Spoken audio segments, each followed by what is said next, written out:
The First Confessor, The Legend of Magda Searus, by Terry Goodkind, read by Mary Kane. Chapter 1. "I have heard it told," the old woman confided, "that there be those walking among us who could do more than merely speak with the dead." Coming out of her distracted thoughts, Magda Searus frowned up at the woman, leaning in close over her shoulder. The woman's intent expression drew heavy creases across her broad, flat brow. "What are you talking about, Tilly?" The woman's faded blue eyes turned to check the shadowed corners of the gloomy room. "Down in the lower reaches of the keep, where those with exceptional talents go about their dark work, it is said that there be gifted among them who can speak with souls beyond the veil of life, those souls now in the world of the dead." Magda placed her trembling fingers on the creases in her own brow. "Tilly, you should know better than to believe such gossip." Tilly's gaze again lifted to search the somber room, lit only by thin streamers of light coming in the slits between the ill-fitting, warped shutters. The narrow slices of light revealed specks of dust, floating almost motionless above the heavy wooden work table set hard up against the stone wall. The table bore the age-softened evidence of dark stains, cuts and scars collected over centuries of varied use. The edges of the thick top had been irregularly rounded over and worn smooth by the touch of countless hands that had, over the passage of time, given the wood a polished, chestnut-colored patina. Sitting at the table, facing the shuttered windows, Magda stared down into memories held in a small silver box, sitting alone before her as she thought of all that was lost to her. Everything was lost to her. "Not mere gossip," Tilly said softly, compassionately. "A friend I trust works in the nether reaches of the keep. She knows things, sees things. She says that some of those whose work it is to know about the world of the dead have not merely spoken to those passed on, but have done more." "More?" Magda couldn't bring herself to look up from the memories in the box. "What are you saying?" "My friend says that the gifted down there may even have ways to bring people back from the world of the dead. What I'm saying is that maybe you could have him brought back." Elbows on the table, Magda pressed her fingertips to her temples as she struggled to keep the tears from springing anew. She stared down at a dried flower he had once given her, a rare white flower he had climbed all day to retrieve. He had called her his young, fierce flower, and said that only such a rare and beautiful thing befit her. So why would he choose to abandon her in this way? "Brought back? From the dead?" Magda slowly shook her head as she sighed. "Dear spirits, Tilly, what has gotten into you?" The woman set down her wooden pail and let the wash rag she was holding slip into the soapy water. She leaned down a bit more, as if to make sure that no one could hear, even though there was no one else in the cluttered, rarely used storage room.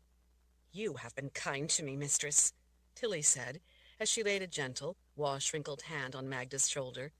"More kind than most folk, even when you had no need to be. Most ignore me as I go about my work.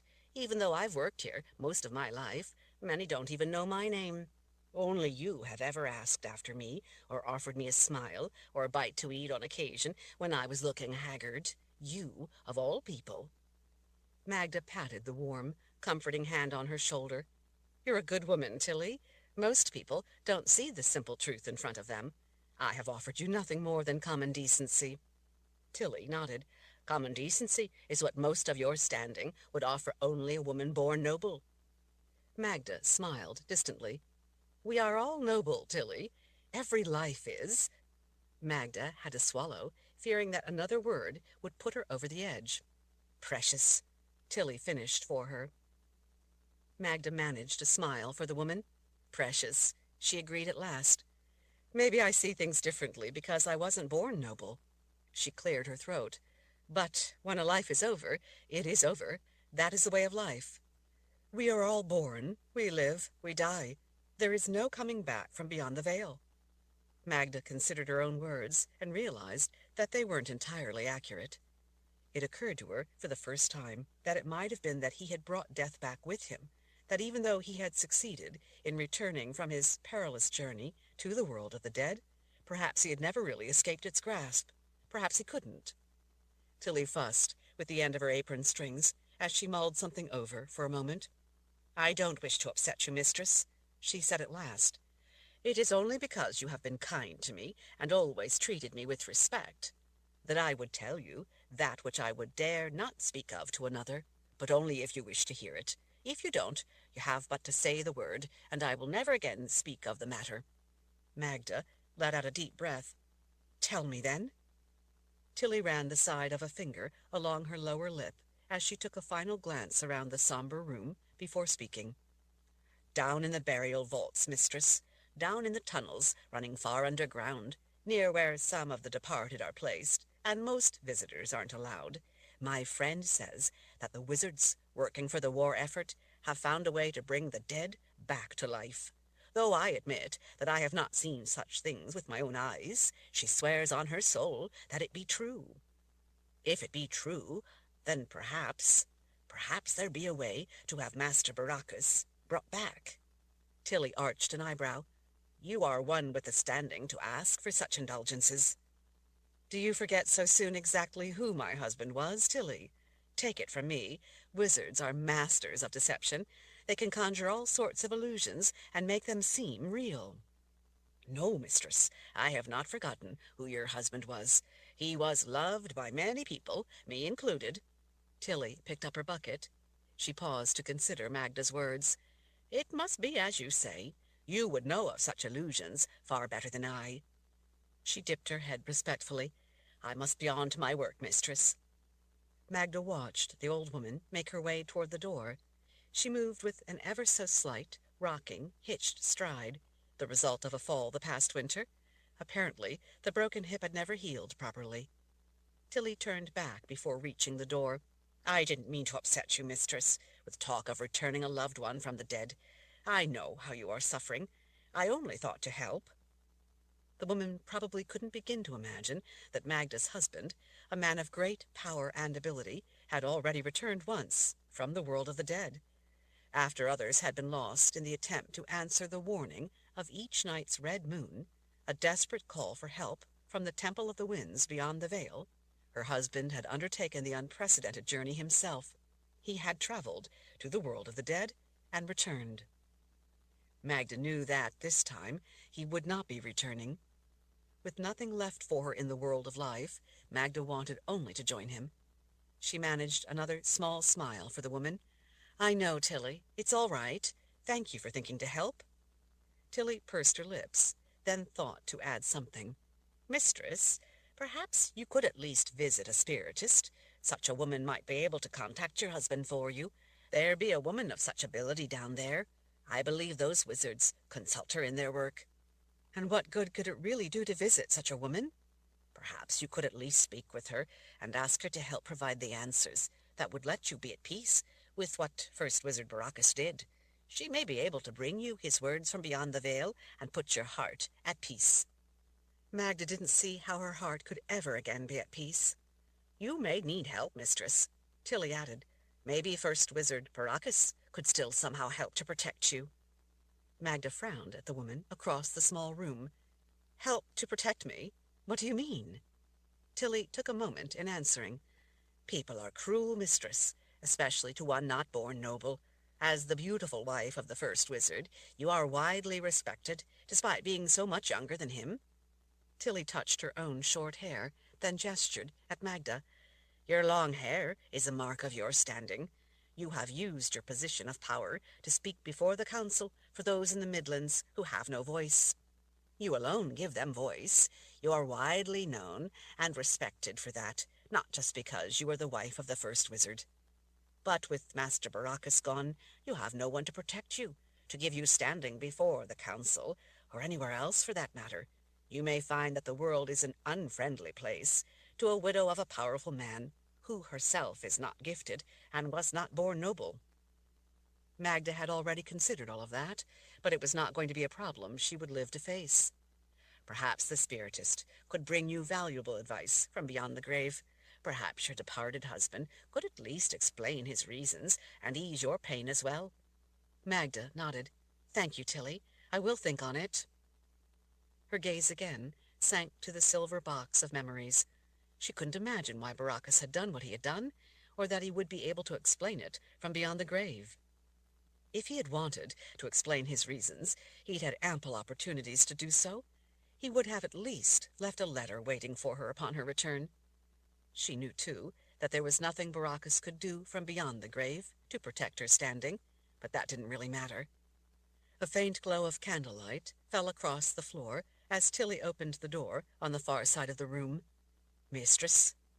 Magda looked back over her shoulder to see Tilly standing at the open door, lever in hand. Men, their faces in shadow, their hands clasped, stood out in the hallway. "There are visitors come to see you, mistress." Magda turned back to the table and carefully closed the silver box of treasured memories. "Please let them in, Tilly." Magda had known that sooner or later they would come. It appeared that it was to be sooner rather than later. She had planned to be finished with it all before they had a chance to show up. That, too, it seemed, was not to be. Her spirits would have sunk lower, but they could go no lower. What did it matter any more? What did any of it matter? It would soon enough be ended. "Would you like me to stay, mistress?" Magda touched her fingers to the long, thick, freshly brushed hair lying over the front of her shoulder. She had to be strong. Baracus would want her to be strong. "No, Tilly," she said, after getting a firm command of her voice. "It's all right. Please let them in, and then you may go on to your work." Tilly bowed deeply from the waist and backed away a little as she held the door open wider for the men to enter. As soon as all 7 of them had glided into the room, Tilly hurried away, closing the door behind her. Chapter 2. Magda slid the ornately engraved silver box to the side of the table, placing it beside a well-used collection of exquisite metal-smithing tools, semi-precious stones in divided trays, and small books filled with notes that had belonged to her husband. She let her hand rest for a moment on the table where his hands had been when he had sometimes worked at the table, late into the quiet of the night, crafting items like the extraordinary amulet he'd made when the war had begun. When she had asked its purpose, he had said that it was an ever-present reminder of his calling come to pass, his talent, his duty, and his reason for being. He said that it represented a war wizard's prime directive, to cut the attacker down, to cut them down to their very soul. The ruby-red stone in the center of the intricate lines represented the blood of the enemy. He said that the amulet represented the dance with death. He had worn it every day since he'd made it, but left it in the first wizard's enclave, along with his singular black and gold outfit, a war wizard's outfit, a war wizard's battle armor, before he had stepped off the side of the wizard's keep and dropped several thousand feet to his death. Magda lifted her long brown hair back over her shoulder as she turned to the 7 men crossing the room. She recognized the familiar faces of 6 members of the council. Each face was fixed with a stony expression. She suspected that the expressions were a mask for a bit of shame they likely felt at what they had come to see done. She had known they would come, of course, but not this soon. She had thought that they would have paid her the grace of a bit more time. There was another man with them, his face shadowed by the hood of his loose brown habit. As they came closer, into the weak light, leaking in around the closed shutters, the 7th man pushed the cowl back to rest on his rounded shoulders. The man's black eyes were fixed on her, the way a vulture's steady gaze fixed on a suffering animal.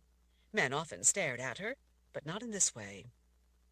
He had a short, wide, bull neck. The top of his head was covered in closely cropped, wiry black hair. Stubble darkened the lower half of his face. A high hairline made his forehead and the top of his skull look even larger. The lines and folds of his face, for the most part, tended to all draw in toward the center, giving his expression a pinched, pushed-in look. All his coarse features looked firm and densely packed, as if every part of the man was as hard as his reputation. He wasn't ugly, really, merely unusual-looking. In a way, his striking visage gave him an intense, commanding air of authority. There was no mistaking that it was the head prosecutor himself, Lothane, a man of far-reaching authority, and the renowned Matchett. His singular features, punctuated by those black eyes, made him impossible to forget. Magda didn't know what such a man was doing with the council, carrying out the formality of a miserable little task. It seemed beneath his time. Lothain's grim expression, fixed with weathered creases lining his leathery face, did not look as if it might be covering the slightest bit of pity, as did the expressions of the others. Magda didn't think the man was capable of uneasiness, much less shame, and certainly not pity. The hard lines of his face bore testimony to the fact that this was a man who went about his work with relentless, iron determination. Not a full moon before, everyone had been stunned when Lothain had brought charges of treason against the entire temple team, the men who had, at the direction of the Central Council, gathered dangerous items of magic together into the Temple of the Winds, and then sent it all into the underworld for safekeeping until after the war. The trial had been a sensation. In it, Lothain had revealed that the men had gone far beyond their mission, and not only locked away more than they were supposed to, but made it all but impossible to recover. In their defense, some of them said that they believed in the old world's efforts to save mankind from the tyranny of magic. The convictions had ensured that Lothain's reputation had an edge to it that was as razor-sharp as the axes that had beheaded the 100 convicted wizards of the temple team. In a bold effort to try to undo the damage done by the traitors, Lothain himself had, on his own authority, then gone beyond the veil, into the underworld itself, to the Temple of the Winds. Everyone feared for him on such a journey.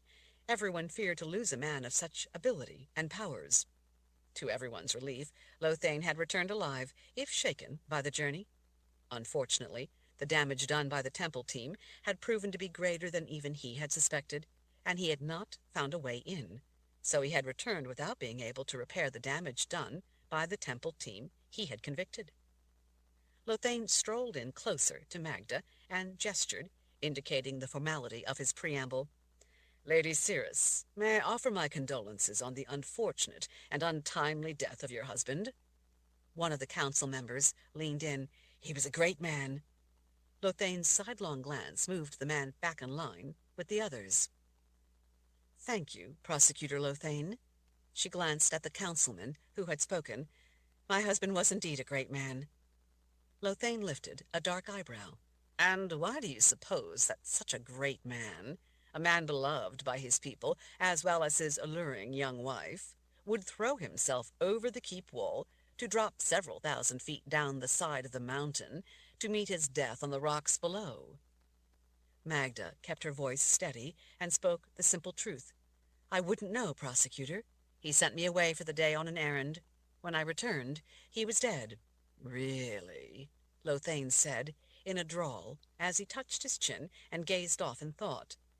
"Are you saying that you suspect that he didn't wish you to be here, to see the terrible damage a fall from that height to the rocks below would do to him?"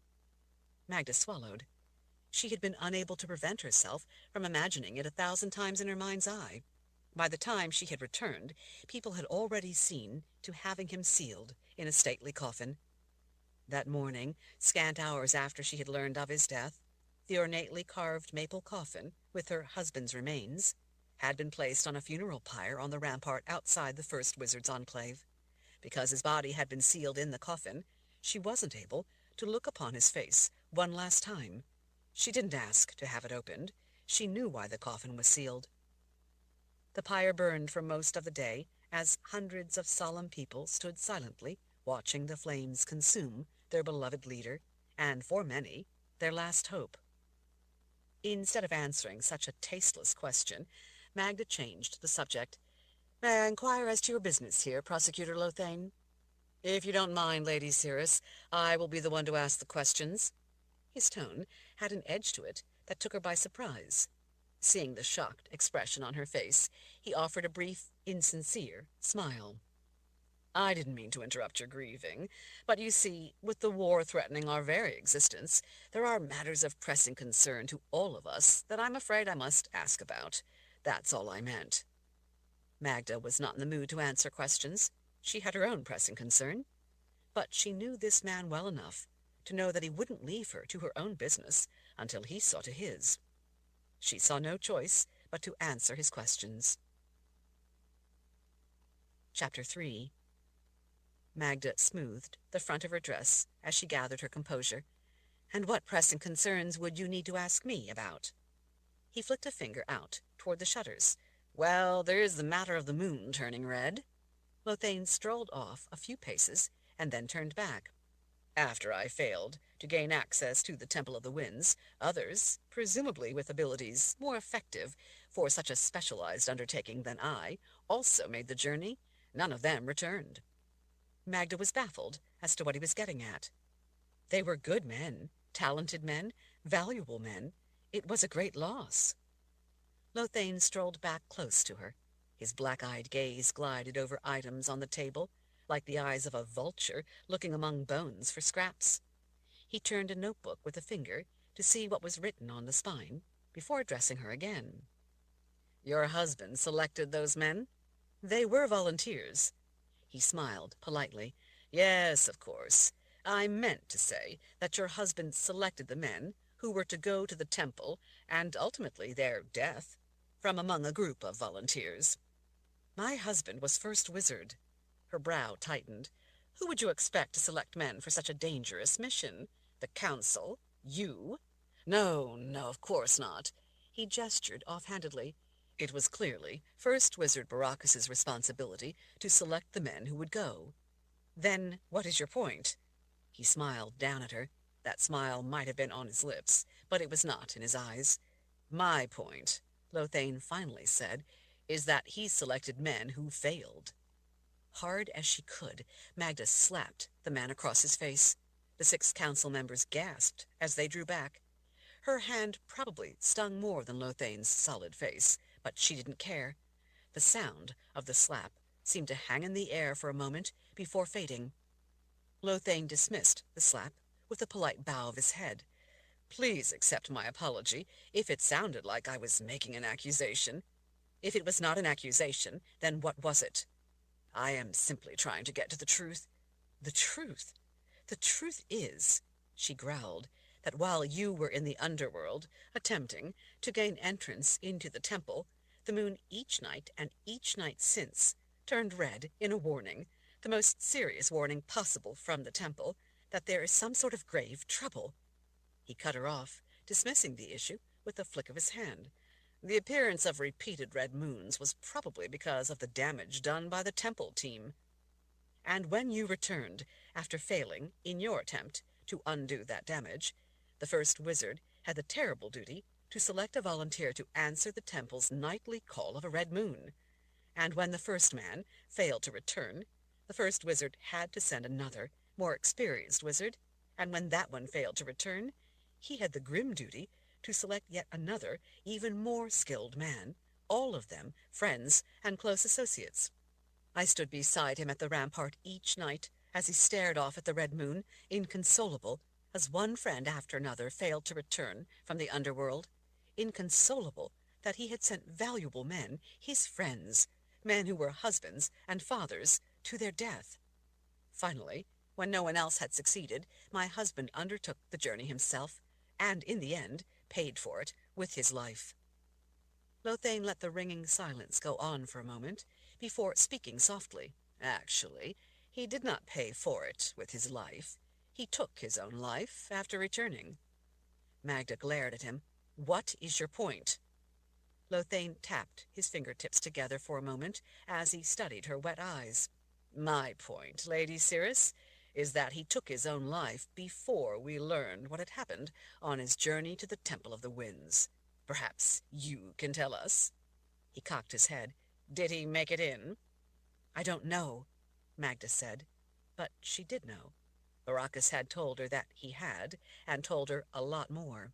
I was his wife, not a member of the council or— Ah, Lothane said, as he tipped his head back. His young, exquisitely beautiful, but so very ungifted wife, of course. So obviously a wizard of such great ability would not discuss matters of profound power with someone who had none. Magda swallowed. That's right. You know, I've always been curious. Why would— His frown returned, as his black eyes again fixed on her. Well, why would a man of such extraordinary ability, a gifted war wizard, a man whose talents included everything, from combat to prophecy, Why would a man like that marry a woman who had no ability at all? I mean, other than... He let his gaze wander down her body. He was fishing, accusing her of being nothing but a pretty bauble, the shallow possession of a powerful man. Prosecutor Lothane was making the bold charge that she was simply sexual entertainment and nothing more, repeating what contemptible gossip took for granted, in an attempt to get her to admit that she was indeed more, and that she knew more than would the mere attractive status symbol of an older man. Magda didn't take the bait. She didn't want to trust this man with anything she knew. Her instincts told her not to tell him what she knew about Baracus's journey to the Temple of the Winds. She felt tears begin to run down her cheek and drip off her chin. "Because he loved me," she whispered. "Ah, yes, of course, love." Magda was not about to explain her relationship with Baracus to this man. Prosecutor Lothane was too cynical to begin to understand what she and Baracus had meant to each other. Lothane saw her the way so many men saw her, as an object of desire, not as a person, the way Baracus had seen her. One of the council members, a man named Sadler, stepped forward, a scowl growing across his sagging, aged features. "If you have an important question, then please ask it. Otherwise, I think you ought to leave the widow Searus to her grief." "Very well." Lothane clasped his hands behind his back. "What I would like to know is if you are aware of any clandestine meetings the first wizard Baracus might have had?" Magda frowned at the prosecutor. "Clandestine meetings? What do you mean? What clandestine meetings? With whom?" "That's what I'm asking you. Are you aware of any secret meetings he had with the enemy?" Magda could feel her face go red with rage. "Get out!" Her own voice surprised her with its calm power. He studied her eyes a moment, then turned to leave. "I do hope that first wizard Baracus was the hero so many think he was," he said, back over his shoulder, "and not involved in a conspiracy." Taking long strides, Magda closed the distance to the man.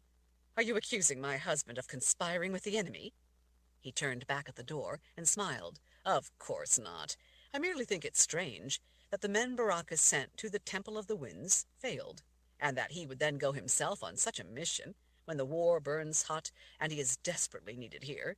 After all, approaching enemy troops threaten our very existence.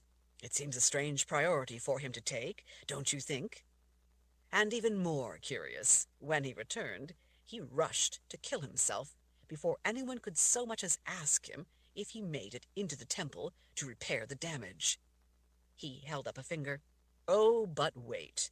It just occurs to me that with the moon still red, he must not have gotten in, or it would have returned to normal while he was still there." His frown returned. "Or at least, if he did get in, he must not have repaired the damage. After all, had he done so, the red moons would have ceased. Now, as the red moon slowly wanes, apparently even the temple has given up hope." He was still fishing. Magda said nothing. His antagonistic smile returned. "You do see my point, I trust. Treason is an offense that can taint even the dead. And, of course, knowingly aiding a person committing treason is treason as well, and would cost such a person their lovely head." He started away again, but then again turned back. "One last thing, Widow Searus. You will make yourself available to answer questions should I deem a formal investigation to be necessary." Magda trembled with rage as she glared at the man's smile. She didn't give him the satisfaction of an answer before he finally turned and left. Chapter 4. After watching the door close, Councilman Sadler turned back to Magda. "I must apologize, Lady Searus." "No need for you to apologize." Magda arched an eyebrow. "Unless you support Lothane's accusations against my husband." Sadness softened his expression. "Baracus was a good man. We all miss him. I fear that bitter sorrow over recent events may have clouded Lothane's better judgment." She glanced at the other 5. Hambrook and Clay nodded their agreement. Elder Cattle made no show of his feelings. The gazes of the last 2 men, Weston and Guimer, dropped away. "He did not seem to me to be a man possessed by sorrow," she said. The hunched elder, Cattle, gently touched the back of her shoulder. There is grave concern in the air, Magda. His hand left her shoulder to gesture past her and the other councilman toward the shuttered window overlooking the city of Aidendrill. All of us stand at the brink of annihilation. People are understandably afraid. Councilman Sadler let out a troubled sigh. Added to that, there is great confusion as to what happened with First Wizard Baracus. It doesn't make sense to us, so imagine the rumors and gossip spreading through the keep, much less down in the city.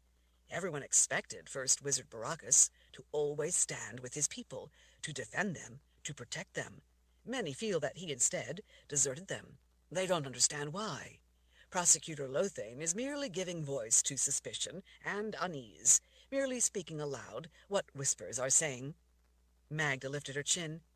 So you believe that it is proper for Prosecutor Lothane to give voice to gossip? Do you also believe that such talk from anonymous people who know nothing of the true reasons behind events calls for fabricated accusations from the head prosecutor himself and quick beheadings in order to quell gossip and discontent? Is that your position? Councilman Sadler smiled, somewhat self-consciously, at the way she had framed it. Not at all, Lady Searus. I am merely suggesting that these are stressful times, and perhaps Prosecutor Lothane is feeling those stresses. Magda didn't relent or shy from his gaze. Since when do we allow fears and misgivings to guide us? I thought we stood for more. I would think that a head prosecutor of all people would only be interested in his duty of seeing the truth brought out. And maybe that is exactly his purpose, Elder Cattle said, speaking softly in an attempt to make what was a sharp point sound less harsh, and at the same time bring the disagreement and criticism to an end. It is the rightful duty of the head prosecutor to question. That is how we discover where the truth lies. Beyond that, the man is not here to speak to his reasons for asking the questions he asked. So it is only right that in his absence we in turn not speculate or fabricate accusations of our own. Magda had dealt with Elder Cattle for several years. He was open-minded and fair, but she knew that when he made it clear that he was finished hearing a point of view, he expected it to end there. She turned away to rest a hand on the smooth, rounded edge of the work table and changed the subject. So, what would be the purpose of this visit from the council? Have you all come to discuss some of the matters I have pending before you? There was a long silence. She knew, of course, that that wasn't the reason they were there. She turned back around to face all the men watching her. Those are matters for another time, Sadler said. And will I be heard when I return to the council chambers at another time? Will the concerns of those I speak for be heard by the council then, when I am no longer the wife of our first wizard? Sadler's tongue darted out to wet his lips. It's complicated. She leveled a cutting look at the man. Maybe to you, but not to me. We've a great many matters before us, Councilman Weston put in, trying to turn the issue aside. Our immediate concern is the need for a man to replace First Wizard Baracus. Elder Cattle said. The war rages on. Aidendrill and the keep itself could soon be under threat of siege. Those matters require our full attention. Ulrich Roll has also just arrived from the Deheron lands, Sadler said. That man has turned the keep upside down with his own urgent demands. He had been hoping to meet with First Wizard Baracus. Something to do with some rather startling claims, and even more startling remedies. With your husband dead, there are an endless variety of urgent problems that must be attended to. As you can no doubt appreciate, Councilman Guimert, down at the end of the line, added, we have any number of pressing issues of rule which require our full attention for now. Ah, Magda smiled, without humor, as she looked at each man in turn. Pressing issues, matters of state, great questions of warfare and rule. You must all be terribly busy with such work, I understand. So you are here, then, about one of these momentous issues. That is what brings you out of council chambers to see me. Vital business of state, matters of war and peace. To a man, their faces turned red. Magda strolled past the line of 6. So how may I help with such important issues that require the council's full attention? Please tell me what urgent matter of state brings you to me this particular day, the same day we all stood by and prayed that the good spirits would take my departed husband our leader, our first wizard, into their gentle arms. Speak up, then. What urgent matter takes you away from your vital work and brings you all up here today? Their expressions turned dark. They didn't like being mocked. At that moment, Magda didn't much care. "You know why we're here," Cattle said in an even tone. "It is a small duty, but an important one that demonstrates our respect for our heritage. It shows people that even in such times, tradition still has meaning to every one of our people, even those in high places. Sometimes ceremony is essential for the continued cohesion of society." Councilman Sadler's bony fingers fidgeted with the sky-blue band of rank sewn on the sleeves of his black robes. "It demonstrates to people that there is continuity of the ways that have been handed down to us, that the customs of our people, that the practices that govern civilization itself still matter and will not be abandoned." Magda glared at the man a moment before turning her back on them and sitting on the chair before the table. "Do it, then," she said, in a voice finally gone lifeless and empty. "Carry out your critical custom, and then leave me be." What did it matter any more? Without another word, one of the men pulled out a blood-red ribbon and handed it to her over her shoulder. Magda held it a moment, feeling the silken material in her fingers. "This is not something we take pleasure in doing," Cattle said quietly from behind her. "I hope you can understand that." "You are a good woman, and have always been a proper wife to the first wizard," Sadler said, his words rambling on, apparently in an attempt to cover his obvious discomfort. "This is merely an upholding of custom that gives people a sense of order. Because of your high standing as the wife of the first wizard, they expect us in this case, as the Central Council, to see this done.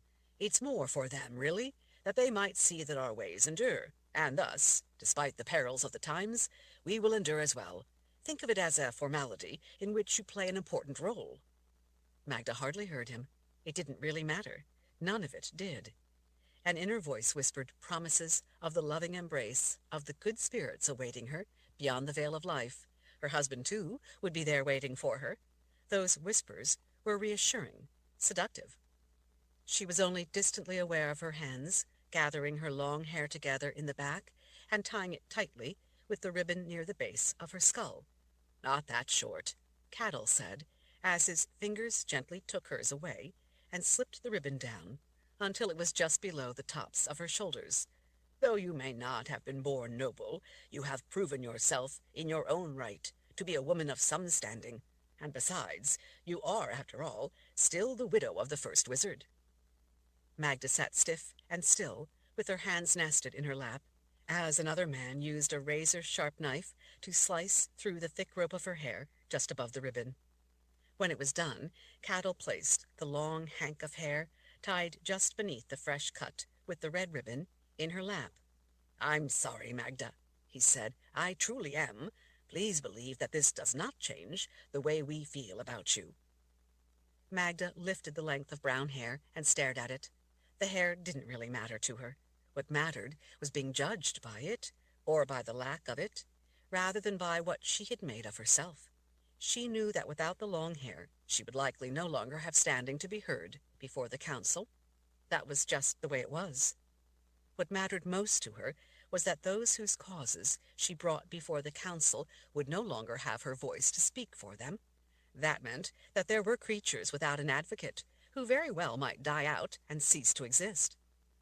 That was what having her hair cut short meant to her, that she no longer had the standing needed to help those she had come not merely to respect, but to love. Magda handed the severed hair back over her shoulder to Elder Cattle. "Have it placed where people will see it, so they might know that order has been restored, that tradition and customs endure." "As you wish, Lady Searus." With her place in the world now corrected, the sixth councilman finally left her alone to the gloomy room and her bleak thoughts. Chapter 5. Warm summer air, rising up the towering outer keep wall and spilling over onto the rampart, ruffled Magda's shortened hair, pulling strands around in front of her face. As she made her way along the deserted rampart, she reached up and drew her hair back. It felt strange, foreign, to her touch now that it only just brushed her shoulders, rather than going down to the small of her back. A lot of people Women, mostly, paid very close attention to the length of a woman's hair because, while not always absolute, length was a fairly accurate indication of their relative social standing and thus their importance. Ingratiating oneself to the right person could bring benefits. Crossing the wrong person could bring trouble. Hair length was a valuable marker. Being the wife of the first wizard meant wearing her hair longer than most women. It also meant that many women with shorter hair often fawned over her. Magda never took such flattery seriously, but she tried to always be gracious about it. She knew it was not her, but her position, that drew the interest of most of them. To Magda, having not been born noble, her long hair had merely been a way to open doors, to get an audience and be heard on matters important to her. She had cared about Baracus, not how long she was allowed to grow her hair, simply because she was married to him. While she had come to like the look of it on her, she didn't attach worth to that which she had not earned. Since her long hair had begun to be a part of her life for the year Baracus had courted her, and the 2 years since she had been married to him, she had thought that she might miss it. She didn't, really. She only missed him. Her grand wedding to Baracus seemed forever ago. She had been so young. She still was, she supposed. With the long hair gone, in a way it felt as if a weight had been lifted from her shoulders in more ways than one.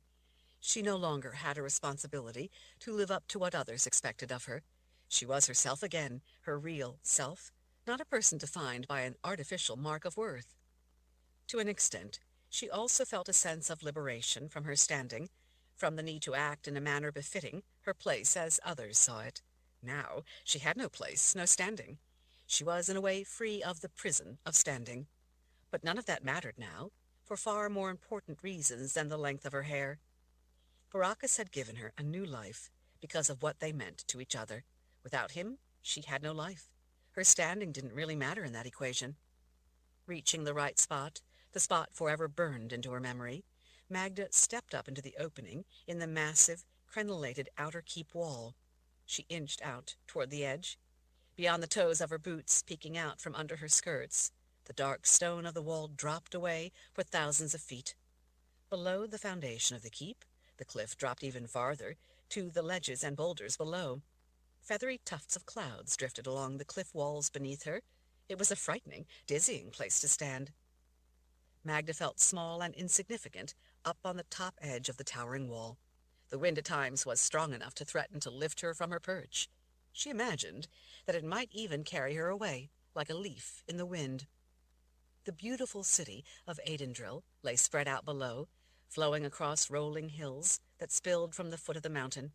Green fields surrounded the city, and out beyond them lay dense forests.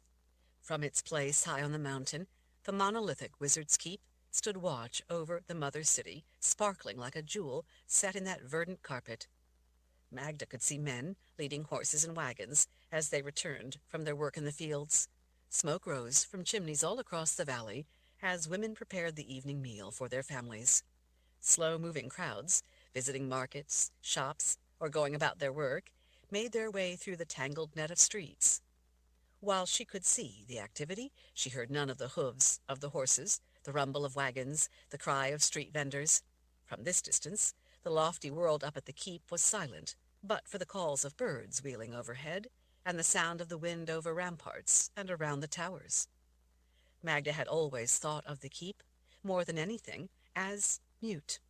Though hundreds of people lived and worked in the enormous stone fortress, went about their lives, raised families, were born, lived, and died there, the keep itself witnessed it all in brooding silence. The dark presence of the place stoically watched centuries and lives come and go. These massive battlements, where she stood, had watched her husband's life end. This was the very spot where he had stood in the last precious moments of his life. She thought fleetingly that she didn't want to follow him, but the whispers from the back of her mind overwhelmed those doubts. What else was there for her? Magda looked out at the world spread out far below, knowing that this was what he would have seen as he stood in this very place. She tried to imagine the thoughts he must have wrestled with in his last moments of life. She wondered if he thought of her in those last moments, or if some terrible weighty matter had taken even that from him. She was sure that he must have been sad, heartbroken even, that he was about to leave her, that his life was about to be finished. It must have been agony. Baracus had loved life. She could not imagine him taking his life without a powerful reason. Still, he had. That was all that mattered now. Everything had changed, and there was no calling it back. Her world had changed. Her world had ended.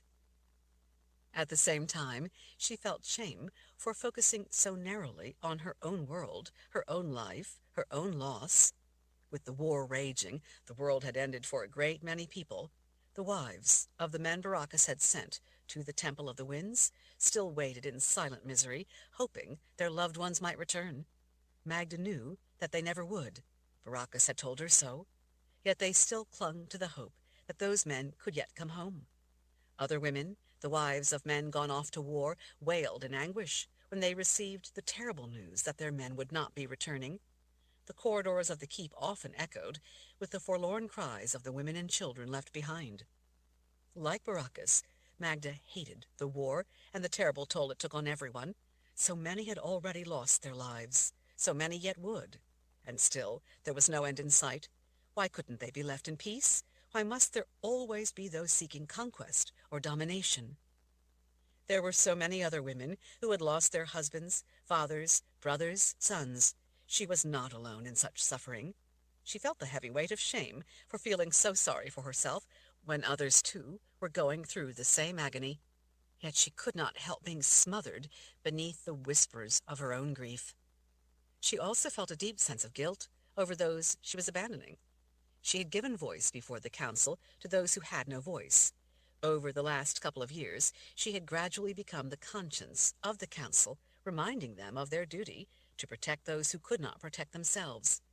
The night wisps, for example, that she had seen only days before, depended on others to speak for them, and their need to be left in peace, lest their fragile lives be silenced for good. Because of her standing, she had often been able to go before the council and remind them of their duty to all those who lived in the Midlands. Sometimes, when she explained the situation to them, they did the right thing. Sometimes she shamed them into doing the right thing. Sometimes they looked forward to her recommendations. But without standing, she could no longer be that voice before the council. It was wrong that being married to a man of standing in turn gave her standing, but that's the way the world worked. She was proud that she had made friends of those rare and secretive beings that few had ever seen or ever would see. She was grateful for all the friends she had made of far-flung peoples of the Midlands.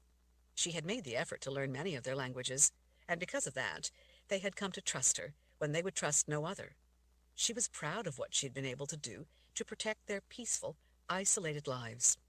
She thought that maybe she had also been able to bring some understanding between different peoples, different tribes and communities, and in so doing helped in some small way to make them all feel a part of the larger Midlands. But when her husband had ended his life, he had also inadvertently taken away her voice before the council. Her life no longer had a noble purpose except to herself, and at that moment her own life meant nothing to her but insufferable anguish with no end in sight. She felt as if she was caught up in a raging torrent of sorrow. She just wanted the hopeless agony to end. Inner whispers urged her to end the suffering. Chapter 6. Looking down at the frightening drop over the edge of the wall, a drop of thousands of feet, Magda saw that the towering wall in this section of the keep wasn't perfectly vertical, but actually flared out as it descended toward the foundation within the rock face of the mountain. She realized that when she jumped, she would need to get herself some distance out away from the wall to ensure that she cleared the steeply angled stone skirt of the keep, or it would be a long, gruesome fall. Her muscles tensed at the thought of a drawn-out, tumbling descent, repeatedly smacking the steeply angled wall and breaking bones all along the way down. She didn't like the thought of that. She wanted a quick end.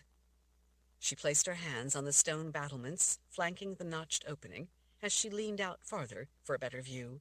She also checked back and to each side to make sure that no one was around.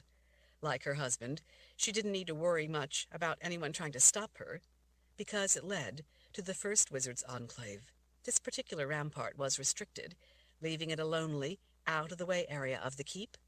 The guards back at the access stairs that spiraled up from below knew Magda and had offered their sincere condolences. Since they knew her so well, they hadn't tried to prevent her from going up top. Peering down the mountain, Magda tried to judge how far out she would need to jump in order not to hit the wall on the way down. She wanted it to be over before she had time to feel the pain of it. The whispers promised her that if she got out far enough, she would fall free until she finally reached the rocks at the bottom, where it would all be over in a single instant. She hoped that Baracus had been able to do the same and that he had not suffered. But he must have felt a different sort of suffering all the way down. The suffering of knowing that he was leaving life and leaving her. She knew that she, too, would have to endure that final terror of leaving life behind. But it would end quickly enough, and then she hoped to be in the protective arms of the good spirits. Maybe then she would again see Baracus smile at her. She hoped he wouldn't be angry. She wasn't angry at him giving up his life, because she knew him well enough to know that he had to have had a compelling reason for what he had done. She knew that a great many people had sacrificed their lives in the war so that others might live. Those sacrifices were made out of love for others. She knew that Baracus would only have given his own life for just such a powerful reason. How could she be angry at him for making that sacrifice? No, she couldn't feel anger toward him. She felt only crushing sadness. Magda gripped the top corners of the rough stone to each side. Even though the sun was setting, the stone was still warm. While the battlements were spaced quite a ways apart for her size, they would still be useful to help push herself off. Not far away, out in front of her in midair, a raven rode in updraft, its glistening black feathers ruffling in the wind as its black eyes watched her prepare to leap. Magda bent at the knees, readying herself for a maximum effort to jump clear of the wall. In a daze, she felt as if she were only watching herself. The whispers urged her on. Her heart hammering, Magda took a deep breath, crouched down even more, and started rocking back and forth, swinging farther out each time, standing, crouching, back and forth, farther out over the edge of the wall, farther out toward the drop that would take her pain away, building up speed for the final big push. In a swelling moment of doubt, she heard a voice within whisper for her not to think, but to simply do it.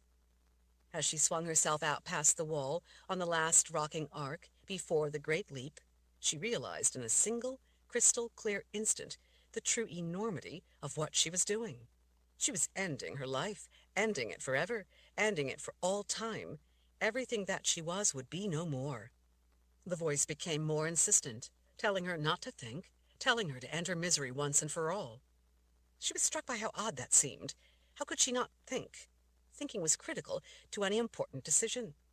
In that icy flash of comprehension, in spite of the whispers, she realized just how terrible a mistake she was making. It was as if, since learning of her husband's death, she had been carried along in a raging river of emotions, urged onward by an inner voice, pressing her toward the only thing that seemed like it could make the agony stop. She realized only now that she hadn't thought it through. She had simply allowed herself to be swept along toward the spot where she now stood. She was making no loving sacrifice. She was not trading her life for something she believed in, offering it for something of value as she knew Baracus had. She was instead throwing it away for nothing. She was giving in to weakness, nothing more. She was thoughtlessly rejecting all she believed in, all she had fought for. How many times had she gone before the council to speak for the lives of those who couldn't speak for themselves? How many times had she argued for the importance of their lives, for the value of all life? Was hers not just as important? Was her own life to be so carelessly, so foolishly thrown away? Was she not going to fight for the right to her own life as she had fought for others? She remembered telling Tilly that every life was precious. This was her only life, and despite her crushing agony, her life was precious to her. In her grief, she had allowed herself to be blind to that. As if coming out of a fog, she realized, too, that there were things going on that didn't make sense. There had to be more to everything that had happened than she was seeing. Why had Baracus killed himself? What had been his purpose? Who was he protecting? For what had he traded his life? She suddenly regretted thinking that she wanted to die, regretted being up on that wall. In fact, it now seemed to her as if she had somehow arrived at that spot in a dream. As much as she hurt, she wanted to live. But she was already moving too fast to stop, already flying out toward empty space. Chapter 7. Magda's fingers clawed frantically at the stone to each side, but it wasn't enough to halt her momentum. She swept out through the opening in the battlement toward the terrifying drop with a scream caught in her throat. Just as she lost her footing going over the brink of the stone wall, a powerful gust of wind rising up the side of the mountain caught her body, lifting some of her weight as she snatched at the wall to each side and helping her get herself back to solid footing. The push from the wind coming up the mountain had been just the help she needed to stop herself from going over the edge. As she started to fall back toward the keep, her left hand came up off the wall, and she wheeled that arm in the air, trying to maintain her balance. As she toppled back, she grabbed at the wall to the right side and caught a joint of stone blocks. With the help of her grip on that joint, she was able to hold on tight enough to get her balance and keep herself from falling back off the wall. Finally, solidly back on her feet, she let out a deep, frightened sigh. She knew that it would be a while before her galloping heart would slow. Her head was suddenly more clear than it had been all day.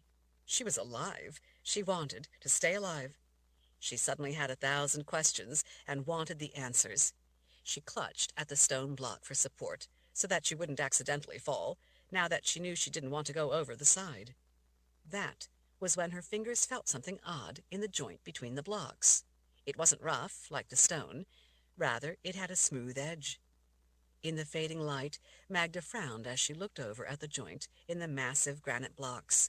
There, wedged between the dark mottled stones, was a folded piece of paper. She couldn't imagine what a folded piece of paper was doing stuck there. It made no sense. Who would put a piece of paper there in the joint at the edge of the wall, and why? She leaned close, narrowing her eyes, trying to see better. The paper looked to be wedged tightly in place. She could only get hold of the very edge of it with a finger and thumb. Being careful not to tear it, she gently wiggled the folded paper from side to side to loosen it from its hiding place. At last, she was able to work it free. Careful not to let a gust of wind catch it and pull it from her fingers, she stepped down off the wall onto the deserted rampart. As she unfolded the paper, there was something written on the paper. She immediately recognized her husband's handwriting. With trembling fingers, she held the paper close in order to read it in the last light of the dying day. My time has passed, Magda. Yours has not. Your destiny is not here. Your destiny is to find truth. It will be difficult, but have the courage to take up that calling. Look out to the rise on the valley floor below, just outside the city, to the left. There on that rise, a palace will one day be built. There is your destiny, not here. Know that I believe in you. Know, too, that I will always love you. You are a rare, fierce flower, Magda. Be strong now, guard your mind, and live the life that only you can live. Magda blinked the tears away, and again silently read it to herself. In her mind, she could hear her husband's voice speaking the words to her. Magda brought the paper to her lips and kissed the words written there.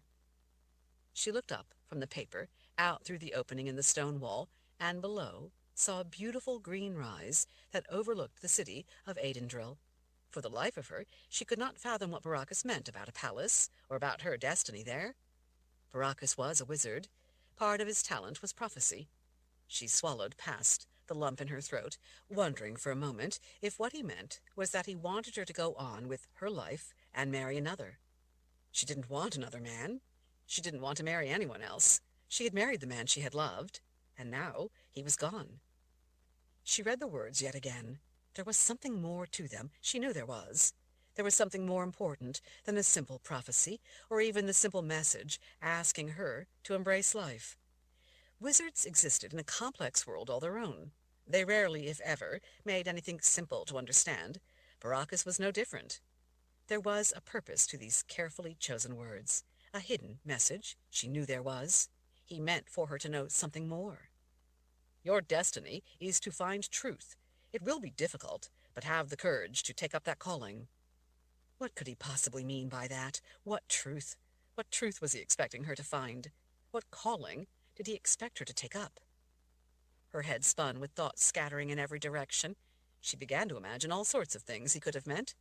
Maybe he meant the truth of what he had done at the Temple of the Winds. Maybe the truth of why the moon had stayed red, even though he had told her that he had gotten inside. Maybe the truth of why he had returned from the world of the dead only to end his life. It seemed to her, though, that there was more to the message than any of that. There was meaning hidden with the words. There was a reason he had not made the message clear.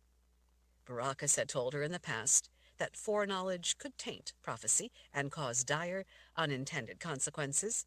Knowing a prophecy could alter how one behaved, so it was sometimes necessary to withhold information in order for free will to be able to let life play itself out. Even without understanding the meaning of the note, she knew that Baracus was telling her as much as he could without tainting it with what more he knew. Magda knew that Baracus had given her a message that involved life and death.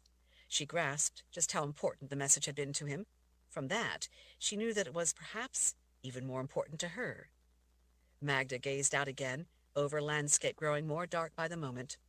She had to know what Baracus had been trying to tell her with his last words. She couldn't let his effort, his sacrifice, be in vain. She had to find out what he really wanted her to know. Her life suddenly had a purpose. Your destiny is to find truth. She had to find out what he had meant by that. Baracus had reached out from the world of the dead and given her a reason to live. He believed in her. She kissed his words again as she slumped to the ground and wept at all that was lost to her, at all that she had just gained. She wept with grief for her loss and with the relief of being alive. Chapter 8. Near her rooms, in a quiet corridor softly lit by reflector lamps, hung at regular intervals on the dark wood panels to each side, men-at-arms blocked her way. A lot of men. They weren't regular soldiers, nor were they the elite home guard. At first, from a distance, Magda had found herself worrying that they might be troops from the prosecutor's office. As head prosecutor, Lothane had his own private army, men who took orders from and were loyal to him and him alone. It was a privilege of his high office that no other in the keep enjoyed. It was argued that to be independent and remain above outside influence, the prosecutor's office had to have its own guard to protect the office from coercion and threats, and to enforce decrees against those who would otherwise resist. These men, though, were not dressed in the dark green tunics of the prosecutor's office. These were hulking men, towering men, with bull necks, powerful shoulders, beefy arms, and massive chests. Under their leather armor, they wore chainmail that was well used, scuffed, and discolored by tarnish. She could smell the oil they used to help keep rust from their mail and weapons. The whiff of slightly rancid oil mixed disagreeably with the smell of stale sweat. There was no mistaking that the armor these men wore was not meant for show. The weapons they carried, swords, knives, maces, and scarred battle axes, likewise had the single-minded purpose of life and death. These grim-faced men were not the kind who marched on a field of review or a polished patrol. These were men who had looked death in the eye and grinned. Magda stood frozen, unable to reach the door to her rooms, not knowing quite what to do.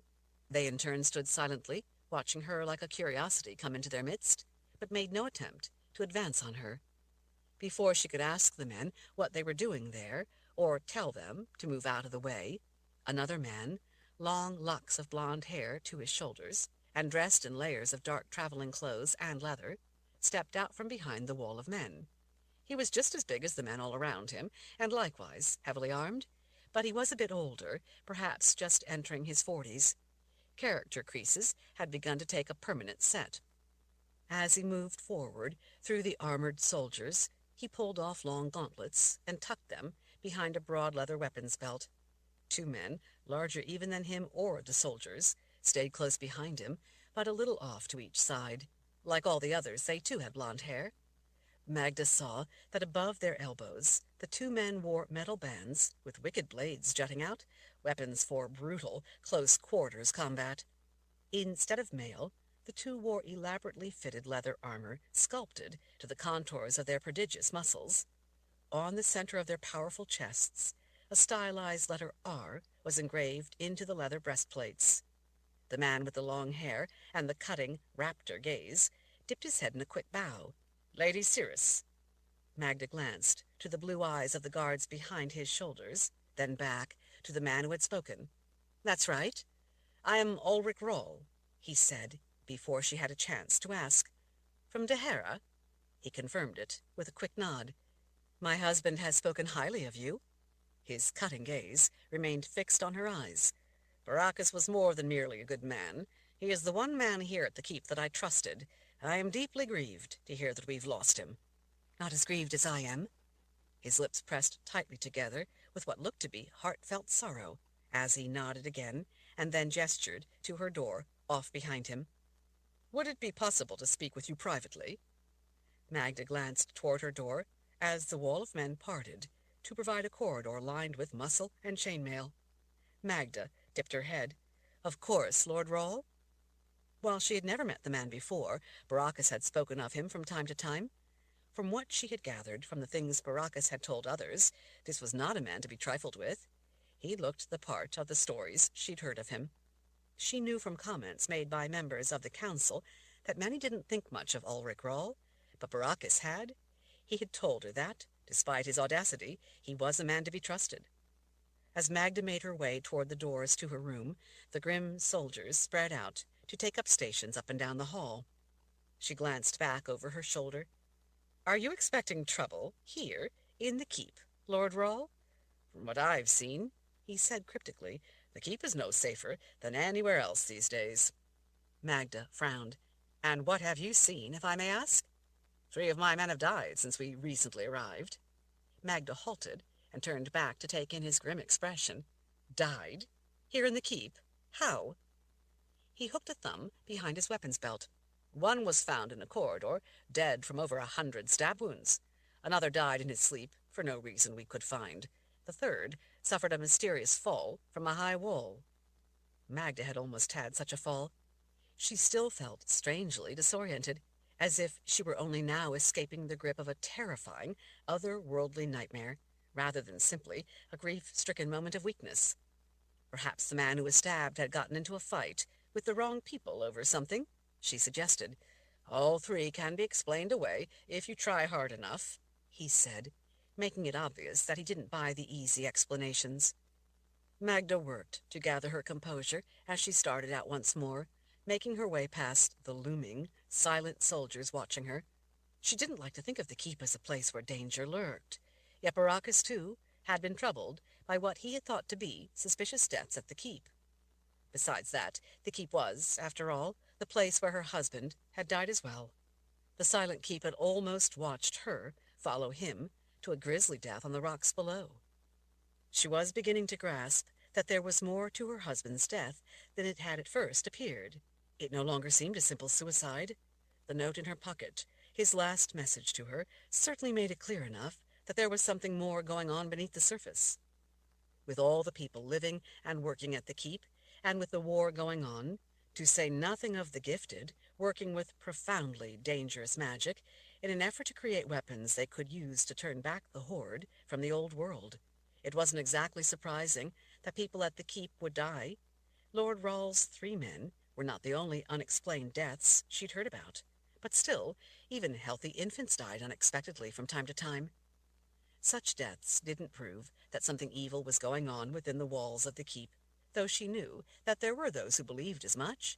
Death, though, was a part of life. There could not be life without death always shadowing it. Magda unlocked the heavy doors and spread them wide in invitation as she entered. The 2 big guards followed Lord Rawle into the room, then closed the doors and took up stations to either side, feet spread, hands clasped behind their backs. Magda gestured toward the 2 men. "I thought you said that you wanted to speak privately." Ulrich Rawle glanced back at the men and caught her meaning. "We are speaking privately. These are my personal bodyguards. A wizard who needs muscle? Magic does not ensure safety, Lady Searus. Surely your husband must have told you as much. What do you mean? In a land of blind men, sight is an advantage. But when everyone can see, your eyesight offers no special benefit. Among the gifted, the ability to bend magic to your will is not a weapon that makes you exceptional, much less invincible. Magic can be countered by the magic others possess. So, having the gift does not in itself make one all-powerful or necessarily safe. Ulrich Roll turned and cast a hand out, bringing flame to the wicks of several lamps on nearby tables and half a dozen candles in an iron stand. Not to say that it doesn't have its uses. With the added light to aid him, he strolled deeper into the quiet room, scanning the collection of books in carved walnut bookcases standing against the wall to the right. He rested his palm on the silver handle of a knife at his belt as he moved down the line of shelves, pausing to gaze in at volumes behind glass doors. He squinted a bit as he read the titles.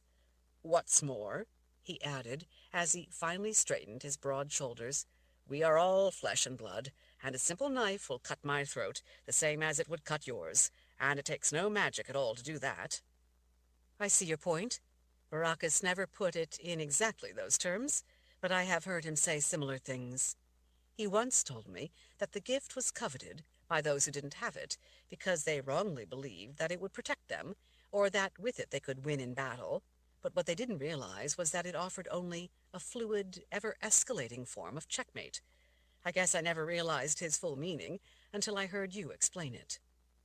Ulrich Roll nodded, still looking at the books. "That is the whole issue in a nutshell, the balance of power. Even as we speak, wizards of great skill here and in the old world work to come up with new forms of magic that will offer an advantage in the war. Both sides seek ever more deadly weapons crafted by the gift, hoping to find one that will have no counter from the other side. If we succeed, we will turn the tide of war and survive. If they succeed, we will be enslaved, if not annihilated." A vague sense of apprehension settling into her, Magda gazed off at her empty quarters.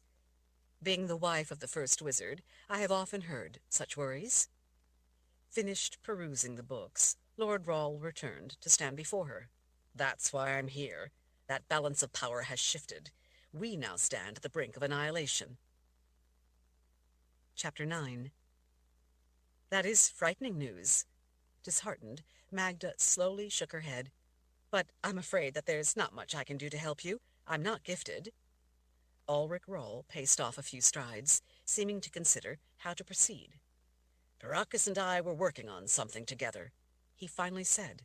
"I've been dealing with my part of it, while he was working on a separate issue. I need to know if he was able to accomplish his objective, but I didn't get here in time to speak with him." He turned back. "Absent Baracus, I'm hoping you can help me with what needs to be done now." Magda reflexively reached to pull her hair back over her shoulder, but her hair barely brushed her shoulders now, so there was nothing to pull back. She let the hand drop. "I'm sorry, Lord Rawl, but with Baracus lost to us, I don't know what help I can be." "You know people in the inner circles of power here at the Keep. You know who would listen. You can talk to the Council. You could help convince them to take seriously my warnings. That would be a good start." "Talk to the Council? The Council won't listen to me?" "Of course they will. You're the closest thing they have to the word of Baracus himself." "The word of Baracus?" Magda shook her head. "I am no longer the wife of the first wizard, so I no longer have standing with the Council, or anywhere else, for that matter." She held out a short strand of hair for him to see. "The men of the Council are the ones who cut my hair, to make that clearly evident to everyone." "Who cares about your hair? Baracus may be dead, but you're still the wife to the first wizard. His passing does not change the fact that you knew him better than anyone, or that you were the one he trusted. He confided in you. I know he did. He told me so himself. He said that because you weren't gifted, you were often the best sounding board he had." "Baracus is dead." Magda looked away from the man's blue eyes. "The Council will soon replace him. Without Baracus alive, I no longer have any status. That's why they cut my hair. It's an age-old custom among the people of the Midlands. The length of a woman's hair shows the world her standing. It matters for everything here in the Midlands, and especially in the keep. This is the seat of power for the Midlands, so such issues of rank, influence, and power always matter.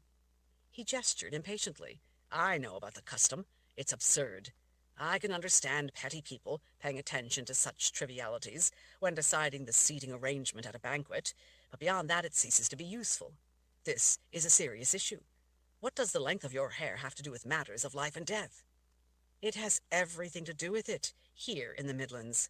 I'm no longer worthy of recognition, because I was not born noble, and my husband, who, when he was alive, gave me standing, is dead. That means that I'm back to where I was before I was married to him. This isn't by my choice. It's just the way it is. Lord Rawle closed the distance back to her. How do you think you came to be the wife of First Wizard Baracus? Do you think that Baracus sought out a weak, unimportant wife? Well, you became wife to First Wizard Baracus because you were the only woman who was worthy of being his wife. Are you suggesting that Baracus, the First Wizard, a war wizard, would want to marry a woman who was weak? He married you because you were a woman of strength. That's very flattering, Lord Rawle, but I'm afraid that it's simply not true. I was a nobody when he met me, and with him gone I am once again a nobody. He looked genuinely disappointed by her words. The fire seemed to go out of his eyes. His expression sagged. You were his wife, so I guess you would know him better than anyone. He shook his head with great sadness. I admit to finding myself disillusioned to learn that Baracus was not the man I had thought him to be, that he was instead nothing more than a rather common fool, like so many other ordinary men. A common fool? What are you talking about? He lifted an arm and then let it drop to his side. He had the wool pulled over my eyes all along. You've made me see the unpleasant truth.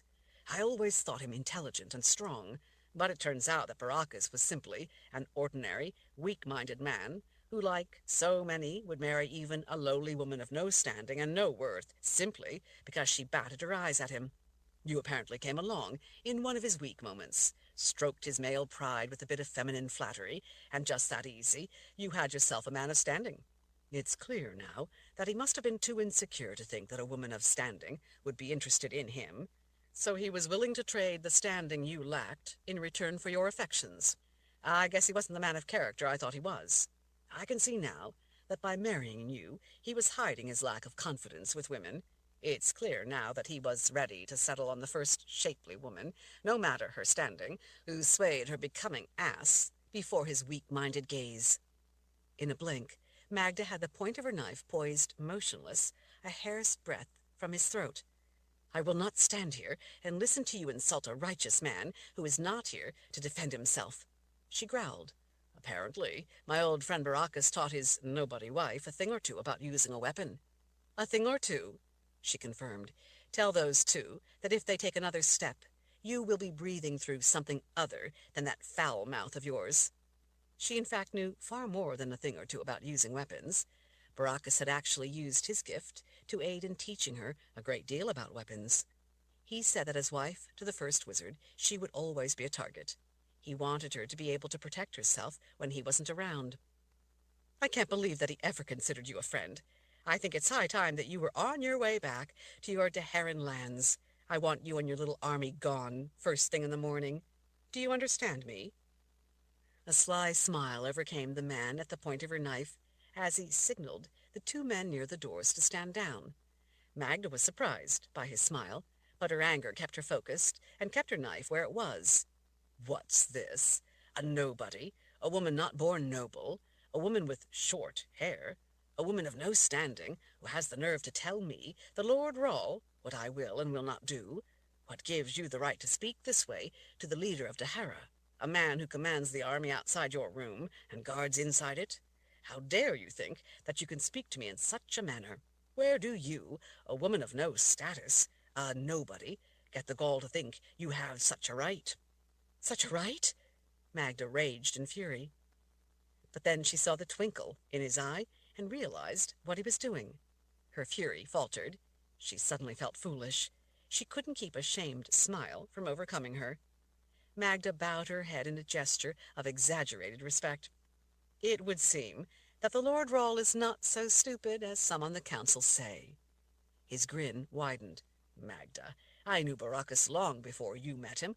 I fought beside the man. I knew his character. He would never be attracted to a weak woman. He never cared about the length of your hair or standing when he met you, did he? Magda shook her head, remembering the first time she met him. He didn't even look at her hair. He looked into her eyes and asked her name. He cared about your character. He cared who you were. Baracus was a man of power. He was only attracted to strength and temperament that could complement his. He could have had any woman he wanted, I know, because many sought him out, and he always turned them away. Yet he chose you. He chose you, not because you were weak and common, but because you were rare, and his equal in every way that mattered. She smiled again, but this time in appreciation. Thank you for the kindest words about my husband and me that I have ever heard. They are true words, Magda. He chose you because you were worthy of him. He was lucky to have you. I'll not have you selling my friend's wife short. Her smile turned downhearted. I don't think I could begin to tell you how much I miss him, how lost I am without him. I understand. Now, let's put this nonsense aside. We have urgent matters that must be addressed. With Baracus gone, you are the only one I can turn to for answers. This is a time for courage and honesty if we are to have a chance. Magda finally lifted her chin. What can I do to help you, Lord Rawle? Chapter 10. You must speak to the council and let them know of the threat. Make them understand how serious it is. Ulrich Rawle told her. With Baracus dead, it's up to us, and we're running out of time. What threat? A bit surprised, he cast her a suspicious look from under a lowered brow. Surely Baracus must have told you about the dream walkers. Magda stilled. She wanted to help the man, but she didn't like the idea of talking about anything Baracus had told her in confidence. The two of them had always had an understanding that, because of his position, the things he discussed with her were meant to remain strictly confidential. She never spoke about such matters without her husband explicitly telling her that it was all right. She remembered then the note in her pocket, the note Baracus had left for her up on the battlement. Those were his last words to her. Your destiny is to find truth. It will be difficult, but have the courage to take up that calling. It seemed clear that Baracus meant for her to act. His note didn't ask her to keep silent or to stay out of things. He said that she must have the courage to act. Magda realized that with Baracus gone, she needed to trust someone. While she knew a number of the people her husband had worked with and trusted, she never heard him speak about his trust in anyone the way he spoke of his trust of Ulrich Rawle. He did, she said at last. Good. Tell me what you know about them, anything Baracus said. Magda took a deep breath to gather her thoughts. Well, when enemy gifted in the old world, not long ago, created dreamwalkers, Baracus told me that such weapons, made out of people, could mean the end of us all. He said that there was only a small window of opportunity to act. In secret, he worked tirelessly on the problem. In the course of that work, he discovered that the dreamwalkers were created through the use of a constructed spell. Lord Rawle nodded.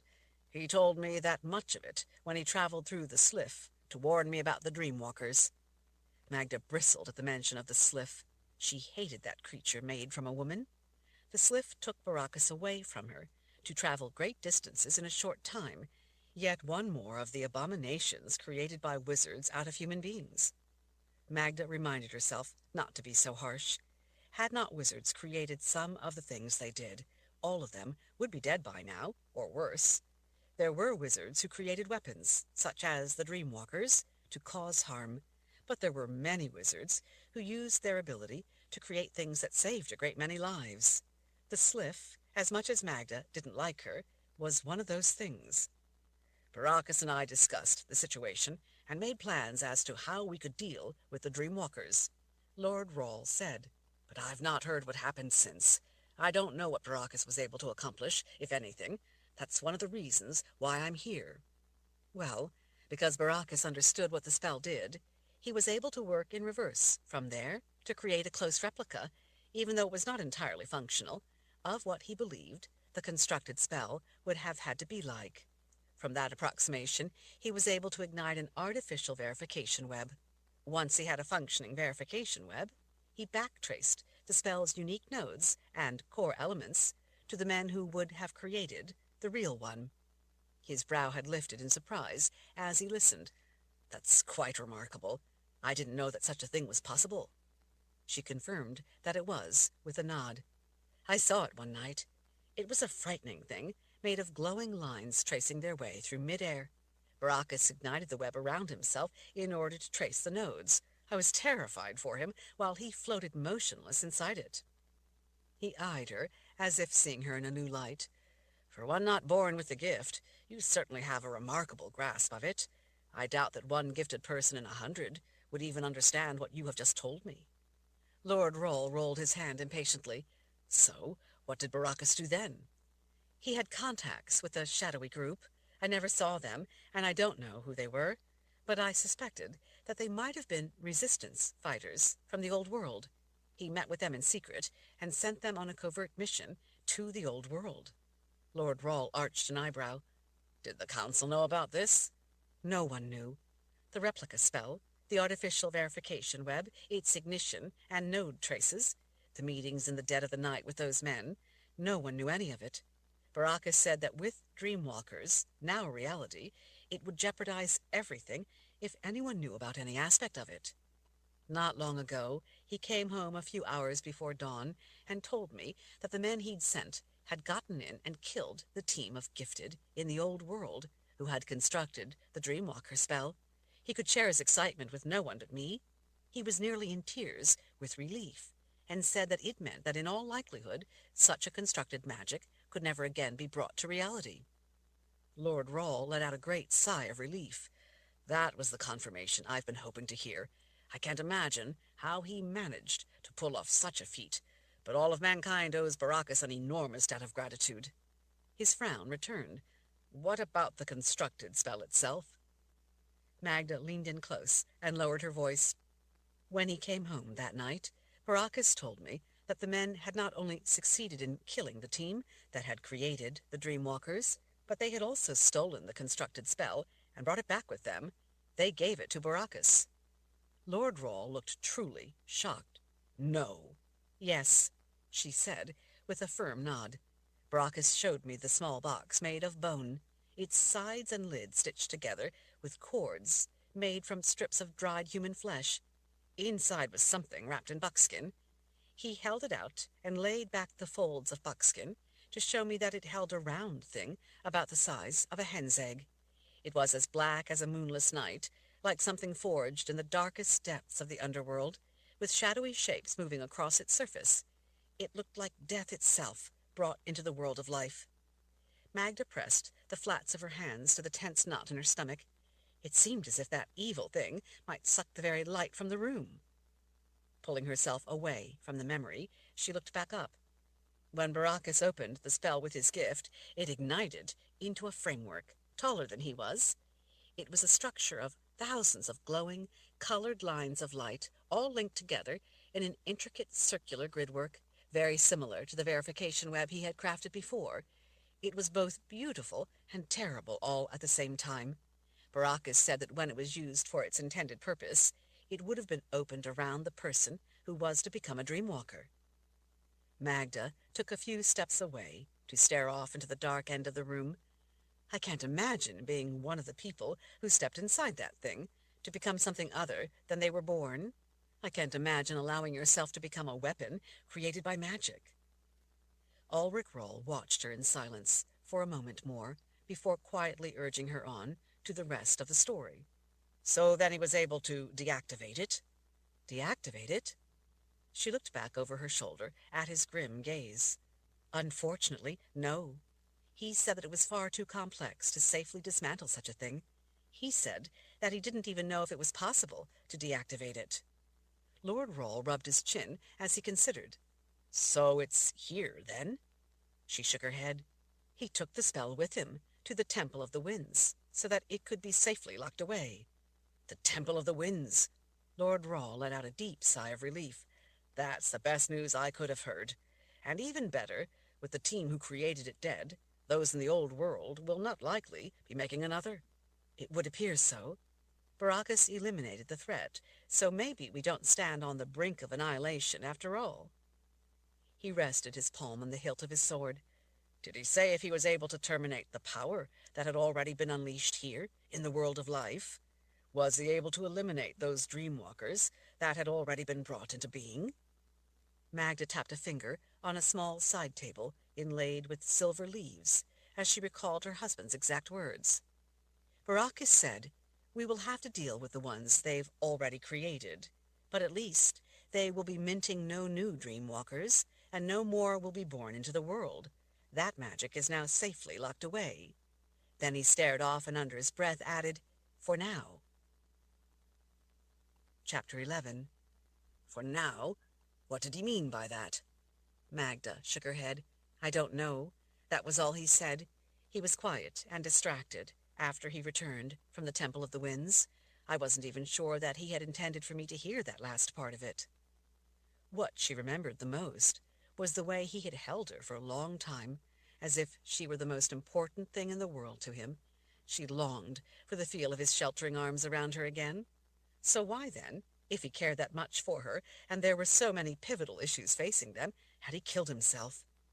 Magda swallowed and tried to put the memory from her mind, lest she be overwhelmed by tears. As I had hoped, Baracus once again managed to accomplish the seemingly impossible, and eliminated their ability to create more dreamwalkers. Lord Rawl regarded her with a determined look. "Unfortunately, that doesn't do anything about the ones that already exist. They're easily trouble enough to annihilate us. That element of the threat must be countered as well." Magda knew the truth of that. Baracus had told her that after a person had been enclosed by that constructed spell, the power from it was fused into their being, into their very souls. They were in part the same person, but now they were more. They became beings with powers and abilities that others didn't possess and couldn't defend against. From their name, Magda had at first thought that they were able to steal into a person's dreams while they slept. But Baracus had explained that it was more sinister than that. They actually slipped into the infinitesimal empty spaces between thoughts, like water seeping into the voids of a sponge. It wasn't that they used dreams to enter a person's mind. It was more like they became the victim's real-life nightmare. Magda paced a few steps away, thinking, worrying. She hadn't wanted to press her husband for details when he had returned. She had been so thankful that he had come back safely to her that she had just wanted to hold him. She turned back. "Can a dreamwalker invade anyone's mind?" "Technically, yes. However, entering a person's mind is profoundly difficult, so, to help them, dreamwalkers use the victim's gift. In essence, they seize control of a person's own magic and turn it against them. Where dreamwalkers are concerned, having the gift is a dangerous liability." "What about the ungifted, like me?" "It's much more difficult for dreamwalkers to get into the mind of an ungifted person, and even more difficult yet, to control them. Not that it can't be done, but it requires great effort. The real question is, why would they want to? After all, dreamwalkers were created as weapons, so they would be expected to seek out high-value targets. That implies the gifted." "That makes sense," Magda said, as she tried to put the pieces of what she knew together with what she was learning. "But the person would be aware of it, wouldn't they?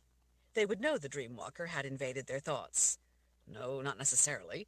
A dreamwalker can be in your mind, watching, listening, and unless they want you to know, you would be completely unaware of their presence.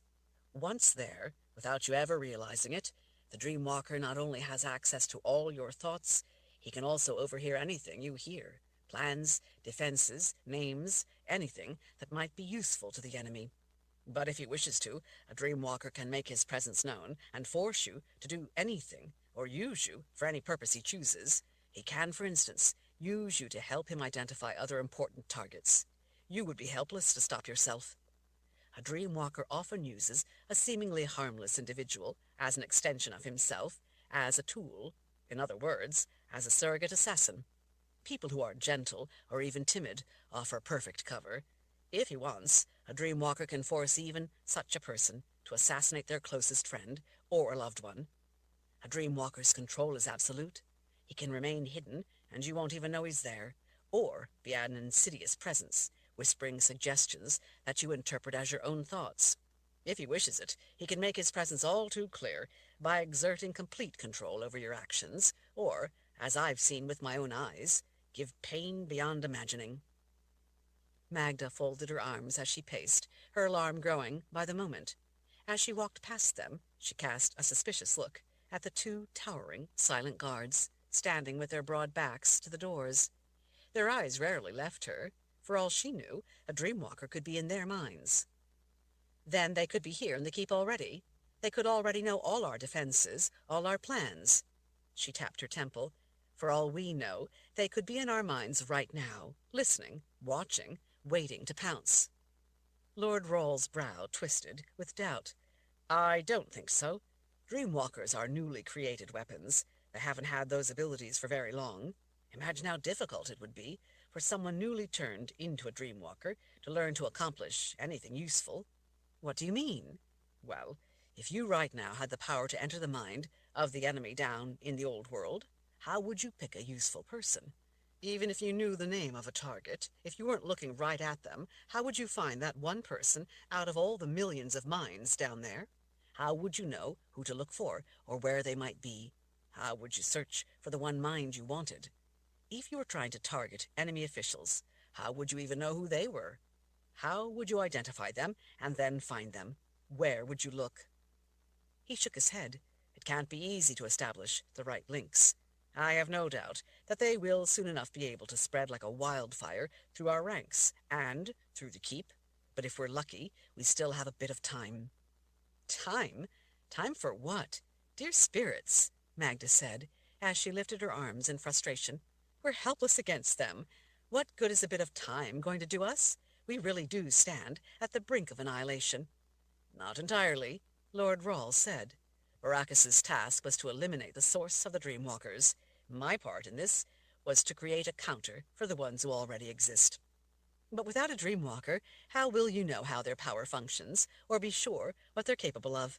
For that matter, how can you know for certain that any counter you create really works? At that moment, at seeing the look that came into his eyes, Magda, for the first time, fully understood why this man was so feared. There was terrible resolve there, and terrible conviction.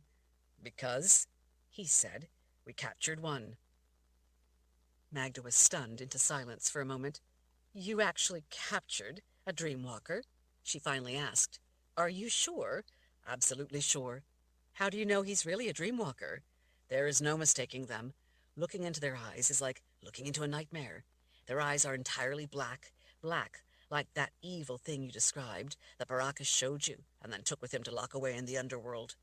When a dreamwalker looks at you, clouded shapes shift across the inky black surface of their eyes so black that they seem as if they might suck the sunlight out of the day and turn the world into everlasting night. I remember well the black thing Baracus showed me. Magda rubbed her arms, unable to turn away from the look of bottled fury in Lord Rawle's eyes. Were you able to gain his cooperation, or learn anything useful from him? The knuckles of his fists were white. He killed a lot of my people I loved, and he forced me to kill some of those innocent people he possessed, lest he kill me by their hand. He caused us a great deal of trouble, but in the end I was able to use him to unlock the secrets of their power. Magda didn't ask how he had gained the Dreamwalkers' cooperation. It was wartime. They were in a struggle for their very existence. Every day, lives were being lost in that struggle. Countless more innocent lives were at stake. From what she had heard, if there was one thing the Deherans were good at, it was knowing how to make people tell what they knew. I had to devote a great many resources to the task, he said, but it was necessary, and the results were worth it. I finally created a counter to block their ability. Magda wasn't sure that she had heard him correctly. She took a step closer. You mean you can actually stop them? Lord Rawle nodded. I was able to construct a very complex spell that I actually propagated within myself. That magic is now part of who I am, a part of every fiber of my being. In a way, I, too, have become more than I was before, much like the weapons we create out of people. That new ability now completely shields my mind from the Dreamwalkers. She gripped his forearm. You're certain? Yes, I tested it on our dreamwalker. But how can you be certain that he wasn't pretending, that he couldn't enter your mind? He arched an eyebrow. With what was being done to him at the time, and for as long as it was being done, I promise you, if he could have gotten into my mind to stop me, he would have. So the magic you created is our salvation, then? Yes and no. She felt her hopes yet again slipping away. What do you mean? I was able to create a counter to the Dreamwalkers, and it works perfectly. The problem was that it only worked for me. I tried, but I can't recreate a similar ability in others. It's a power specific to me, to my inherent nature. Magda's heart sank. So the rest of us are to remain at the mercy of the Dreamwalkers. Not exactly. I finally succeeded in creating a way to protect other people as well. Part of the ever-escalating balance of power I spoke of before.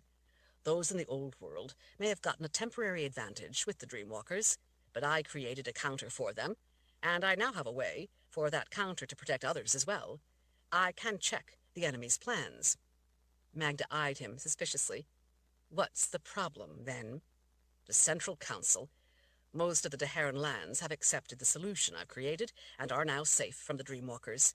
We need the Council to help us implement the same protection here. That's why I need you to speak with them. I've already tried to convince them of the danger we're in and the necessity of my solution. But without Baracus to lend his support, they won't listen to me. Magda pressed her fingers to her forehead, frustrated that he still thought she could somehow tell the Council what to do. If they won't listen to the Lord Rawl, the leader of the Daharan lands, they certainly aren't going to listen to me. They've listened to your arguments for several years, and know that your appeals are always important and well-reasoned. They're used to having you speak before them. They've often gone along with your proposals. On the other hand, they've always been suspicious of me, and aren't inclined to listen with an open mind to anything I say. Lord Rawl, I wish it was otherwise, but I don't think... If they won't listen to you now about something this important, and they won't do what is needed, then the people of the Midlands will have no way to guard their minds. Magda paused, struck by those words. They were close to the same words in the note. Be strong now, guard your mind. She wondered if that could possibly be what Baracus had meant. She wondered if he had been trying to tell her about the Dreamwalkers, but how could that have been what he meant? She felt an icy sense of unease as she remembered, then, the whispers in her mind urging her to jump off the wall. Was it possible? Dread welled up inside her. What do people have to do to be protected? What solution have you created? With the spell I forged, the spell that is now part of my being, I'm immune to Dreamwalkers entering my mind. But, like I said, I can't create that same counter within other people. I tried, but it isn't possible. So instead I created a way to link others to my protective magic. That link shields them from Dreamwalkers entering their mind, the same as I am protected. Are you sure? How is such a thing even possible? Everyone, even those like you who are ungifted, has a spark of the gift within them. That living spark enables everyone to interact with magic, even if they can't create it themselves. Through that flicker of the gift, anyone who accepts me as their ruler becomes my subject, and they are thus linked to me. We become bonded, them to me and me to them. I become their magic against magic. He gestured toward the two men watching from their position at the door, and they in turn protect me. Magda blinked. Do you mean to say that to be protected from Dreamwalkers, people must swear loyalty to you? Yes and no. Sincere belief in my sovereignty over them is actually the link that powers the bond. In reality, that's all that's needed. Swearing loyalty, though, helps a lot of hesitant minds fully commit.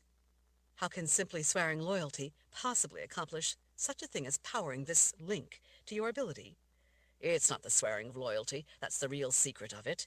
It's the realization, the conviction, that they are my subjects and I their sovereign ruler that actually powers the spark of their gift to link my magic. It has to be sincere in order to connect them with the spell I carry within me. They don't have to like it, but they have to accept the fact that I am their ruler. I just don't understand. That's always the problem, and we don't have time to try to make people understand the nuanced intricacies of conjured links to constructed spells. He gestured irritably. It's complicated and hard to explain to people, even the gifted, even wizards. Fortunately, I've found that an oath serves to bring about acceptance, ignites the link, and forges the bond. An oath. Yes. All that is really necessary for the bond to work is the person's solemn acceptance of my authority over them. But like I say, the oath is a great deal simpler and works in most cases.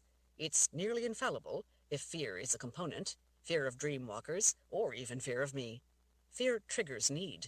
Need powers sincerity. Sincerity is the required element. Once established, the bond becomes a kind of conduit, through the spark of the gift, that draws upon the constructed protection I have within me to protect them as well. I worked long and hard to create an oath that fires the forge of that living link within the supplicant. Magda stared up at the man. And what is this oath? To be protected, people must swear as follows. Master Roll, guide us. Master Roll, teach us. Master Roll, protect us. In your light we thrive. In your mercy we are sheltered. In your wisdom we are humbled.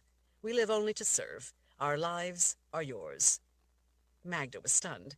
And you expect people to swear this oath to you? I'm trying to save their lives, Magda.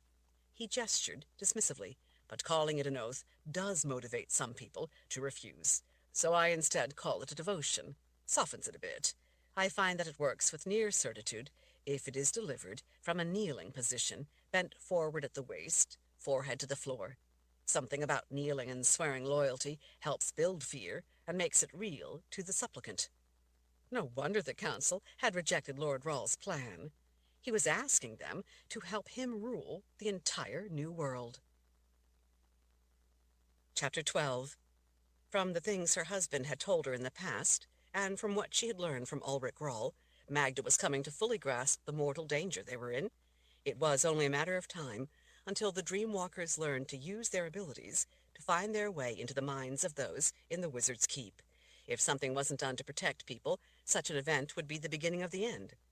Not only was the Keep the seat of power in the Midlands, it was in many ways also its heart and soul.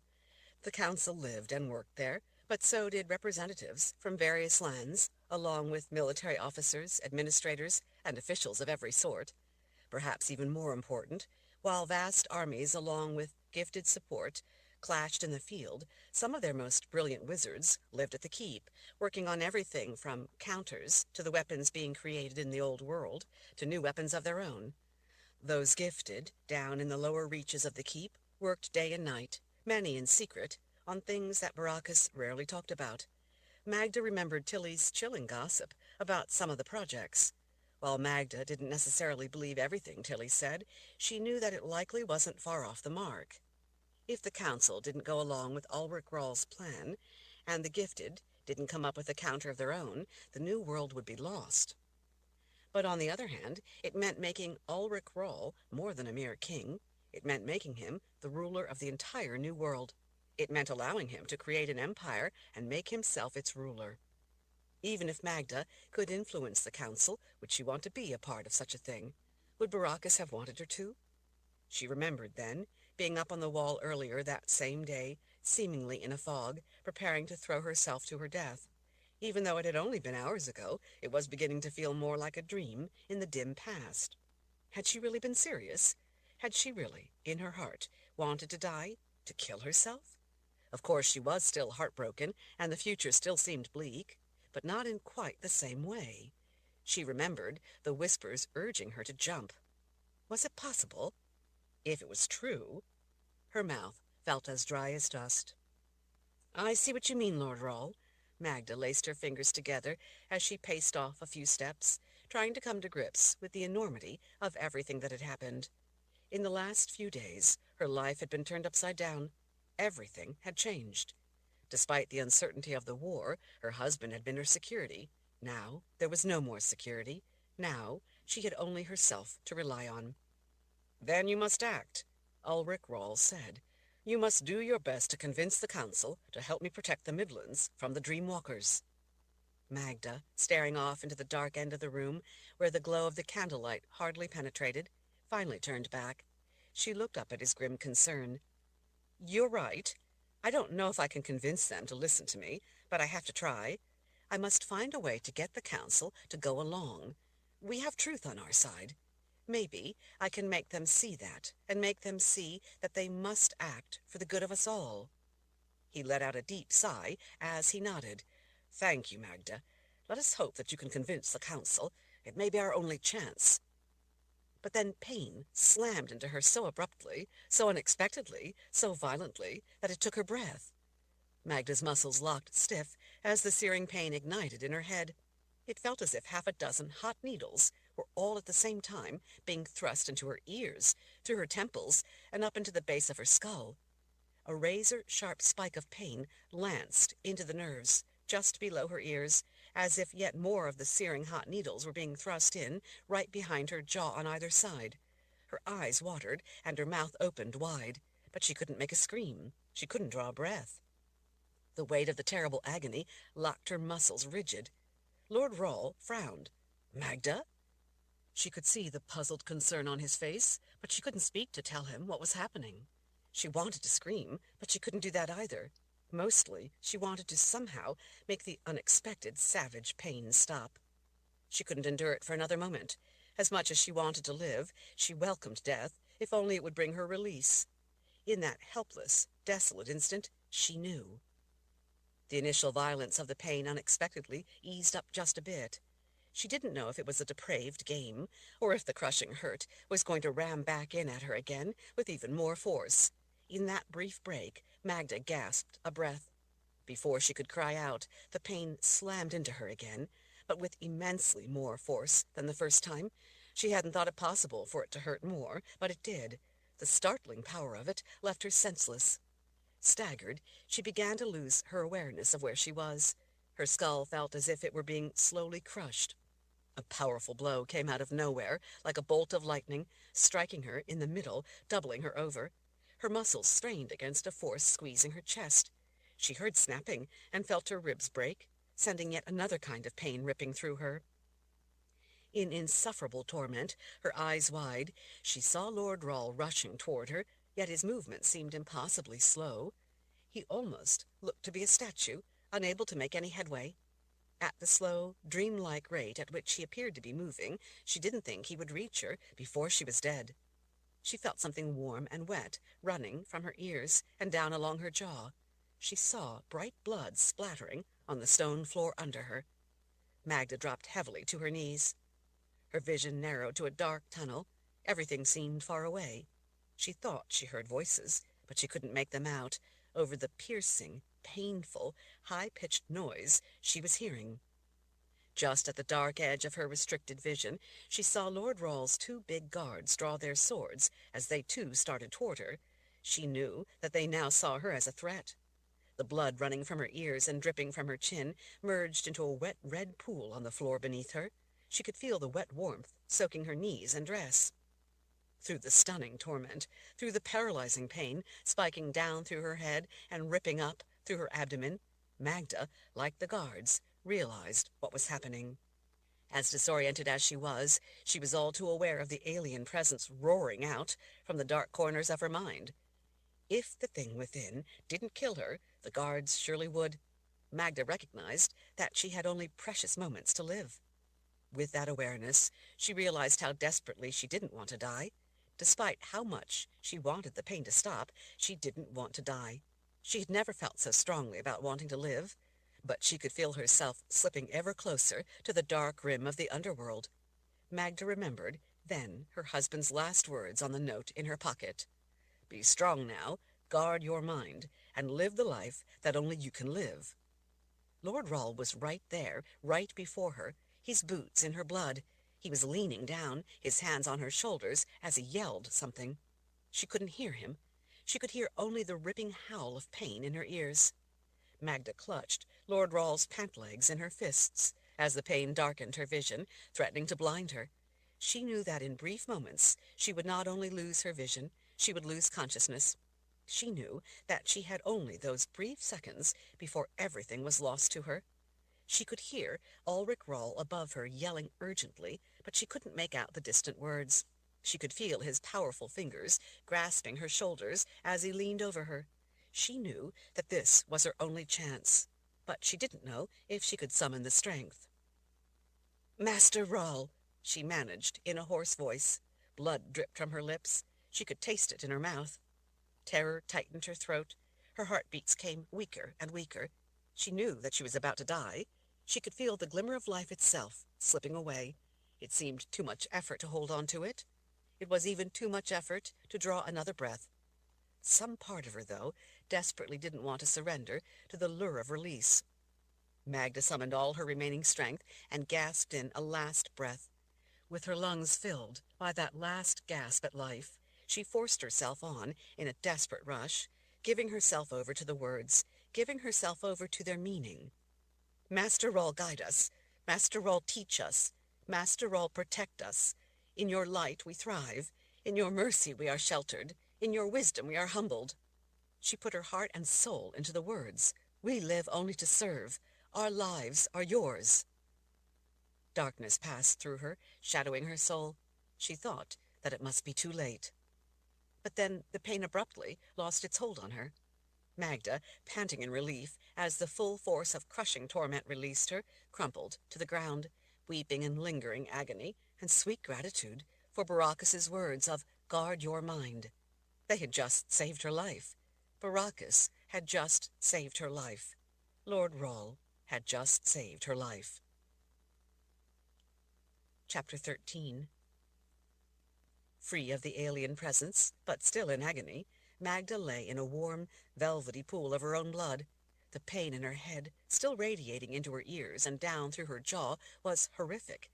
As much as she hurt, though, she was profoundly thankful that it was at least not the same kind of agony as the crushing pain the dream-walker had been inflicting from within. As much as she didn't want to suffer the pain of being touched, she didn't have the power to offer much resistance. As Lord Rahl and his 2 bodyguards gently rolled her over, she cried out at the torture of being moved. She could feel broken ribs grate together with each shallow breath. Easy now, Lord Rahl said in a surprisingly gentle voice, as big hands caught her weakly flailing arms. It's going to be all right. You have to be still, though. Don't try to get up. In a daze, Magda was only dimly aware of where she was and what was happening. It seemed like it all was happening to someone else, and she was only watching it. Her whole body throbbed in terrible pain, but even that, too, in an odd way, seemed strangely distant.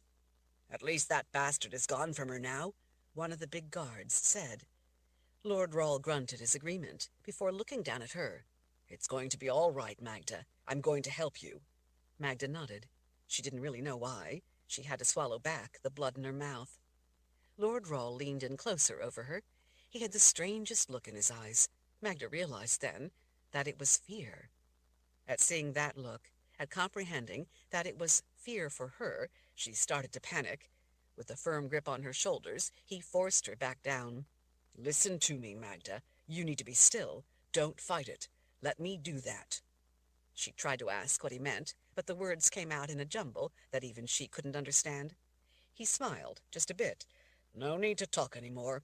You got the right words out when you needed them. He patted her shoulder. You're safe from the Dreamwalker now. Magda sagged in relief. At least that monster was gone from her mind. She had felt that evil presence for only a brief time, but it was something she knew she would never be able to forget. Tears of gratitude at being free of the Dreamwalker ran across her cheeks.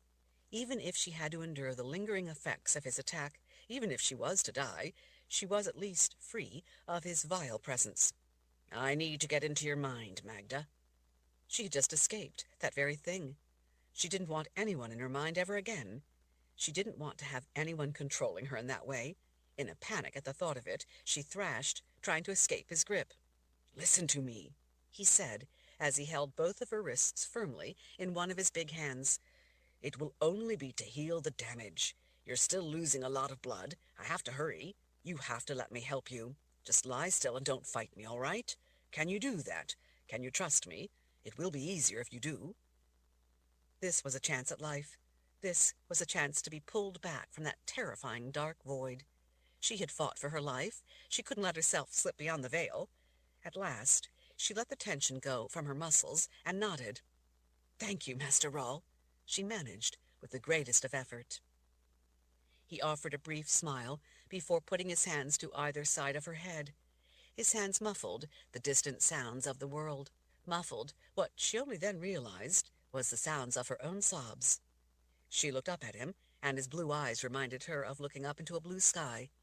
As she stared, unable to blink, she was drawn into that calming color.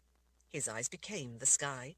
She felt herself falling into that azure forever that became sapphire, that became cobalt, that became midnight blue, that became simply midnight. She felt the weight of his power press in on her mind as the cold flood of his magic cascaded down through her whole being. She had been healed by Baracus before, but that had been for relatively minor things, a deep cut, a twisted ankle, a crippling headache. So she recognized the unique feel of additive magic. What in those instances had been a trickle was now a massive, icy torrent, overwhelming her with its power. Even more, though, she felt the red-hot touch of what she knew had to be subtractive magic. She imagined that he was removing residual traces of the damage done by the Dreamwalker's presence.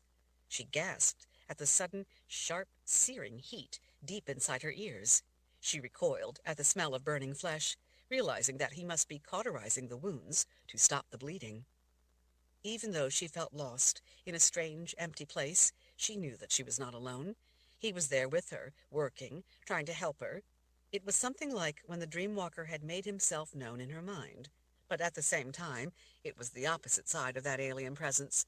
The Dreamwalker, she knew, she could feel, had been malicious and had fully intended harm.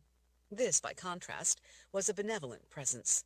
Despite the pain pulling her ever downward inside herself, she could feel that his purpose was only to help her, only to eventually be able to lift her pain away. She could feel every thread of additive magic stitching through her torn muscles and broken ribs. It didn't exactly hurt, but the odd sensation made her queasy. She wanted to squirm away, yet she knew that this was her only chance, and so she surrendered to it. The warm power seeping deep into her ears was equally uncomfortable. At the same time, she was aware of him trying to force her to let him lift the agony away. Magda resisted, holding on tight. She didn't want anyone else, especially Master Rawle, to have to feel the agony she felt.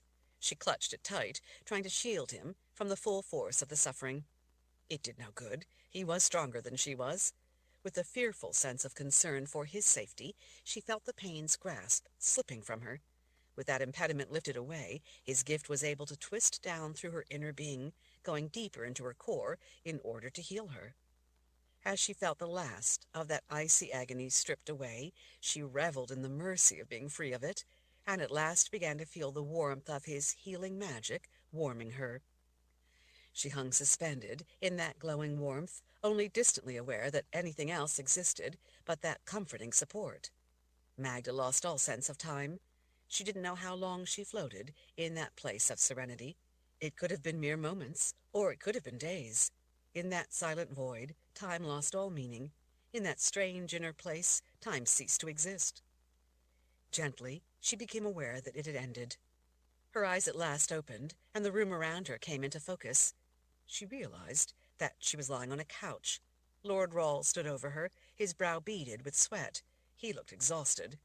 The candles on the iron stand nearby were burned down to nubs. She knew then that it had lasted most of the night. Magda reached up and touched her ear, letting her fingers trail down along her jaw. It didn't hurt any more. Her chest didn't ache inside either. She placed her hand on her ribs, testing. They were sound and no longer hurt. But there was more. While she still missed Baracus, still hurt that he was gone, it was different now. The pain of losing him wasn't so crushing as it had been. She still grieved, still felt the suffering of the loss, but she recognized that the sharpest edges of that misery were now softened just a bit. She would always miss her husband, always love him, but she knew now that she was going to be able to go on. She had to go on. "Thank you," she whispered up at Lord Rawle. He showed her a weary smile. "I would suggest that you rest, but I fear that we can't afford the time right now." Magda sat up, wiping at her eyes, getting her bearings. "Is it still night?" His smile widened. "It's a new day, Magda. Has been for a while now." "Then we need to get to the council chambers. They will be in session. I need to convince them of the imminent danger. They must act." Lord Rawle glanced down at her clothes. "Maybe you had best get cleaned up first." Magda stood, feeling remarkably steady. She had expected to at least still feel wobbly, but she didn't. She felt alive, really alive. She looked down at her dress. Large areas of it were soaked with blood. He was right. She needed to change. She touched her hair and found that it too was matted with dried blood. She glanced over at her reflection in a small mirror on the wall. Blood stained the sides of her face and neck. "I guess I do look a shocking mess. I had better clean up first, before we go to see the council." Ulrich Roll nodded as he gestured at his two big bodyguards. "We'll wait outside while you change and wash up." Magda caught his arm as he started to turn toward the door. "No." He frowned. "No?" "No. I want the council to see me like this. They need to see the reality of the blood that will be shed by our people at the hands of the Dreamwalkers if they refuse to listen." Lord Rawle smiled. "I don't think that the council has yet ever really encountered the true resolve of Magda Searus." She returned a haunted smile. "They are about to." Chapter 14. Magda kept her eyes straight ahead as she marched past towering, polished black marble columns to each side of the gallery leading toward the council chambers. Rounded moldings covered in gold atop the columns supported a thick architrave carved with robed figures meant to represent the members of the council. A gridwork of golden squares overspread the long vaulted ceiling. Each square held a bronze medallion with the scene of a different place in the Midlands. Supposedly, as council members passed through the gallery, they were walking beneath a grand display of the diversity of the Midlands, so that they would be reminded to be mindful of all the far-flung people they represented as they went about their official deliberations. In Magda's experience, it took more than bronze medallions to remind the council to be mindful of all the far-flung places of the Midlands. Magda passed beneath a line of long red silk banners hanging from the vaulted ceiling. They were meant to represent the blood that had been shed in defense of the people of the Midlands. The carpet she walked along, with the names of battles woven along the edges, was also red and meant to be a reminder of the struggles fought and the lives laid down so that others might live. Magda usually found passing through the gallery to be a somber experience. On this day, it was more somber than usual. The red banners and crimson carpet only served to help draw attention to the blood covering Magda. More than ever before, she felt a connection to those who had bled in defense of their motherland. If the council refused to listen to her, then a great deal more blood would be shed. As she marched down the long carpet, men to the sides paused in mid-conversation to stare openly. Women moved back. The drone of talking withered to whispers, and then people fell silent as she passed, leaving a hush in her wake. As she entered the great rotunda, not far from the council chambers, Magda saw small clusters of people all through the enormous room, standing around talking, no doubt discussing matters waiting to be brought before the council. The conversation echoing around the room tapered off as people watched her advance through their midst, trailed by the Lord Roll of the Daharan lands and his two huge bodyguards.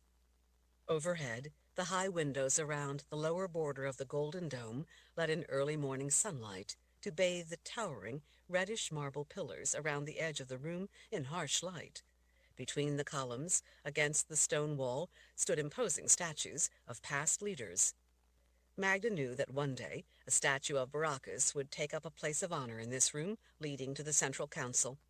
It was a strange thought that touched her with pride, yet at the same time served to highlight how Baracus was slipping inexorably into her past. It wouldn't be long before Baracus became a figure left to history.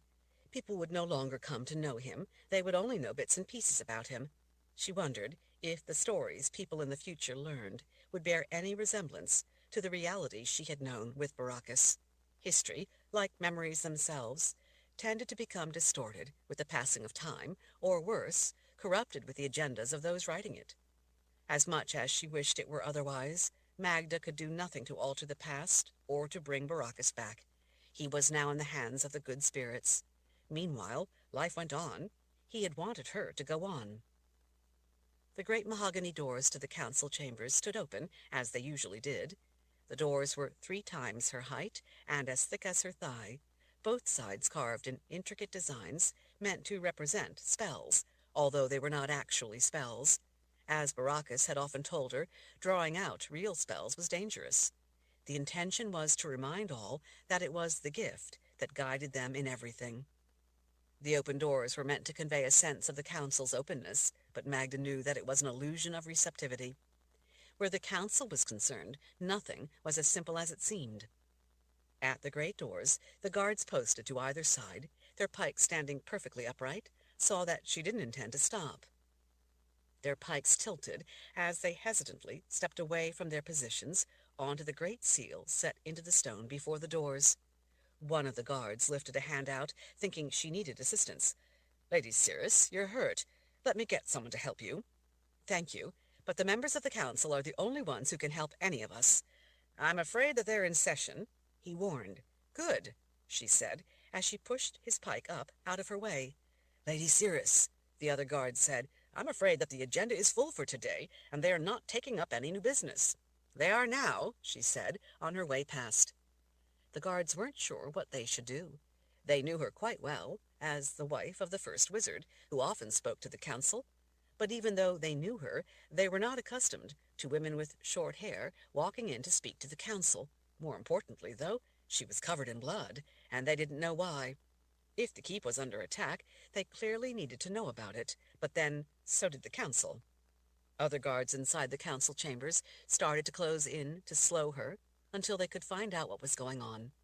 They took in Lord Rawle and his 2 men behind her, confused by the sight of the first wizard's wife covered with blood, to say nothing of the leader of the Deharan lands accompanying her.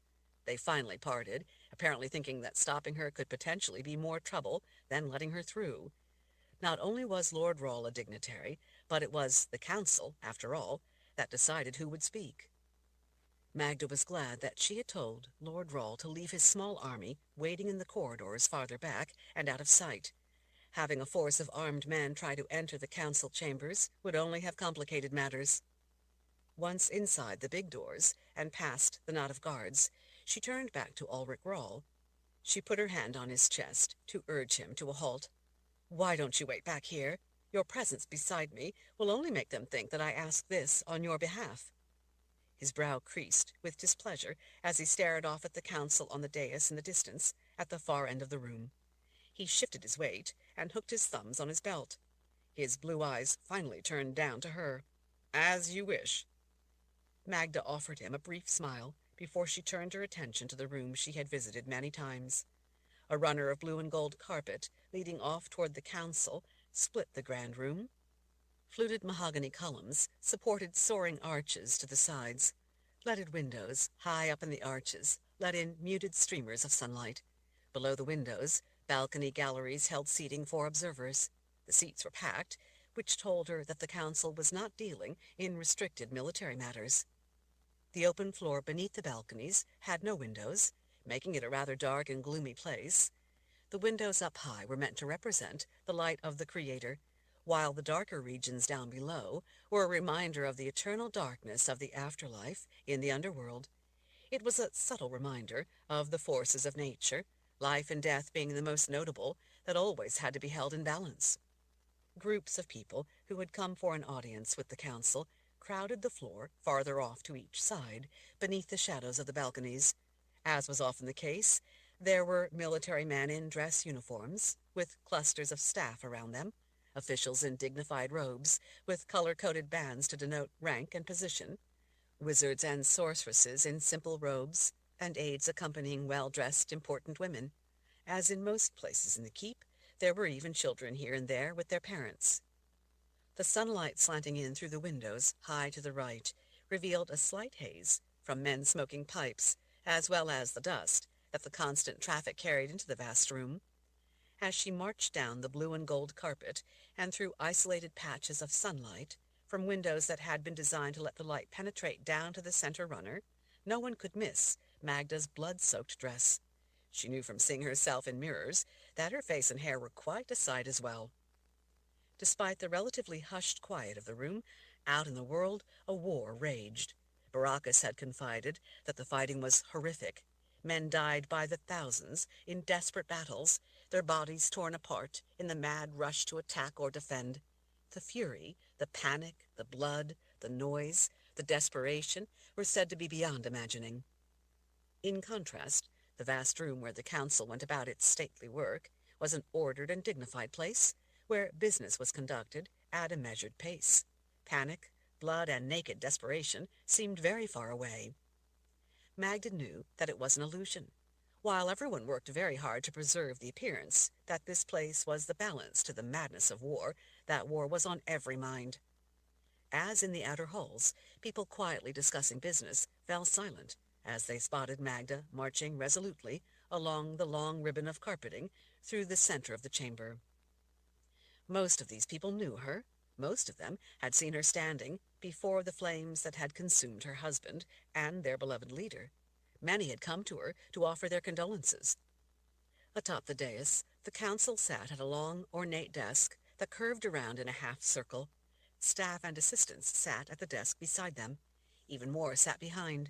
People stood in the center of the dais, with that desk curving halfway around them and the audience at their back, to be heard by the council. Magda recognized the woman standing in that spot, speaking passionately to the council. Her words trailed off as she looked over her shoulder to see Magda step up behind her. The woman first quickly took in the length of Magda's hair, and then scowled down at her bloody clothes. "I don't appreciate being interrupted when I am addressing the council." "I'm talking to them now, Vivian," Magda said, as she showed the woman a very brief smile. "You can speak to them later." Vivian pulled a long lock of hair forward over her shoulder. "What makes you think you can—" "Leave," Magda said, in a voice so calm, so quiet, so deadly, that Vivian flinched. When the woman made no move to leave, Magda leaned even closer and spoke in a confidential tone that no one else could hear. "Either you walk out now, Vivian, or you will have to be carried out. I think you know that I'm not bluffing." At seeing the look in Magda's eyes, Vivian turned and dipped a quick bow to the council before hurrying away. A hush fell over the room. "What is the meaning of this interruption?" a red-faced Councilman Weston asked. "What matter could be important enough for you to dare to think you can intrude in this fashion?" Magda clasped her hands. "A matter of life and death." Behind her, whispers rippled through the room. "Life and death? What are you talking about?" Weston demanded. Magda met the gaze of each councilman, now that one of them had made the mistake of inviting her to speak on the subject. "The Dreamwalkers are in the keep." Chapter 15. The room erupted with noise and confusion as everyone behind Magda started talking at once. Some people yelled questions, others called out their disbelief, yet others shouted denunciations. Many, gripped by fear, remained silent. Elder Cattle, ever the arbiter of decorum in the council chambers, held up a gnarled, arthritic hand, calling for silence. When the crowd quieted, Councilman Weston went on. "Dreamwalkers, here in the keep?" His eyes narrowed. "That's absurd." Elder Cattle ignored Weston's charge. "Lady Searus," he said with practiced patience, "first of all, the council is in session, and—" "Good," Magda said, not at all patient. "That means I don't have to hunt you all down. Better that you are all gathered to hear this. Time is short." Councilman Guimer shot to his feet. "You have no standing to speak before this body, much less to interrupt us. How dare you dismiss someone who was speaking on important matters, and—" "Whatever matter Vivian was wound up about this time can wait. I told you, this is a matter of life and death. I was just invited by Councilman Weston to speak. I intend to do so." She arched an eyebrow. "Unless you want to have me dragged away before I can make known the mortal danger to our people, as well as how the council can help to protect them." Assistants shared looks. Some of the councilmen shifted uncomfortably in their chairs. Not all of them wanted to so publicly silence her before she could reveal what the council could do to help to protect people. That reluctance gave her a window of opportunity. Councilman Hambrook leaned back and clasped his hands together over his ample middle. "Dreamwalkers, you say?" Guimer shot to his feet and turned his wrath on his fellow councilman. "Hambrook, we're not going to be diverted from our agenda to allow this outrageous interruption to continue." Magda closed the distance to the desk in 3 long strides, placed her hands on the polished wood, and with a glare leaned toward Councilman Guimer. "Sit down!" Taken aback by the calm fury in her voice, and somewhat stunned to be spoken to in such a way, he dropped into his chair. Magda straightened. "Dream-walkers have made their way into the keep. We must—" This time it was Weston, to her right, who interrupted her. "Disregarding your bursting in here in such an insolent fashion, what makes you think we would believe such a claim?" Magda slammed the flat of her hand on the desk before the man. The shock of the loud smack made all of them jump. She could feel her face going red with rage. "Look at me. This is what a dream-walker did to me. What you see, the blood all over me, is what your countrymen and loved ones are going to look like before they die in unimaginable agony. This is what is coming for all of us. I'm not going to sit here and—" "Let her speak," Elder Cattle said with quiet authority. Magda bowed her head to the elder in appreciation before collecting herself and going on. "A dream-walker entered my mind without my being aware of it. I don't know how long he was hidden there. I fear to think what he overheard while he was lurking in my mind without my knowledge." "What could he have overheard?" Councilman Sadler asked in a suspicious tone. "For one thing, the reason I was coming here today. The solution to prevent the dream-walkers from having free run of the keep and destroying us all. Once he heard that solution and knew that I was going to come here for the council's help in implementing it, he acted. His intent was to kill me so that I couldn't speak to you. His intent was to keep you in the dark so that we would all be vulnerable." As Magda looked at each councilman in turn, out of the corner of her eye she could see the crowd moving in closer so that they wouldn't miss what she had to say. She straightened and stepped back to the center of the semicircle of councilmen so that she could make sure that everyone could hear her. "While I don't have any idea how long the dream-walker was hidden there in my mind, watching, listening, his presence became all too obvious once he decided to rip me apart from the inside." She slowly shook her head as she turned her back on the council to look out into the frightened eyes of all the silent people watching her. "You cannot imagine the pain of it." The spectators stared in silent anxiety. Weston broke the silence. "Do you expect us to trust?" "No," she said, without looking back at him. "I expect you to look with your own eyes at the result of what was being done to me by the dream-walker who had slipped into my mind, here in the keep, where we thought we were safe. We are not safe." She held out the skirt of her dress. As I fell to my knees, dying, blood running from my ears, blood choking me, I could feel the dream-walker break each rib, one at a time. Some in the crowd gasped. The pain was beyond endurance, yet there is no way to avoid enduring it.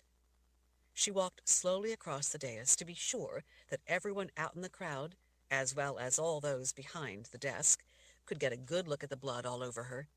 The sound of her shoes on the wooden floor of the rostrum echoed through the room. "The blood you see all over me," she said, "is the evidence of the torture he was inflicting. If it is shocking to see, I promise you, you would not have wanted to hear my screams as I lay in a pool of my own blood and on the brink of death." "And so I guess that the good spirits swept in and saved you at the last moment?" Councilman Guimer asked, bringing a smattering of laughter. "No," she calmly answered as she gazed out at the crowd, "though I prayed they would. The good spirits did not come to my rescue. I saved myself." "And how, may I ask, did you do that?" Sadler asked, fingers skyward. "If the dream-walkers are in fact such fearsome beings." "You're right. They are fearsome. They are also powerful. But I invoked magic even more powerful, and as a result I was protected from the dream-walkers." "You are not gifted," Guimer scoffed. "You don't have to be gifted to be protected," she said out to the crowd, watching, addressing them rather than the council. "You must choose, though, to accept the solution. At the last moment before I was about to die, I came to understand that, and I chose to do what was needed to save myself. That's why I'm here. I want all of our people to know that there is protection for them, for all of them. Believe me, the dream-walkers can steal into the minds of anyone, and they will show no mercy. But none of you need fear them. None of you needs to suffer and die." "And how do you know that you really are protected?" Guimer asked. If I wasn't protected, the Dreamwalkers would have torn me apart where I stood, so they could prevent me from coming here to tell you how to protect yourselves and our people from their abilities." Concerned chatter rippled through the room. People among the onlookers shouted out over the noise, wanting to know what was needed to be protected from the Dreamwalkers. Magda let the worry build for a time before she finally lifted her arm, pointing to the back of the room near the great doors. Everyone turned to look where she pointed. "There stands Lord Rawle, the key to your survival," she said, in a voice loud enough that all could hear her. "He alone created a protection that shields him from the Dreamwalkers. That protection, constructed of magic, is powerful enough to protect anyone bonded to him." "Lord Rawle?" Ymir shouted. "Not that nonsense again. Lord Rawle has already come before us with his plans to rule the world." Magda turned to glare on the man. "And since when is toiling to protect your life and the lives of all the other innocent people of the Midlands, as well as the Daharan lands, interpreted as wanting to rule the world?" "This is about the oath he insists we must swear to him, isn't it?" Elder Cattle asked. Magda spread her hands. "We are all on the same side in this. We of the Midlands and those of the Daharan lands share a common interest as well as a common threat. Those in the Old World want to subjugate all of the New World. They don't care about our internal boundaries. They want to rule us all. If they win, there will be no Midlands, no Daharan lands. We will all be either dead or their slaves. This is about our survival, not petty matters of rule." "Petty?" Sadler asked.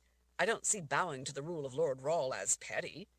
"You will think it petty enough," Magda said, "if a Dreamwalker silently slips into your mind and becomes your master, if he makes you do his vile bidding. They can make you betray those you care about, even kill people you love. If you're lucky, that master will choose instead to rip you apart from the inside." Sadler licked his lips, but didn't speak up to argue. The whispers in the crowd fell silent as a man who had been watching from the shadows at the back of the room, behind the councilman, stepped out into the light. It was Prosecutor Lothane. His menacing gaze was fixed on Magda. Chapter 16. Lothane's smile looked every bit as deadly as a skeleton's grin. "And how do you know, Lady Searus, that it was not really Ulrich Rawle's own magic that was in fact tearing you apart from the inside, as you put it?" "Lord Rawle's magic?" Magda gaped at the man. "Why would he do such a thing?" Lothane arched an eyebrow. The grace of his smile, as mocking as it had been, vanished. "Perhaps for the exact reason that brings you to stand before us. To have you put on a show to frighten people into going along with his scheme to seize power and become the leader of all of the New World." He stood as motionless as a rock, challenging her to deny it. "That is not what is happening." Magda wished her own voice didn't sound so inadequate and defensive. "Because your husband had convinced you that Ulrich Rawle was to be trusted?" Magda blinked. She didn't want to agree with the man, but she had to say something. She pulled herself up straighter. "My husband told me of the very real danger from the Dreamwalkers. As a war wizard, he knew all too well exactly what they are capable of. Like everyone else, I have for years admired Baracus's knowledge and wisdom. He was, after all, named First Wizard because of the respect in which he was held. As First Wizard, he had a great deal of trust in Ulrich Rawle. They were both fighting on the same side in this war. They both have fought from the beginning to keep all our people from being slaughtered." Lothane smiled just a bit, as if he had caught her in a slip of the tongue. "It would appear by your own admission that your husband carefully shaped your thinking in a great many areas." He stroked a finger across the stubble on his chin as he took a few slow strides toward her. "Are you saying, then, that your husband was all along a secret party to Ulrich Rawle's plot to rule the New World? Perhaps that was the reason for your husband's secret dealings and covert midnight meetings with strangers?" Magda's hands fisted at her sides. This time she had no trouble bringing power to her voice. "My husband has, from the beginning, fought this long war for no reason other than to protect us all. This long war that we are losing. Your accusations are as insulting as they are groundless." Lothane bowed his head. "Your loyalty to your husband is admirable, Lady Searus, but it is to be expected. This is all quite beside the point." Elder Cattle said, "Motives aside, we have been through all of this before quite exhaustively, and in the end, we made our decision to decline Lord Rawle's offer." Magda closed the distance to the elder sitting at the imposing center of the council's desk. "But things have changed. There is no time to waste. The Dreamwalkers are here now in the keep." "No one is doubting that you may in fact believe that," Prosecutor Lothane said from behind her. "However, even though there may be those who are inclined to trust your sincerity in what you believe, it is the truth of that belief that is in question. Dreamwalkers will no doubt pose a threat at some point in the future, but when they do, I would expect that they will come after important targets." Magda rounded on the prosecutor and held out her blood-stained arms. "They came after me." Lothane smiled dismissively. "At such a great distance from down in the old world, how would a Dreamwalker know of you or find you? And, more to the point, why would they bother with you?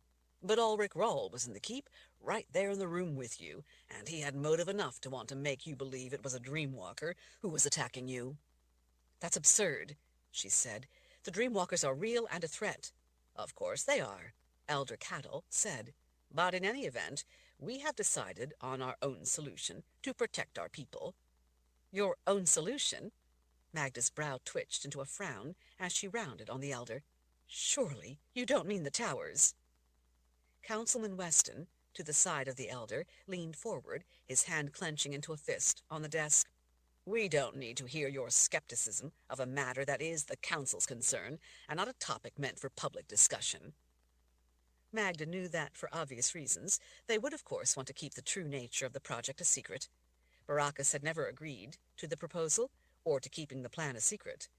He thought that if the situation was grave enough, the idea was something that would reluctantly have to be considered, but he thought it had to be considered publicly. Apparently others thought so as well. As a result, the tower proposal was one of the worst-kept secrets in all of Aidendrill. "We have a solution, and we are working on it," Elder Cattle said in his typically calm tone of authority. "That is all that matters here." Shocked, Magda paused only briefly. "Do you mean to say that you've actually gone ahead with the plan? You began implementing it without Baracus's knowledge?" "The first wizard had his own responsibilities. This was under our jurisdiction." Elder Cattle gestured, glossing over the question. "Once completed, the towers will not only protect us from the Dreamwalkers, they will seal away the old world and protect us from anything that the enemy gifted might create and send to destroy us. The towers are not a partial solution such as Lord Rawle proposes. They are a complete solution that will not only protect us from all manner of onslaughts, they will seal us off from the old world and end the war." She knew that he was making a statement for public consumption. In so doing, he was only revealing the virtuous aspects of a monstrous idea. "If it's even possible to complete them," she said. "They will be completed," a glowering Councilman Guimer said, dismissing the concern. Magda was horrified. She looked back at Elder Cattle. "But the towers would mean the death of untold numbers of our wizards." "It is a price that must be paid," he said. "It will end the war." Magda was incredulous. "At what cost? How many thousands of our best and brightest will you condemn to death to create your towers?" Looking down at the desktop, Cattle scratched an eyebrow. "They will be volunteers." "Volunteers?" "Yes." The elder frowned as he looked into her eyes. "Your husband, in his capacity as first wizard, did much the same thing, did he not? Didn't he choose volunteers from among the most talented of the gifted to go to the Temple of the Winds in the underworld? When each failed to return, he sent another, and then another. Baracus knew that he was likely sending those men to their death. The men knew it as well. It was a risk that was judged to be necessary, and a price that was paid willingly. This is no different here. It is a sacrifice that our people, including those you often advocate for, might survive." Magda took a step back. "And even if the price is willingly paid by those thousands, it will take time before the towers can be completed. The Dreamwalkers are coming. We can't afford to wait." Elder Cattle's frown began to show anger. "Do you suppose that the towers are the only solution we pursue? Do you think we are foolish old men, leaving the matter to languish while our people are in jeopardy? We have gifted, who as we speak work feverishly to find a way to shield us from the dreamwalkers. I'm not saying that you are foolish, Elder Cattle, Magda said, with a bow of her head, but the dreamwalkers are here now. What if the gifted can't create a shield? What if the dreamwalkers cut through the ranks of those gifted who are working on the problem in order to prevent them from coming up with a solution? We have a solution through Lord Rawl that works, and it will work immediately. You claim, Lothane said. The question for us here remains. Do you say this because you have been duped into believing it, or because you are a willing participant, a traitor, plotting against the Midlands? The prosecutor cocked his head, as if inviting a confession. Plotting against? Magda's surprise darkened into a murderous glare. I say it, because it is the truth.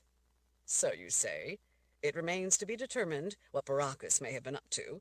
For all we know, you two could be part of a conspiracy. After all, you were the wife to the first wizard, yet you advocate surrendering our sovereignty to Ulrich Rawl. And no wonder, since you now tell us that Baracus himself, a man who was supposedly our noble leader, confided in you his trust in the Lord Rawl of the Daharan lands over the Council of the Midlands. That does not strike me as the kind of thing that would be said by a woman who has always claimed to be an advocate for those of the Midlands. It sounds to me like a woman who advocates for Daharan interests over ours. The crowd broke into a drone of whispering. Magda thrust a finger toward the prosecutor. Your twisted accusations could very well cost uncounted thousands their lives. As the echo of her voice still rang around the room, the whispering behind her died out. You are avoiding the true issue before us, Lothane said. The true issue? The true issue is that you see conspiracies lurking in every shadow, spies hiding around every corner, traitors behind every door. You care only about chasing inventions of your imagination in order to advance your own personal fame and power. The crowd gasped. Magda spread her arms before him. In your fixation on coming up with conspiracies designed to elevate your own status, you deliberately ignore the bloody truth standing before you. Apparently so surprised that anyone would dare to speak to him in such a tone, much less publicly accuse him of inventing conspiracy theories for personal gain, Lothane was for the moment struck speechless. Before he could recover and say anything, Magda wheeled around to the crowd watching in rapt attention. The dream walkers are among us, she said loud enough for all to hear. These men on the council choose to be blind to the bloody truth before their eyes, while the clever head prosecutor chases phantoms only he sees. If you follow the lead of the council, or Lothane's self-serving gossip about conspiracies, then you risk what I suffered. Know that without protection, you very well could die in unspeakable agony. As well-intentioned as the council's choice may be, you are the ones who will pay the bloody price for their mistake. The crowd again buzzed with anxious chatter. Some people shouted out over the racket, wanting to know what they could do. Magda held up her hands, calling for order so she could answer. Let the council do as they will, she told them. But if you wish to live, then to save your own life, go to your knees, bow forward, place your forehead to the ground, and speak the following devotion to the Lord Rawl. Master Rawl, guide us. Master Rawl, teach us. Master Rawl, protect us. In your light we thrive. In your mercy we are sheltered. In your wisdom we are humbled. We live only to serve. Our lives are yours. Repeat the devotion 3 times to ensure that you invoke the link to Lord Rawl's magic, so that your mind will be shielded from the dreamwalkers. Do it in secret if you don't want to have to explain to these men your reasons, or if you fear reprisal. Realize that it does not make you a traitor to the Midlands to swear your allegiance to the Lord Rawl. Rather, it makes you loyal to your own life. Lord Rawl is not an enemy of the Midlands. He is a fighter for all of those in the New World. We are all one. We are all fighting for the right to live, the right to be free from bloody tyranny. You cannot help the Midlands if you are dead. Magda thrust an angry fist high. Choose to live. Swear your loyalty to Lord Rawl, and you will be protected from the Dreamwalkers. Magda saw the council frantically signaling for the guards to lead her from the council chambers. Before they could come to escort her out, she lifted her chin and marched toward the doors. The crowd parted, falling back out of her way as if she were someone of power and authority. Some whispered their thanks as she passed. Magda kept her eyes straight ahead and her expression blank, not showing her emotions as she made her way toward the great doors. Chapter 17. Magda spotted the stony Lord Rawle standing just outside the great doors, watching her long march out of the council chambers. His 2 grim bodyguards waited not far behind him. Glancing back over her shoulder as she passed the massive mahogany doors, Magda saw the council guard who had been following after her slow to a halt when they were sure that she was indeed leaving, and looked to have no intention of returning. Far off, across the rotunda, Magda saw Lord Rawle's small army standing ready to draw weapons and defend him if there was trouble. She realized that they would not be in a good mood after word of all the angry charges and accusations that had been leveled against Lord Rawle reached them. As far as the soldiers were concerned, they must believe that they were in a potentially hostile place. What's more, 3 of them had already died mysterious deaths since arriving at the keep. At a signal from Lord Rawle, though, their hands eased off their weapons. Back inside the council chambers, despite the calls for order, things were not returning to normal. The crowd didn't want to go on with the agenda. They wanted answers to pointed questions about the threat from dreamwalkers. Magda hoped that the council would think it over and see the wisdom in using Lord Rawle's solution to shielding people from the threat. In her experience, it was often the case that upon further reflection, the council saw that her suggestions made sense. She hoped that was the case this time. "I must apologize, Lady Searus," Ulrich Rawle said with a deep bow. "I was terribly wrong." "Wrong about what?" Magda asked, her own temper still burning hot as she started out once again. As he fell in beside her, he gestured back through the door to the council chambers, where a near riot was taking place. People were shouting at the council, demanding to be heard, demanding to know if it was true that danger was really that close at hand. "I must beg your forgiveness. I was wrong, and you were right."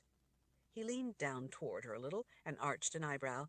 "I can see now that having shorter hair has indeed lowered your status to that of a nobody, and that you are now completely defanged." Magda's fury faded in the face of his satire. She couldn't help but to smile. "Well, the truth is the truth, no matter your status." He glanced back briefly toward the council chambers. "Unfortunately, I think that speaking the truth has made you some enemies."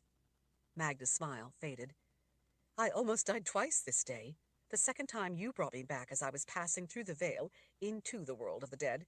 I was nearly in the embrace of the good spirits. I was dead, but for you pulling me back to the world of life. Every moment I live now is a gift.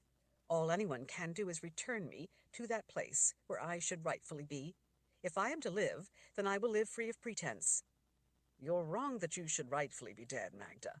You chose life, and you lived. That is the fact of the matter.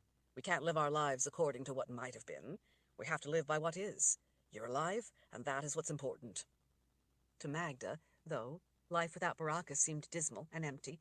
Despite the pain she had been in, she had thought that she was about to be with him again. Despite wanting to live, she was in a way sorry to have been snatched back. "You lived, and you have given other people the gift of also being able to choose to protect themselves so they can also live," one of Lord Rawle's big bodyguards said.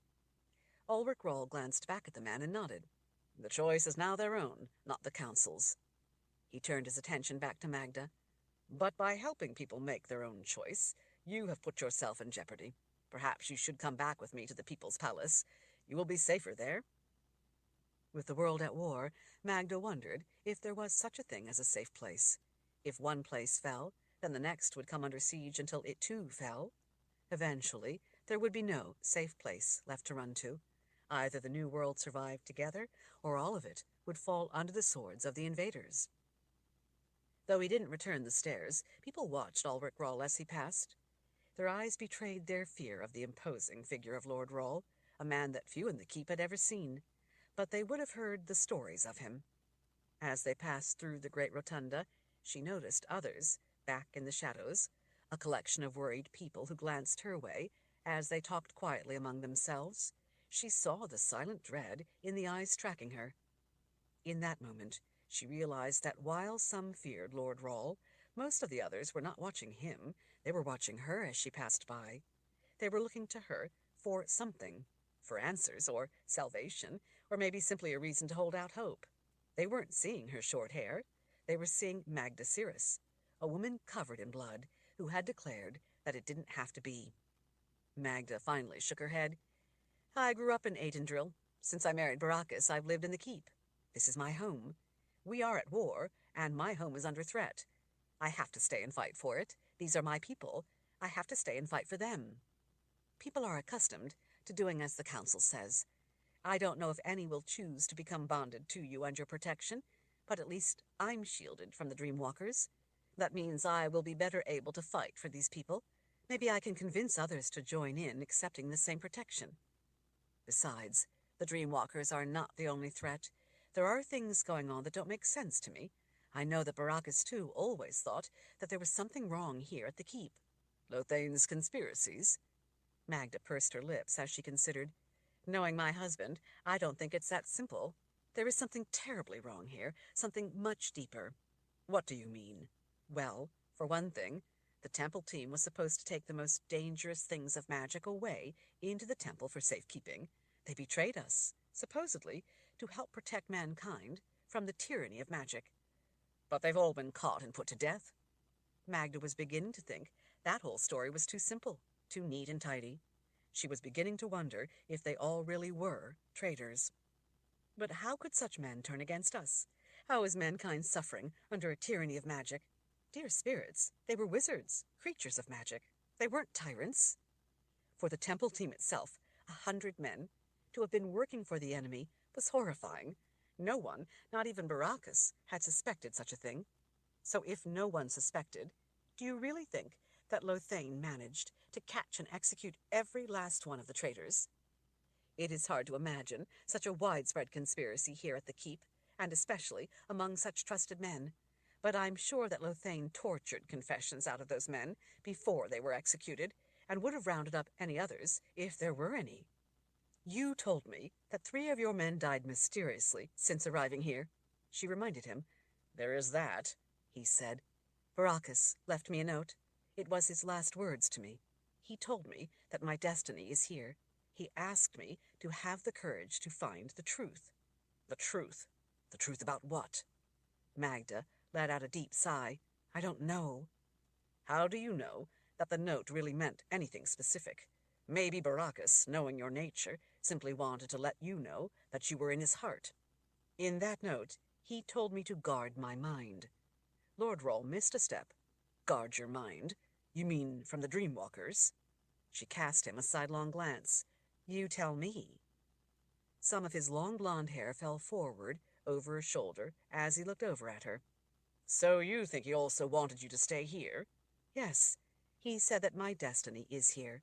Baracus was a war wizard. He had the gift for prophecy. I think that he knows that something dark is going on here, and he wanted me to find it. Lord Rawle thought it over as they walked past soaring marble columns supporting an arched ceiling with scenes of great events painted between the ribs of the vaulting. But Baracus was a war wizard. You're not. What can you possibly do that he couldn't? Try and guess how many times I've tried to make sense of that very thing. Lord Rawle grunted his understanding of her point. You have no idea what it is you are supposed to look for? He asked. I guess that I'm supposed to look for the truth. But what truth? Maybe the truth of why Baracus killed himself. Lord Rawle considered that for a moment. He finally gestured in frustration. Perhaps after venturing into the world of the dead, he was simply overwhelmed by the experience and lost all hope. Magda again glanced over at the man. None of the temple team killed themselves after they returned. None of them seemed overwhelmed. Baracus was stronger than those men. Lord Rawle clasped his hands behind his back as he walked silently beside her, thinking it over. Baracus never did anything without good reason, he finally said. Exactly. I think that he had a purpose in killing himself. I think it must have been the only way he could accomplish something profoundly important. I think that Baracus sacrificed his life for a calculated, powerful reason. I need to know what that reason was. I think he wanted me to look for the answer to that question. I have to stay and find the truth behind all of the things that have happened. I'm the only one who seems to care why he killed himself. I may be the only one who can find the answer. In any event, Baraka seemed to have faith that I could. In fact, he charged me with that mission as his last request. He said for me to live the life that only I can live. As they entered the long gallery, Lord Rawle glanced up at the red banners hanging above them. "Where will you start?" "I'm not sure yet." For a time he walked in silence along the crimson carpet, with the names of battles woven into it, before finally glancing over and smiling. It was not a happy smile, but rather a sad, grim smile. "I understand. These people are fortunate to have you fighting for them. But know this, you are not the only one here who is safe from the Dreamwalkers." Magda frowned up at the man as they passed immense black pillars. "What do you mean? The council rejected your help." He clasped his hands behind his back and waited until they had gone by a knot of onlookers and were out of earshot before answering. "I expected that they might, so when I first arrived, I went to those who do the work of protecting us, the officers and the gifted working here, and laid out the situation. Military men understand threat all too well and grasp the value of an effective defense." "You are a devious man, Lord Rawle." He grinned, looking happy with himself. "I knew better than to put all our necks in the hands of the council. That's why I went to a number of important people here at the keep first." "And they've sworn loyalty to you?" "Not all, but some comprehended the true dimension of the threat and spoke the devotion as you have." He chuckled softly, "though none of them had to bleed first." She smiled with embarrassment. "Barakas mentioned a few times that he found me stubborn." "Officers Randall and Morgan are with us," he said. "They command troops in and around Aidendrill. Grunwald, too. He leads the Home Guard." Magda nodded. "I know them. They're good men." "What of the gifted?" "Since it involves magic, they tended to understand the true dimensions of the threat, and therefore the wisdom of the solution. Some didn't take to my offer, but many did. That means we have a fair number of allies who can go about their work without worry of Dreamwalkers subverting what they do." Magda sighed. "Still, not all have accepted the protection of the bond to you. Maybe I can help convince them." When they reached his big brawny soldiers at the far end of the great gallery, Ulrich Rawle turned to face her.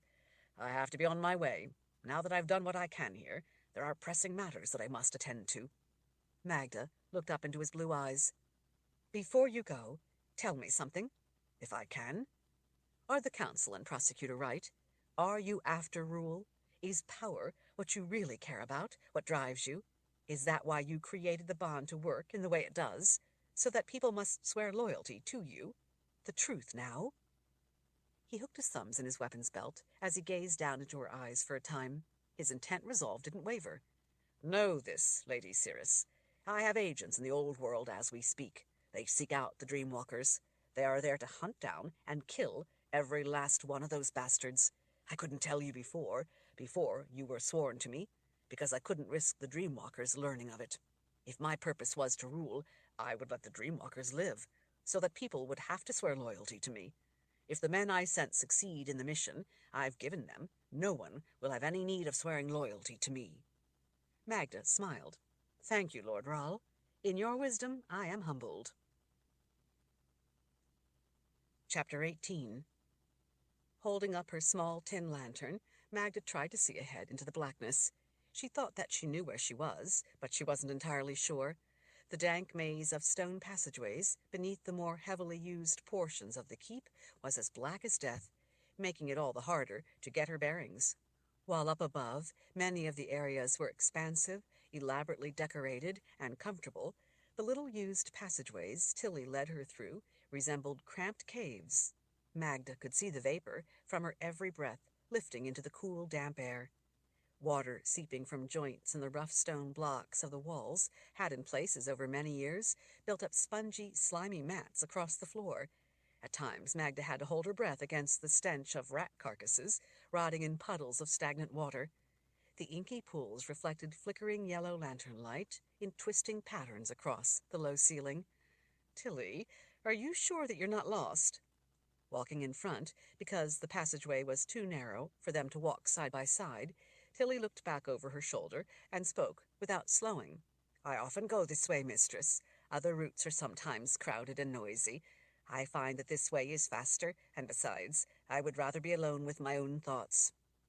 Magda understood that well enough. As much as she didn't like the confining, dark passageways, they did have the advantage of being virtually unused. In the more direct routes by way of busy corridors, she would have encountered a lot of people. Is it much farther? A ways yet, mistress. The two of them worked their way around an awkward jog in the passageway that skirted a protrusion of wet, gray, speckled granite on the right. It was the bedrock of the mountain itself, left in place to serve as a wall, evidence that they were at the margin of the Wizard's Keep, deep in the mountain into which the vast structure was built. Much of the lower keep was pinned directly into the stone heart of the mountain. At an intersection, they followed the passage that cut off to the left, heading in the direction of the keep's interior. The walls were even closer together, the ceiling lower. Not long after they had taken the turn, a deep thump shook the stone floor. Magda could feel the concussion in her breastbone. Grit rained down from joints in the stone. They both paused. She then heard a distant scream echo through the cramped corridor. What was that? Magda asked, her words echoing back to her from the darkness. Tilly glanced back and saw that Magda had stopped. Not far ahead. Beware some of the gifted work on creating weapons. Sometimes people get hurt. It might be nothing more than that. Are you saying that you think it might be something else? The old woman leaned closer and lowered her voice. I know that I be the one who planted the seed of this idea in your head, mistress. But that was before people started turning up dead down here. Like I told you when you asked me to show you the way, I didn't know if this still be such a good idea. As much as I would like to believe your suspicions, I don't know if I share the explanation. Not long after Baracus's death, people had begun to find mutilated bodies down in the lower keep. Tilly's fears were understandable, especially since she had found one of the bodies herself. People didn't know who was to blame, and that only heightened everyone's fears. At least Lord Rawle was long gone, so they couldn't blame him, though a few still tried. For some people, it was better to blame anyone than to fear the unknown. Magda's suspicion was that the killings were most likely the work of the Dreamwalkers, just as she had warned the Council. Since giving the devotion to Lord Rawle, Magda was protected from the Dreamwalkers by that bond, so she wasn't too worried about the danger to keep herself in the lower keep. Tilly wasn't so sure that it was the Dreamwalkers. She was worried for Magda's safety down in the areas where the victims had been found. Despite suspecting Dreamwalkers, Magda couldn't help sharing that nagging worry in the back of her own mind. Magda ruffled her short hair, ridding it of the bits of stone and dust that had rained down from the joints in the ceiling. If you don't think it's the Dreamwalkers, have you heard any suggestion of who else might be responsible? Tilly checked the darkness ahead and behind. Not who, mistress, what? Magda's frown deepened. What does that mean? From what I hear, no one knows much about the killings, and no evidence has been discovered. I have heard it said, though, that such as was done to the poor souls they found dead does not appear to have been done by people. At least, not people who could be in their right mind. Considering what I saw, I am inclined to agree. Dreamwalkers can rip a person apart, or make them attack someone else as savagely as any animal. Tilly straightened. Maybe so. Please promise me that you will be careful when you are down here. You are ungifted. Promise me that you will be on guard at all times. Magda nodded. You've no need to worry about that. As soon as I'm done with what I came to do, I'll be headed back up. I have no desire to stay down here any longer than necessary. She followed after as Tilly started out again, moving quickly enough to reveal the slight hitch in her gait. Magda heard the screams several more times before they finally died down to a brief murmur of weeping, and then even that mercifully ended. She hoped it was wizards' work that had injured someone and not something else. If wizards were involved, then help would at least be at hand for the person in pain. If Dreamwalkers were involved, there would be no help at hand. Magda was well aware that Tilly could go just about anywhere in the keep, and few people ever paid much attention. Most people didn't even seem to notice her, almost as if she were invisible. She was just a lowly worker, one of many, going about her work. People rarely gave her a second look. Magda had been worried that dreamwalkers might see the significance of that as well, see an opportunity in such anonymity, and take Tilly in order to use her for their ends. To protect her, Magda had convinced Tilly to take on the protection of the bond to Lord Rawle by giving the devotion. Though Tilly was now protected from dreamwalkers, she still feared what else might be on loose in the keep. Magda didn't entirely dismiss those fears. The old woman stopped and moved to the side, pressing her back to the stone block wall to make room for 3 men who suddenly appeared, approaching from the darkness ahead. The 3, dressed in simple robes, were in a hurry. Magda pulled the cowl of her cloak forward to hide her face as she backed up against the wall beside Tilly. "Tilly," the first of the men said in greeting as he dipped his head. While most people didn't even know Tilly's name, there were apparently at least a few people, like Magda, who did notice her and know her name. "Do you know who screamed?" Tilly asked. The man had to turn sideways a little in order to shuffle past. "Yes," he said, anger charging his tone. "Merritt just got another 2 men killed. A 3rd was injured. That's who you heard screaming." Magda thought that she recognized the name. Baracus must have mentioned it before. She spoke before she thought. "How did this Merritt get the men killed?" The first man looked up at her, indignation clearly evident in his eyes. Magda held her lantern off to the side, making it look as if she were trying to stay out of the way, but in doing so, it put her face in shadow and lit his. "Merritt refused to help us any longer in crafting a critical weapon. 5 brave wizards went to their death as a result." The muscles in his jaw flexed when he clenched his teeth. "Now 2 more have just died, trying to accomplish the task Merritt abandoned instead of leading.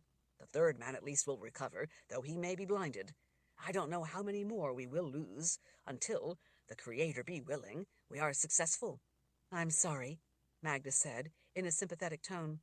"Merritt should have been there," the second man in line said.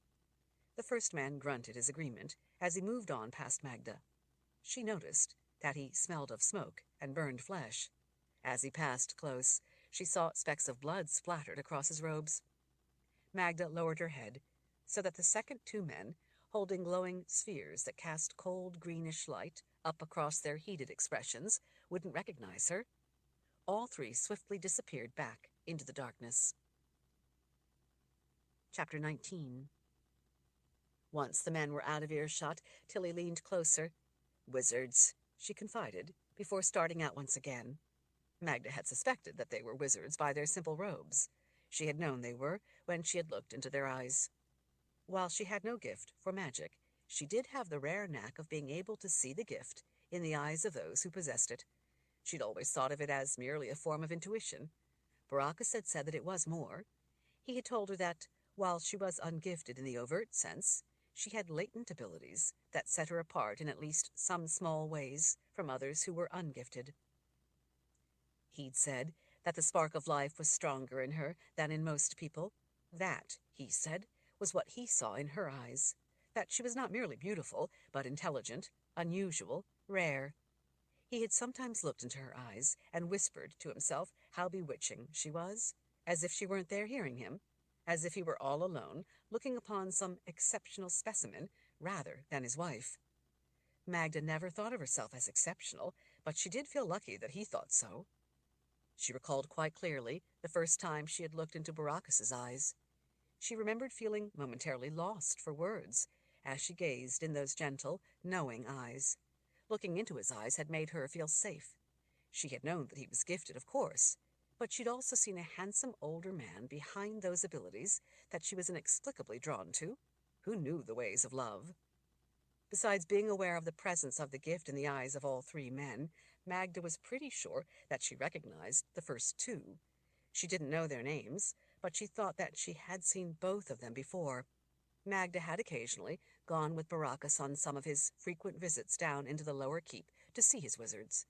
She thought that she must have seen the men one of those times, because she didn't recall them ever coming to see Baracus in their apartments. She also thought that she recalled the name Merritt. Baracus met with a lot of gifted people, and he didn't always introduce her. She knew when he preferred that she remain in the background or even out of sight, such as when people came to discuss confidential matters or to report trouble. There had been times, after such visitors left, that he would stand at a window, stoically staring out at the city of Aidendrill below. Sometimes, though, when visitors left, he would tell her their names and what it had been about. On occasion, he talked to her about people he'd met with down in the lower keep. The name Merritt sounded familiar, though she couldn't place a face with the name. It could be that she'd never seen him, merely heard Baracus mention him. Magda would rather not be returning to the lower reaches of the keep. It was an unnerving place in the best of times, to say nothing of some of the things she had heard from Baracus. But it was even more so now, in light of Tilly's warnings. Yet Magda didn't know what else to do. She had run out of ideas and needed to find answers. After Lord Rawle had left, she'd spent weeks making discreet inquiries, all to no avail. She had spoken to every wizard and sorceress she knew, at least the ones she felt comfortable enough to approach. Most were sympathetic, but no one knew anything that was in the least bit useful to her. Magda knew that Baracus confided little in others, even the gifted, except for specific things they needed to know. Her questions had only confirmed it. Others knew only small bits of the picture. Magda had been a bit surprised to come to the realization that she knew a great deal more about Baracus and his activities than did anyone else, even the people he regularly worked with. Through Baracus, Magda had seen more of the larger picture of the war, complex alliances, and covert activities than any of them, even if she didn't know some of the finer details. Other people saw the details of small segments, while she in many cases glimpsed the overview of all the things with which Baracus dealt. She had a deeper insight into how all the parts that various people knew about were connected. Even Lord Rawle, one of the men Baracus trusted most, was not a great deal different. Baracus might have trusted him with more vital missions than he entrusted to others, but he hadn't trusted him with everything. Even with as many details as Ulrich Rawle knew about the Dreamwalkers, he didn't know as much as Magda about the larger picture. Her husband had been a man who closely guarded not only his secrets, but his activities and the reasons behind most of the things he did.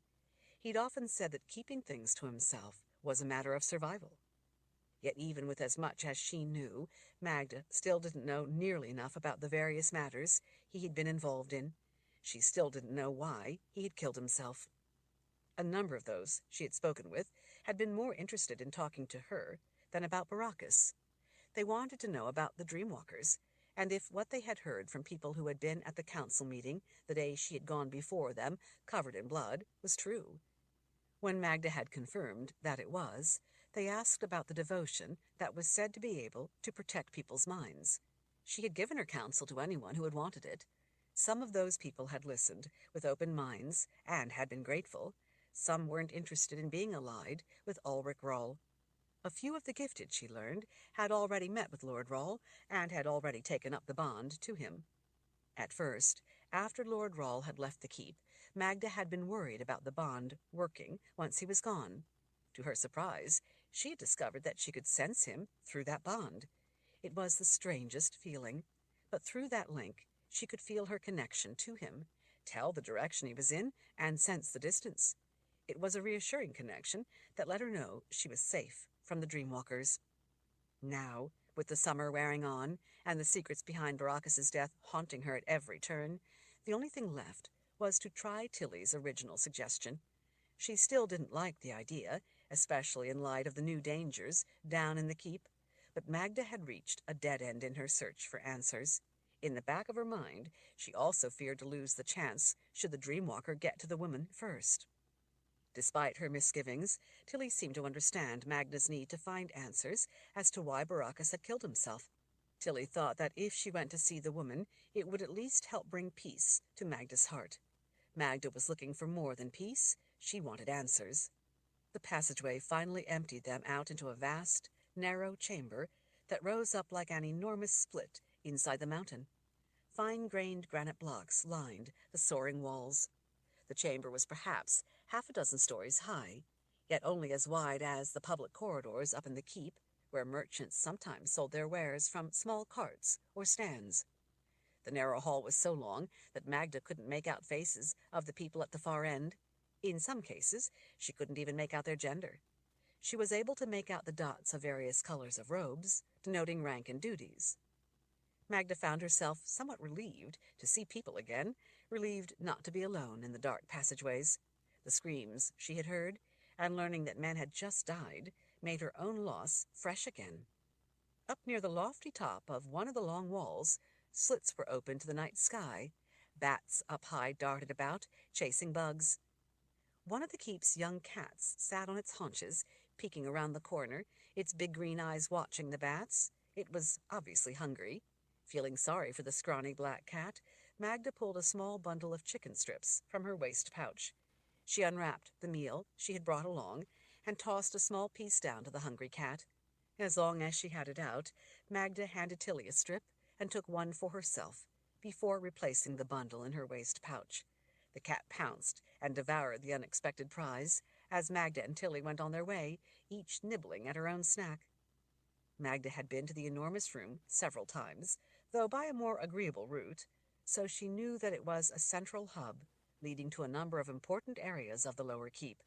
The first time she had been to the place, Baracus had told her that the slits along the top of one of the walls helped the chamber serve as a ventilation chimney, drawing air through the lower keep in order to provide a bit of fresh air. The open slits were also one of the ways that birds sometimes found their way into the keep. It wasn't uncommon to find a small bird lost in the halls.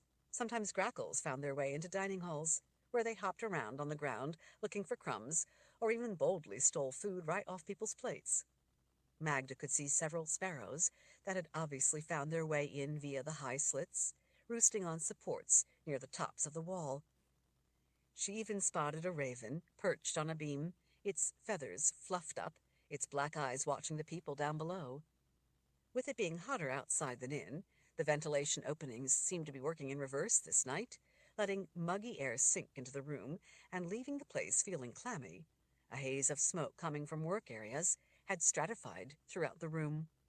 Stone stairs built tight against the wall to the right led to long, narrow balconies with widely spaced openings. Some had doors, while most were passageways to different areas. Many of the people in the room seemed in a hurry, but Magda was used to seeing people in the keep in a hurry. As large as the place was, it wasn't uncommon for a journey between areas to take hours. Delaying for any reason, such as to chat, could in certain cases cause an errand to end up taking the better part of the day. That was probably why Tilly preferred the mostly deserted secondary passageways.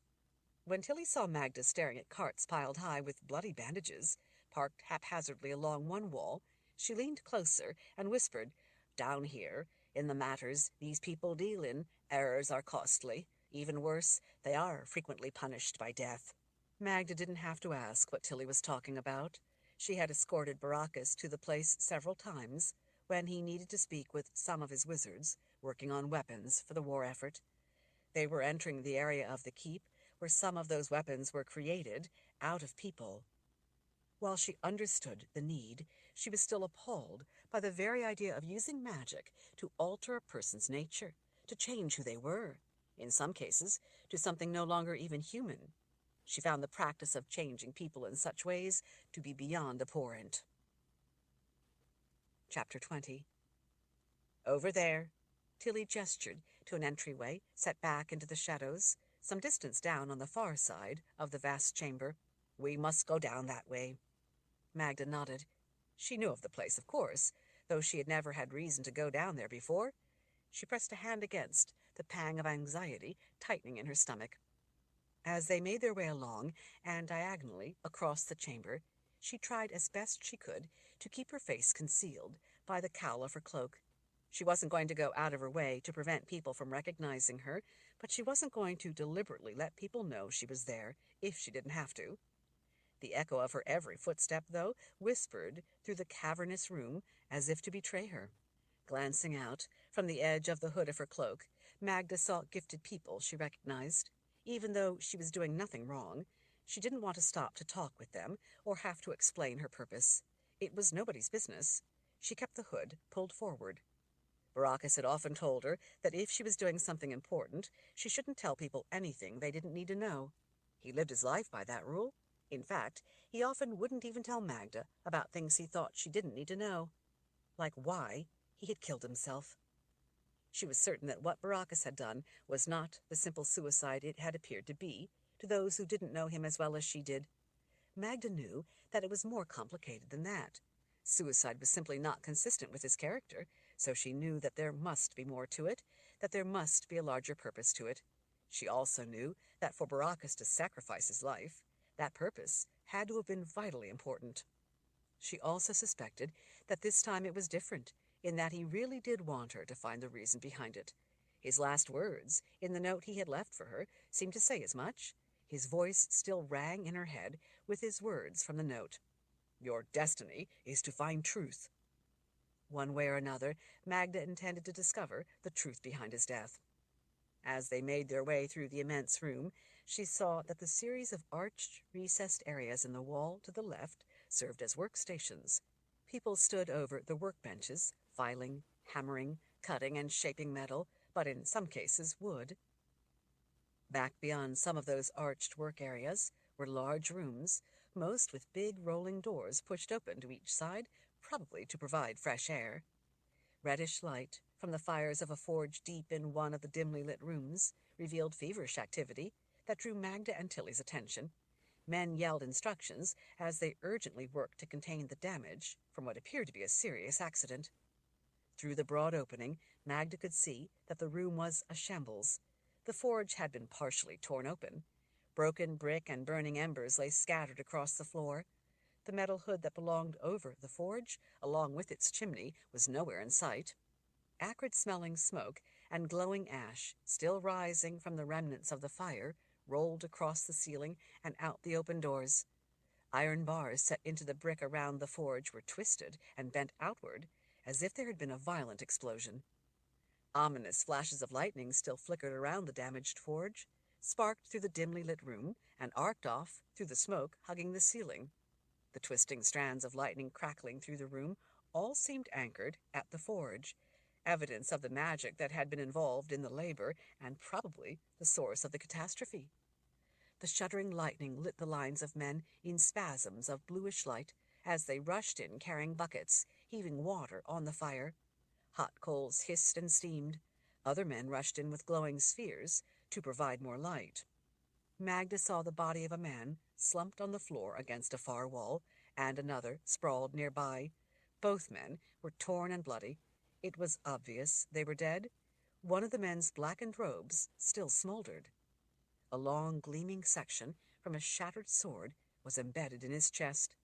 Magda could see that he was missing an arm at his shoulder. She could see by how still the piece of blade jutting from his chest was that he wasn't breathing.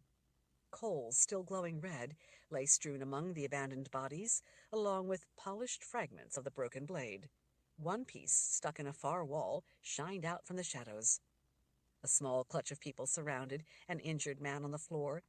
The circle of kneeling men, all seeming to be working together, were clustered together, bent over the moaning man, tending to his injuries. One of the man's legs bent at the knee, then straightened, then the other, back and forth, as if he were in great agony. Some of the men held him down, while others appeared to be using their gift to try to help him. Magda knew that this had to be the source of the screams she had heard. She felt an urge to go help the man, but the gifted were already doing that. From what the three men they had met in the corridors had said, none of it would have happened if the wizard Merritt hadn't abandoned these men. She couldn't imagine why he would leave people who needed his help. Now men were dead because of it. She also couldn't imagine how a sword could have exploded to do so much damage. Magda and Tilly kept moving through the busy room. There was nothing they could do to help. Other rooms, dark but for the intense glow from forges and furnaces, were beehives of activity. Despite the accident that had happened close by, work continued unabated. Furnaces and molten metal could not be left untended. Teams of men lifted heavy containers and pushed them into furnaces with the aid of long poles. In other areas, men lugged blazing crucibles from the furnaces to pour luminescent liquid metal into molds. In other rooms, men rushed with glowing steel from the forges to massive anvils where other men with hammers waited. As the hot metal was held in place, the hammers worked in unison. The steady beat of cold steel against hot metal at various stations rang through the large chamber as the men shaped the malleable metal. The ringing of hammers mixed with the roar of fires being fed by bellows, shouting, conversation, and the dull background rasp of files. Magda could smell molten metal, smoke from fires, and steam from salt water and oil used to quench the glowing steel. The haze of smoke and steam that hung motionless the length of the enormous room was in places tinted yellowish-orange by the blush of light from forges and furnaces off under archways and rooms to the side. Despite the accident, work looked to have hardly paused. The war raged on. Every day the enemy drew closer. These people knew that they could not slow their efforts. The threat overhanging them all was almost palpable. Chapter 21. When they reached the far side of the long chamber, Magda glanced around, checking to make sure that the people were going about their own business and not paying any attention to her. Satisfied, she and Tilly slipped into a sheltering entryway. Though its style mimicked many of the grand places in the keep, the recessed entry was, in contrast to most other areas, rather small and intimate. Fluted limestone columns lined either side of the gloomy alcove. The small pillars, not much taller than Magda, were topped with long entablatures that provided support for arches elaborately decorated with complex carved stone moldings, framing tiles laid out in dark geometric patterns. Benches to each side had been intricately embellished to match the forbidding architectural details of the rest of the entry. The benches seemed to suggest that visitors sit and reconsider before going any farther, or maybe that they pause in their weary grief and rest to steady themselves before continuing on. Surrounding the pitch-black opening at the rear, larger-than-life stone figures in grim, contorted, distraught poses clearly conveyed a sense of desolation and tragedy for what lay beyond. For good reason. The brooding figures surrounding the doorways were meant to tell all that this was not a region to be entered lightly. This was the threshold to the place of the dead. Without pausing to reconsider or to rest, Tilly vanished into the dark maw. Magda followed swiftly behind. Their lanterns, along with more hung at intervals, revealed stone steps descending down into blackness. The stairs were wide enough that the two of them could walk side by side. "Do you come down here often?" Magda asked. "No, mistress. Only when a wizard or sorceress asks that I come down to clean a specific area for them. Some like their rooms kept tidy. Most don't like anyone coming into the places where they do their work. Other members of the staff are assigned to the common areas down here, the same as up above." Magda glanced at the meticulously maintained and polished stone balustrade. She supposed that it was a sign of respect for the dead that the place be kept presentable for visitors. In contrast to the marble staircase that gave the descent a sense of grandeur, the walls and ceiling were nothing more than a broad shaft hollowed out of rock. Flight after flight of stairs, each ending at a landing from which the next run turned, were all part of a massive staircase that spiraled ever downward. There were no rooms or side corridors along the way, nor areas set aside to sit and rest. It surprised Magda how far down they had to go before they finally reached a spacious cavern at the bottom. The chamber had been carved out of the rock, much as the tunneling descent had, with tool marks and drill holes from the excavation still in evidence on the rough stone walls. Only the floor was finished off in a circular pattern of light and dark stone tiles. A table veneered in burl walnut, sitting alone in the center of the room, held a simple white vase filled with white lilies. At intervals around the room, openings cut into the stone led off into darkness. Each looked like a cave. None of the 9 passageways were trimmed or decorated, except for a symbol that had been carved into the stone above each opening. Without delay, Tilly entered the 9th opening, a number that she knew from Baracus had great meaning in things having to do with magic. The walls of the passageway were the same roughly hewn stone as the chamber had been. Almost immediately, they started down yet more steps, except that these, rather than being built, were carved directly from the stone itself. The treads were rugged and uneven, so Magda had to be careful lest she fall. It was another long descent down the twisting tunnel before the stone abruptly changed. As the tunnel leveled out, they found themselves within a vein of softer sandstone.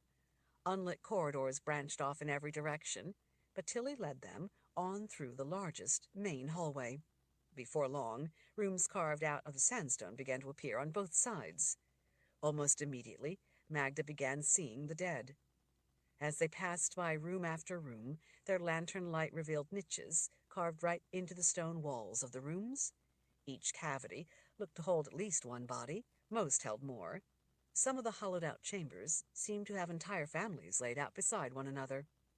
Magda slowed to take a better look into a larger area off to the right. She saw that in places the resting chambers were half a dozen high, the uppermost niches reachable only with a ladder. Most of the bodies laid to rest in the honeycombs of cavities were wrapped in shrouds that were so old and dirty that they looked to have been carved out of the same tan sandstone as the rooms themselves. A number of the recesses held coffins, all of them stone, most with carved decorations, all of them layered in dust and partially encased within masses of cobwebs. As they went on, they encountered rooms of niches that held massive numbers of bones. Each recess was filled to the top with neatly stacked bones, sorted by type, covered in dust. Several of the chambers held only skulls.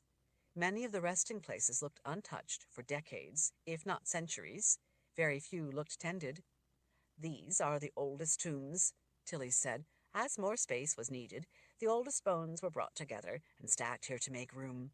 As time went on, catacombs had to be extended deeper and deeper in order to make new places to bury the recently deceased. The excavation goes on to this day. Many of those living up above will one day end up down here." Above many of the hollowed-out resting places could still be seen a family name in faded paint, or a name and a title of the deceased. Some were decorated around the edges with crudely carved decorations, probably done by family members. Many people preferred to inter their family members so that they could come to visit them. Other people, especially the relatives of more famous people, preferred to let fire consume their loved one, rather than allow their bodies to become an attraction or provide rivals a corpse to spit upon. Magda had chosen to have the shell that had contained Baracus's spirit to be consumed by fire, as that was also said by some, to purify the spirit of its worldly trappings for its journey to the underworld. Some couldn't stand the thought of a loved one being reduced to ashes. Magda didn't see that empty vessel as her loved one. Her loved one was gone, to be among the good spirits. The choice being forced upon her, she chose to have his vessel reduced to ash rather than to rot. The passageway they hurried down widened out, so that the two of them could again walk comfortably side by side.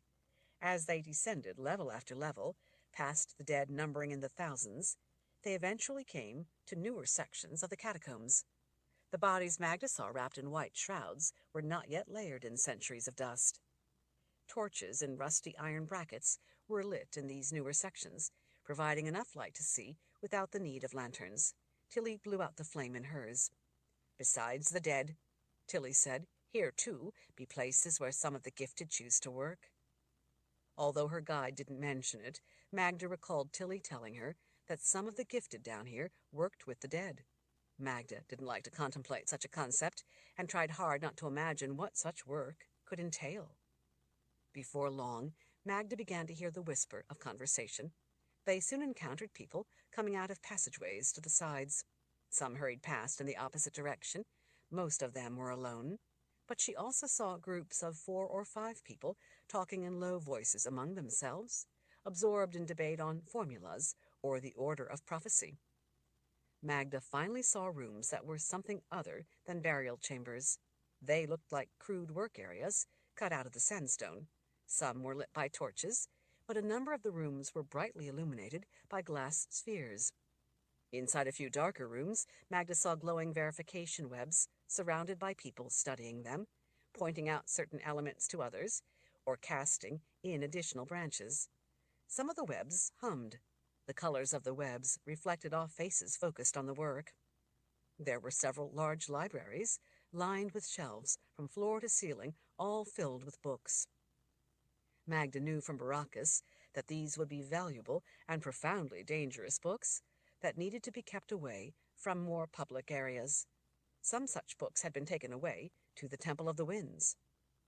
People sat at tables, quietly studying volumes opened before them, while others stood in the aisles, searching the shelves, apparently looking for particular information. Other rooms had heavy doors. At one door, flashes of light crackled and flickered through the gap at the bottom of the door, as if there were a thunderstorm inside. Tilly gestured down a passageway to the right. This way. The long corridor was noticeably different from any that had come before. It was wider than the others, with carefully carved straight walls and a flat ceiling. It was also completely deserted and silent in a way that was oppressive. As they left the occupied areas far behind and made their way down the passageway, something about the place made the fine little hairs on the back of Magda's neck stiffen.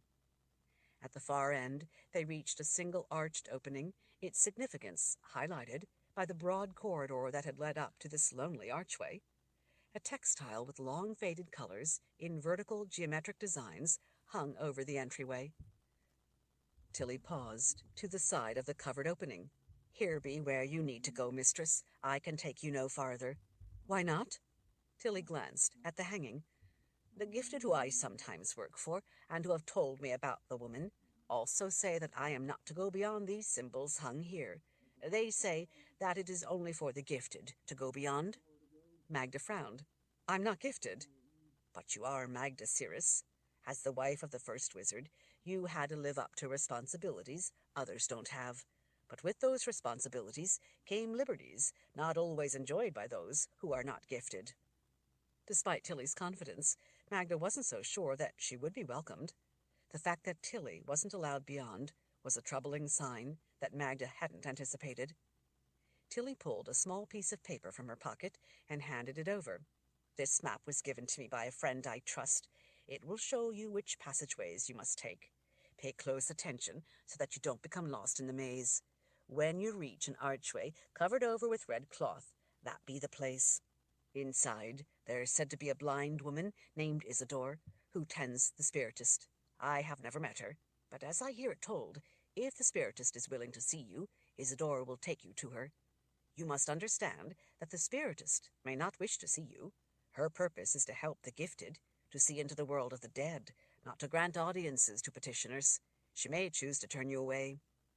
But you're the one who suggested, in the first place, that I come to see the spiritist.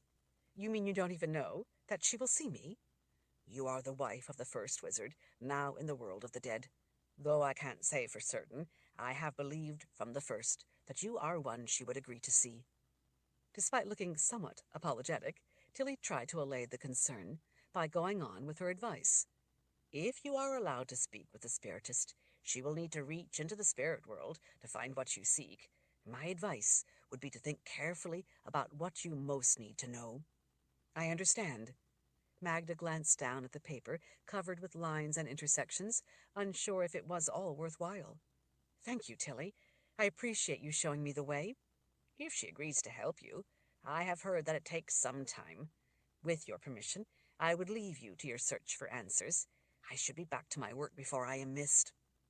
Magda could tell by the way the woman stole glances back up the strange entrance tunnel that she was afraid of the place. Magda didn't feel all that comfortable there either. Of course, Tilly. You've done enough bringing me down here. Please, go on back. I'll be fine. Tilly offered a brief smile. Can you find your way back from here alone? Magda nodded. Yes, I know how to return. Tilly touched Magda's arm. I wish you well, then, mistress. I hope that you can find the answers you seek, and that your heart can at last be at peace. Magda didn't know if her heart would ever be at peace, but she nodded anyway. She was at least determined to find answers. Tilly leaned close and lowered her voice. Be careful, mistress. What do you mean? The spiritist is said to be a dangerous woman. Magda frowned down at the old woman. Dangerous in what way? Tilly arched one brow. She deals with the dead. Magda let out a sigh as she again took in the cloth hanging in the dead-still air of the arched opening. I will be careful. She watched as Tilly hurried back through the cavernous passageway and vanished around a bend. Standing in the silence before the hanging textile covered with a simple geometric pattern, Magda looked at the map again to get her bearings. For a long time she stood alone, debating the wisdom of going to see such a woman. At last, she let out a deep sigh.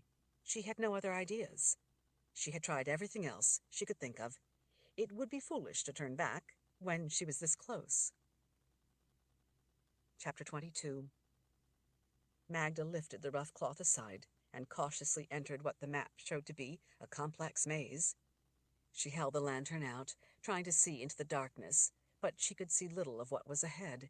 As she moved deeper into the carefully carved tunnel, she encountered layers of coarsely woven, raw linen hanging motionless across the passageway. It was unnerving to abruptly encounter the walls of cloth suspended in the darkness. She couldn't imagine their purpose. She speculated that perhaps they were there to make the maze more confusing to trespassers. They were certainly confusing her. The hanging cloth also hid many of the side passageways, making it difficult to know for certain where she was on the map, and if it was merely a cloth hanging in the middle of the hall, or a cloth covering the opening to another passageway. Sometimes there were 4 cloth walls forming a square, several with passages behind them, some with none. Over and over, she had to check behind the hangings and then consult the paper Tilly had given her. Several times, she had to retrace her steps and start over again, trying to be sure of the proper turns to take. Even though she carefully studied the map as she slowly made progress deeper and deeper into the warren of tunnels, it seemed that the complex network didn't match the drawing. It was frighteningly confusing. She was having trouble reconciling the map to the tunnels she found herself in, and feared becoming lost in the maze.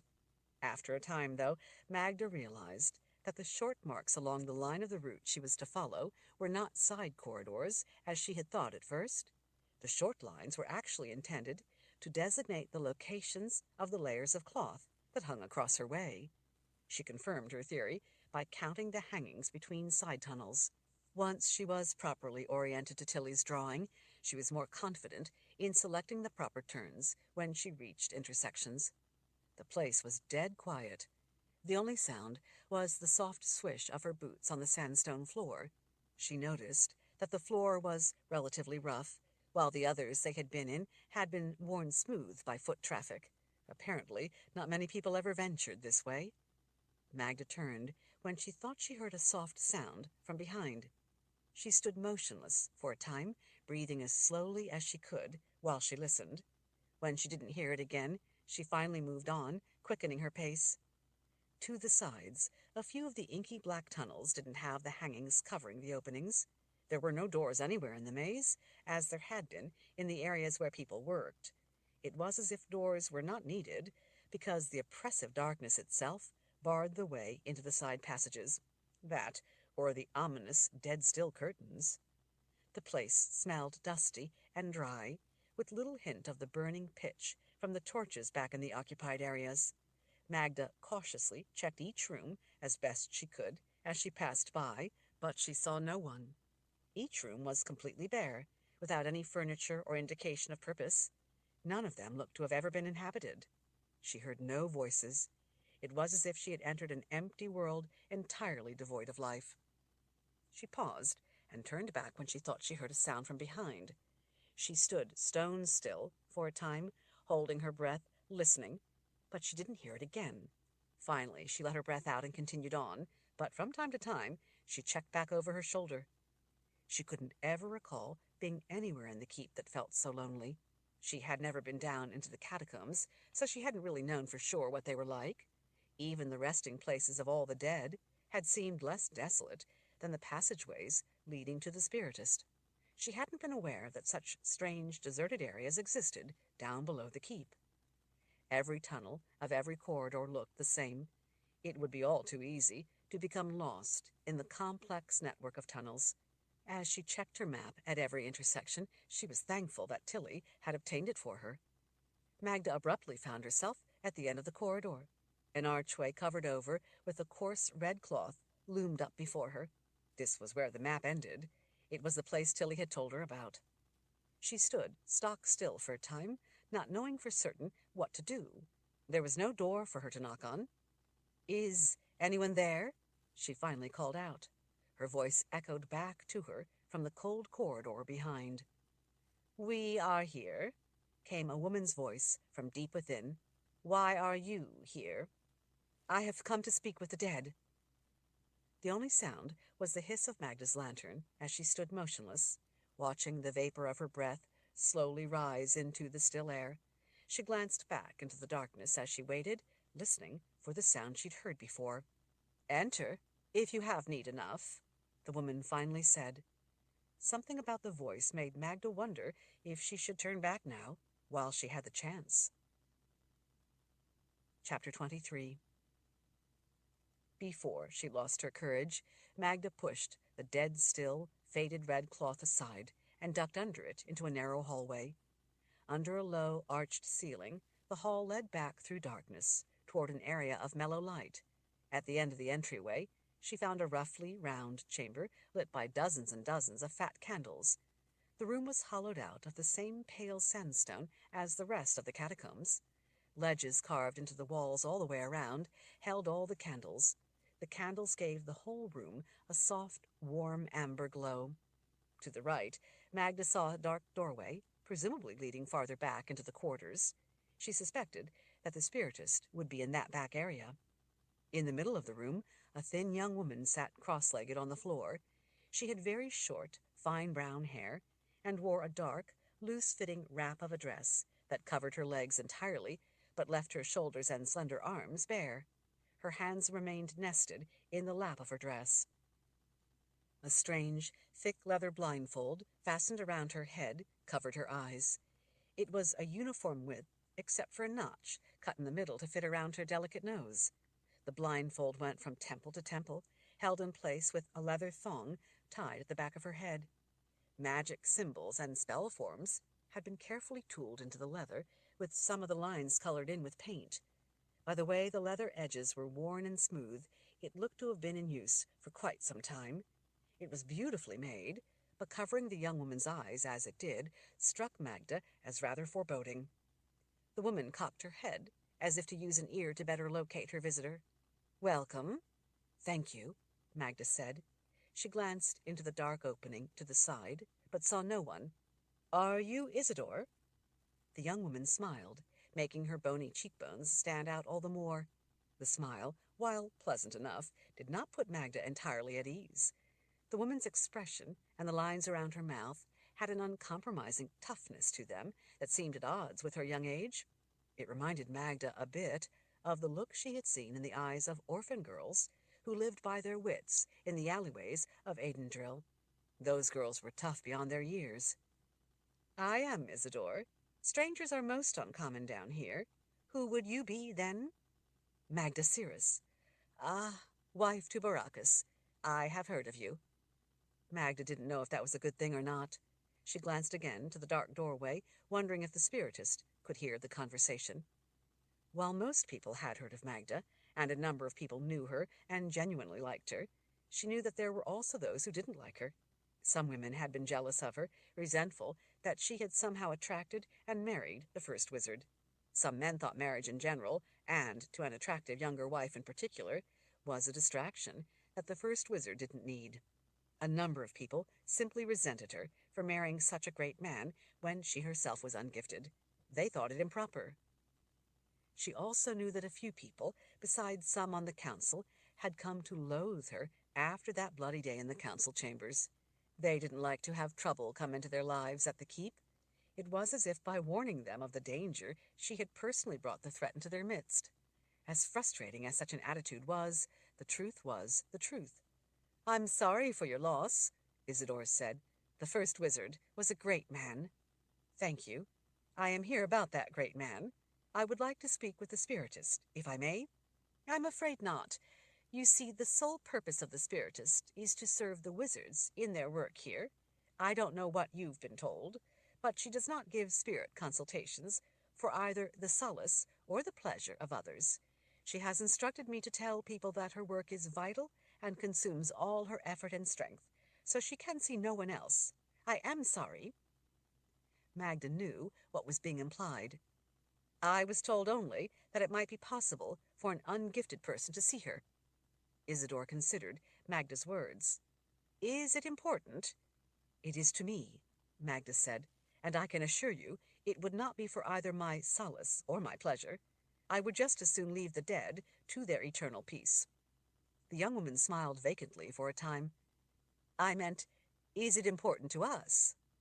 Magda was a bit surprised by the question. "It very well may be essential to all our survival. Come back another day." Magda stood frozen, surprised by the abruptness of the rejection. She hadn't even been given a chance to plead her case. She decided that she had not come this far to give up so easily. "This has to do with the continued existence of our people and our way of life. We are at war, and we are all in danger. I need the help of the spiritist. I'm afraid that I must insist." "Insist?" The woman leaned back a little, as if to look up from behind the blindfold. "And you think that because you are married to an important man, you should be granted special favors? Do you believe that because you are married to the first wizard himself, you can insist, and we must obey?" Magda thought that the woman's words actually sounded more innocently curious than bitter, so she decided not to let the questions unnerve her, and instead answered calmly. "Not at all, Isidore. I admit my status often gained me access, but I sought that access to plead on behalf of others who have no voice, not to obtain special favors for myself. It is much the same now. I am not asking for special favors because I was married to an important man. I am asking to see the spiritist because I have need of answers so that I might help keep others safe.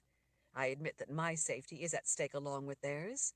I am trying to find a way to help us all survive. That important man, my husband, the first wizard, in his last words to me, told me to seek truth. He believed that I had a purpose in life.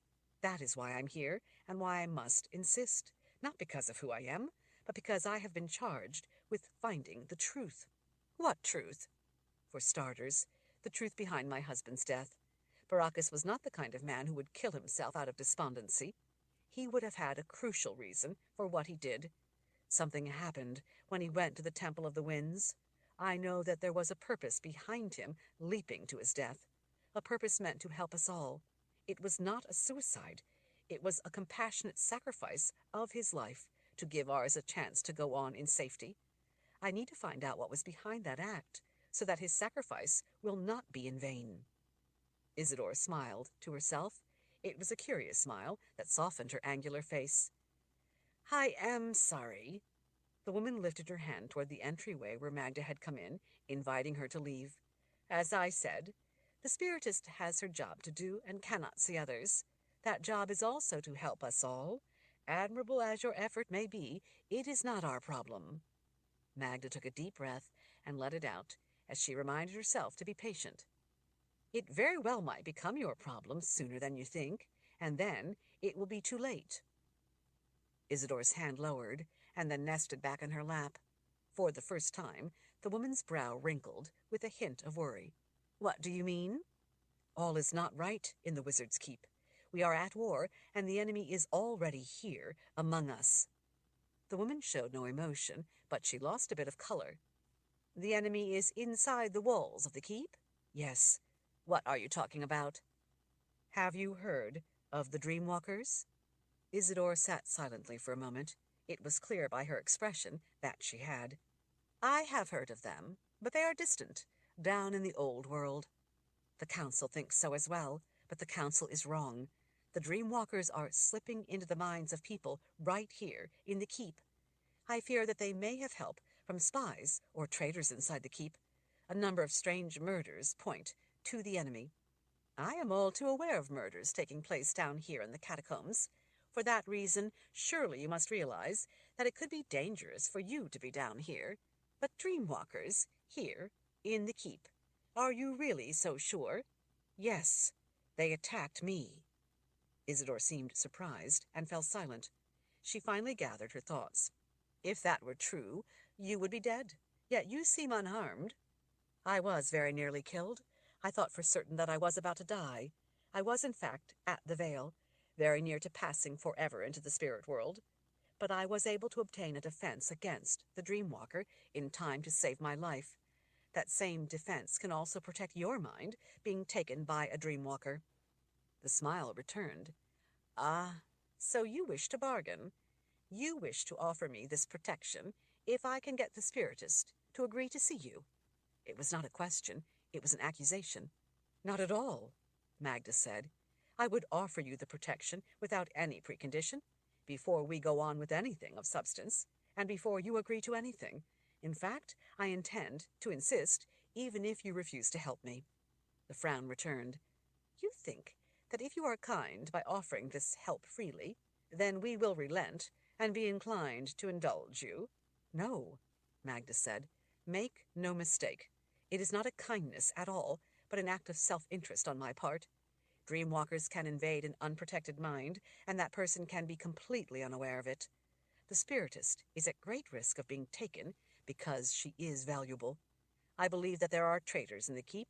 If I'm right, then they would likely direct the dreamwalkers to the spiritist.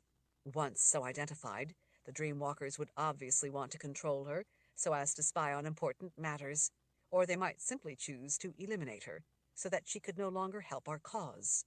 For all I know, a dreamwalker could already be in your mind, watching, listening, hoping to hear what I would ask, and especially what answer I would be given. I can't take that chance. Too much is at stake. The frown deepened. Do you mean to say that you offer this protection so that you will know that you are safe in my presence? That's right. I know all too well what the dreamwalkers are capable of. I nearly died because of them. I don't want to risk that I could be given answers from a spiritist who is unknowingly being controlled by a dreamwalker intent on hiding the truth. They could send me off in the wrong direction so that I would fail and we all die. I suspect that there are traitors in the keep. Among other things, I think they are guiding the dreamwalkers. I have to believe that such traitors could be plotting something even worse. Perhaps this is what Baracus intended me to find. I know that assassins of some sort are among us. We are running out of time. I need to trust that the spiritist helping me is guided by the truth and not by a dreamwalker. Isidore turned her head to the side, as if looking off into her own personal darkness.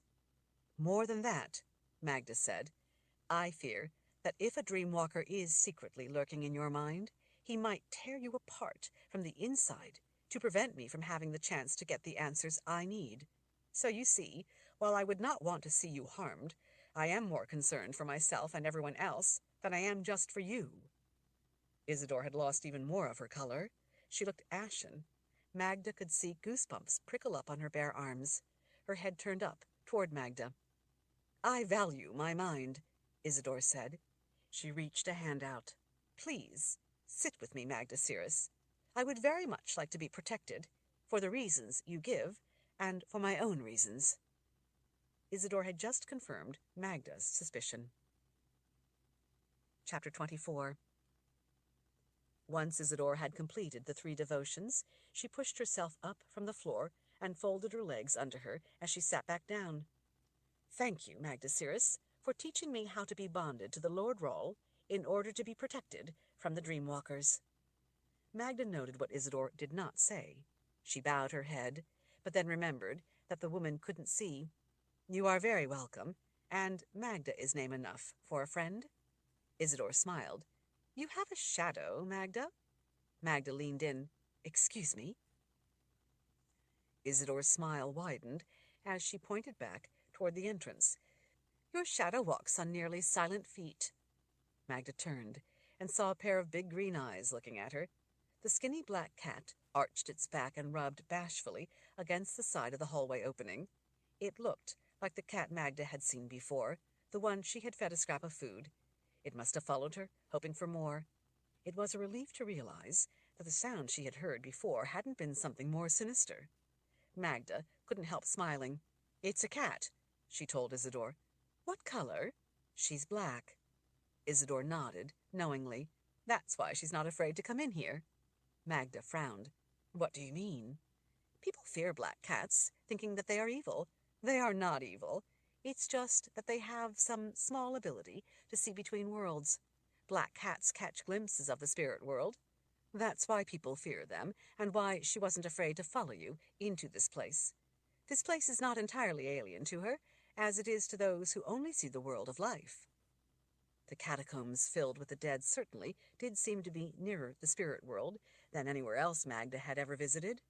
The whole subterranean region of the keep seemed to be very far removed from the life up above.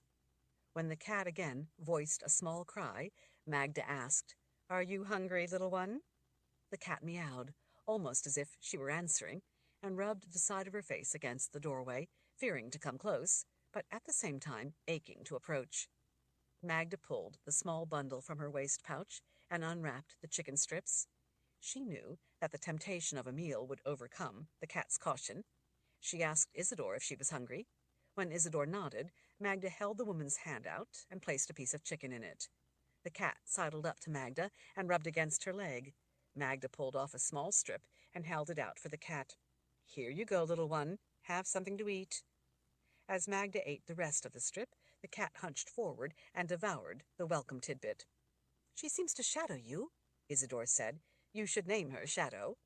"I don't need a cat," Magda said, as she gave the hungry cat another small piece of chicken. "For those who understand their talents, a black cat is good to have around." "Talents?" Magda couldn't imagine what good the cat could do her. "You mean being able to see into the spirit world?" "I mean seeing things from that world that are here in this world." Magda realized that this was no longer idle chit-chat. Isidore meant for her to be mindful of her words. "You mean you think they can see ghosts?" "Some think that cats, black cats in particular, can see the presence of spirits, or perhaps the essence of spirits. We don't always know when such an essence has drifted into this realm and is near, but such a cat would be aware of it. For this reason, black cats have long been linked to death. Ignorant people wrongly fear them for this association. But just because they can see into the spirit realm, that does not mean that black cats are agents of death, or that they are evil. Sometimes we need to heed subtle signs, for such signs may be more than they seem, especially down here. I never let any sign down here go unnoticed or unheeded." "But what use could having such a creature be?" "While it is rare for spirits to drift through our world, it could possibly be useful to know when they are near." Magda didn't know what good that could be to her, but she didn't want to dismiss Isidore's words out of hand. "So you think that this cat coming to me is a sign that I should keep her around to know when spirits are near?" "She is shadowing you. Perhaps you should heed such a sign." Isidore shrugged. "It could even be that a spirit guided the cat your way to be a comfort to you in your loneliness." "So you really think that she may be a sign from the spirit world?" Isidore smiled. "I couldn't say. She might have simply been hungry and smelled the food you had with you." Isidore's enigmatic smile ghosted away. "But I wouldn't dismiss such a creature coming into the circle of your life energy." Magda had come to a spiritist seeking answers. It occurred to her that it might not be a bad idea to listen to her advice. "Shadow it is, then." She stroked a hand along the sleek fur of the cat's back. "Do you like that name, Shadow?" The cat meowed, as if to answer. Before long, Shadow was in Magda's lap, hoping for more chicken. Magda pulled off pieces, giving her a much-needed meal. When the cat had her fill, she curled up and started cleaning herself. "How long have you been a spiritist?"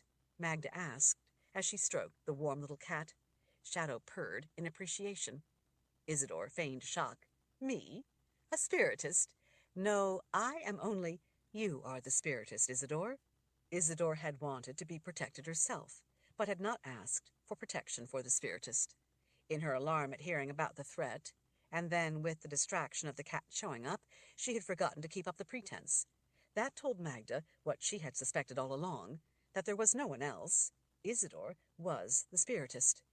Isidore stiffened a little, falling back into her role. "I am flattered that you would think I am such a woman, Magda, but I am merely her humble servant." "You play the role of aide to the spiritist, so that you will not have to entertain appeals directly. That insulates you and gives you an easy way to turn people away, saving time and trouble. You work with the gifted, so you need to be able to keep others at arm's length without having to turn down the appeals directly. More than that, you are empathetic and don't like to disappoint people, but you have more important work, and this small deception enables you to remain focused on that work without the streams of supplicants who would be eager to contact deceased loved ones, if word got out that you were a spiritist and you would be willing to help them. Isidore sat quietly, hands nested in her lap, not offering any comment. I will not betray your secret, Isidore, but there is no one else. You are the spiritist. Your eyes are covered to help hide this world from your vision, so that you may look into another world. That is what you do. You look into the spirit world. I have helped you to be safe from the dreamwalkers as you go about your important work. Please, Isidore, my work is important as well. Let's not play games. As Isidore finally released a deep sigh, her posture sagged a bit. She was apparently relieved to no longer have to lie. You have it mostly right. What do you mean?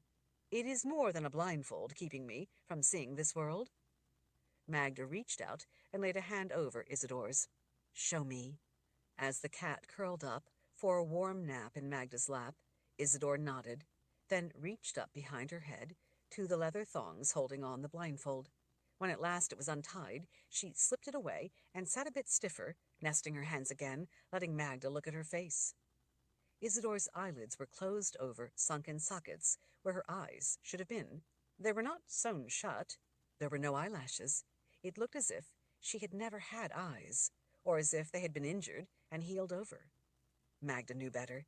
She knew that Isidore had not been born this way, nor had she been injured. How did you lose your eyes?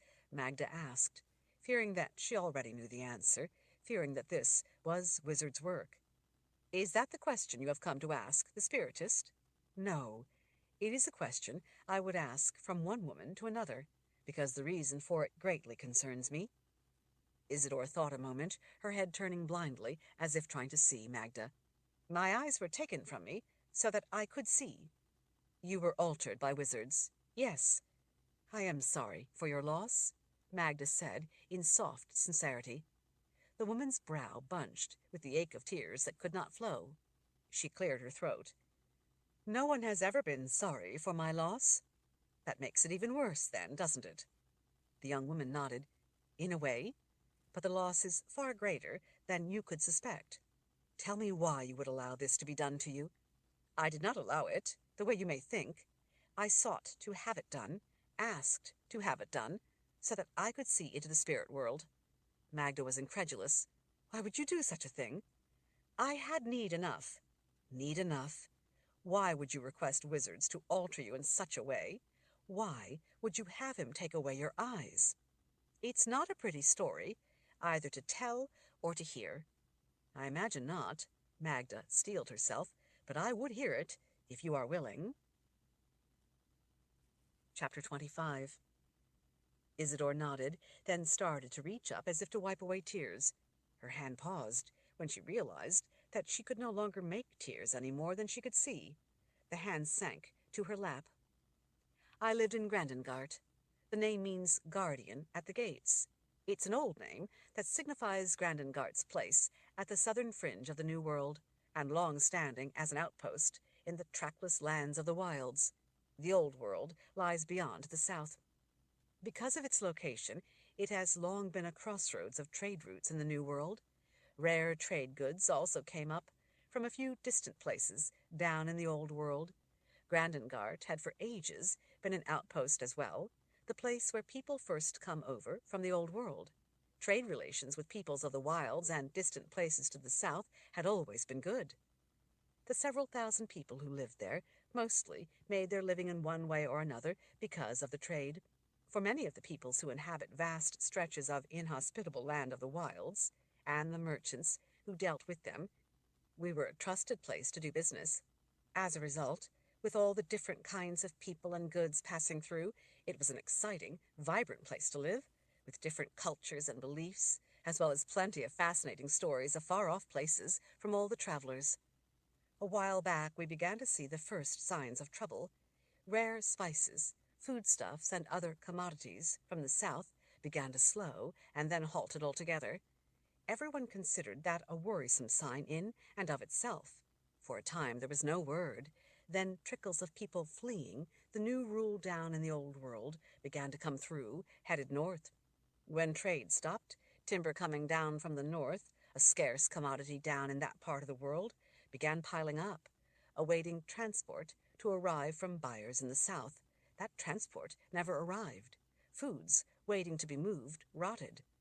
With all that trade halting, people began to worry about how they would make a living. They worried, too, about what the distant signs of trouble could mean, not just for themselves, but for people they know to the south. I was the sorceress assigned to serve the people of Grandengart. People from the south, down in the old world, didn't hold much with magic. They always stayed well away from me as they passed through, but the people of Grandengart relied on me for my abilities, my skills, but mostly for protection from shapeless worries. To most people, I possessed inscrutable abilities, so in a way I was not exactly one of them. As a result, I sometimes felt that I was little more than their talisman, meant to somehow keep shapeless evil from their door. People seemed to think that merely having a sorceress's powers nearby was a vaguely beneficial thing, that it would somehow ensure good fortune, much like their prayers to the good spirits for a safe journey. Their worries about the increasing signs of trouble to the south, though, were not so shapeless. They looked to me for help with this troubling development. I didn't know exactly what I could do about it. Magic didn't offer any solution that I could see, although it seemed as if it must, to those who knew little about it. In the end, I traveled here to the keep to see the council, hoping they could help. They told me that they would take the concerns of the people of Grandengart, as well as the details I had offered, under consideration, along with other reports they were receiving. They suggested that the unrest would likely soon calm down and trade would resume. One of them even suggested that perhaps a bridge had washed out, and it was nothing more than that. I told them that from what I had heard from people fleeing from the south, there was a new ruler and his forces were the source of the unrest. They seemed disinclined to see such a change in rule as necessarily a bad thing, because the old rule was so fragmented and inefficient. While I could get no immediate help from the council, they did promise that as soon as troops were available, they would send a detachment to investigate the situation. I decided that until the troops could be sent, it would be best if I returned home at once. I knew how nervous people were, and I wanted to be there for them. I arrived home the day after General Kuno and his forces from the old world flooded across the border and swept through Grandengart. Even if some of us saw the storm building, until the day Kuno arrived, the world had been at peace. Magda stiffened in alarm. General Kuno? Right hand to the Emperor? Isidore nodded. Emperor Sulachan himself sent Kuno north and through my home place. Magda took a deep breath and let it out with a sigh. She knew from Baracus that General Kuno was ruthless. He struck fear into the hearts of anyone in his path. Emperor Sulachan wanted the world under one rule, the rule of the old world. He wanted everyone to bow to him as emperor of it all. She knew, too, that the state of the war had been both swift and violent. Apparently, it had started in Isidore's hometown. General Kuno had everyone brought to the town square, Isidore said, where he told them that this was a new day, that the world order was about to change, and they had been selected to be given the opportunity to join the cause of the old world and bow to Emperor Sulachan. He told the men that the choice was theirs to choose for their families, to either stay a part of the new world or join the empire of Sulachan. He asked for a show of hands of those who would side with the emperor or those who would decline the offer. Remember, we were not yet at war, so people mostly didn't yet realize the danger of choosing to side against Emperor Sulachan. This was to be the day that the world would learn of that danger. The men with General Kuno kept track of how each person voted. Then they divided up the people of the town. Those choosing to bow to Emperor Sulachan were put on one side of the town square, those against on the other. It was then that people began to panic. Soldiers grabbed anyone who tried to run and kept the two crowds packed together, surrounded by a ring of steel. A number of those trying to flee were brutally cut to pieces before everyone's eyes, to discourage anyone else from attempting to escape. Soldiers took the people who had voted against bowing to the emperor out to dig holes along the side of the road into Grandengart. They then made the people erect poles with the timber that the townspeople used for trade. To the full, screaming panic of the people, most of the men who had voted against, along with their family members, were hoisted by their wrists up onto the poles. A small number of old men were made to watch as General Kuno's soldiers walked up both sides of the road, slashing the terrified people hanging by their wrists. The soldiers pulled down strips of their flesh, leaving muscles and ribs exposed. Other people were stabbed in the legs or stomach, but left alive in their panic to hang there in helpless agony. The townspeople who were left, those who had chosen to side with Emperor Sulachan, after watching what was done to their friends and neighbors, were taken as slaves and sent south. The small group of old men who had been made to watch were released. They fled to later recount the terror far and wide, so that other places would panic before the advancing forces of General Kuno and dare not resist Emperor Sulachan's will.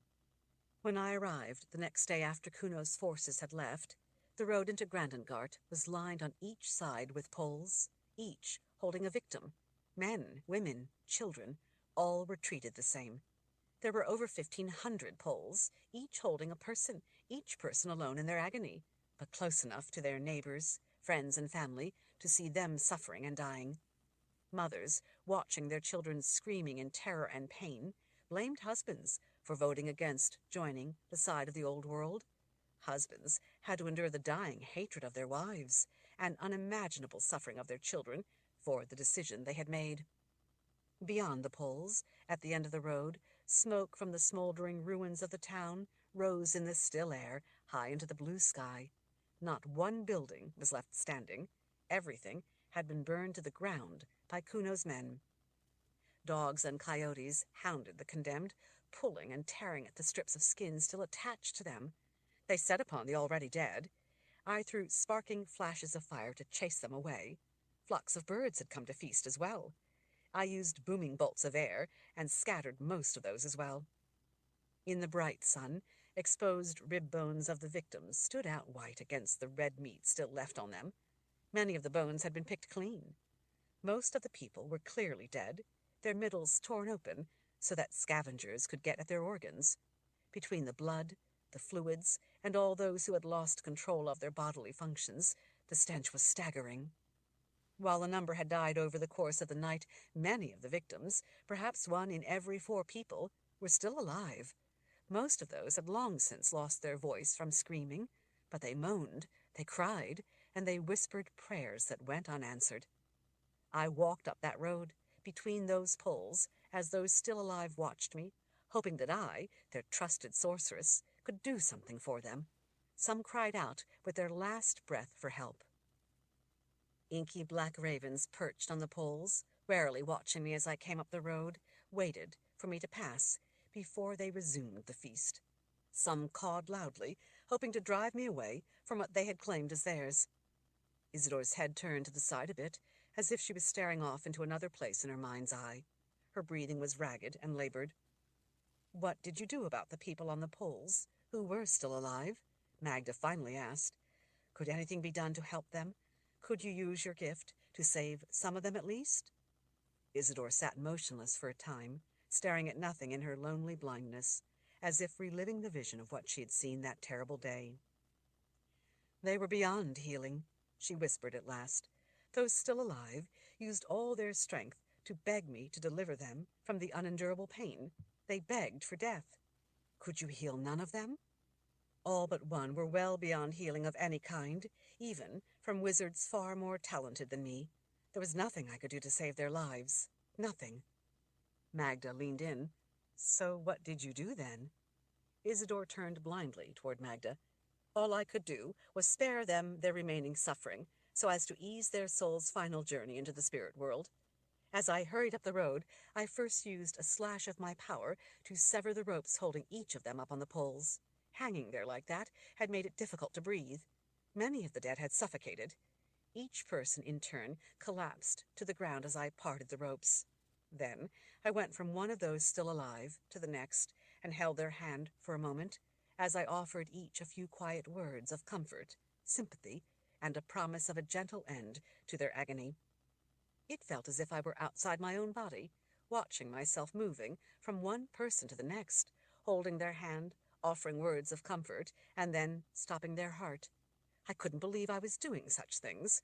I had never envisioned my abilities being put to such a use as to have to end the lives of those I was supposed to be protecting. But I knew that I had to do it. I was there to serve these people, people who had rarely thanked me for my efforts, and this was the only service I could now offer them. To think, after living among them, each person thanked me more than ever before what I was about to do to each of them. They wept with joy and whispered their deepest appreciation that I was about to end their life. Isidore's breathing came with difficulty as she labored to continue the story.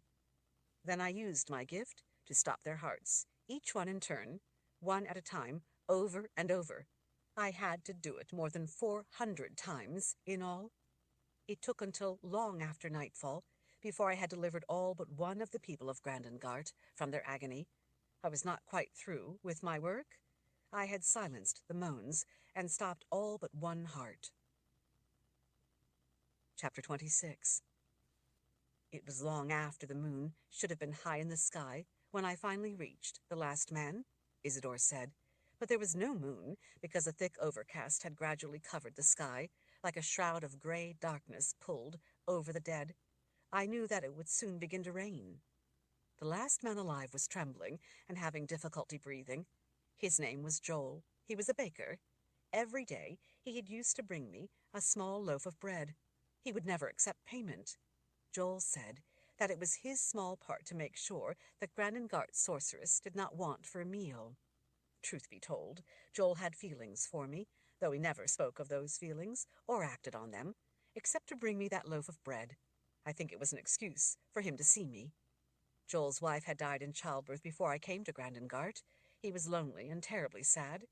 There was something about him, something beneath the sadness, that I liked. But knowing about the death of his wife and unborn child, I felt uncomfortable saying much to him, other than to ask, as the town sorceress, how he was, and if there was anything I could do for him. He always said that he was fine, and turned down any offer of help. Over time my feelings for him grew, but in light of his loss, I felt that it was not my place to speak of such things. I knew that he would be a long time in getting over such a loss, and felt that I had to respect the pace of grieving, and felt that I shouldn't interfere. So as much as I longed to tell him of my feelings, I kept my distance. Yet every day he would bring me a loaf of bread, as if that was the only way he could reach out to me. I was exhausted by the time I reached Joel lying there on the ground in the dark beside the road. By then I could barely walk. I was in shock and covered in the blood of the people I had just helped to die. I fell to my knees beside Joel and took up his hand, knowing that I had to be strong enough to bring death to one last person.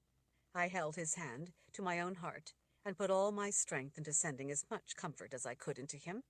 But in so doing, I sensed that, unlike all the others, he was not entirely beyond healing. I knew that there was a small chance to save his life. I remember seeing his cracked lips move in the moonlight. He wanted to say something. I gave him a sip of water from a water-skin, as I had for so many others, and then bent close. He told me that he was sorry for my ordeal. I told him that I was shamed, that I had not been there for them, that had I been there, I might have done something. He said that he had been there, and he knew for certain that I could have done nothing against such brutal men. He said that they'd had gifted among them, men with fearsome powers. He said that had I been there, I would be hanging on a pole along with the rest of them, and then I would not be there to help end the suffering. Joel said that he thought it was meant to be this way, so that I could help the people. I told Joel that I thought I could save his life, that he could be healed.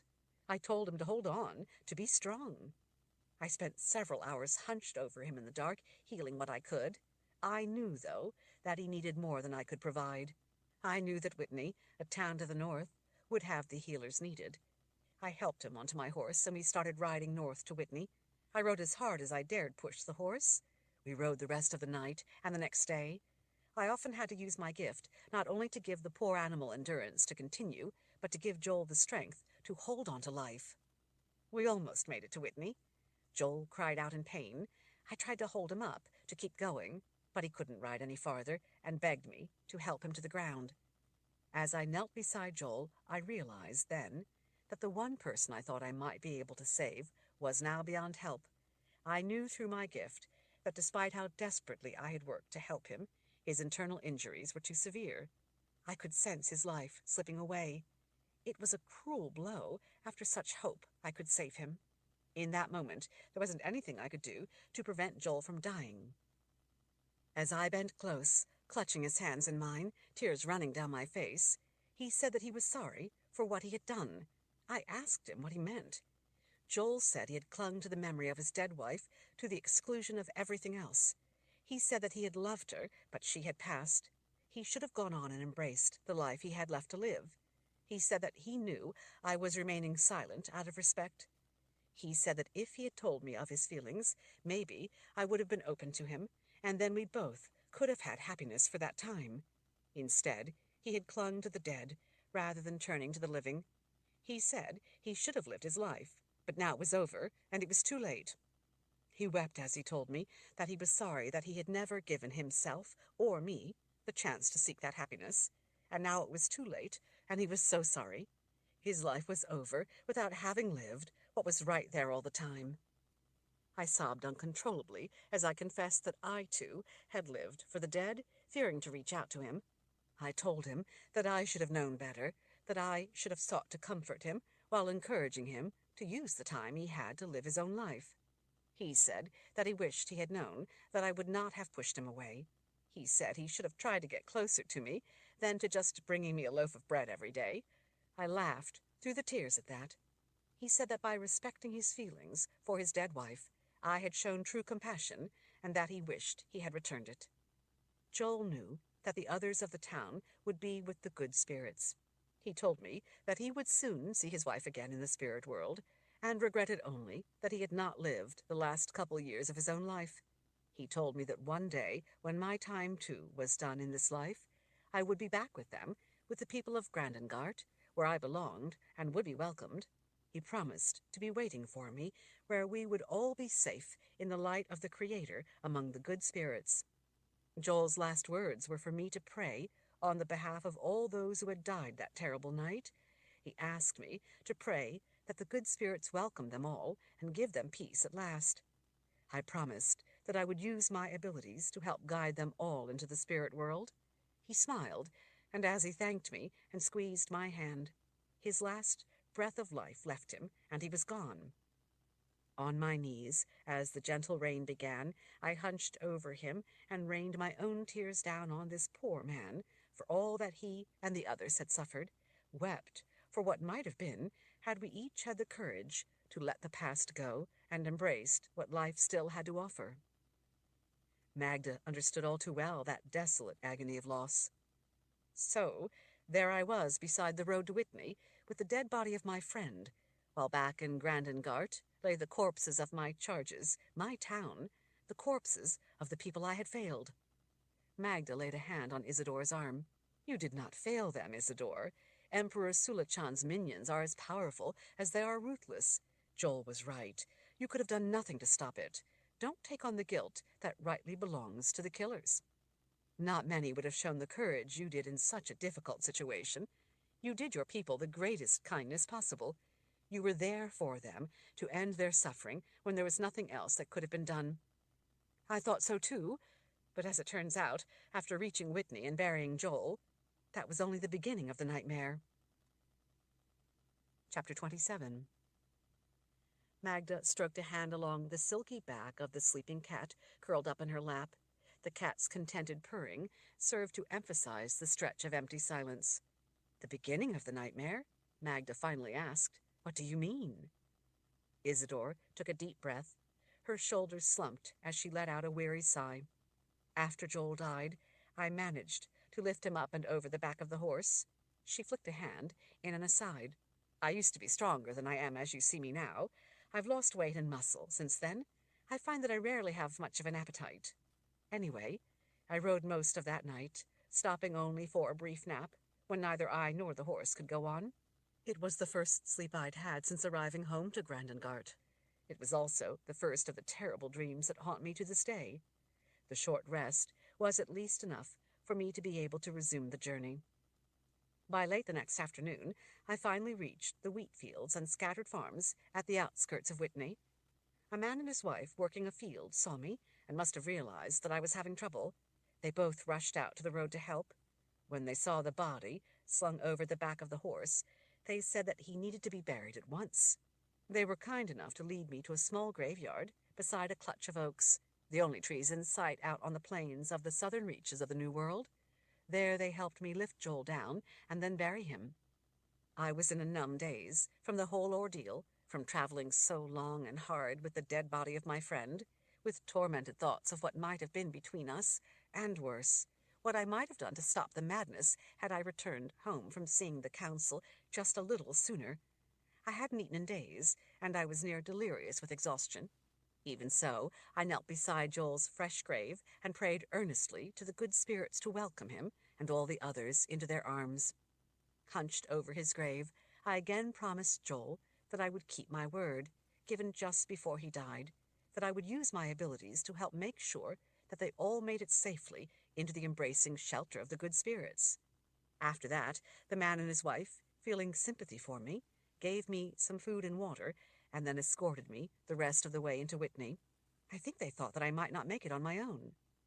In Whitney, I learned that a few of the terrified old men from Grandengart, the ones who had been released by General Kuno to carry word of what had happened, so as to spread panic, had done just that, coming through and telling everyone of the horrifying fate of Grandengart's people. The whole town of Whitney was buzzing with the news, so the town officials were not surprised when I briefly recounted my story. There were gifted there, and they listened with even greater interest than the officials, though they said nothing when I told them what they had not heard yet, that I had gone from one dying person to the next, ending their suffering. A number of the townspeople were already packing their belongings, and more yet had already left, all headed north. No one knew where General Kuno and his army would strike next, but they wanted to flee to a more distant place where they thought it would be safer. I couldn't really fault them. A detachment of troops, sent by the council to look into the reports of trouble brewing to the south, happened to have just arrived in Whitney.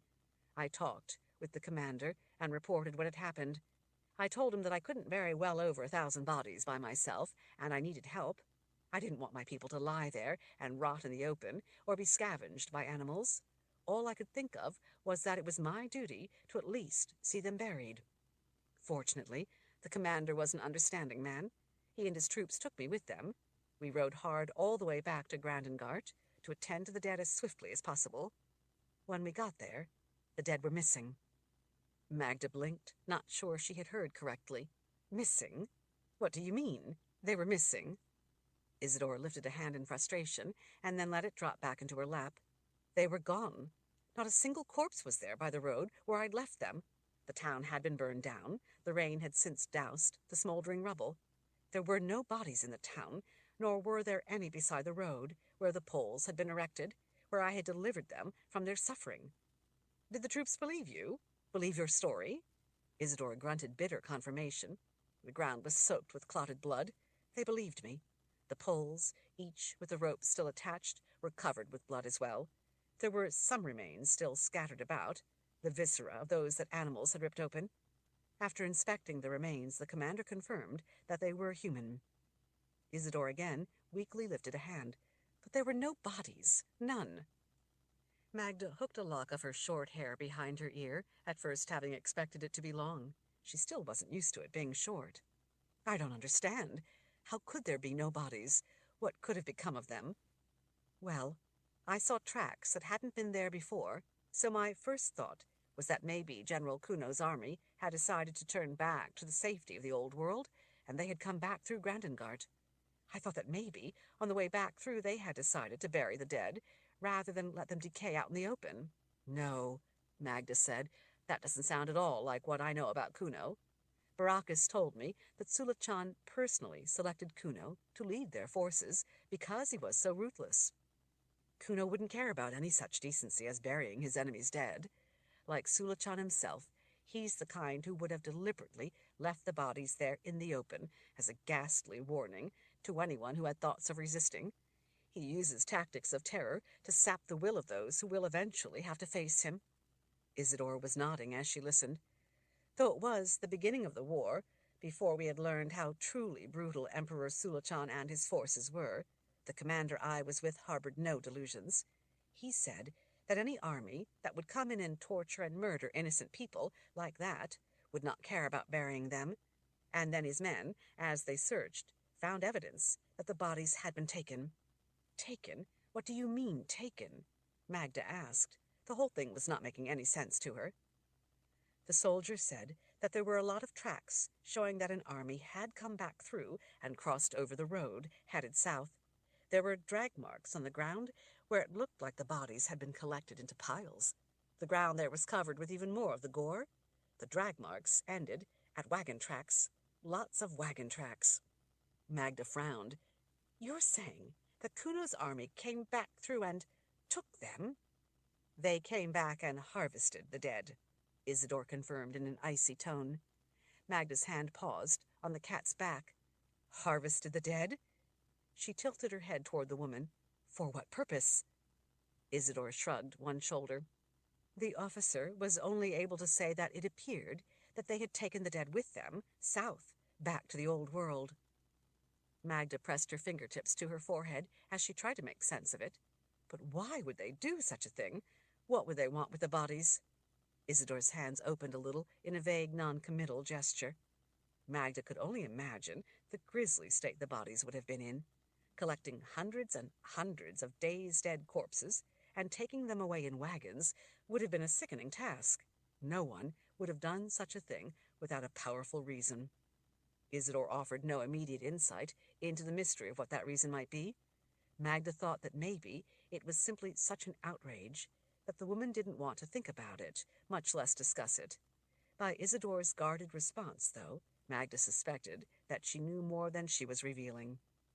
Rather than press, Magda thought it best to try to soothe the woman's terrible memories and let her tell the story at her own pace. That certainly is gruesome. I can see what you mean about the nightmare just beginning. Isidore's head was hanging. She didn't lift it. No, that is not what I meant when I spoke before of the nightmare only beginning. Surprised, Magda stared at the woman for a moment. Then what exactly did you mean? Chapter 28. Isidore finally lifted her head. Well, after that, the troops went south after Kuno's army to make sure that they weren't going to turn back and head north again into the New World by a different route. But also, the commander thought that, burdened as Kuno's forces were with so many wagons, there was a good chance that if they rode hard, he could catch them. He was confident that he had a large enough force to fully extract vengeance when he did. I didn't know what to do at that point. With the commander and his troops gone, I was again alone. Most of my people from Grandengart were dead, with the remainder captives, and my friend Joel dead and buried. I had no one. I decided to go back to Whitney. Magda thought that made some sense. There was nothing left of Grandengart, and Whitney was the closest town. Yet there seemed better options, such as going to Aidendrill, where she could have given what information she had to the council at the keep and to the army. After all, this was an enormously significant event. It was the first attack in a war that many had long feared would eventually erupt, and had now begun. Magda suspected that there was more to Isidore's decision. Other than Joel being buried there, did you have some reason for choosing to go back to Whitney? Isidore rubbed a thumb back and forth on the side of her knee for a time before answering. Yes, I went back because I knew that there was a spiritist there. A spiritist? Magda's brow tightened. Why did you want to see a spiritist? I was so distraught by everything that had happened, and by the final injustice of the bodies being taken, that I wanted to consult the woman. I guess I wanted what most anyone else who goes to a spiritist wants. I wanted to know that Joel was safely in the fold of the good spirits. I wanted to keep my promise to him. Magda at last resumed stroking the cat. I guess I can understand how you felt. So, did this spiritist help put your mind at ease? Magda watched as Isidore's thumb continued to rub back and forth on her knee. She spoke without lifting her head. Sophia was much older and quite experienced, although she told me that in recent years she had not practiced her craft. She said that while she was proud of the work she had done, she had spent a lifetime at it and was finished with the whole business of dealing with the spirit world. She said that she wanted only to live the remainder of her life in peace. She refused to help me. I persisted. I told her that it was important, that I had made promises not only as a friend, but as a sorceress. She angrily waved away the request and said that my promises were not hers. I asked if she couldn't see her way to helping out of compassion for all those innocent people, so that I would know they were now at peace. She said that even if she wanted to, which she didn't, she couldn't help, because my loss was too fresh for me and that I was too distraught. I asked if I could return later, after I had gained a bit of perspective. She told me that delving into the spirit world wasn't what most people thought it was, that her craft wasn't intended as a means to commune with the dead, to find comfort for the living. She said that there were dangers involved that I couldn't begin to understand. Sophia again, and very emphatically, refused to help me. Isidore smiled. I guess I learned from Sophia much of my reluctance to see people who want to consult with the spirits. She advised me, as one sorceress to another, to forget the whole thing. The smile ghosted away. As it turned out, it was very wise advice. Perhaps I should have listened. Magda didn't say anything, instead waiting for Isidore to go on at her own pace. The frail young woman brushed the back of a slender hand against the opposite cheek, as if wiping away an invisible tear, before she finally did. Much like you, though, I had no intentions of taking no for an answer. Isidore's head turned up. As it turns out, that persistence is a requirement. Magda's brow lifted in surprise. A requirement to having a spiritist help you? Isidore nodded. I waited a few days, got some rest, and spent some time thinking. Then I went back. Sophia still refused to consult the spirits on my behalf. I couldn't understand why not. I decided to stay in Whitney and try again later. Since I'm a sorceress, I made myself useful by helping some of the people in Whitney with ailments and such. I made a pest of myself with Sophia, asking to help around her home, until she started giving me little things to do to help her. I asked roundabout questions as I cooked her meals, brought her firewood, banked her hearth, fetched her water, always trying to sound innocently curious. You know, conversational. I listened carefully to anything she would tell me. I was doing my best to get lessons out of her in any way I could. I figured that if she wouldn't give me the help I needed, then maybe I could learn enough to do it on my own. I'm a sorceress, after all, so I'm not without abilities. Although the methods involved were a mystery to me, I thought that maybe it wouldn't be so complicated to learn just enough to check on the souls lost to me and find out if they were at peace. I guess I felt guilty for failing to be there for the people of Grandengart when Kuno had shown up and wanted to make up for it. The old woman, of course, knew what I was up to. She finally asked what it was I hoped to accomplish by contacting the spirit world so directly. I explained my promise to Joel to help make sure that he and all of the people of Grandengart had made it safely into the embracing shelter of the good spirits. She chuckled and asked what I thought one of the living could do to influence events in the spirit world. How did I think I could help souls gone to the underworld? Did I think I could take them by the hand and lead them into the glory of the light of the Creator? Did I really think that the souls in the underworld would never be able to find peace until I found it for them? Of course, I had no answers. So I told her then of how the bodies of those killed in Grandengart had been harvested and taken away. I told her that I was greatly worried about what the gifted down in the old world were doing with the dead people of Grandengart. I told her that I had a terrible feeling that the souls of those people were not at all safe. That gave her pause. Sophia became darkly moody and said again that such things were not the responsibility of the living. And besides, no matter what we might wish we could do to help, we had no say in the spirit world. But the worry about why the corpses had been taken nagged at her. I could see her demeanor change with the mystery surrounding the harvesting of the dead. One evening, she finally said that she would help me see that the people of Grandengart were at peace, but on a condition. Because I was a sorceress, and not the typical person who came to her for consultation, she wanted me, in exchange for her help, to first learn from her to be a spiritist. She explained that it was an old and honorable craft, but with an unfortunate stigma attached to it. She said that she was nearing the end of her life and wanted to pass her lifetime of knowledge on to someone of a new generation. She wanted the skills to live on. I told her that I had no desire to become a spiritist. Sophia smiled and said it didn't matter to her if I wanted to or not, only that I did. She said that it was a dying art, and she had never found anyone willing to learn the old craft. She said that young sorceresses nowadays don't really want to have anything to do with the world of the dead. They figured that they would have an eternity of being dead, and so they would rather spend their time living. Sophia said that it was understandable for people to feel that way, but she believed in the value of what she did and didn't want to see the old ways die out. I certainly believed in the value of what she did. In fact, it seemed the only thing of real importance to me at the time. Still, as much as I wanted her help, I admit that I was repulsed by the idea of taking up such a profession myself. She reminded me of how much I'd wanted the help of a spiritist, and said that there would be others in the future who would also need such help. Sophia said that without younger people like me learning the old ways, they would vanish forever, and that help would be lost to them. She told me that it might be my chance to make a difference for the future of the living. I told her that I would have to think on it. Then we got the reports that the soldiers who had gone back with me to Grandengart, and then gone south after General Kuno's forces, had been slaughtered. Magda gasped at the news. Slaughtered? All of them? Isidore nodded. It had been a trap. Sophia thought that the bodies the enemy took had been the bait for the trap. 2 men had escaped to tell what they saw. More likely, Kuno let them escape to spread fear. I think you're probably right.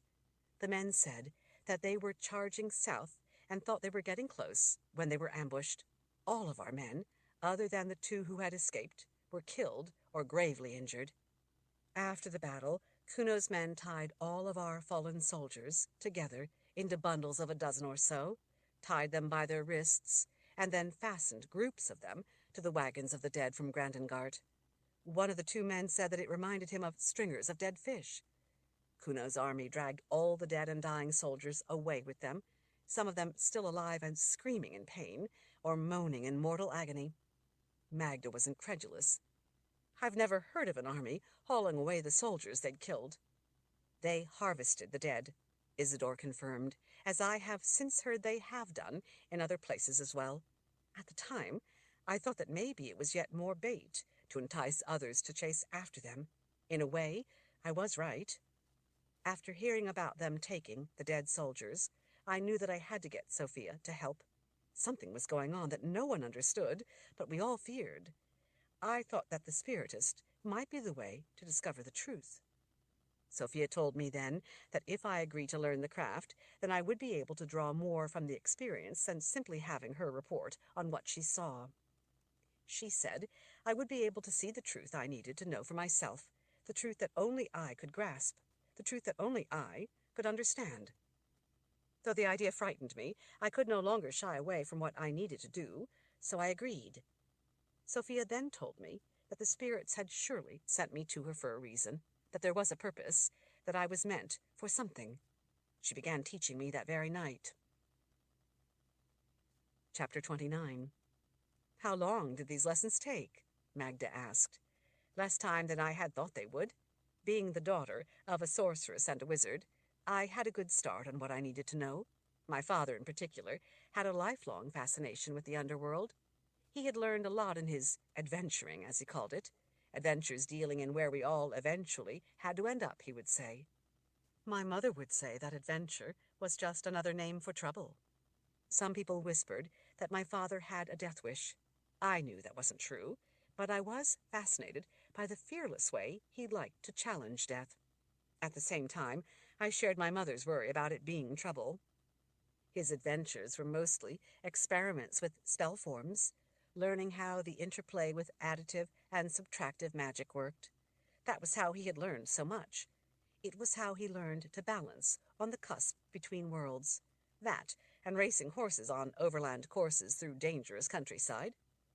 I see what you mean about him liking to challenge death, Magda said. Isidore confirmed it with a nod and a sigh. He even taught other wizards about the things he had discovered. From a young age, much to the discomfort of my mother, he told me stories of his exploits with experimental magic and the enthralling things he'd uncovered in how the interaction between worlds worked. I would sit wide-eyed as he spun tales of riding the rim, as he called it. He said that he believed that life and death were connected in much the same way as additive and subtractive magic depended upon each other to define their nature.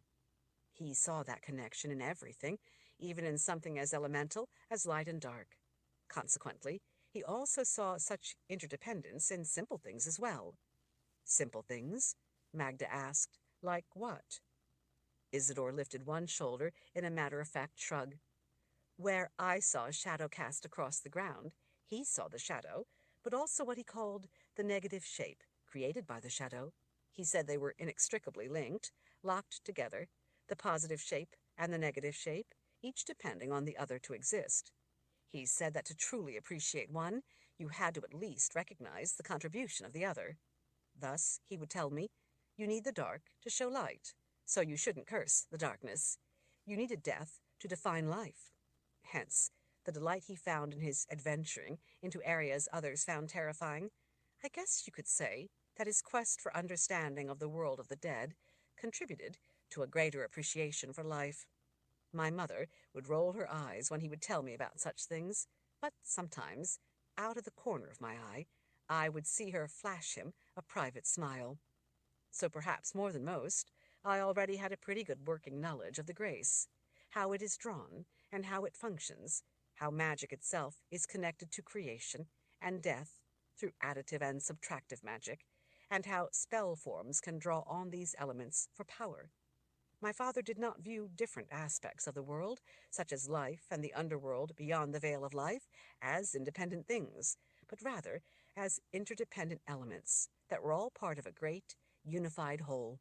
In that way, he said, we were all part of all things. Sophia said that such an upbringing, learning and understanding, put me years ahead of most in becoming as a spiritist. She said that I had come to it as if it were my destiny, although she said that she didn't believe in fate. The hardest part of Sophia's lessons was that, from my father's teachings, I was accustomed to thinking in terms of the whole, so learning not to see this world, but rather to exclude it from that whole, was difficult for me. Magda frowned. What do you mean, learning to exclude this world? To see into the spirit world, Sophia told me that I had to be able to look beyond what was around us in order to see into that other realm. She said that, while she didn't herself know if it was true or not, some people believed that the underworld was all around us in the same place we existed, but at the same time it was separate, and so we couldn't see it. I can understand that, now that I am blind. I can hear things I never before knew were there, but always were. She blindfolded me for all our lessons. She said that it would help me to learn more quickly. It was a few weeks after starting that she told me that it was time to venture on my first journey to look into that other place. By then, of course, after all I had learned, the warnings, the cautions about the smallest mistakes, the grim stories of small things gone horrifically wrong, I was properly terrified. Sophia believed in safety through preparation. We drank teas in the morning to cleanse our auras, lest they snag on the veil and trap us. We took powerful herbs in the afternoon to dull our senses to the world around us, so we would not fail to see the dangers lurking in the dark world. In the evening, we began the soft chanting to condition our minds to open. The whole day, of course, in addition to the tea and herbs, we had been laying out spells and conjuring various forms of wards and protections. As the sun went down, we banked the fire. She said that flame was an anchor to this world, and that if anything went wrong, it could light our way back through the eternal night. Isidore lifted an arm, gesturing around the room. This is the reason, even though I am blind, that there are candles lit in here. She smiled, just a bit. That, and of course, so that others don't stumble and fall on me. Magda wasn't able to appreciate the humor. So, once you were ready, then what? Sophia had me cut my finger and use blood to draw a grace around where we were to sit on the floor before the hearth. Though Magda was not gifted, She had certainly spent a lot of time around the gifted. She had also been married to the first wizard. She knew full well the significance of drawing a grace in blood. A grace connected creation, the world of life, and the world of the dead via pathways of magic. I remember that it was an overcast, windy night, and dark as pitch, Isidore said, in a tone half to herself, as if drifting back to that night. The black world outside the 2 tiny windows of Sophia's home seemed foreboding and oppressive. Isidore looked to be trying to return from her haunting memory. She paused, to wave a dismissive hand. None of the details would matter to you. Not being gifted, you likely wouldn't understand most of it anyway. The important thing is that we had to invoke the darkest forms of magic to summon up the darkness of the underworld. Then we drew spells with subtractive threads that brought about the parting. The parting? In the veil, to the underworld, she managed with difficulty. Magda thought that Isidore looked at the edge of composure. She covered her mouth with a hand, as if in her mind's eye, seeing again the horror of what she had seen that night. Her brow wrinkled into tight furrows. Her chest heaved with each ragged breath. Magda realized that Isidore was sobbing in the only way she could, even though she had no tears. Feeling a sudden pang of sorrow for the woman, for her terrible loss and crushing loneliness, Magda lifted the cat and scooted around to sit close beside Isidore. Magda set the cat down to the side, where she stretched from her long nap. Magda put a comforting arm around the frail young woman. Isidore melted into the embrace, burying her face against Magda's shoulder. Magda held Isidore's head against her shoulder. "I'm sorry for asking you to recount such terrible memories." Isidore pushed away, swallowing back her emotion. "No, I wanted to tell you. I've never had anyone to tell, except, of course, for the one who took my eyes from me. I wanted you to know, much like I had to know, what it means to be a spiritist, to practice such a sorrowful skill that puts you there in the midst of death." "I understand," Magda said. "I'm afraid that you really don't." It wasn't said in a cruel or condescending way, merely as Isidore's expression of the simple reality. "I didn't understand myself until we actually pulled the veil of life aside and faced the unimaginable." Magda listened to the silence for a while, then finally had to ask, "What did you see beyond that veil?" Isidore stared off blindly into the memory. "I saw a place of darkness beyond dark," she finally said in a haunted voice. "An endless place of souls that would take forever to see, and yet I glimpsed it all in an instant. In that instant, I saw what I had come to see, learned the truth I had come to learn, and I was horrified." "Horrified? By seeing the world of the dead?" "No," Isidore said.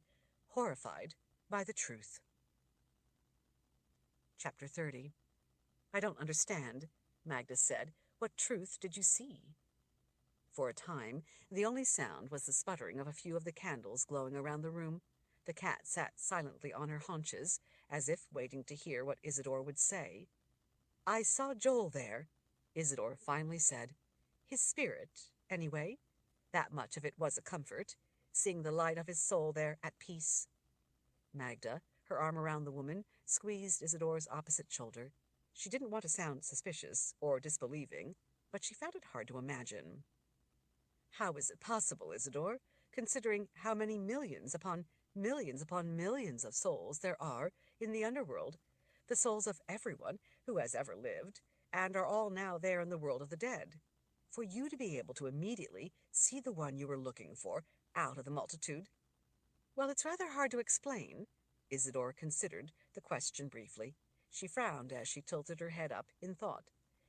"You know the way you could walk into a vast gathering in the keep, and despite how many hundreds and hundreds of people are there, you could always spot Baracus immediately, pick him right out of all those people?" Magda smiled sadly at the memory. "Yes, as a matter of fact, I do recall such events." "It's something like that," Isidore said. "It's not the same, but that's the only example that I can think of that you might be able to grasp. Things don't work the same way in the underworld as they do here. Time, distance, numbers, things like that are all different there. It's like the same rules you are used to don't work that way there." "Baracus traveled the underworld," Magda said, her mind wandering. Just before he killed himself. She wondered what it had been like for him, what he had seen, and how it must have affected him. It's not the same for a spiritist. Isidore squeezed Magda's hand in sympathy. Baracus was a profoundly powerful wizard who journeyed through the world of the dead. We don't have that kind of power, and are not venturing into the underworld. A spiritist is only parting the veil just enough to look beyond for an instant. Rather than going into that place as Baracus did, a spiritist is a sorceress invoking her gift in a unique way. We are calling together a number of forces through spell forms, along with both additive and subtractive magic, conjured to a very specific task. He was in that place. We are only looking in through a window. I see, Magda said. So when you looked through that window, what did you see? In that cauldron of magic, at the center of a storm of power, it all happens in an instant, yet that instant seems to last an eternity. In that terrible spark of time, I saw the truth. And what was the truth that so horrified you? Isidore bit her bottom lip as she gathered her courage. The truth that the others, the people of Grandengard who had died, were not there. Magda frowned and leaned in close to the woman. She was unsure exactly what Isidore had meant. You mean you couldn't find them? You couldn't tell in the vastness of the underworld that they were safe and at peace, like you could with Joel? Isidore shook her head emphatically. No, I mean they were not there. I still don't understand. They're dead. Of course they're there. Maybe you were only able to find Joel there. That way I could spot my husband across a room of people, because you cared deeply about him. But you couldn't do the same with the others. No, Isidore said with forceful certainty. That is the truth that I saw in that instant. I saw that their souls were not in the eternal world of the dead. Their souls, their spirits, whatever you want to call them, were not in the underworld. Then where are they? I don't know, Isidore said. I've been looking for them ever since that day, and I have not yet found them. All I know is that the spirits of the people of Grandengard, the people whose bodies were harvested, are not in the world of the dead, and neither are the souls of the other bodies that have been harvested. The silence felt suffocating. Magda had to remind herself to take a breath. How can the dead, she finally asked, not be in the world of the dead? How is that possible? Chapter 31. That was the very thing I wanted to know, Isidore said. I knew, as soon as I grasped the truth of it, that I had to find the answer. But how? Magda swiped her hair back off her face. You said that you only hold the veil open for an instant.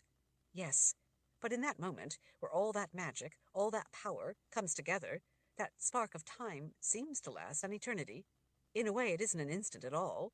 In a way, it is an infinitely large piece of forever.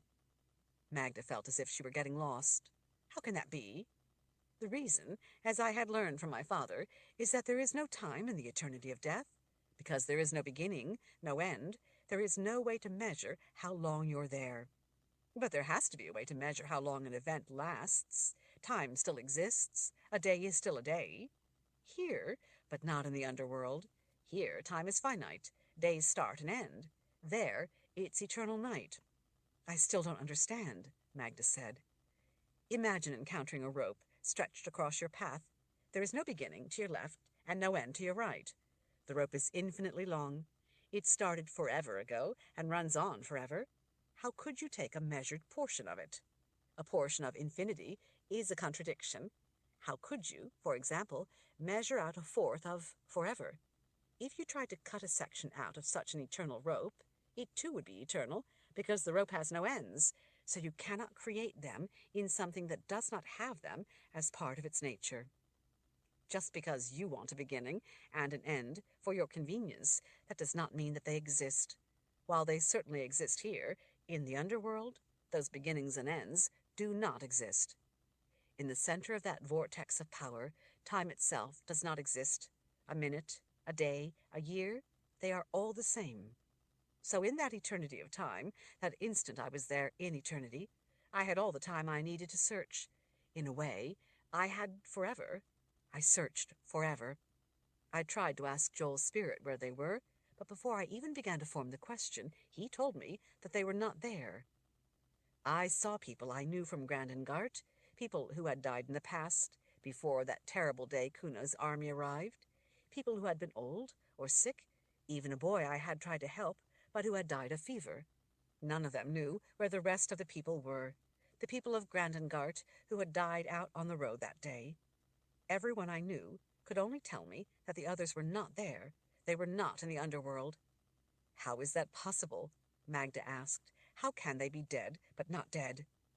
Isidore showed the slightest hint of a smile. "That is the question that has led me to be down here, among the husks of the dead." The smile melted away, as if she were again lost in the vision of the memory. "I saw tormented spirits, evil itself, lost in the black sorrow of eternal darkness. I dared not let my attention linger too long on such entities, lest they pull me into everlasting night with them and tear my soul apart. I saw the glory of the good spirits. I saw them at peace, in gentle light. I didn't want to disturb them, but I had to find the people who were missing. I had to ask them to help me, to tell me what they knew. One turned toward me then, and I saw that it was Sophia's spirit looking back at me through the soft golden glow. She said that I had already learned the truth. She said that there was nothing more to learn there." Magda's brow drew together. "Sophia's spirit? How could Sophia's spirit turn and speak to you in the world of the dead?" Isidore licked her lips. "Because she was dead." "What?" Isidore cleared her throat. "It was her final journey to the spirit world. I knew then that she would not be returning back through the veil with me. She had given me the answer, and it was as simple as could be." Magda was shaken to realize that Sophia, a woman she didn't know except through Isidore's story, had died on the quest. "What do you mean, the answer was as simple as could be?" Isidore gently laid her hand on Magda's arm. "It wasn't complicated at all. I had learned it the very first thing. They weren't there. The spirits of those people weren't in the underworld. That was the simple truth. If the simple truth is that they aren't there, in the underworld, then that would have to mean that their spirits are still here, in this world, that they haven't yet crossed over." Isidore's only answer was a hint of a smile. Chapter 32. Magda couldn't believe what she was hearing. "Is that what you're saying? That the spirits of all those people are still here in this world? I mean, if they really aren't there, in the world of the dead, then they could only be here, still in this world, still with us." She caught herself glancing around the room, half expecting to see spirits hovering around her. "Is that what you're saying?" Isidore pressed her lips together for a moment, but then finally answered, "I'm afraid so. The truth is, though those people died, their spirits, their souls, have not yet been able to cross over to where they belong." Magda didn't know how that was even possible, or if it really was possible. It occurred to her that maybe they had crossed over to where they belonged, but then they had somehow been pulled back. But why? She wiped a weary hand across her face. She feared to imagine the reasons for such a thing. She couldn't begin to imagine the implications, the consequences. Her mind spun with a confusing tangle of thoughts. Isidore went on, without Magda needing to prompt her. Sophia's spirit swept in closer then, her arms spread open like a falcon swooping in to stop right before me. Even though I knew Sophia, I was terrified and felt as if I were frozen in place, unable to move. The spirit's eyes, Sophia's eyes, blazed with the same light that enveloped her. She stared out at me from the underworld and said, "You have the truth you came to find." I didn't know what to do. As if to answer, her spirit came closer yet, right up to my face, and said, "Find them." In that terrible instant, I had the answer I had come to find, the answer to everything I needed to know. I knew then what I had to do. I returned, having learned the truth I had journeyed to find. I returned a spiritist. But I returned without the spirit of the woman who had taught me. I returned in her place, taking her place. Sophia lay dead beside me, in the center of the grace, her hand clutching the blindfold she had used when she had taught me to be a spiritist. Magda could tell how much Isidore had come to like Sophia. She could see the grief etched in Isidore's sightless face. Magda felt terrible for Isidore that the search for answers had cost Sophia's life. "I'm sorry about your friend." Isidore smiled distantly. "Yes, she ended up being a good friend in many ways.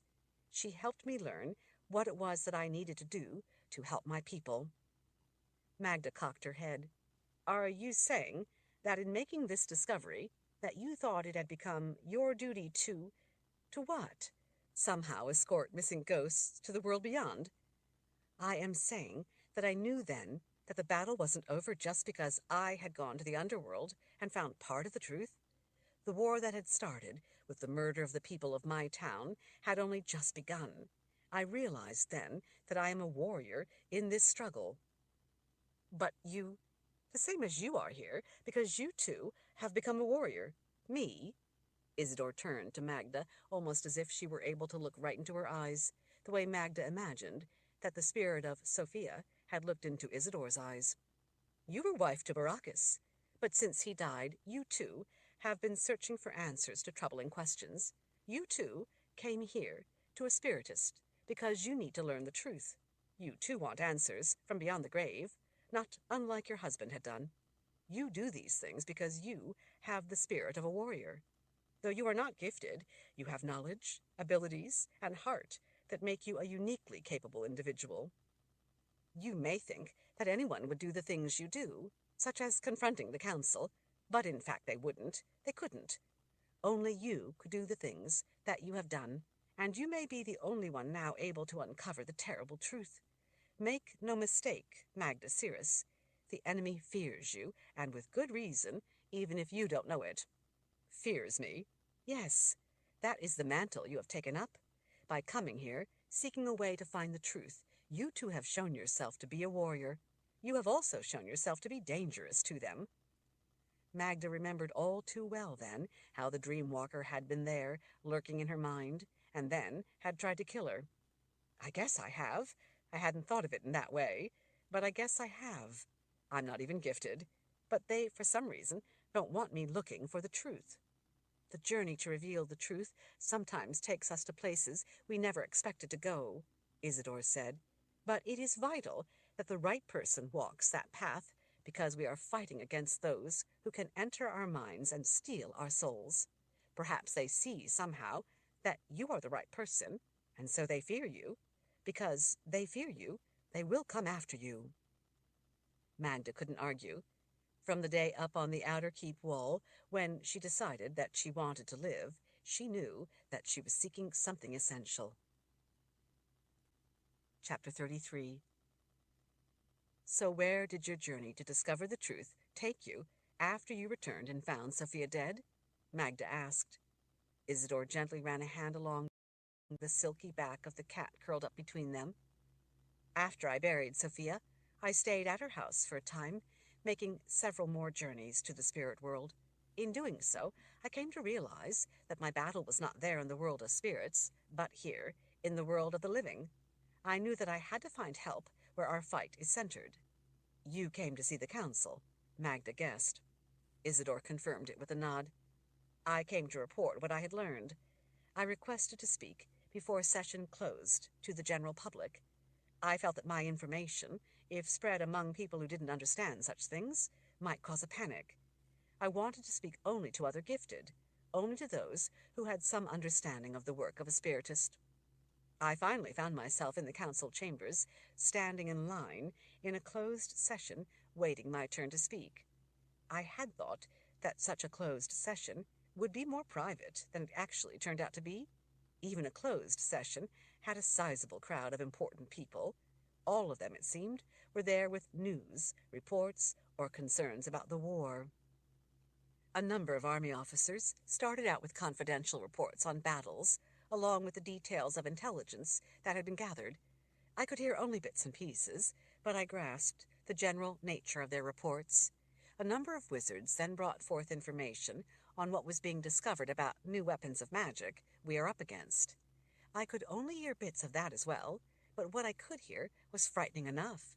Other gifted had proposals that needed approval, mostly for weapons of our own. Some of the officers and wizards, as they reported on enemy activity, leaned in and spoke in low voices as council members gathered in close, listening in stony silence to what I couldn't hear at all. I didn't have to hear what they were saying, though. I could read the worry on the faces of the council, worry that the war was not going well. After the war reports, an old wizard not far ahead of me in line limped up when it was his turn and spoke at length on the need to create another sliff so that we could quickly get information from place to place, out ahead of the enemy. Magda recoiled at the very idea of them creating another. She was not at all fond of the sliff. As far as she was concerned, the one they had was one too many. She forced her mind back to listening to Isidore's story. The council elder was respectful, but told the man that it had been a great deal of effort to create the sliff, and it had ended up causing trouble that no one had anticipated. The wizard started to argue his case, but the council elder cut him off, saying that when the war started, the enemy had found their way into the keep through the sliff. Magda clearly recalled the ensuing carnage. Baracus had ordered that one of the gifted guard the sliff at all times to prevent anyone from again slipping in to attack them. She knew one of the wizards, Quinn, who was assigned the lonely task of standing watch over the sliff. He had grown up with Magda in Aidendrill. It was a grim duty guarding the sliff, but Quinn didn't seem to mind. He said it gave him time to write in his journals. He was fond of recording details about events at the keep, information about people he knew, and his thoughts on the state of political intrigue. Magda had asked if she could one day read his journals. He promised that she could, but said she would likely be bored. The old wizard hadn't known about this breach and fell to stunned silence. Isidore said they thanked him, but denied the request. They told him to instead create some additional journey books to help with his communications problems. As the old wizard bowed and departed, the next man in line right ahead of me impatiently stepped up. He was a tall, broad-shouldered wizard, not much older than me. He wore a beautiful sword, a rare thing for a wizard to do. That's why I noticed it. Nor did he wear the more common robes that most wizards wear. Since I was next in line behind him, I was able to hear the entire conversation. The faces of the council turned sour at the sight of the young man. One of the councilmen said, "What is it this time, Merritt?" Magda remembered the name. The wizards that Tilly and she had encountered in the dark passageways earlier that day had told them that Merritt had just gotten some more men killed. They had been quite angry about Merritt's refusal to help. Merritt told the council that he was now confident that his method to create a person who could elicit truth was achievable. Isidore tilted her head toward Magda. That caught my attention. It did Magda's as well, but for a different reason. Magda had never liked the idea of altering people with magic. The council only listened briefly before interrupting him to say that they'd heard his proposal before, and in their judgment, his idea was beyond the ability of any wizard. Merritt insisted that since he had last talked with them, he had studied every aspect of the process and then worked through an extensive series of verification webs to satisfy himself that he was right. He said that not only was it achievable, he believed he could do it. He told them that the purpose was critical enough that it needed to be pursued.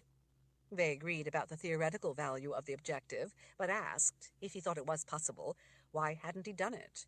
Why hadn't he already succeeded in accomplishing such a thing? Merritt said that he would first need some arcane celestial calculations to complete the process, and then a willing subject. They asked what celestial calculations he needed. I couldn't hear his answer, but several members of the council laughed. Another smacked a hand on the table in anger and told Merritt that he was out of his mind. Merritt was not cowed when they told him that the existence of such templates were only speculation. In a clear, quiet voice, he told them that he knew what he was doing. He said that he had been able to learn through his research that such occulted calculations would have to exist. He said that he was sure that the formulas from before the star shift had survived. He said that at the least there had to be charts for a 7th-level breach from which he could plot his own templates. Merritt assured them that if he could get the rest of what he needed, he could create a weapon, a person who could infallibly pull truth from any lie. All the councilmen started talking at once. The elder interrupted them and told Merritt that, based on what he had heard and what he knew, the attempt to create such a weapon would likely result in the death of the subject. He said that the enemy took such risks with lives, but we did not. Merritt didn't answer. He stood with his back straight and let the other councilmen similarly denounce his ideas. By the things they were saying, I'm not sure that the council even understood Merritt's concepts. The things he was talking about were well over my head, yet I was able to grasp sparks of his brilliance in the things he said. But I don't know enough to judge the accuracy of Merritt's claims. The council certainly didn't seem to think highly of them. The elder asked if he was correct about the danger to the subject. Merritt was silent for a time, and then quietly said that while he was confident that he could do it, he had always been honest about the lethal risks involved. But he asked them how many would die without his weapon. They sat back in their chairs, unable or unwilling to say. The elder finally leaned forward again and said that there was nothing they could do to help him, because they didn't know if such seventh-level rift calculations even existed. But if they did, the council didn't possess them. Merritt then said that since the council wasn't able to provide him with the zenith formulas he needed, he would have to go to the first wizard himself. Several councilmen laughed and said that he could try. Magda now knew why she had recalled the name Merritt when she had heard it back in the passages on the way to see the spiritist. She remembered Baracus coming home after a private meeting that had unsettled him. Magda had asked what troubled him. He had stood at the window, looking out at the moon for a long time, before he finally said that a brilliant wizard had come to him, seeking some valuable and rare rift calculations for creating a seventh-level breach.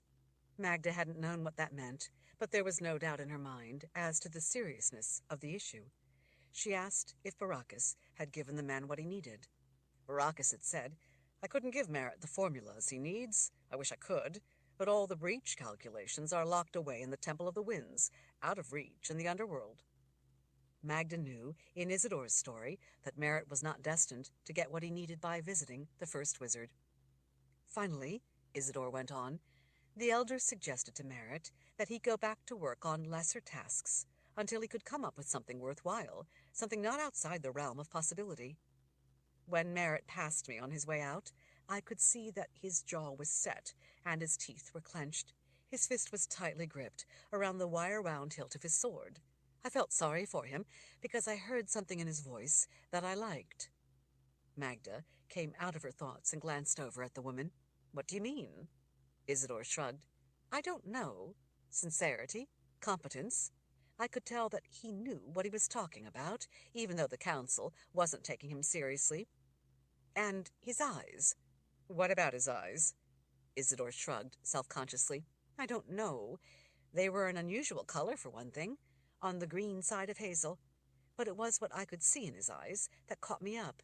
When he looked at me, I was stopped dead by his gaze. It was like he could look right into my soul. Even though he was quietly angry at the council's rejection of his request, there was still something gentle about his eyes. Through the anger in them, I could also see his compassion. Even in the soft candlelight, Magda could see that Isidore was blushing. He made you feel safe, she guessed. Isidore nodded, and I felt bad for him. I thought they were failing to recognize his true ability, his potential. I guess that because I'm a young sorceress, I know what it feels like to have people not take you seriously when you really do know what you're talking about. Sophia had taken me seriously, but few others ever did. What about your meeting with the council? Magda asked. Did they agree to help you? Isidore let out a deep sigh. When my turn came, the council sympathized with my story, but said that there was nothing they could do about the tragedy. I suspected that they didn't entirely believe me. I can't say that I blamed them. Most people, even most wizards, don't really know much about the underworld, so the council couldn't grasp the significance, the danger, of the things I was telling them any more than they could grasp the insights Merritt had brought them. My father would have, but these men hadn't spent a lifetime studying the underworld the way he had. The council's view was that as tragic as it was, the people from Grandengart were dead, and therefore beyond help. The elder said that they needed to worry about the living. No one on the council could see that my discovery had a direct bearing on the living, and especially on keeping the living alive. The elder looked me in the eye and said that they had a great many important things to worry about. Though he didn't say it, I got the distinct impression that he meant to scold me for wasting their time. I said that with the war growing day by day, I completely understood, but as a sorceress and a spiritist, I believed that this had something important to do with that war, and that it was somehow tied into it all. I said that I feared there was more going on than anyone was aware of, and that we were all at far greater peril than anyone realized. Magda had been before the council a number of times, and knew full well their capacity for detachment. What did they say? Well, after a moment's thought, the elder leaned back in his chair and suggested that perhaps I could find a wizard willing to help me. He said that if I could find such a wizard, I was welcome to his help. One of the other councilmen chuckled and suggested that I seek the help of young wizard Merritt, that maybe I could take his mind off his daydreaming. Magda was afraid that she knew all too well what had happened next. Chapter 34. So, Isidore said, considering the possibilities of what the enemy could be doing with the bodies they had harvested, and what they might be doing to prevent the spirits of those poor people from finding their rightful way into the spirit world, and why they would do such ghastly things, I decided that my best chance was to look for Wizard Merritt.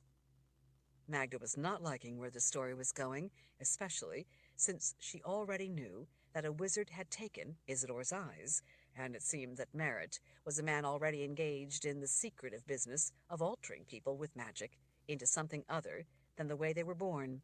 She knew that some such alterations were relatively minor, but some, like the sliff, were monstrous transformations. Inquiring where I could find Merritt, I began to learn that people didn't laugh at him the way the council had. People were afraid of Merritt. Magda was surprised by this news, especially in light of the way the council had dismissed him. Afraid of him? You mean because he alters people into weapons? Well, yes, to an extent, but it's actually more than that. They are afraid of him because he's a maker. A maker? Magda leaned in. Are you sure?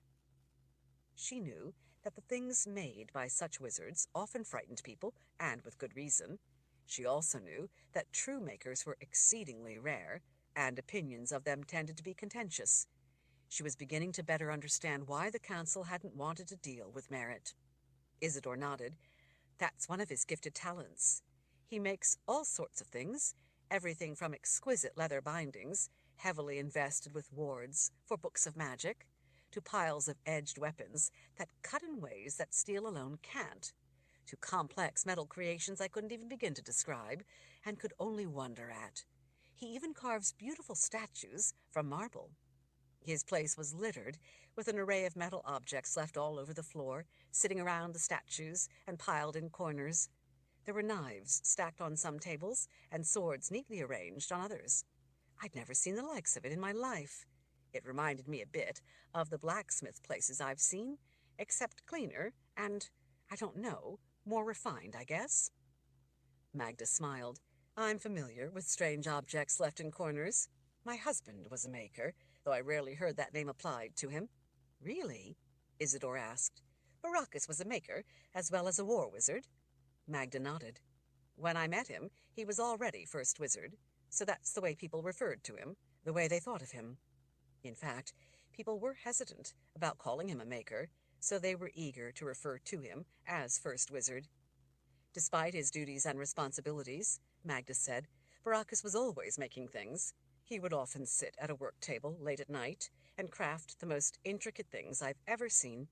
Yet I always knew that some of those things, despite how beautiful they may have been, were actually quite deadly. Not long after we were married, I asked him why, with so many responsibilities and other things to do, he took the time to sit at that table and make things. He smiled and said that he was a maker and driven to make things. That's a maker, Isidore said. That's the way they are. Creativity in large and small ways defines their nature in everything they do. When he had first mentioned that he was a maker, Magda had confessed to Baracus that although she'd heard whispers about makers, she didn't really know much about them. At that time, a lot of things having to do with his abilities were a mystery to her. He had patiently explained how the gift manifested itself in various ways in different people. He said that as a war wizard, his gift contained a number of these discrete elements. Magda had been surprised.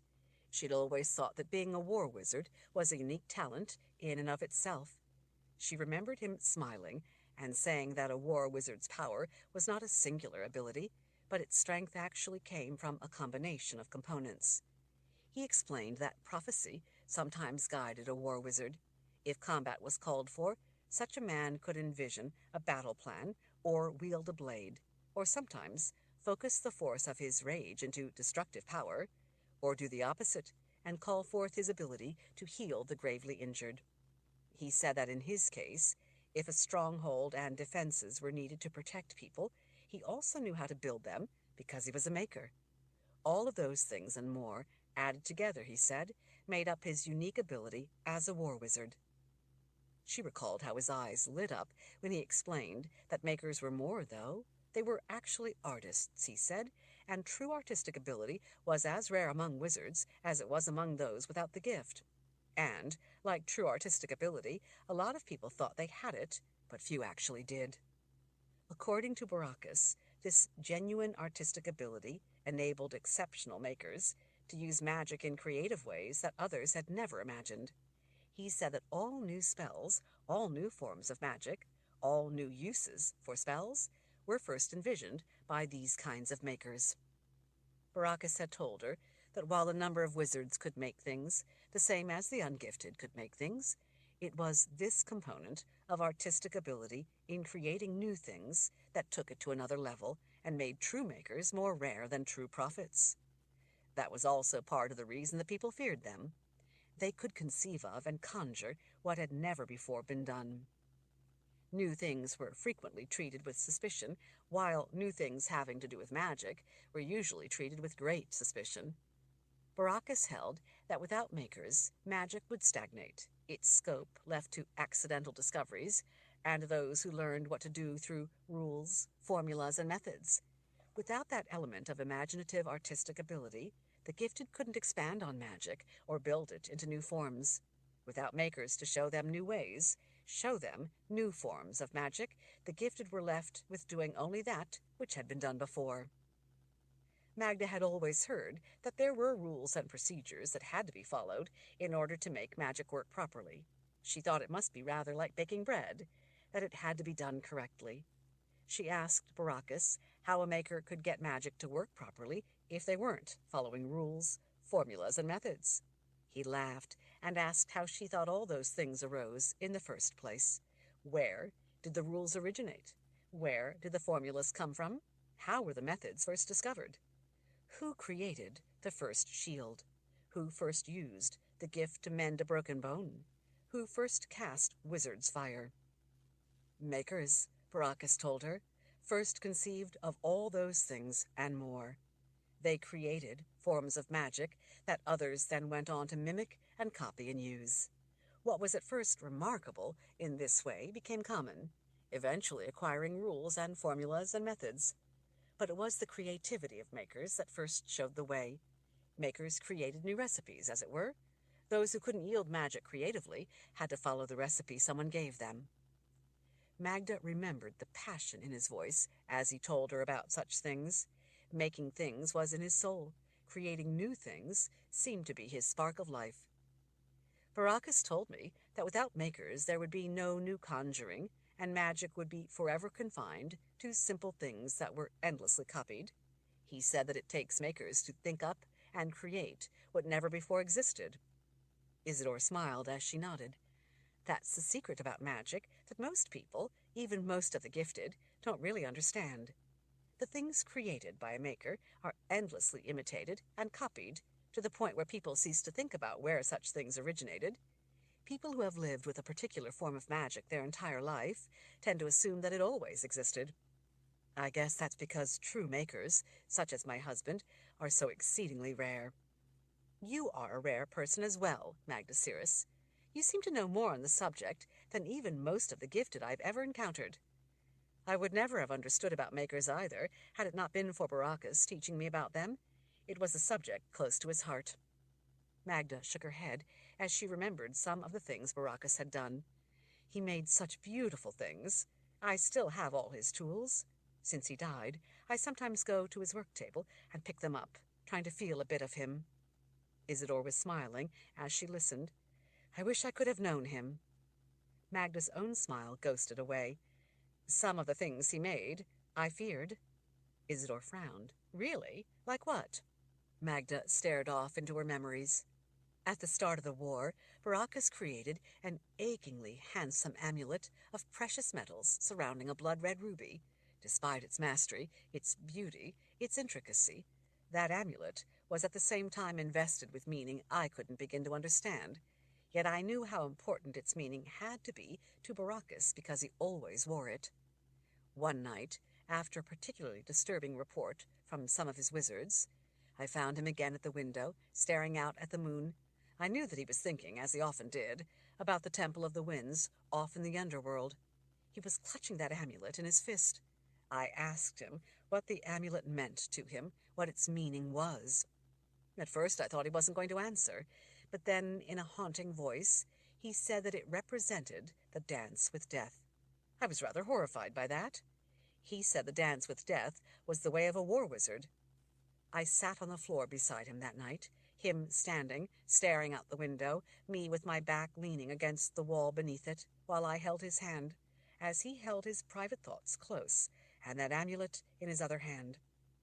He was a remarkable man, a man that in many ways I don't think I really knew. And now he's gone. Isidore gently touched her arm.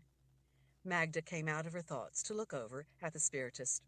I'm hoping that you will soon know his spirit, at least enough to bring me the answers I need, or at least answers that can guide me in the right direction. Isidore gave Magda's arm a sympathetic squeeze. We will find your answers, Magda. You've found your way to the right person, a person with the right kind of vision. Chapter 35. Magda put thoughts of Baracus out of her mind as she returned to the matter at hand.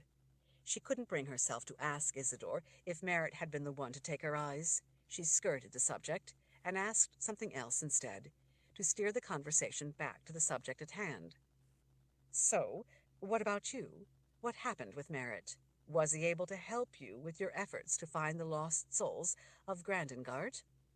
Well, when I finally found his place, she pointed a finger toward the ceiling, up under the southern rampart, of all places, Merritt seemed to be distracted by his own problems, but he was kind enough to allow me in, and at least listen to my story.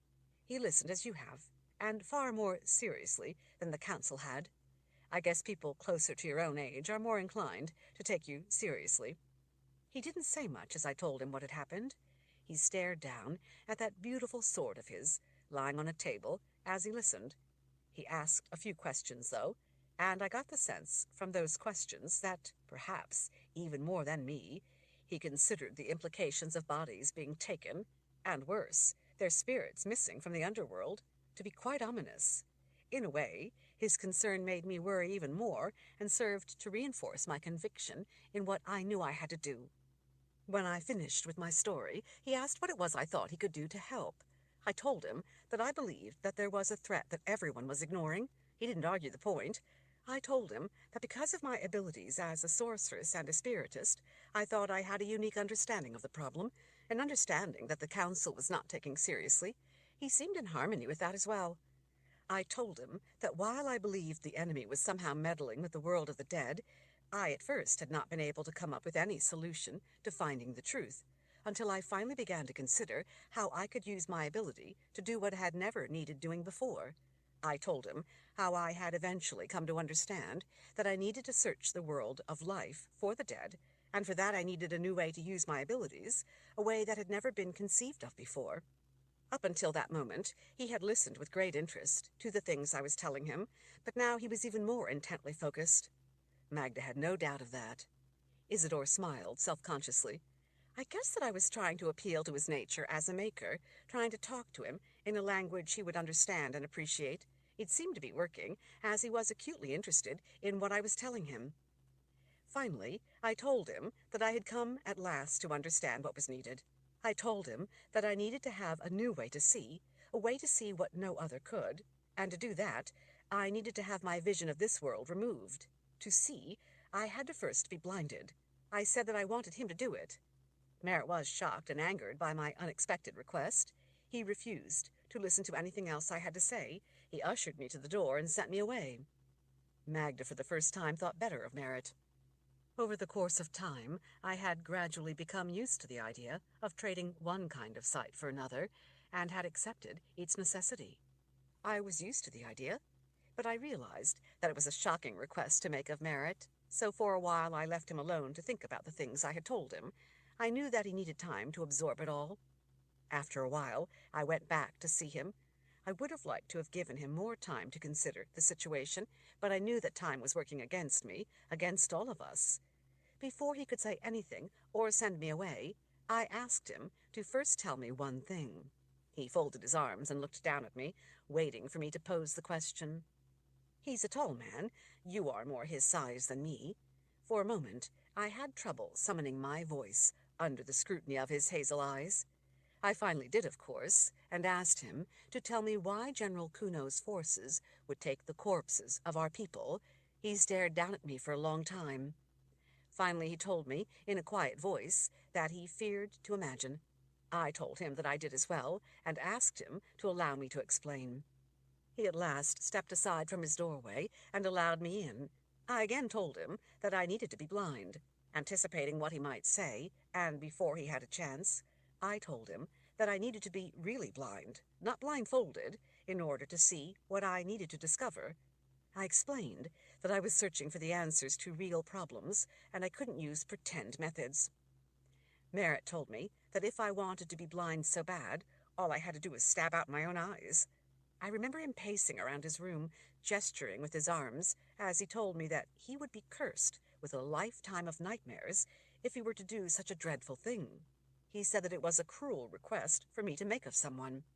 He grew more and more angry as he paced. He finally told me again to leave, and said that if I decided to stab my eyes out for such a crazy cause, I would be doing him a great favor if I made sure that he never learned of it. As he held my arm and led me to his door, I told him that if he cared about all the people who had been slaughtered, and all those I feared would be slaughtered, he needed to listen to me. I insisted that he wasn't understanding what I was saying or what I was asking for. He finally calmed down and let go of my arm. He leaned back against a table covered in swords, all neatly laid out on a red velvet cloth.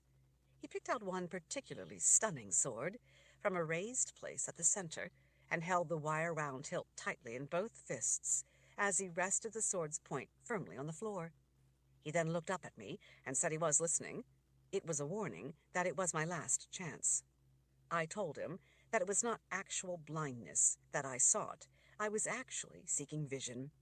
When he frowned, I went on and told him that, of course, I could blind myself, but I could not give myself the sight I needed, so it would be pointless to do so. Even more curious, he leaned toward me a bit and asked what I meant. I told him that being blind to this world was only half of it, the easy half. I said that what I really needed was a wizard with enough of an imagination and ability to be able to create a new kind of vision. I told him that I needed to be invested with a singular ability, the ability to see what no one else could. Magda arched an eyebrow. I would imagine that by then, with him being a maker, you had his full attention. I did indeed, Isidore confirmed. He began to realize that I was not asking him to blind me so much as I was asking him to take my vision so that he could replace it with a new kind of sight, a better kind of sight, the kind of sight that no one had ever conceived of before. I told him that in my mind, my vision had already been taken by the enemy. They had blinded me to spirits so that I could not fight against them. This was about getting the vision I needed so that I could fight back. I told Merritt that I needed him to create in me the ability to be able to hunt spirits in this world. Chapter 36. Magda watched Isidore, silently rubbing a thumb on the side of her knee for a moment, gathering her thoughts before she went on. Magda could not imagine what it must have been like for this woman, all alone, haunted by her calling of working with the spirit world and by the spirits that were missing from it. Despite how thin and frail she looked, this was a woman of enormous determination. "I remember the last day I had normal sight," Isidore finally said. Seeing the woman's courage flag as her jaw trembled for just a moment, Magda placed a reassuring hand on Isidore's back, but said nothing. Isidore spoke softly as she picked up the story. After giving him the details he would need, all the things I knew as a spiritist that he would likely be unaware of, I'd let Merritt work on the problem. I had told him that it was in his hands and asked him to come to me when he was ready. He worked for weeks. Not once did I go to see him. I let him create what he would in his own way. Merritt hated the thought of taking my eyes. He truly did. But he understood that I wasn't really asking to be blind. I was actually asking for something far greater than the sight we are all born with. I was asking for wizard-created sight. Magda stared at the candle flames, wavering slowly as they burned, trying to imagine such a thing, trying to imagine what she would feel like, knowing that she was about to be changed forever by a wizard's power. She knew from Baracus that when a wizard changed a person in such a way, there could be no going back. Such changes could not be reversed. One day, a messenger delivered a note. It was from Merritt, saying that he was ready and would arrive shortly. It asked that I be ready. Isidore took a deep breath, letting it out with a sigh. I remember how my heart started hammering when he knocked on my door that day. My heart was pounding against my ribs, and I could hear each beat whooshing in my ears. I had to stop for a moment, hold on to the back of a chair, and make myself slow my breathing before I went to the door. I had made preparations for the day when he would finally arrive. I had gone over everything countless times as I waited. The waiting had been agony, but I knew that the last thing I wanted was to rush him. I needed him to get it right. I remember frantically looking at everything on my way to the door, trying to take it all in, trying to remember what everything looked like. I tried to remember the shape of the pottery bowl on the table, the simple design of the chair, the grain of the wooden table. It was a small place, but I had arranged the few pieces of furniture in it so that once I could no longer see, I would be able to get around and find things fairly easily. I had tried to anticipate every aspect of being blind, trying to set things out that I would need to find, move things that might trip me, ready everything I could think of. Still, despite my preparations, I was terrified. I had several scarves laid out in a line on my small sleeping mat. I'd selected them because they were each a different color. For some reason, color seemed more important to me, more dear to me than anything else. I desperately wanted to remember color. I had tied knots in the ends of each scarf, a different number of knots for each different color. 1 knot meant that it was a red scarf. 2 knots was brown, 3 green, and so on. I don't really know why I thought that was so important, considering that it could make no difference if I couldn't actually see the color. But I remember being panicked that I might forget what color looked like, what flowers looked like, what sunlight looked like, what a child's smile looked like. I guess that those scarves with the knots in the ends were my connection to all those things. They were my talisman to recall what color looked like, and so much more. Magda felt tears running down her cheeks and dripping off her jaw. She tried to imagine eyes in the sunken hollows Isidore was left with. She must have been a beautiful woman, with big, beautiful eyes looking out from a beautiful soul. I plucked up those scarves on the way to the door. I held them in a death grip, as if I could somehow hold on to color itself.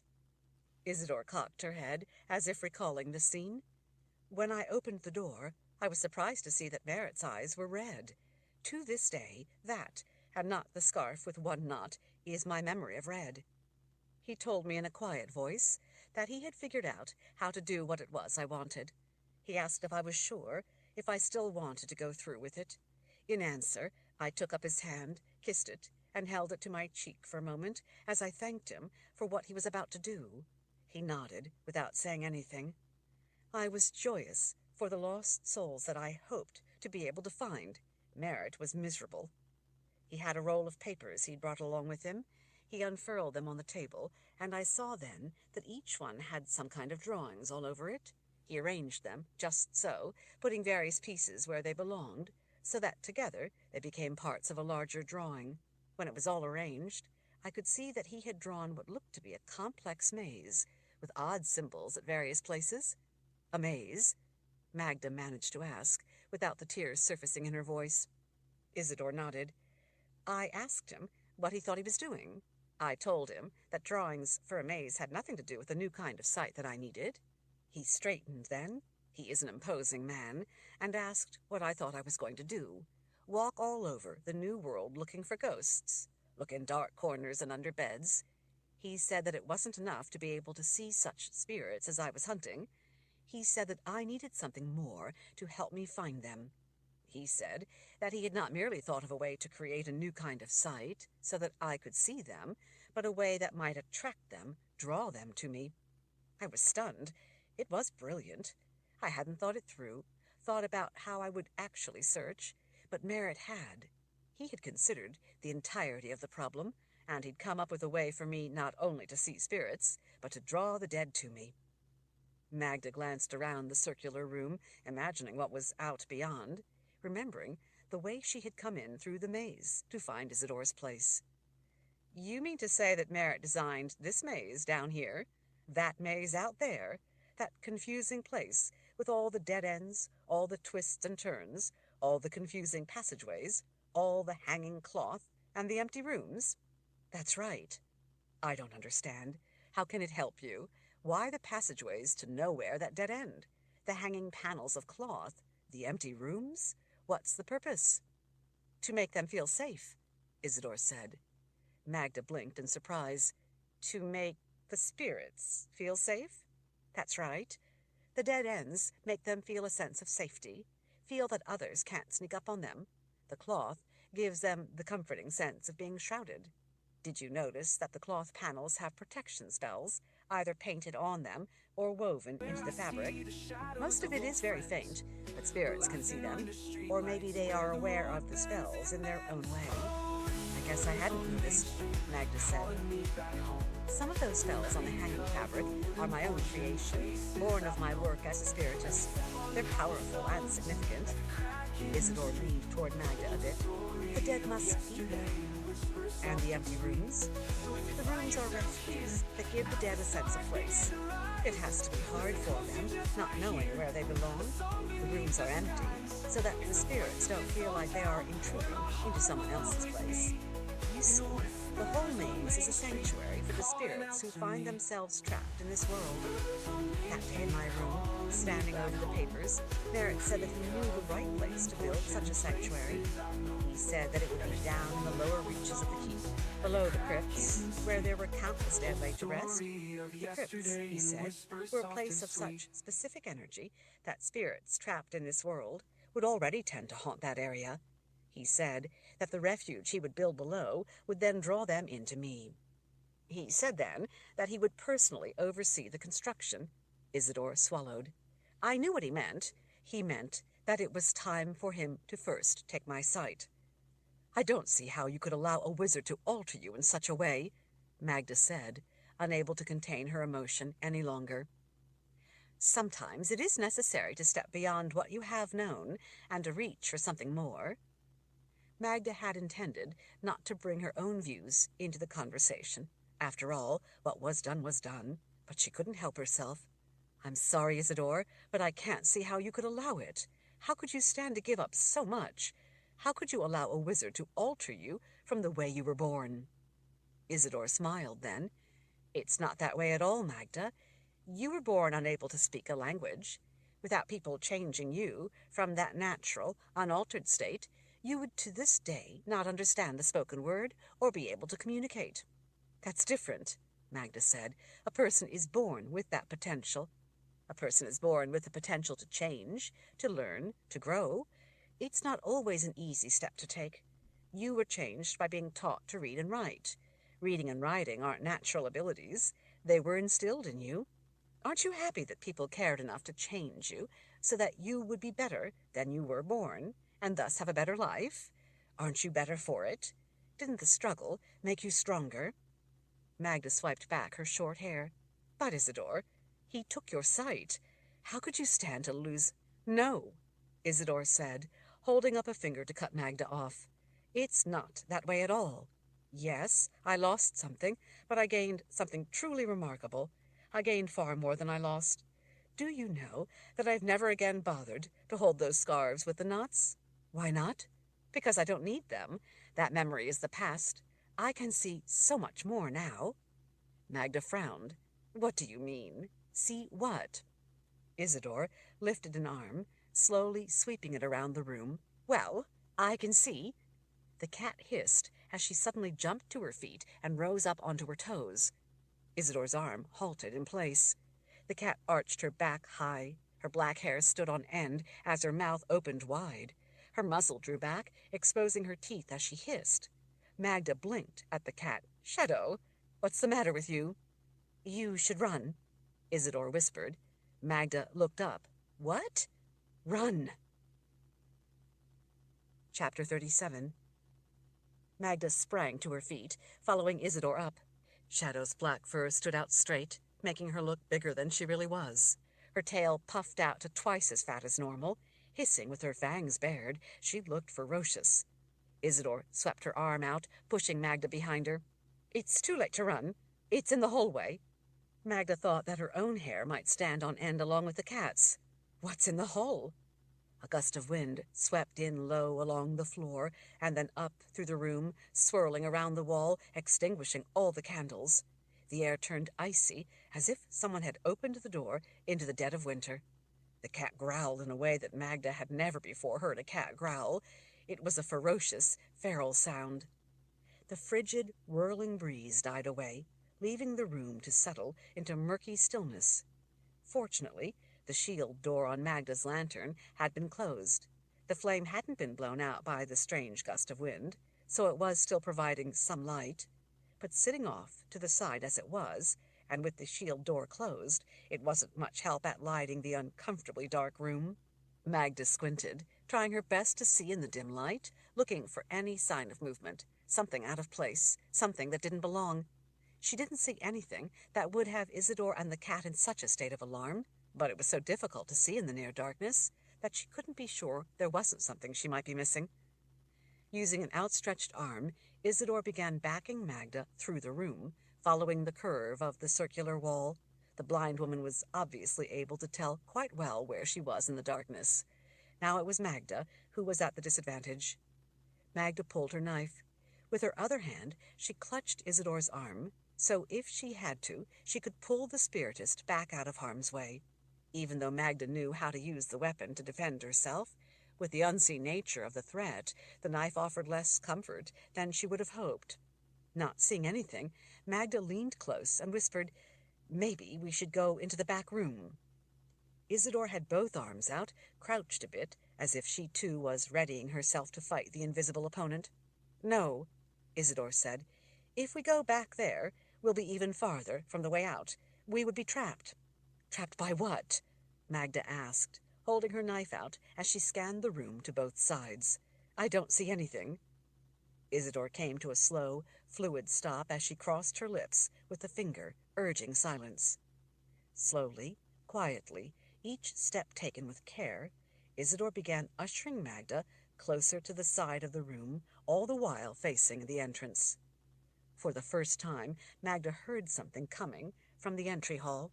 The strange sound sent goosebumps tingling up her arms. It sounded like fingernails dragging along stone. The cat, facing the black maw of the entrance hall, hissed and growled even louder. Magda didn't know if Shadow intended on making an escape or attacking whatever it was that she and Isidore had first sensed in the entry. With a sudden roar that made Magda gasp, a dark shape burst out of the blackness of the hall and into the room. In the dim light, Magda could see that it was a man. As Magda brought her knife up, Isidore ignited a bolt of power between her palms that lit the room in a blinding flash of light. In that flash, Magda saw that the man didn't look the way she had expected. The folds of skin on his face seemed dry and stretched. It was difficult to see clearly in the crackling flashes of light, so she couldn't be sure exactly what she had seen. His scraps of clothes were dark and clung tightly, as if stuck to him. Isidore flicked her hands, casting the sizzling point of light toward the intruder. The cat screeched and sprang for his face. A dark arm caught the cat in midair and flung it aside. At the same time, the bolt of power that Isidore sent flying at the man seemed to glance uselessly off the dark figure as he advanced through the room. Stone shattered where the flickering light of Isidore's power hit the wall, sending shards flying and dust boiling up. Isidore didn't waste any time. Another bolt of powerful light ignited. This time, Magda had to turn her face away from the searing heat that slammed into the advancing figure. The shimmering heat turned to white vapor as he pushed through it without slowing. "Try to get around him and run," Isidore said. "I'm not leaving without you," Magda told her as she tried to think of a way they could get past the hulking man. "Forget about me. I am already lost," Isidore yelled as she pushed Magda back. "You're not lost." Magda regained her footing and seized Isidore's arm. "We both have to get out of here." "We can't both get away." "Yes, we can. Hold my arm. When I cut him, that will give us an opening. Stay with me." "You will only have one chance," Isidore said, ignoring Magda's command and shaking her arm free. "When that chance comes, take it. Don't lose your life in here, Magda. You have to get away. You are more important than I am." Magda had no intention of leaving a blind woman to her fate with whoever or whatever was in the room with them. She grabbed Isidore's arm again and yanked her back just in time from what the woman couldn't see. A powerful arm swept past them both. Magda used the opening to duck under Isidore's outstretched arm and to slam her knife up into the ribs just under the man's extended arm as it swung past them. It was a solid strike. She pulled back in time to miss the elbow that cocked back trying to get to her. The arm swept around again, inches from her face. She tried to slash the arm but missed. Magda saw that the fingers were like shriveled, blackened claws. Isidore pushed both hands out, using all her strength to send a concentrated, focused fist of air at the center of the figure. It bent him only a little. He staggered back a half step, but then kept coming forward again, as Magda and Isidore kept circling away from him. The cat leaped out of nowhere up onto the man's back. He twisted and threw it off. The cat hit the wall hard. With an angry roar and sudden ferocious speed, the man lunged toward them. Magda snatched for the blind woman's arm to yank her back out of the way, but she caught only air as Isidore leaned in and again tried to force a focused wall of air at the attacker. Magda felt as if she were moving in a dream. Even with all her strength put into the effort, her legs wouldn't move fast enough to get her within range to stab the man, to stop what she knew he was about to do. Lashing out with lightning speed, his clawed hand raked through Isidore's middle. Isidore's scream turned to a grunt with the impact of the blow. An arc of warm blood and flesh splattered across Magda, and then in a diagonal line up across the wall. Isidore's legs began to buckle. "Run! Now!" she cried out at Magda as she was going down. Magda instead rammed her knife into the side of the man's neck. She had to stop him before he did any more damage. All she could think was that she had to stop him and then get help for Isidore. Driving the knife in deep didn't feel like stabbing into muscle and sinew. It felt hard and leathery and dead. She tried to yank the knife back so that she could stab him again, but it was stuck fast.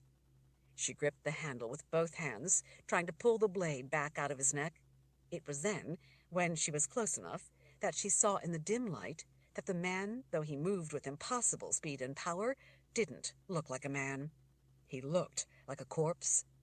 His face was sunken and partially decayed. His jaw hung crooked to one side. His dark teeth were exposed behind shrunken, shriveled lips. He looked like a rotting cadaver. But even as dead as the rest of him appeared, his eyes were something altogether different. The look in his eyes sent an icy chill through her. It wasn't just that they glowed with a kind of inner light.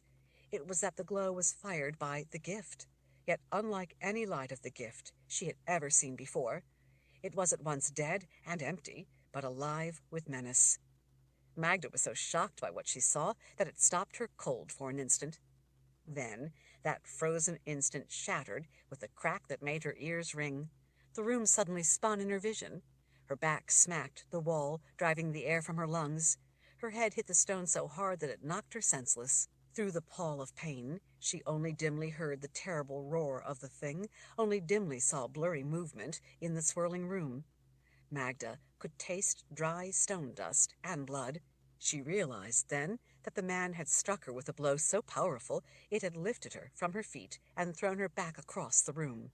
She was distantly surprised to realize that she still had her knife gripped tightly in her fist. Isidore's warm blood ran down Magda's arm and over her hand, making for a slippery hold on her knife. Magda blinked, trying to clear her vision as she struggled to get her breath back. Looking up from the floor, she saw the man in a wild fury ripping into Isidore. He tore off the side of Isidore's face and the top of her skull with one powerful blow, the rest of her head with the next. The dark figure roared as he flailed and ripped at Isidore's body. Blood and gore from the poor woman splattered across the floor and up against the walls as he swung both arms in mad fury. In a strange pall of quiet shock, Magda told herself that it was too late to do anything but escape. If she didn't get away, she would be next. As the man bellowed in a wild frenzy of savagery, she told herself that there was nothing she could do for Isidore. This was her only chance to get away. She knew that she had only a few fleeting seconds if she was to live. She told herself to move. Magda scrambled to her feet and staggered toward the black entrance to the hallway out. She snatched up her lantern on the way past. Once into the hall, she looked back over her shoulder as she ran. She was still stunned from the blow, and her wobbly legs wouldn't move fast enough. She could see the man back through the entrance, finished ripping Isidore apart, turn toward her. A cry of anguish for Isidore caught in Magda's throat as she struggled to run. The cat appeared out of the dark doorway and raced after her. Chapter 38. In a daze, Magda stumbled as she ran. Tears streamed down her face. Blood dripped from her fist holding the knife. Glancing down at her arms, she thought it looked as if she had just butchered someone. As she ran, she struggled to comprehend what she had just seen. She knew that something only remotely human, or maybe only once human, had just slaughtered Isidore. It made no sense. It was such a horrific sight, such a shock, that she was already questioning if she had really seen what she knew she had seen when she had looked into the man's face. She began to wonder if it could have been a trick of the shadows, but she knew it wasn't. She cried out in fright when she suddenly ran into one of the walls of hanging cloth. It caught her, flapping around her like arms grabbing for her. She slashed wildly with her knife, frantically trying to get away from what she thought for a second was the man who had killed Isidore trying to seize her. She shoved the cloth aside and started running. She could only see a short distance ahead into the empty maze of halls. She looked down as she ran, fumbling with the lantern door, trying to get it open so that she could see better.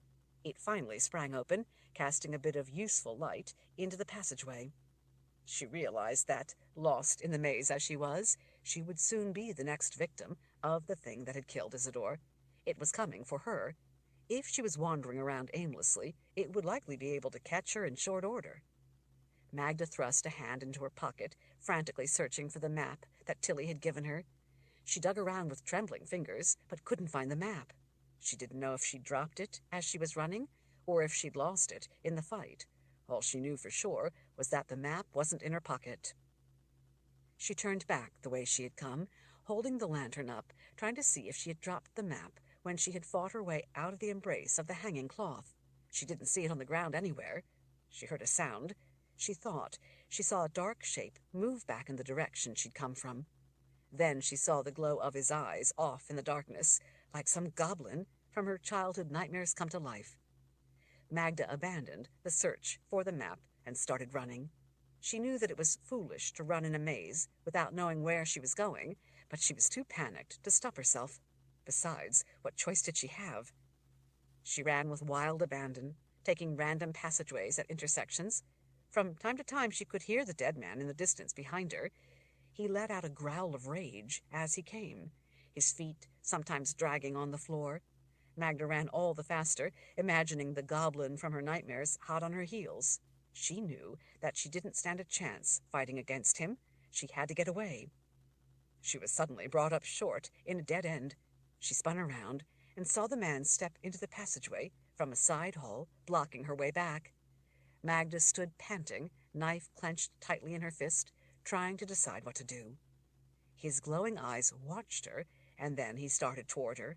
As he got closer, the cat sprang out of the darkness onto the man's head, clawing at his gleaming eyes with wild fury. He twisted to the side, his arms thrashing, trying to swipe the cat off his head. Magda knew that it was her only chance. She didn't hesitate. She ran toward the man and the only way out. As she reached him, she bent low and slammed her shoulder into his ribs, knocking him to the side. He lost his balance and fell against the wall. Pain shot through her shoulder from the solid impact with his rock-like torso. Magda was already past him and running at full speed as the cat sprang off the man and raced after her. Magda took intersection after intersection, ducking around heavy panels of hanging cloth whenever they appeared unexpectedly out of the darkness. She didn't know where she was or how to escape the maze. She was simply trying to lose the man close on her heels, the man who had killed Isidore. Charging down a long hallway, she suddenly came upon another hanging cloth that loomed up out of the darkness. Magda pushed it to the side with an arm as she went around it. When she did so, she realized that it was different from the others she had encountered. Unlike the others, this one was light and airy.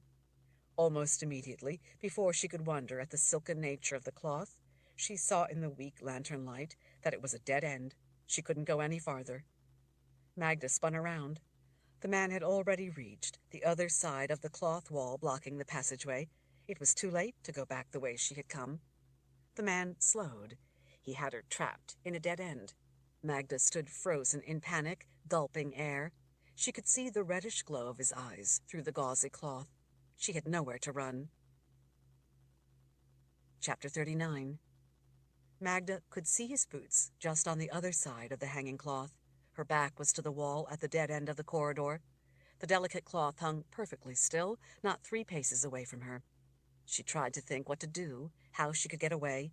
She thought that maybe, if he came around one side, she could dash out the other side at the same time and run. But where? She didn't have the map. She realized then that even if she had the map, it likely wouldn't do her much good. There was really no way to run and read the map at the same time. It had been hard enough to decipher when she had been able to stand still, study it, and count intersections. The truth was, she was lost in the maze, a maze designed to attract the spirits of the dead. Magda didn't think that this man, or creature, or whatever it was, had been what Isidore had been trying to attract. But in dealing with dark forces, perhaps she had inadvertently gotten the attention of things she hadn't intended to attract.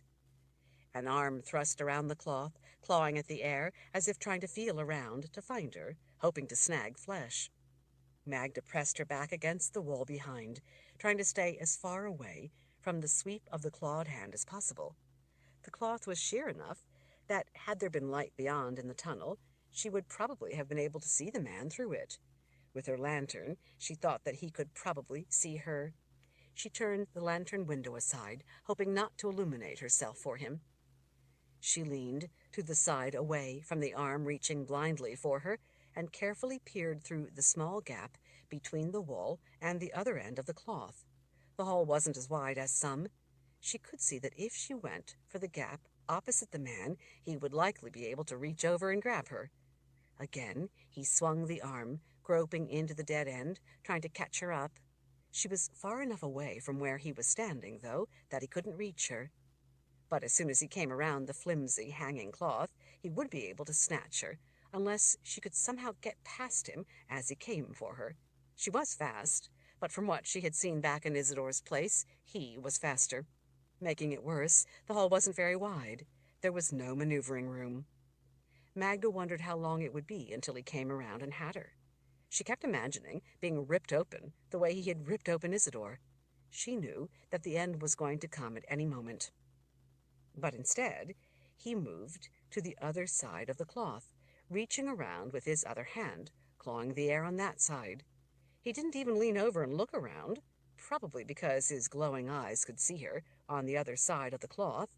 She could see those eyes clearly enough, and they only added to her terror. Even as she gasped for air, trying to get her breath as she struggled to figure out what to do, Magda frowned.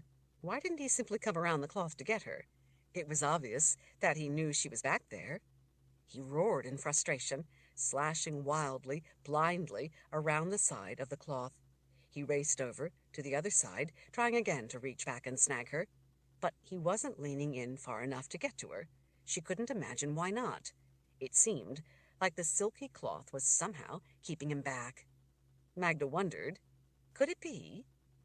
She remembered Isidore saying that some of the spells on the hanging fabric were her own creation. Isidore knew more about the underworld and the dead than most people. Magda held the lantern up. She could see then, through the diaphanous cloth, besides his glowing eyes, that there were symbols all over the other side. They were drawn rather crudely, with what looked to be a thin wash of paint that wrinkled the fabric. Magda could see that they were definitely spell forms. She tried to picture in her mind what they would look like if she were on the other side and wasn't looking at them backward. She had frequently seen Baracus draw spells. She tried to think if she recognized these drawn spells. They were unusual. They didn't look like anything she had ever seen Baracus draw.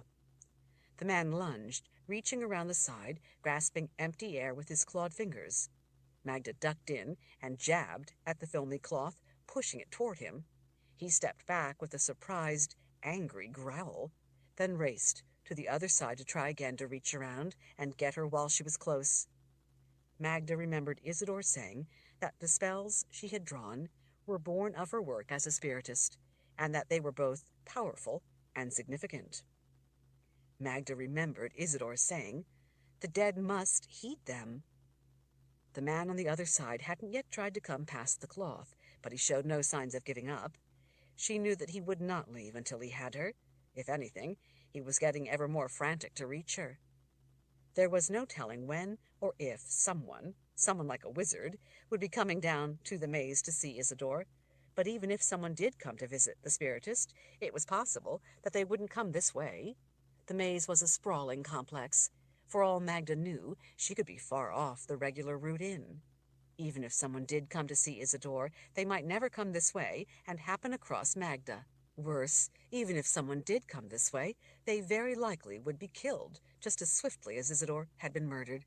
Isidore had used powerful magic, and it hadn't saved her.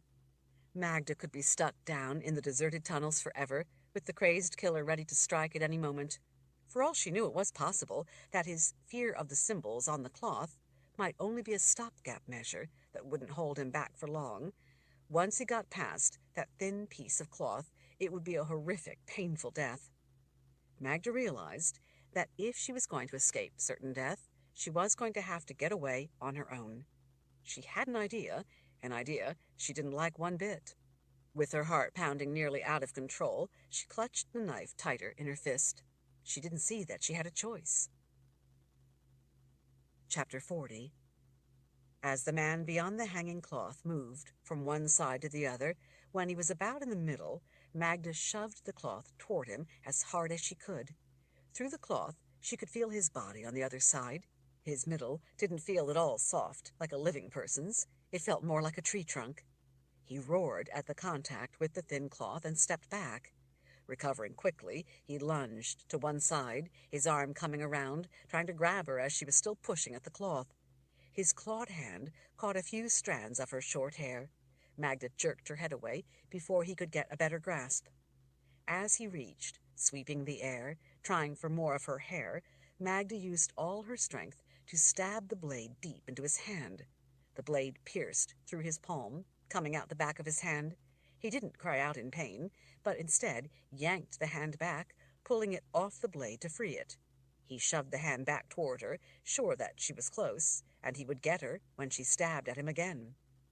Magda used the opening, as he was occupied in reaching for her, thinking he had her, to race to the other side of the fabric panel. Without pause, she shot around the cloth. His dark shape turned abruptly when he saw her dash past him. Magda sprinted at full speed down the corridor, too frightened to look back. But she didn't need to look back. She could hear him coming. As hard as she ran, she could hear him getting ever closer. He was as tireless as he was powerful. Magda ducked around another hanging and took a turn to the right. Then at the next intersection, another right, then a left, in her mind marking the turns she took. The heavy hangings she encountered along the way didn't seem to trouble him the way the wispy one at the dead end had. He kept coming. Even holding the lantern out as she ran, she still couldn't see very far ahead. She feared that she would run into another dead end, but one without the protective cloth, and then he would have her trapped. As intersections appeared, she took them at random, and without hesitation, but still took note of each turn in case she came to a dead end and had to retrace her steps. As fast as she was running, and the way he was getting closer all the time, she knew that if she came upon another dead end, it would likely be the end of her. Even so, she knew that she couldn't afford to slow for anything. Despite her fear, despite how hard she ran to escape, she couldn't keep the horrific memories of Isidore being slaughtered out of her mind. She knew that she had to think, but the thought of such a fate also happening to her was filling her mind. She could only imagine the pain and the terror of such a death. The only mercy was that it had been swift. Magda looked up when she heard the cat yowl. The cat, a bit out ahead, turned back toward her. When Magda met the cat's gaze, the cat took a side passageway and started running. The thought occurred to Magda that the cat had found the way into Isidore's room on its own. Magda wondered if maybe Shadow could find her way out as well. She didn't know what else to do, and she had no better idea, so she started chasing after Shadow, taking every turn the cat took. With her tail high in the air, the tip hooked forward, Shadow raced through the halls. Magda glanced back over her shoulder and saw the glowing eyes. He had gained on her and was only 2 or 3 strides behind. She would have screamed, but she knew that if she did, it would slow her just enough for him to grab her. Instead of screaming, she focused all her effort on running as hard as she could, trying to keep up with the dark streak of the cat. The cat cut to the right at an intersection, but then abruptly stopped and looked off into the dark.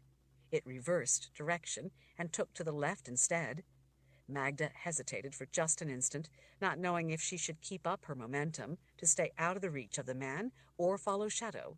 She chose to follow the cat, rather than risk losing her only guide out and again being trapped in a dead end. That instant was all the man needed. His arms circled around her middle. Magda spun around before he completely closed his arms around her. She struck hard, slashing the knife across his throat. She saw bits of dried flesh fly off from the deep gash, but no blood. The wound didn't slow the man. She slammed the knife into his chest, fist deep, over and over, then dipped her head under his arm when he tried to hook it around her neck. As Magda slipped through his grasp, she spun around to the side of him. Hard as she could, she kicked the back of his knee. His leg buckled, and he started to fall, but staggered back and caught his balance before he fell. Even though he stayed on his feet, it was just long enough for Magda to bolt away, out of his reach. Bellowing a deep growl that echoed through the halls, he charged after her. As she ran after the cat, trying to keep it within the limited range of the lantern light, Magda couldn't see well enough and took a turn in the corridor too wide. The man took the inside, shorter line around the corner. In that instant, he darted ahead of her, blocking her route. The cat stopped and looked back at her. The dark silhouette between them waited to see what she would do, where she would run. Back beyond the man standing in the center of the corridor, blocking her way, back beyond the cat, Magda saw light. She realized that they were at the entrance of the maze. Despite the welcome light beyond the man that offered the way out, Magda couldn't get to it. The man started stalking toward her. Magda didn't want to run back into the dark passageways. She was close to being out of the maze, but with his feet spread and his arms out to the sides, she knew that there would be no getting by him this time. As she started backing up to keep some space between her and the man, Magda thought she heard people in the distance yelling. She yelled back to them. Hearing her yell for help, the man started to run toward her. Just then something dark swooped in, hitting the back of his head. Magda could see the cat in the distance, waiting for her, so she knew it wasn't the cat. When she heard the loud cry, she realized that it was a bird. She saw broad, inky wings fluttering and realized that it was a raven. It must have been one of the birds she had seen earlier that had come in one of the high windows in the large chamber and gotten itself trapped down inside the keep's vast network of halls. She knew that it was a relatively common occurrence, and that when they became desperate, they sometimes panicked. The raven let out a piercing cry as it attacked the man's head. He swiped at it, trying to fight it off. The raven withdrew every time he swung, avoiding his arms, only to dive in again and renew the attack. The man stumbled to the side, careening into the wall as he tried to get the bird away from him. When Magda saw her opening, she didn't hesitate. She raced past him toward the light. She no longer needed the cat to show her the way. She simply followed the distant glow of light. Coming around a corner, Magda abruptly encountered a small cluster of men. Some had torches, while others had spheres that cast a greenish light. She recognized the gift in their eyes. "What is it?" one of the men asked. "What's happened?" Magda pointed back. "A man, a dead man. He murdered Isidore. He came in and killed her." The wizard leaned in and frowned. "A dead man?" Magda swiped sweaty, stray strands of hair back out of her eyes. I don't know what he was or who he was, but he looked dead, and he wasn't stopped by her magic." She lifted the bloody knife. "And he wasn't stopped by this. I stabbed him a dozen times at least. It didn't even slow him down." The men shared looks before peering off down the dark passageways. She thought they would question her or argue with her. They didn't. The raven suddenly burst out of the darkness and flew past them, back toward the lighted corridors. "Those birds are always getting lost down here," one of the men grumbled. "Come on," the first man said to the others. As afraid as she was, Magda followed after the men, expecting that at any moment they would encounter the dead man. Despite the men being wizards, she wasn't entirely confident that they grasped the true danger of the threat. She wasn't entirely sure, despite their numbers, that they could handle the man who had killed Isidore. Some of the men broke away from the main group to take different routes through the maze to search for the intruder. She followed not far behind the man she took to be the one in charge, the one who had spoken to her at first, until they made it all the way back to the site of Isidore's slaughter. In the light of torches and the light spheres, it was, if anything, an even more horrific sight than she remembered. The men didn't waste any time once they saw that the spiritist was well beyond any help. In grim silence, they quickly searched her quarters before they began retracing their steps through the maze. Along the way, they looked in every room and behind every cloth hanging over the entrances to side halls. It was not hard to see how angry the men were as they searched for the one responsible for such a crime. Eventually, they found themselves almost back at the entrance, without coming across any sign of the man who had killed Isidore. Guards at the entrance told them that no one had tried to come through. The man in charge told the others that they would keep searching until they found the killer. As they again made their way off into the dark maze to continue the search, Magda paused. She stood alone after the men had gone, listening to the hiss of her lantern as she considered what she should do, considering what she dared to do. She remembered the route at the end, when she was being chased. She had counted the turns. She knew the way back, at least back far enough. She knew what she had to do.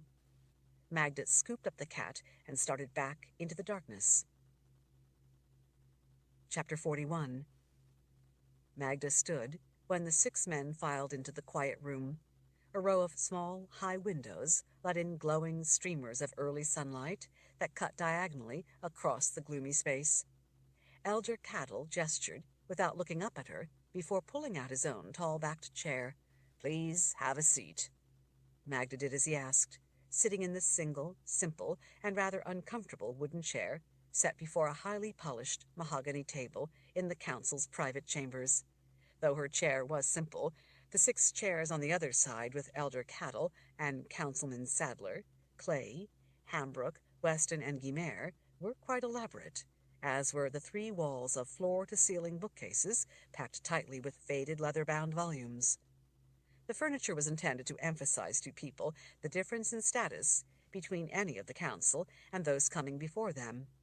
Magda suspected that they had sent word that they would like to see her privately before they began the day's session, so as to avoid a repeat of anything like the last time. A steady stream of people had sought Magda out since that day in the council session, asking her to help them with swearing the oath to Lord Rawle in order to protect themselves against the Dreamwalkers. She had met with hundreds of people who had heard about what she said before the council that day, and who were afraid of the Dreamwalkers, with good reason. While the council had not forbidden such an oath, after all, Tehera was part of the New World, and on the same side in the war. They privately chafed at people giving a devotion to Lord Rawle. Their official position was that while dreamwalkers were indeed real and presented a danger, the enemy was not yet advanced enough to put such a weapon into use. So while the threat was genuine, it was distant in the future. Other than the attack against herself, Magda could provide no proof otherwise. But many people didn't want to take the chance and learn too late that the council was wrong. "I had been expecting to see you sooner," Magda said when they were all seated. "The war grows more desperate by the day," Elder Cattle said, without looking up as he lifted one paper after another from the table before him, glancing over each briefly before setting it aside and going on to the next. "We have been trying to keep from losing the effort." Councilman Sadler only briefly glanced her way, between selecting specific papers from his own stack and handing them to the elder. Some of the other men were not interested in the papers. They were glaring at her. "Of course," Magda said, dipping her head respectfully. With the elder continuing to look through papers, and several of the others staring at her, she felt compelled to say something. "Have you found the person responsible for Isidore's murder?" Elder Cattle looked up from under bushy brows. "Some people seem to think that you are responsible." "Me?" Magda felt her face flush. "And have these people managed to explain how I could rip a person apart like that with my bare hands?" The elder grunted before returning his attention to a paper that Sadler handed to him. "That's true," Councilman Clay said. "She isn't gifted, after all." "She had a knife," Councilman Guimert reminded him. "A bloody knife."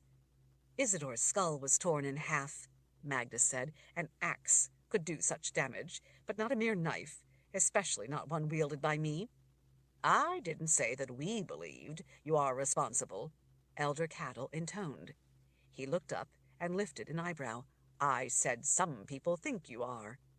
Magda didn't know what he was getting at. "People often believe a lot of things that aren't true," she said. "I wish I had a way to reveal the truth for you, but I don't." "The Spiritist was doing valuable work for the war effort," Guimert said, "and now, while you were alone with her, we lost her rare talents." Magda came up out of her chair. "If you are suggesting—" "What were you doing down there?" Councilman Sadler asked, in a quiet voice meant to override Guimert's accusation. "What business did you have with a Spiritist?" Magda sank back down into her chair. "What do you think I was doing seeing a Spiritist?" Sadler shrugged. "You tell me." "I had what business anyone going to see a Spiritist would have. I wanted to contact the spirits." Councilman Weston lifted an eyebrow. "Contact spirits? For what purpose?" "I miss my husband," Magda said. "What other purpose would there be to see a Spiritist? I wanted to know that he is safe in the arms of the good spirits, to know that he is at peace. Perhaps none of you, Miss Baracus, or worry and pray for his soul, but I do."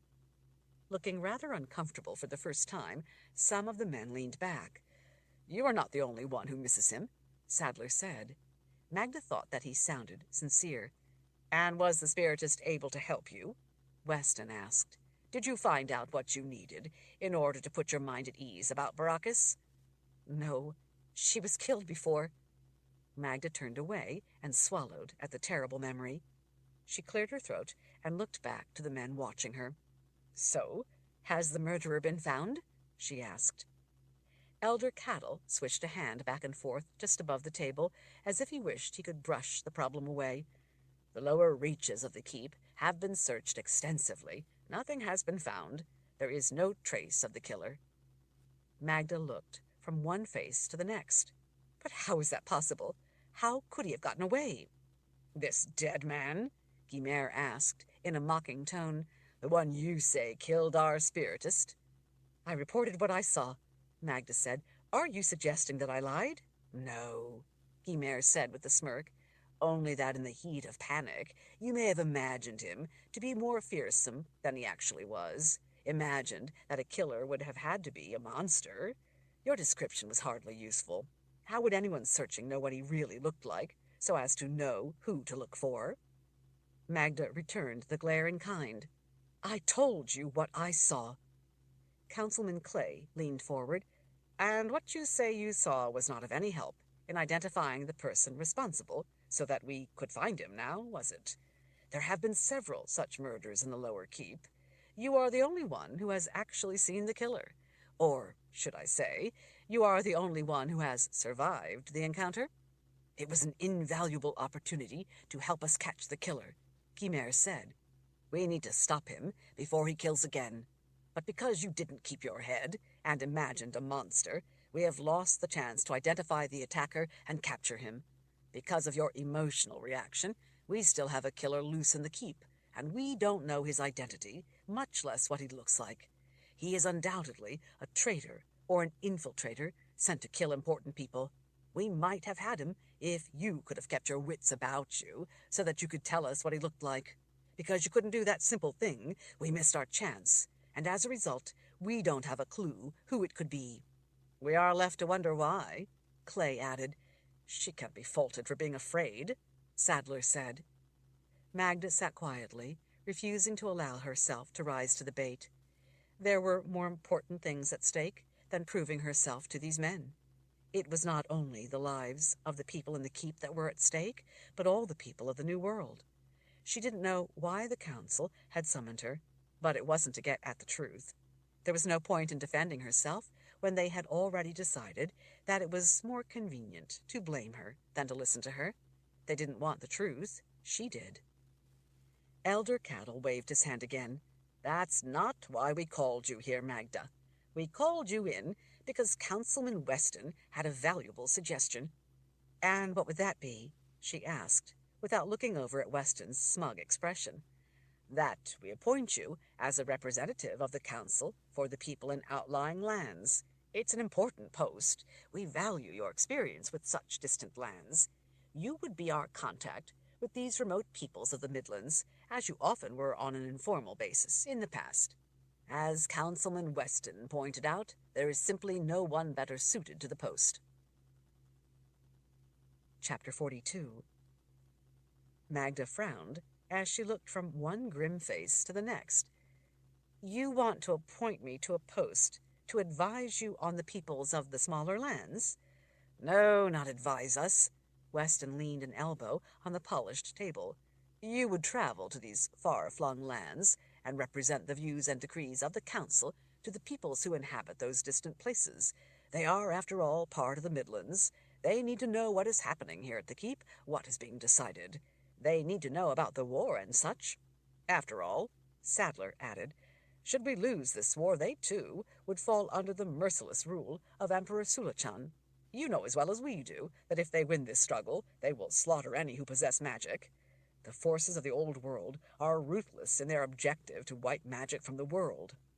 You would be the council's roving ambassador, filling people in on what we're doing in our effort to protect them from such a threat. Imparting such information, you would be helping to keep them safe. At the same time, you could also solicit their help with anything they might be able to contribute." Despite Sadler's enthusiasm for the idea, Magda saw through the proposal. They wanted to get rid of her, or some of them did, anyway. The widow of the first wizard was becoming an ever larger, ever sharper thorn in their side. They were trying to make the cause sound noble, so that she would happily accept, or at least wouldn't be able to refuse. "I am honored that you think highly enough of my abilities to suggest such a post," Magda said, without committing to it. "You flatter me with your confidence, Councilman Weston." Though the smile spread on his lips, it didn't make it to his eyes. "There is also the matter of appointing a new first wizard," Elder Cattle said. "We need a first wizard to lead us in our fight. Our very survival is at stake. Things are not going well. We dare not delay any longer in finding someone to replace Baracus as first wizard. We have large numbers of the gifted coming to the keep to help. They need a first wizard to direct them in how best to work to defend the new world. These new arrivals need quarters, as will the new first wizard. I don't mean to sound callous, but if you were to become our representative, you would be traveling and wouldn't need the space. So, a side benefit of you taking up such a mission would be that the quarters belonging to the first wizard would once again be free. We don't want to push you from your home. But the new first wizard will need a place to work and meet with his wizards, as Baracus did. Magda bowed her head. I understand, Elder. No need to feel you are pushing me from my home. My home, the home I have come to love, is the keep, and the city of Aidendril. It is the people here I have come to love, not the walls. I will, of course, vacate the first wizard's quarters. You are right, that the new man will need the apartments. The elder brightened with a brief, relieved smile. For some reason, it appeared that he thought it would have been more difficult. The council seemed to have formed an opinion of her that was based, to some extent, on accusations about her. Thank you for understanding, Magda. So, you will take the appointment, then? Magda had no intention of taking such an appointment and leaving the keep. There was something going on, something that threatened the keep, threatened their very existence. She seemed to be the only one who understood that the threat was real. She was not going to abandon her search for answers just to make life convenient for the council. That search for answers was a mission that Baracus himself had given her, both as her husband and as First Wizard. At the same time, she didn't want to get into a battle with these men. That would only back them into a corner and make her search for answers all the more difficult. I appreciate the generous offer, Elder Cattle. I will certainly give it my most earnest consideration. But in the meantime, I would like to give over the First Wizard's apartments. I have modest needs and will have no trouble finding a place. I know that there is space under the southern ramparts. The elder blinked. He was left momentarily speechless. The quarters under the southern ramparts were the least desirable in the keep, so there was always room there. As much trouble as she was to them, even the council would think that such quarters were beneath the widow of the first wizard. It reflected poorly on them that they would force her out of her apartments to live beneath the southern ramparts. Magda didn't really care where she slept. She was only concerned with finding answers before they were all killed, the way she was nearly killed by a dream walker, or as Isidore had been killed by that walking nightmare. Before Elder Cattle could say anything, she asked, Have you selected the man to become First Wizard, then? Sadler leaned back in his chair. Hambrook and Clay shared a look. Weston and Guimere showed no reaction to the question. Elder Cattle cleared his throat. We have had discussions and have someone in mind. He smoothed his bushy brow. We will reveal our choice at the proper time and in the proper manner. In other words, he wasn't about to tell Magda what they had decided. She hoped it was one of the men Baracus had worked closely with. There were good men among them. Of course, Elder Cattle, I am sure that the council will choose wisely. They certainly did the last time. With the war going badly, they needed someone strong. Someone like Baracus. Once the man was selected, she had important information to convey to him. He would need to know what she knew, what she had dared tell no one. It seemed to her like Baracus was already just a figure in their history, lost to the advance of time. The world was moving on. It was up to her to convey knowledge from that past history, but only to the right person. Magda dipped a quick bow and departed before they could insist that she accept the post they wanted her to take. As she was pushing closed one of the heavy double oak doors to the council's private chambers, she heard footsteps. Turning, she saw Prosecutor Lothane and a dozen men of his personal guard.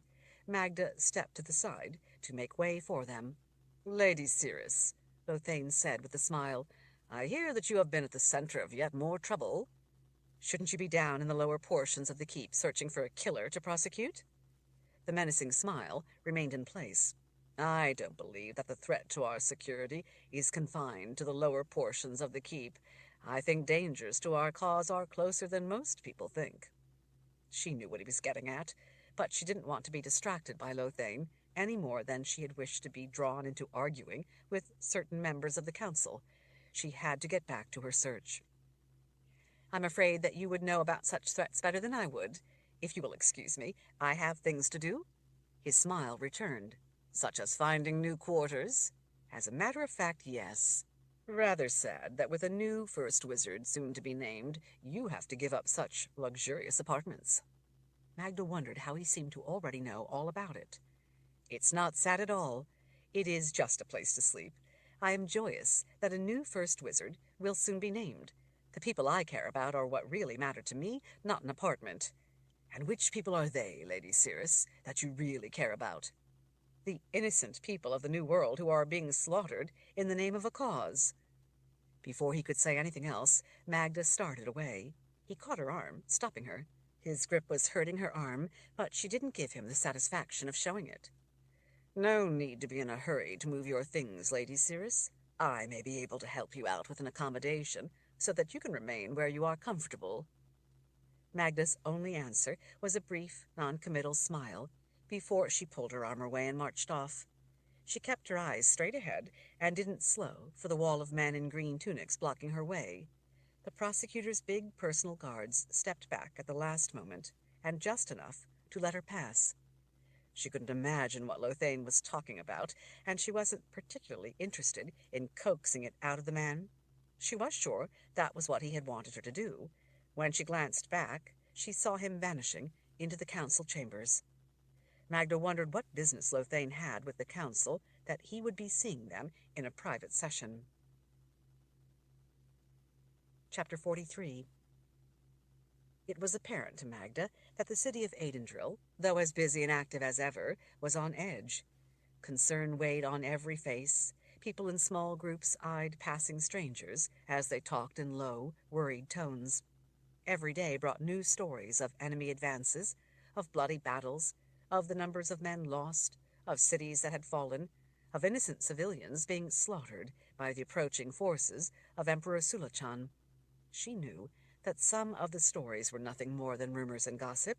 She also knew that the truth was far more gruesome than most people knew.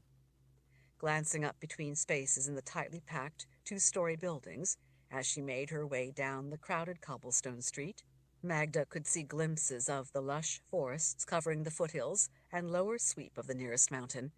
Higher up, the pines and spruce thinned as they reached granite ledges at the base of sheer cliffs. Beyond a few passing wisps of clouds and flocks of birds that lived in the stone face of the mountain, the massive cliffs supported dark, soaring stone walls of the keep. Above the walls, even at this distance, she could see ramparts, bastions, lofty spires, and towers joined by high bridges.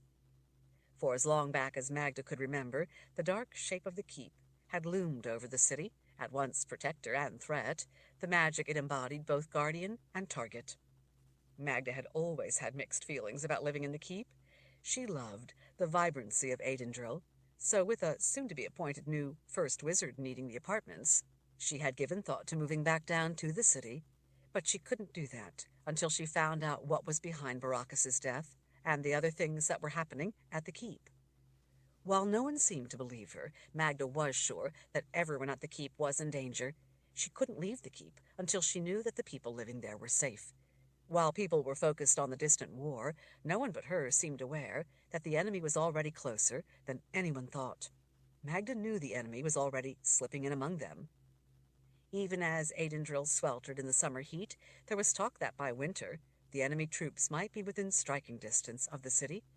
Magda feared to consider how devastating such a strike would be to the place where she'd grown up. If the city was overrun, that would also mean a siege of the keep. The keep could withstand a siege for a long time, but not forever. Besides, it was impossible to win a war defensively. The forces from the old world had made it clear that there would be no mercy. While some of Sulachan's forces held the keep under siege, others would lay waste to the new world. When the keep finally fell, they would make examples of every last person. That was what they did to every village, town, and city in their path. Either people surrendered, or they were made to suffer for refusing. Simply hiding behind walls and iron doors would not eliminate the threat. Sooner or later, even the keep walls would fall. Evil had to be defeated, or it would only grow stronger. How they were going to destroy this evil, Magda didn't know. All she knew for sure was that it was not only getting closer every day, it was already among them. She had felt the painful presence of the Dreamwalker. She had seen the monster that had come out of the dark and killed Isidore. Those were not random events. They were connected. Magda had to find the truth behind those connections. Making her way past crowds on the streets was at times like trying to move upriver. The peddlers shouting out the many benefits of their goods stood like rocks in that river as streams of people continually flowed around them. Some of the street merchants tended carts with salted meats and fish, fresh vegetables, or a variety of ready-made goods. Other vendors carried trays stacked high with long loaves of bread. There were also hawkers, draped with jangling strings of amulets, prowling the crowds, as they shouted out sing-song warnings of curses and plagues. They attracted flocks of bouncing children wanting to hear about curses of magic, as parents rushed in and pulled them away. Magda sometimes crossed the street to avoid particularly aggressive hawkers she saw grabbing the arms of passing women, insisting that they listen to why they needed the protection of a magic charm. Potential customers were warned that when the enemy got closer, the supply of charms and talismans would all be gone, and then it would be too late to get what was needed. Some people gave in to the warning or bought the least expensive of the amulets, simply to free themselves from the hawker. Warm as it was, as she passed throngs of people, Magda, like many women, kept the hood of her light cloak pulled up. People down in the city weren't as likely to recognize her as were people up in the keep, but she had been the wife of the first wizard, and as such it often surprised her how many people she'd never met recognized her. With time working against her, she couldn't afford delays. As much as she would like to, she couldn't stop to give guidance to people on the oath to avoid the dreamwalkers or convey news from up in the keep. There were also those who hated Baracus and might want to give her a piece of their mind, or worse. Most people understood that surrender was suicide at best, slavery at worst, but not everyone could recognize the face of evil when it presented itself in the guise of salvation. She could hardly defend herself if a mob wanted to stone her because her husband had decided that they would go to war rather than surrender. Panicked people didn't listen to reason and didn't want to hear the truth. Sympathizers frequently stirred up resentment against the authority of military officers, the council, and even the first wizard, for being unwilling to accept the peace that the emperor had offered. Peace, these people said, was as simple as letting Emperor Sulachan rule instead of the council. They wanted to believe, and so they did, that the rule of either was the same difference in their lives. If other people wouldn't accept the wisdom of their notion of peace, the advocates were all too willing to use violence to make their point. It struck Magda as ironic that those who professed to want peace the most were quickest to use bloodshed to try to get their way. Magda pulled her cowl farther forward as a knot of people moved past her. Unshaven men leered at her shape, even though they could see little of it under the cloak. They knew only that she was a woman, and therefore must be worthy of ogling. When a passing group of women happened to get a glimpse inside her cowl, Magda's short hair told them that she was a nobody. They didn't give her a second look as they went on about their own business. At a cross street, Magda peered around the corner of a 2-story brick building that housed a tailor. On the other side of the street was an inn, with a blue pig painted on the sign, hanging over the door. The narrow street around the corner followed rolling, uneven ground. Despite how confining and confusing this part of the city of Aidendril was, she knew that this was the turn she needed to take. Magda had searched under the southern rampart, but had learned that he was no longer living there. As much as she needed to find him, she hadn't wanted to bring undue attention to herself by asking too many questions. Those kind of questions would sooner or later get noticed. Isidore's murder had made Magda more than a little cautious. She had nearly been a victim, too. A dreamwalker was no longer in Magda's mind, but she had no way of knowing if one might be in the mind of any person she talked to. A dreamwalker could no longer follow her through her own eyes, but she didn't want them following her through the eyes of others. So she had gone to Tilly. Tilly had been horror-stricken over the death of Isidore. At first she blamed herself, believing that if she hadn't shown Magda the way, then maybe none of it would have happened. Magda had convinced the woman that she was wrong. They were fighting evil, and the evil was not Tilly's doing. Magda had told her that Isidore herself said that they were warriors in this war. Evil would not rest. It had to be fought. Tilly had been silent for a moment, and then asked if she, too, was a warrior in this war. Magda told her that indeed she was, and in fact she had been more help than any of the council had been. Magda said that since no one else would help her find Isidore's killer, she intended to do it herself, and to that end she again needed Tilly's help. It had taken a few days, But Tilly had discovered that the man whose help Magda sought was nowhere in the keep. After several more days of discreet inquiry, she had finally been able to learn where he lived. Magda was surprised that he would have moved out of the keep and down into Aidendrill, and frustrated that it had taken so long to find where he now lived. She knew that time to act was slipping away. After glancing around to make sure that she wasn't being followed, Magda turned up the quiet street. There were no shops, only houses, mostly multi-family structures. She could see that trees beyond the buildings shaded an alley. The houses and two-story dwellings were tightly packed together and, in some places, connected with common walls. Out back, people planted gardens and laundry hung on lines. She could hear chickens and a hog or two. A crudely painted sign on one gate said, "Eggs for sale." After following the street over several rises, she came to the place that was set back beside a two-story stone building. There was a forked plum tree in the front of the little porch. At the side of the small place, she could see down the narrow passageway between the buildings that the back was heavily shaded by oaks. She also saw the corner of a shed, along with wood scraps and odd bits of metal neatly laid out beside it. On the porch, in under a low overhang, Magda tucked her small bundle under an arm and knocked firmly on the simple plank door. After a moment, she heard someone coming through the house from the back. He stopped on the other side of the door. "What is it?" he asked, without opening the door. "Are you Wizard Merritt? I'm sorry, but I can't see anyone right now," he said, from the other side. "This is important." "I told you, I can't see anyone now. I'm busy working. Please be on your way." She could hear the footsteps heading away from the door toward the back of the house. Chapter 44. "Please, I need to see you," Magda called to the door. "I come with news of Isidore." She heard his distant footsteps pause.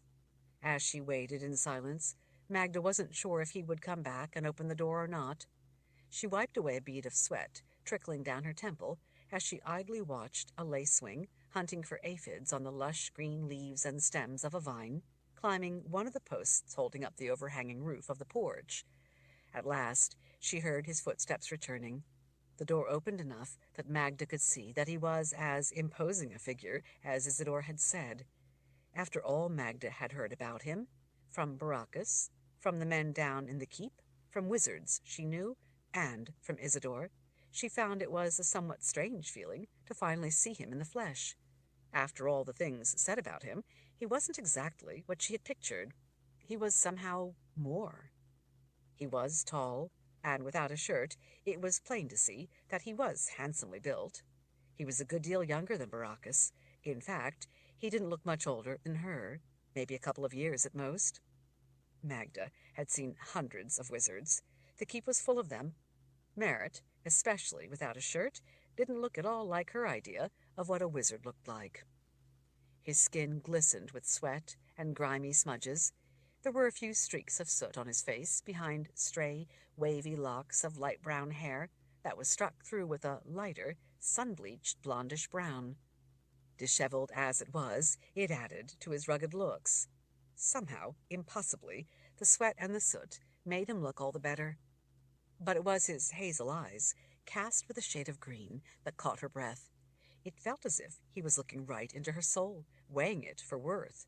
At the same time, she felt that she could see in his eyes that he was open about who he was, without pretense or deception. Though they contained the same basic trait, the eyes of the gifted tended to appear quite different to her. In some people, such as warriors, the glimmer of the gift that she saw had a menacing aspect to it. In healers, it had a softer, more gentle appearance. The aspect of the gift in Baracus's eyes had been passionately wise, resolute, formidable. Just as Isidore had said, Magda, too, could see both sincerity and competence in Merritt's eyes. Yet, unlike Isidore, Magda could also see the gift. In Merritt's eyes, the gift was different from anything she had seen in her life. It was a look that was at once breathtaking and dangerous, but at the same time softened with an undertone of warmth. Under his intent gaze, she had to remind herself to let her breath out.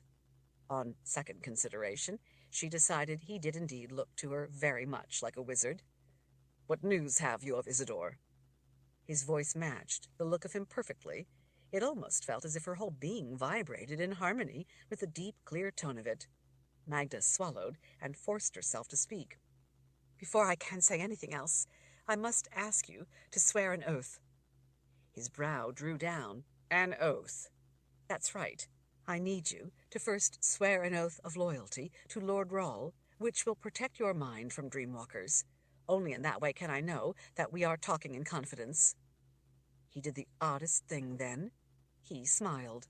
It was an easy, warm smile that betrayed a shade of private amusement. "A bold, if not highly strange request from such a lovely stranger at my door. We haven't even been properly introduced." Magda pushed the cowl back off her head. "I am Magda Searus." The smile vanished in a heartbeat.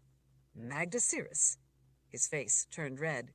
"Wife of first wizard Baracus? That Magda Searus?" "Yes." The frown revisited his expression. "I was there, among all the people at the ceremony, the day your husband's remains were purified, in the funeral pyre. I saw you there that day, in the distance. You had long hair." "Well, with Baracus dead, the council wanted it cut off. They were quite insistent about letting the world know that without Baracus, I am a nobody. Elder Cattle, personally, saw to cutting it." He dipped his head respectfully. "I'm sorry about the loss of your husband, Lady Searus. Baracus was a truly great man." "Thank you." He stared into her eyes a long moment, head still bowed, then remembered himself and straightened. "Please," he said, as his face reddened again. "Wait there a moment, will you?" He abruptly shut the door. Magda realized then what else was different about him from most men. The entire time he had been in the doorway, he had looked into her eyes, his gaze wandering no farther than to her hair. The gazes of most men invariably wandered elsewhere. Merritt hadn't done that, even though the black dress she was wearing under her light cloak did tend to reveal her shape to advantage. Magda heard him stumble over something inside, that then rolled across the floorboards. There was a thud as something heavy hit the floor. Then it sounded like a chair fell over. A few more things clattered when they fell. It went silent inside the house for a time. Magda glanced up and down the street to see if anyone else was hearing all the noise or paying attention to the visitor at his door. She saw a woman across the narrow street and up a ways come out and shake a rug. She folded it over an arm and went back in without noticing Magda in the shadows of the porch. Through small gaps in a screening lilac bush, Magda could see a few people in the distance talking, but they were too far away to be able to see her standing behind the greenery. The door finally opened wide. Merritt was still tucking in a dark shirt. The long, wavy locks of his light brown hair had been hastily brushed back, revealing that his face had been hurriedly wiped clean. "Sorry to make you stand out there, Lady Searus." His face flushed again. "I'm afraid that I was out back working on a few things, and—" He paused, apparently afraid that he was beginning to ramble. He made himself start over as he lifted a hand out in invitation. "Please, won't you come in?" As Magda stepped through the doorway, she could see an overturned chair and a small statue lying on its side. The place was small, with the strangest things stacked everywhere. Strange metal objects, not unlike the things she had seen Baracus make, sat all around the room, making it difficult to tell what she had heard fall to the floor and what had already been there. As odd as everything was, there was a strange kind of order to it all. Books stood in tall columns in places at the side of the room. A wicker couch also held books, but they were lying open and piled one atop another, as if to keep a place marked. A variety of small tables held mounds of scrolls between candles, bottles, boxes, and bones. A small, tightly rolled scroll sticking out of a shelf had a variety of small clay figures collected all around the end of it. As far as she could tell, they were all floating around the end of the scroll with nothing holding them up. It was an inexplicable and disorienting sight. There were also profoundly beautiful statues standing in random places around the room, not as if they had been placed to be admired, but simply, it appeared, put wherever there had been an empty spot at the time. There was a soldier about to unsheathe a sword, carved from a gray stone. There were several smaller statues of men in robes, carved from pale butternut wood, and, carved from pure white marble, there were several statues of the most graceful women Magda had ever seen.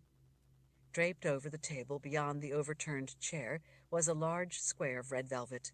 The tabletop was the only place in the entire room that wasn't cluttered. A single gleaming sword sat in the middle on a raised portion of the red velvet. Magda noticed an ornate gold and silver scabbard attached to a baldric lying on the floor. The scabbard was so striking that it could only belong with the sword. Merritt righted the chair, then hung the baldric and its scabbard over the back before he hurriedly removed books from the wicker couch. "Sorry for the mess. I don't ordinarily live in such clutter. It's just that this place isn't as roomy as my place at the Keep. Please, Lady Searus, won't you have a seat?" He looked around. "Tea? I should make tea." "No, none for me, thank you," she said, as she made her way to the wicker couch. He looked relieved. Magda wondered why he no longer lived at the Keep, but didn't ask. She had more important matters to get to first. She waited until he turned around to her again. "I need to talk with you, Wizard Merritt." "So talk." He gestured to the couch. "What about Isidore?" Magda wasn't ready to sit. "What about the oath?" He put both hands in his back pocket as his posture relaxed a little. He grinned boyishly. "You mean the devotion to the Lord Rawl? Master Rawl guide us, Master Rawl teach us, Master Rawl protect us, that oath?" "Yes. You're familiar with its purpose, then?" He was smiling, as if it was a private joke. Magda didn't think it was funny. She could feel her own face heating to red. "Actually, you see, Ulrich is an acquaintance of mine." "You know, then, that he's a good man, and that he means the devotion to protect us from dreamwalkers?" He still had a hint of a crooked smile, as he kept her locked in his gaze. "Yes. Their side creates a weapon. We have to work to counter it. That's why I helped him in creating the power contained within its bond." Magda blinked in surprise. "Are you saying that you helped him create the magic that protects people from the dreamwalkers? That power? You helped him with that?" Merritt nodded. "To a certain small extent. I don't know exactly how he crafted magic that could do such a thing, but I do know that he's as smart as he is determined. He was stuck at a point that was keeping the bond from taking hold and igniting in others at their end. It worked for him, but he wanted it to work to protect other people as well, and it wouldn't go to root in them, I guess you could say.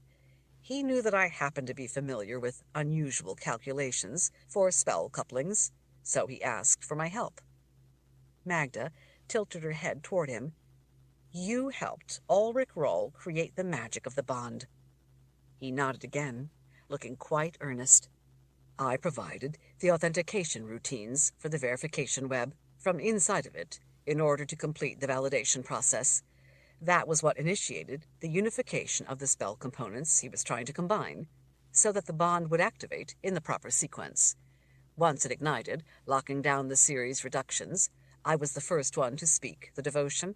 When I did it from inside the completed web. I wanted to test it first, to ensure that it wouldn't inadvertently harm people when they gave the devotion to invoke the bond."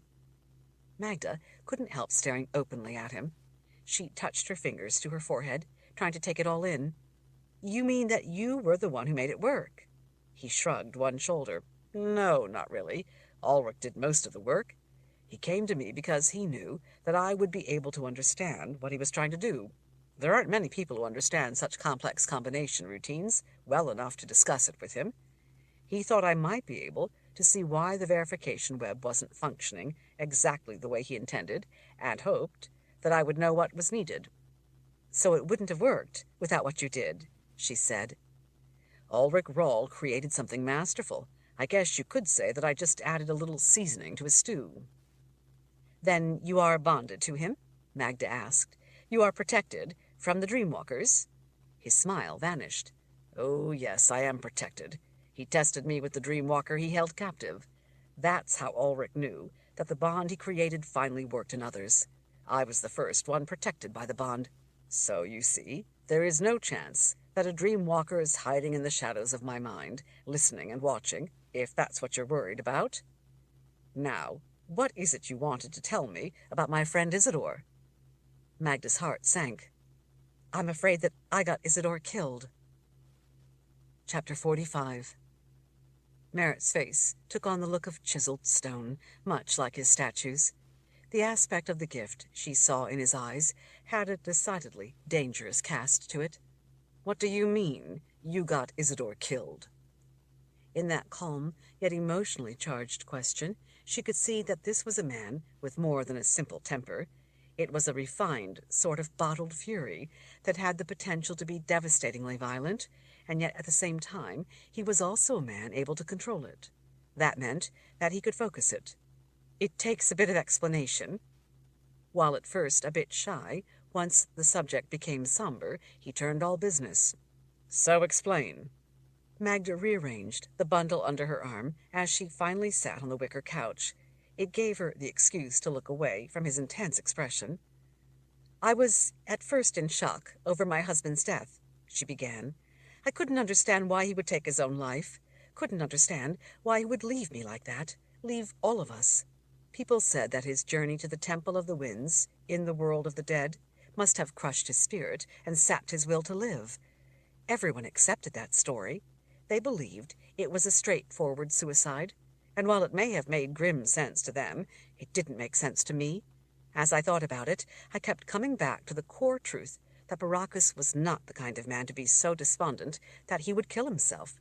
Besides, I was there when he came back from the Temple of the Winds, and while there was no doubt that he was troubled and distracted, I wouldn't characterize him as depressed. He had too much to live for, too many things that mattered to him, too many people he cared about, too much important work yet unfinished. He wouldn't kill himself to end any kind of personal despair. He cared about us all too much to do such a thing. With all of the New World in danger, he had every reason to want to fight for us." "Then why would he do it?" Merritt asked, as he went to the table to gaze down at the sword. "That's what I'm trying to find out. Baracus knew that I wouldn't believe that he had simply wanted to end his life. He was counting on me to realize that something about it didn't make sense. He knew that I would recognize that he would only have done such a thing if it was to somehow protect all of us. That's the way he was. That was his mission in life. That was why he was First Wizard. He was a war wizard after all. He took that mission very seriously. War wizards don't give up. They find a way around any obstacle, even if that way results in their own death. He called the way of a war wizard the dance with death. Shortly after his death, I found a note he'd left for me telling me to seek truth. Somehow, for some reason, he couldn't do that himself. Baracus, not merely as my husband, but as First Wizard, charged me with finding truth. This is about something bigger than Baracus. It involves all our lives. Even before I found the note, I knew that I had to find answers, not only for Baracus, not only for myself, but because all our lives are at stake. For reasons I can't yet fathom, he left the task to me. His note said, "Your destiny is to find truth." Merritt, standing over the table, looking down at the sword as he listened, turned with a frown.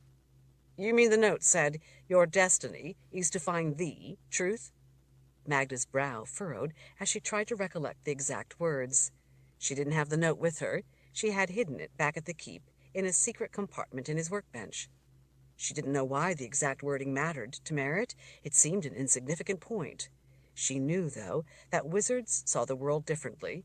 Things that might seem insignificant to anyone else were often centrally important to them. "Now that you mention it, I guess I can't recall exactly.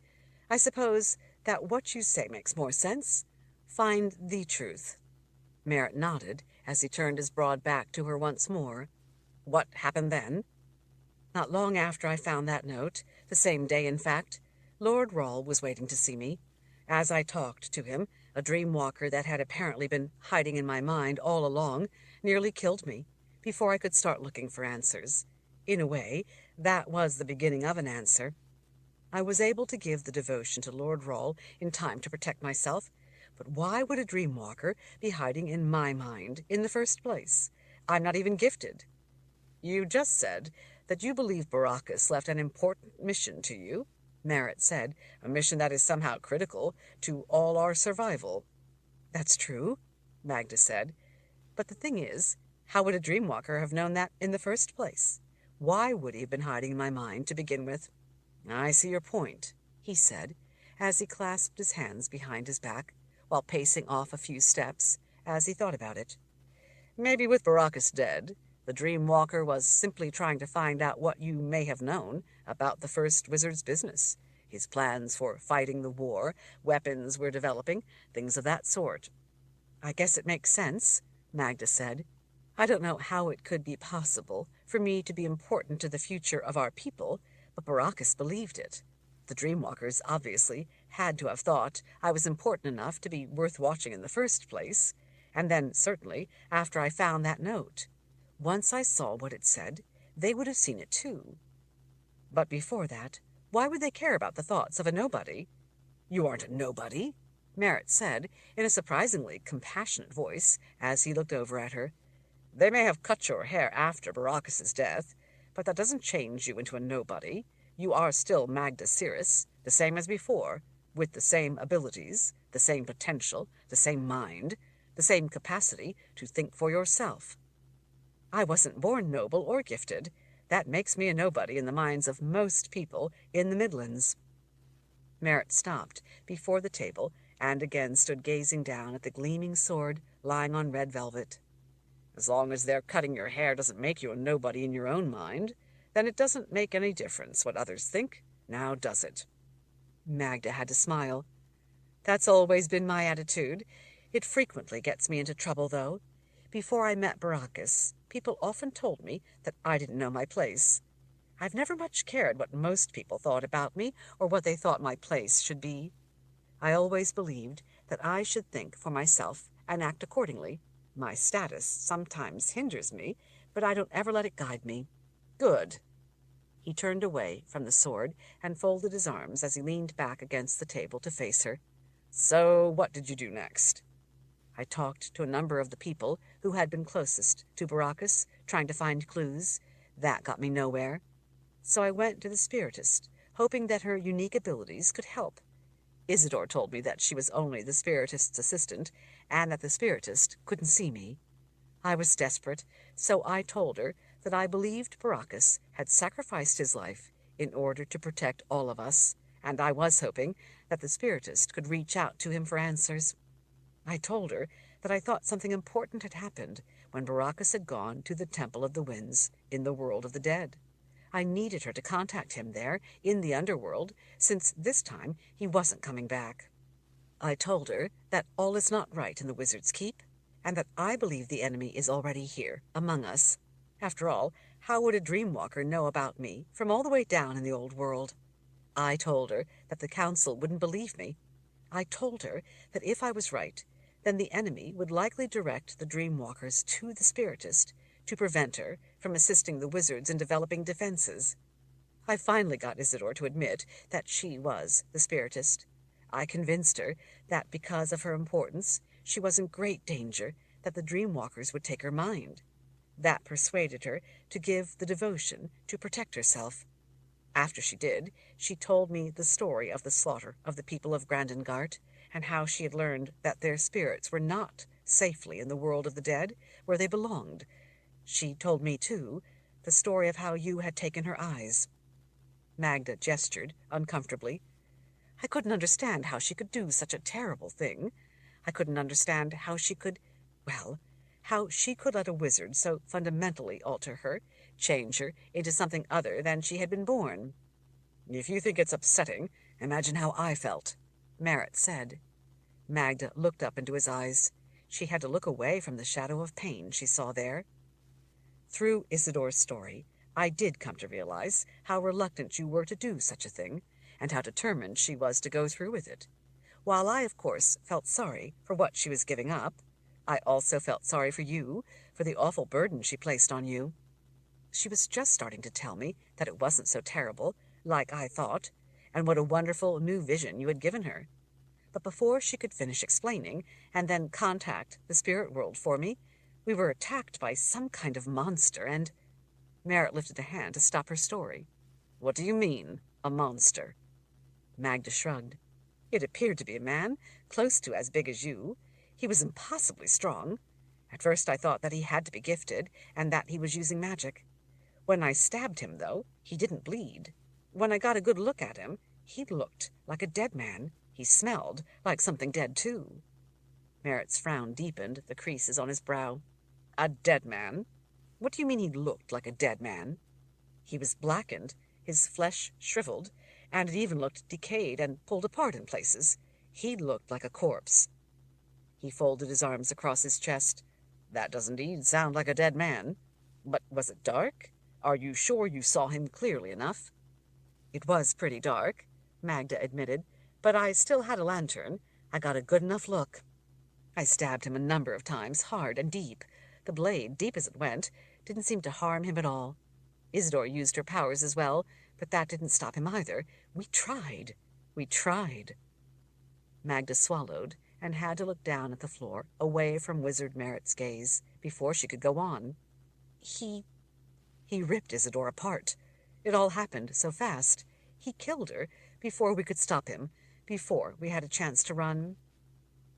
I realized later that a dreamwalker had to have been secretly lurking in her mind all along, listening. When I told her that I needed information from the spirit world, I never thought that a dreamwalker might already be there, in her mind. I had thought that I needed her to give the devotion in case a dreamwalker ever tried to take her. I should have realized that he might already be there. The dreamwalker had invaded my mind and spied on my thoughts, without me being aware of him. But then he had failed to kill me because I was able to give the devotion and banish him from my mind in time. He must have then been spying on me and Isidore from the shadows of her mind, but he didn't want to spoil his second chance by trying what had failed before. He wanted us both. So he didn't reveal himself, didn't try to kill her before she could give the devotion, as had happened with me. He instead let us believe we were safe. He probably slipped away then, as she started to give the devotion. He probably wanted to lull us into feeling secure in order to make it easier for him to send the man who attacked us. I should have realized that he might already be there watching Isidore because she was important. I was just a lucky additional catch who happened along. I foolishly revealed too much before having her give the devotion. If I'd made Isidore give the devotion first, he would not have heard how important I thought she was to uncovering the answers Baracus wanted me to find. He would not have realized that he needed to kill her before she could help me. Against her will, the vivid memory of that awful slaughter returned to fill her mind's eye. "That's why you asked me to give the oath before you would talk to me," he said, half to himself.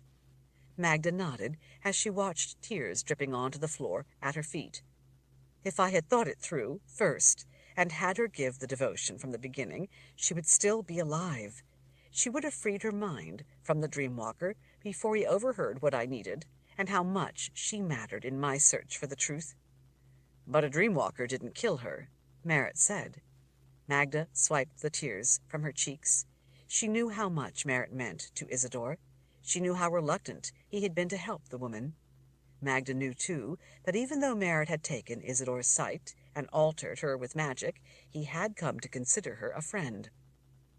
Magda sucked back a sob. She couldn't bring herself to look up at him. No, the dreamwalker didn't kill her. He must have gone to his contact in the keep, and they sent that monster to slaughter her before she could have the chance to help me. It's my fault. If I hadn't gone to her, she would still be alive. Or if I'd had the presence of mind to realize how deeply the keep has been penetrated by dreamwalkers and traitors, and had her take the protection of the bond right at first, she would be alive. It's my fault she was murdered. Chapter 46. Merritt crossed the room and sat beside her. "I see now why you think you're to blame, but it wasn't your fault, Lady Searus. You didn't know that a dreamwalker was listening to the things you told Isidore." Still, Magda couldn't look him in the eye. "No, but I should have realized that it was a strong likelihood. I should have thought it through. Had I taken the precaution of having her swear loyalty to Lord Rawle first, it wouldn't have changed anything." Magda finally looked up at him, through her watery vision. "How can you know that?" "The dream walkers know that you're looking for answers, right?" Magda swallowed past the lump in her throat. "That's right." "Then, if they know that much, they would know that you would sooner or later go to see the spiritist to try to find those answers. After all, with Baracus dead, the spiritist would be the next logical place for you to go looking for answers. Answers, after all, that they want as well. In fact, they were already there in her mind, secretly listening in on our other activities of the keep's business as they waited for you. So, if I had first had her swear loyalty, it would have made no difference, don't you see? We have to assume that they already learned everything they could by covertly searching through her mind. So they were probably hiding in the hopes of hearing any new bit of information that you or anyone else might happen to divulge to Isidore. They were there to spy, to collect information. Information is the coin of war. When she agreed to swear the oath, they knew that was the end of them being able to learn any more from her, so they killed her before she could help you discover anything. But had you thought to have her give the oath right at first, they would have killed her just the same. Talking to her first only delayed her murder for a brief time while they eavesdropped. They would have wanted Isidore dead for reasons beyond you. She was seeking vital answers in her work, answers about what the Emperor's wizards are up to. She was trying to discover why the enemy is harvesting the dead, and what they're doing with both the bodies and the souls of those dead. The Dreamwalkers wouldn't want her to help us understand what they're doing, or why the souls of those dead aren't with the spirits in the underworld, where they belong. "Then they know everything Isidore knew?" Magda said. Her gaze flicked around as if driven by her racing thoughts. "Everything Isidore knew has been compromised. They know it all." Merritt nodded. "It would appear so, and because of that, we have even bigger trouble than we realized. Because of what Isidore knew and what she was working on, she was already marked. By talking to her, you likely actually delayed her death. The important thing now is to find out what she knew, and therefore what the Dreamwalkers learned by spying on her mind." Magda wiped a hand back across her face to dry her tears as she considered the implications. Her search for answers, for the truth, had just become even more critical. "It sounds like you may be right, that my failure to have her give the oath at first made no real difference in the outcome." "You aren't to blame," he agreed. "You could just as easily say that it's my fault she's dead. After all, I'm the one who gave her abilities that made her a threat to the enemy. Had I refused, she very likely would still be alive, doing nothing more dangerous than helping to advise those in mourning about the souls of their dead relatives. But in the end, we can't live our lives by what if and if only. We can only do the best we can, to the best of our ability, based on what we know. That's why the truth is so important. Sometimes, as in Isidore's case, it's our skills that bring the attention of evil. Evil abhors those with ability. Emperor Sulachan wants to destroy just about everyone with the gift, in order to make everyone helpless before him. He has already made significant strides in purging the old world of magic. He can't afford to let it flourish here. In the process, he is willing to lay waste to the gift itself, strip it from mankind, all to be able to consolidate power for himself and rule through brute force. The gift, our abilities, stand in his way and mark us as targets." "That's true," Magda said.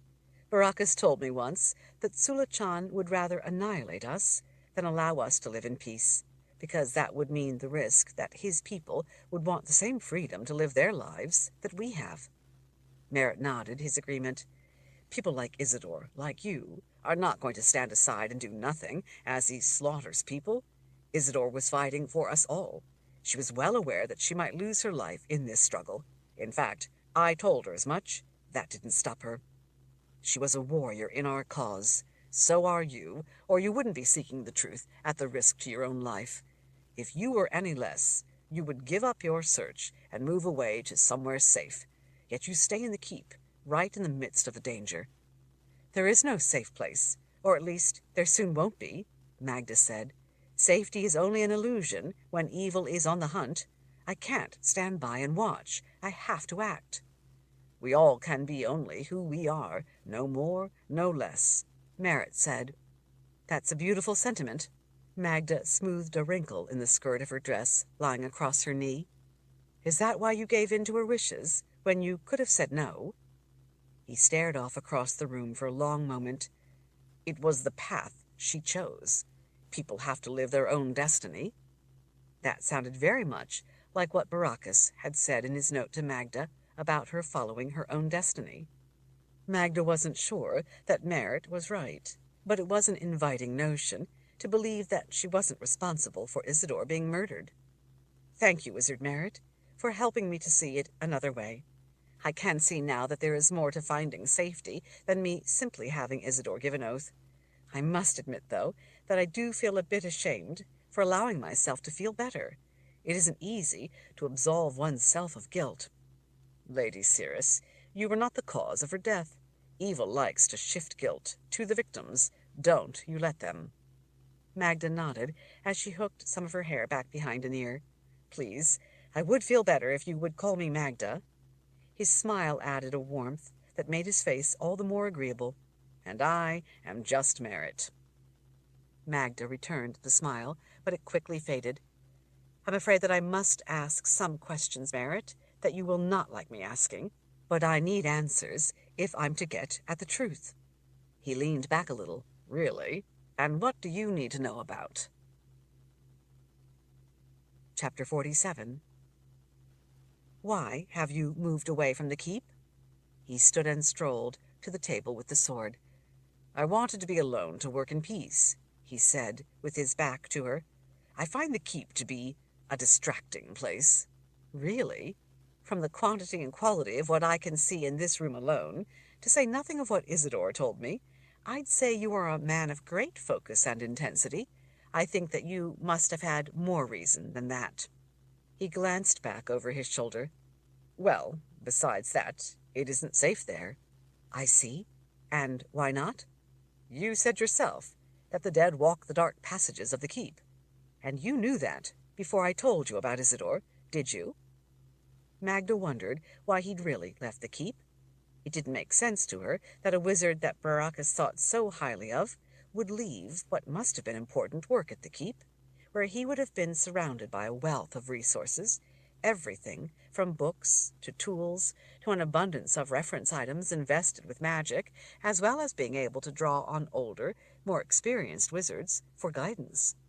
Besides that, if it was a matter of safety, there were places at the keep protected by guards, as well as shields. She had seen no indications that his little home had any such shields to protect him as he worked. But even so, that was really only a side issue. She was trying to find a way to ease into her relevant questions. He seemed to sense as much. He turned around, fixed her with a serious look, and again folded his muscular arms. Why don't you tell me what it is that you really want to know, Magda? She lifted her chin. All right, then. She hated repeating hurtful words, but she didn't know how else to get at the underlying truth without airing the charges so that he could at least have the chance to give his side. I hear it told that you are responsible for getting a number of wizards killed, good men who were important to our war effort. I've also heard it said that besides those deaths being on your hands, you have abandoned the men you led and refused to help with important work for our defense. Some even say that you're a traitor. Is any of that true? He stared down at her a moment. She had thought that the gift in his eyes might take on a dangerous appearance. Oddly enough, it didn't. His expression was a strangely unreadable mask. In a way, that was worse, because it hid his inner feelings. She felt like a traitor herself for asking him to answer such inflammatory charges, but too much was at stake, and the charges were too serious for her to ignore. As long as we're airing what people say, he finally said in a chillingly calm voice, I hear it told that you and Lord Roll put on quite the show before the council to make it appear that dreamwalkers are in the keep and invading people's minds, all so that the two of you could frighten people into swearing loyalty to Lord Roll. But you know Ulrich Roll. Magda could feel her face going red. You know why he created the oath. Maybe I don't know him as well as I thought I did. What with everything else I'm beginning to hear, what am I to believe? People say that according to no less an authority than head prosecutor Lothane, Baracus had secret meetings with people who might very well be enemy agents. The prosecutor has said publicly that he suspects that Baracus might have been part of a plot, and that he may have convinced you to go along with the scheme. Merritt clasped his hands behind his back as he paced before her, going on without pause. Worse, many people both up in the keep and down here in the city of Aidendrill wonder openly if Baracus is responsible for the war going so badly. They wonder if he wrongly took us into war in the first place, and lied about the reasons. They say that if he really had our best interest at heart, we wouldn't be losing the war. They say that Baracus must have finally committed suicide because of his sense of guilt over dooming his own people. Magda shot to her feet. But Baracus didn't take us into war. We were invaded. Merritt shrugged. People say otherwise. They say we weren't invaded at all, that our side started it. They say that you, Lord Rahl and Baracus, plotted all along to start a war and use it as an excuse, so that Lord Rahl could seize rule of the Midlands and take it over as part of Dahara. But you know that the Dreamwalkers— Yes, I know that Dreamwalkers are real, but am I to believe the preposterous story that they are already here, on the loose in the keep, just because you say they are, when there is no proof except your own self-serving stories of how they attacked you and sent monsters to kill Isidore when you were alone with her? Am I to discount the credible charges against you and Baracus brought by no less an authority than our eminent prosecutor and some members of the council, all saying that your wild stories of plots against our people and traitors in our midst are really meant to distract people from your own guilt? How can I be expected to disregard such serious accusations? He opened his arms before her. So, you tell me, are you a traitor to the Midlands, as so many people say? Magda swallowed. She was sure that her face was bright red. For not living up at the keep any longer, you certainly seem to have heard some of the ugliest gossip. He arched an eyebrow in a way that would have made her back up a step if the couch hadn't been at her heels. Gossip. Not merely gossip, but the suspicions of even high officials. People say that since the charges are so serious, there must be something to them. So, you tell me, Magda, are they true? I need to know if I'm talking to a traitor. I think I have a right to know before I answer any of your questions. Her hands fisted as she glared at him. None of it is true. It's all lies. Hateful, despicable lies. Her gaze fell away. But I admit that I have no way of revealing the truth to you. I wish I did, but I don't. He did the oddest thing then. He smiled. And I would wish for a way to reveal the truth to you as well. But the truth can seem awfully small and insignificant when compared to a mountain of lies. Magda was angry. She hated to hear such terrible things said about Baracus. She knew that some people believed those very lies, while the truth was that he had given his life to protect the people of the Midlands. She didn't know why yet, but she knew that was why Baracus had died. Merritt spread his hands. Do the accusations make Baracus guilty? Make you guilty? No? Ah, but you worry that similar accusations make me guilty. You worry that, because the accusations are so serious, they must be true. I see your point. She looked away from his eyes as she wiped a tear from her cheek. I'm sorry, Merritt, for being so unfair. I'm sorry to come to you out of the blue, without invitation, and dare to question you about things I've heard. But this is about our very survival. If I make a mistake and trust the wrong person, we could all pay with our lives. At least you had the courtesy to come and ask me for the truth instead of simply accepting the lies. Sadness haunted his smile.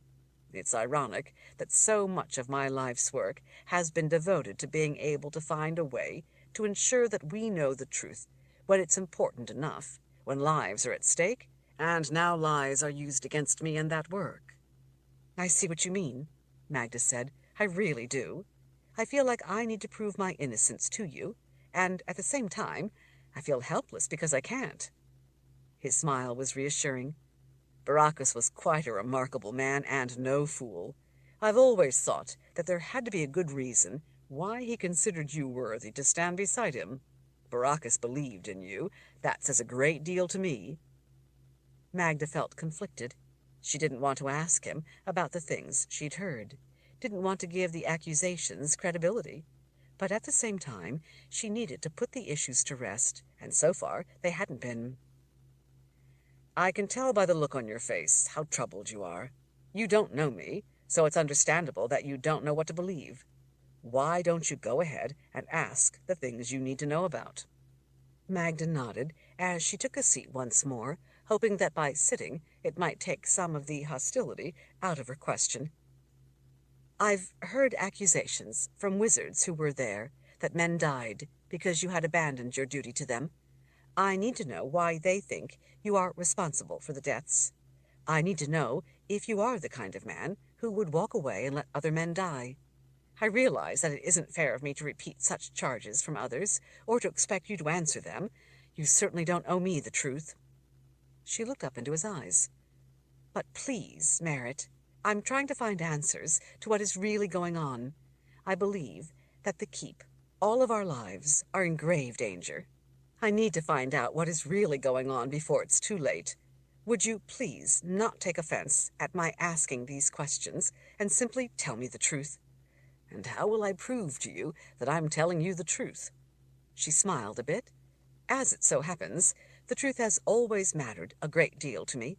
Baracus often said that I was the bane of liars.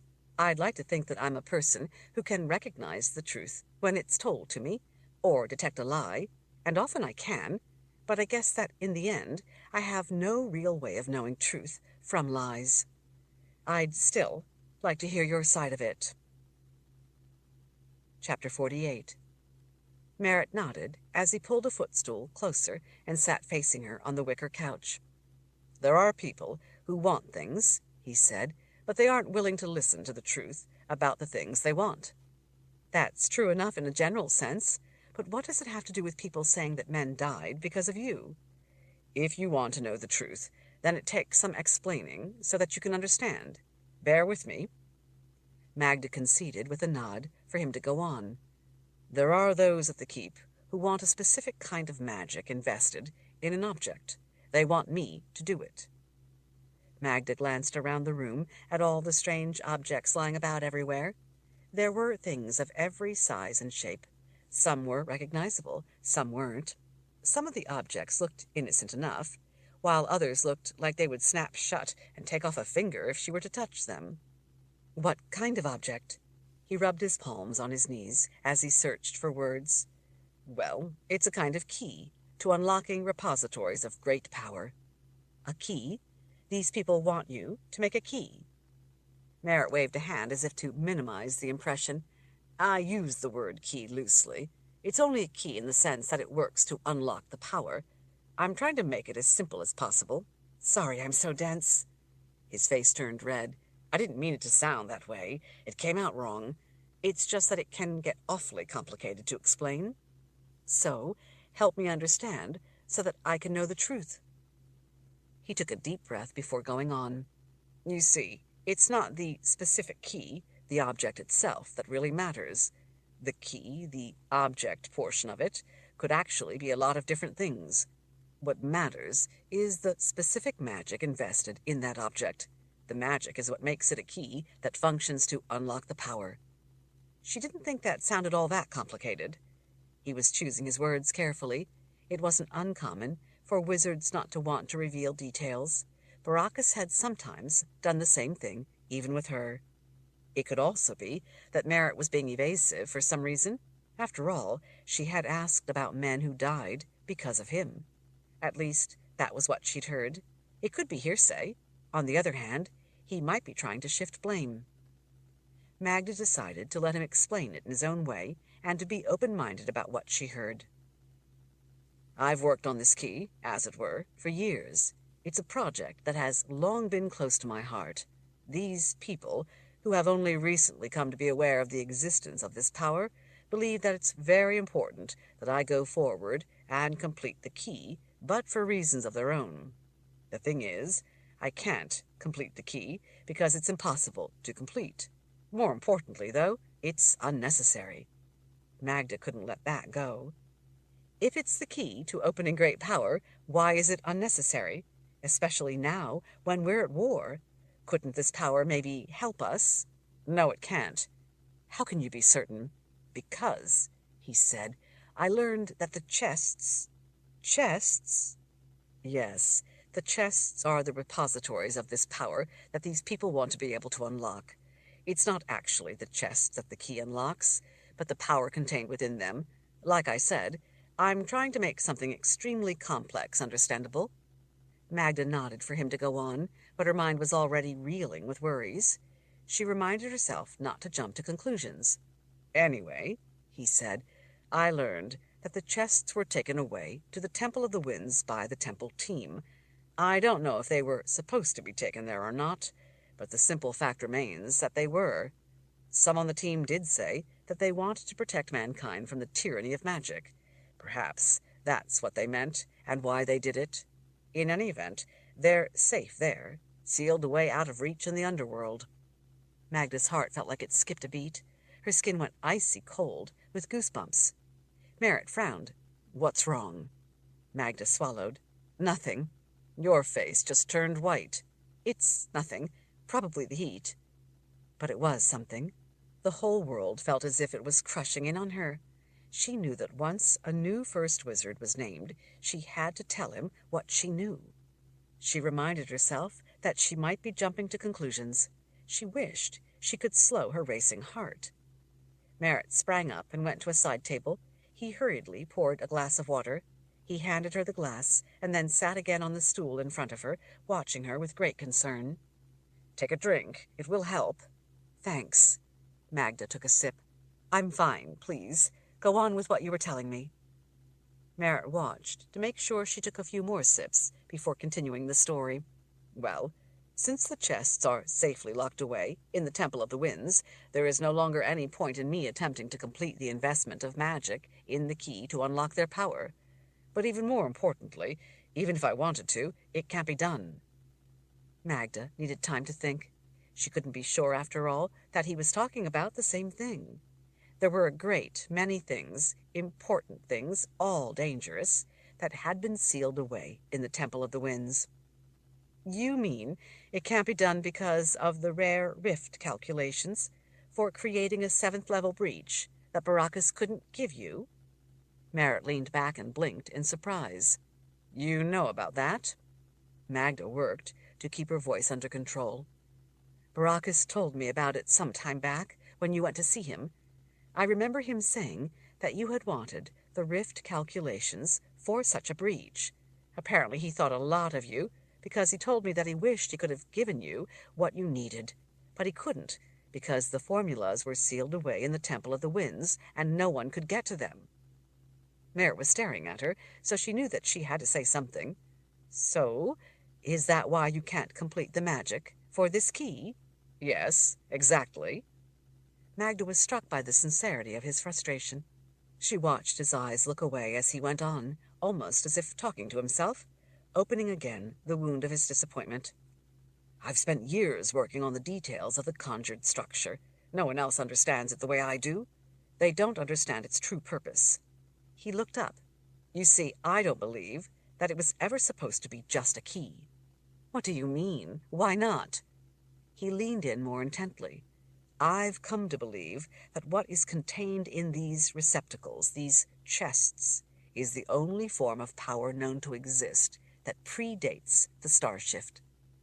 You really believe that's what's in the chests? Yes.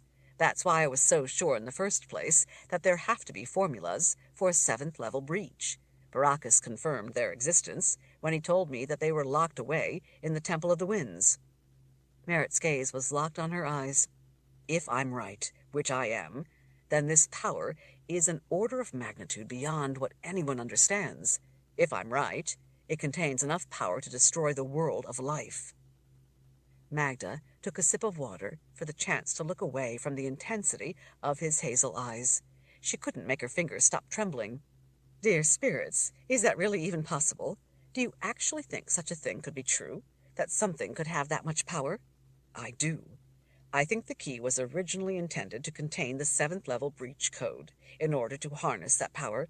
That's why the breach code exists. It has no other purpose. Same with the rift calculations. You mean, as in a rift in the world of life, and the breach code cracks the egg? He betrayed what he thought of her analogy with a small smile before he went on. After years of tracking down everything I could about the origins of the power and what it really is, I think I have come to understand it as no one else does. And what have you come to understand? Well, first and foremost, I know enough not to fool myself into thinking I know everything.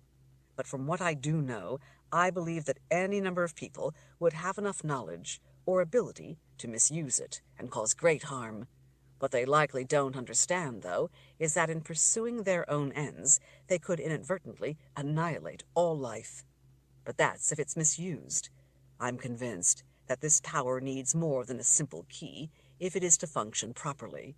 I've found bits and pieces in ancient texts that give me cause to believe that the key, in a way, also has to be a caretaker of the power, a kind of protector. Chapter 49. That doesn't sound like a bad idea, Magda said absently as she tried to corral her galloping thoughts. She had never felt so lonely. She didn't know what to do, who she could turn to. Merritt seemed the obvious choice, but there was too much she didn't know about him. If anything she'd heard turned out to be true, telling him could very well turn out to be the worst decision she could make. Her only hope was if the new first wizard was named soon. The new first wizard would need to know what she knew. He would know what to do. After a great deal of research and work, I finally have every aspect of my theory worked out and in place, Merritt was saying.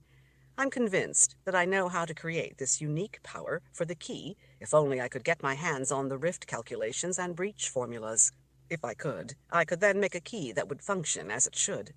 This magic I would create, with the help of the formulas, would at the same time function for something else of great importance that I came up with along the way. That caught her attention. He lifted an arm in a gesture of frustration, then sighed as it dropped back to rest on his leg. But without all the parts, the magic can't be formatted and thus initiated. Are there no substitutes that would work well enough? No, it needs the correct parts, and all the parts, simple as that. Magda steered him back to the thing that had caught her attention. So, is this unique magic also what would allow you to create in a person the ability to pull truth from lies? Is that the other thing of great importance you wanted to create? He looked surprised. Yes, as a matter of fact it is.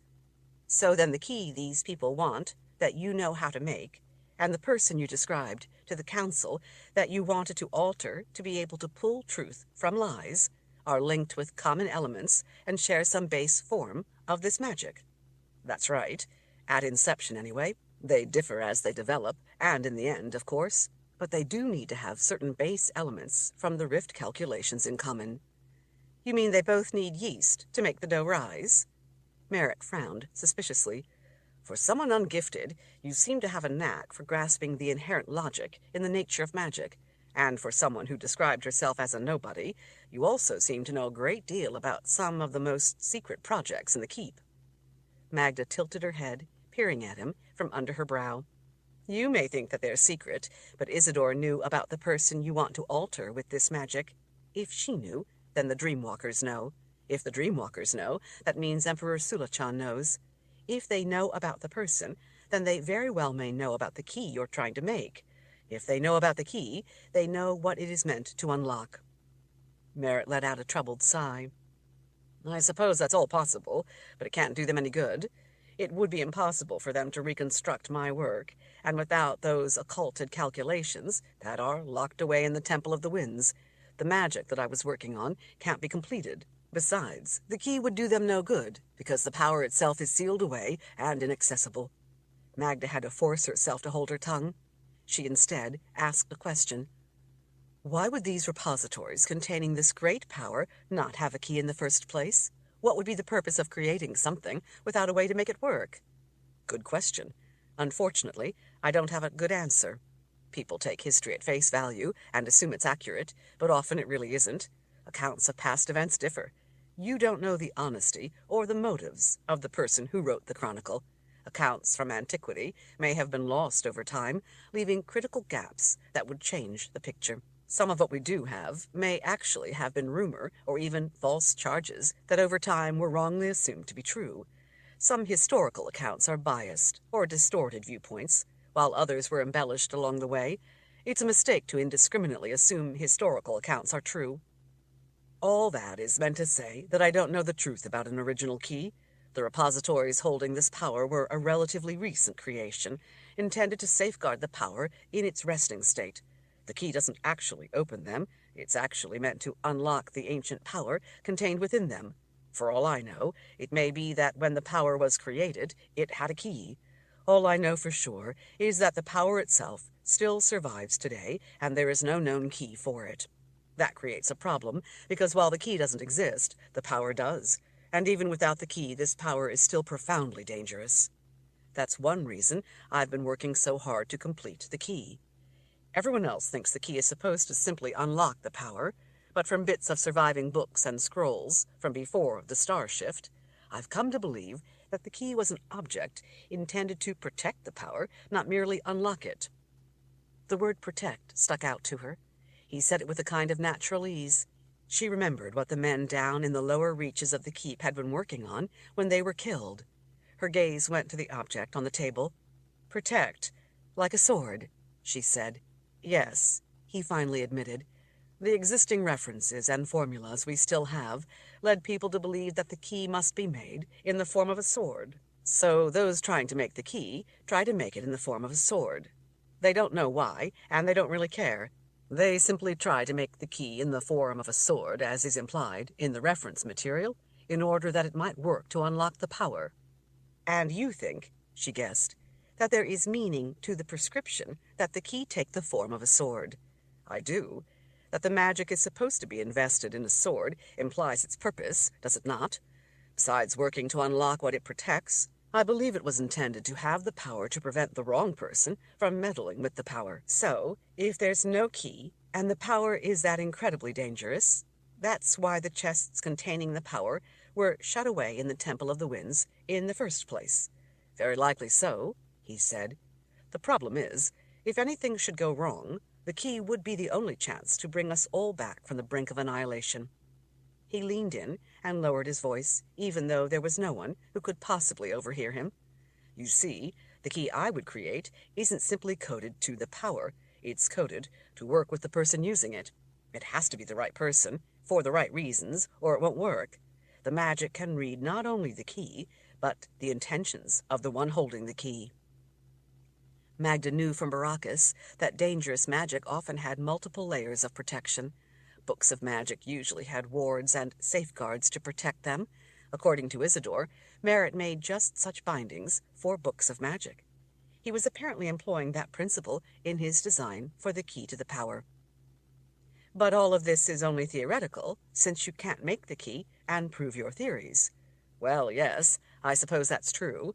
The problem is, he said, there are those here in the keep.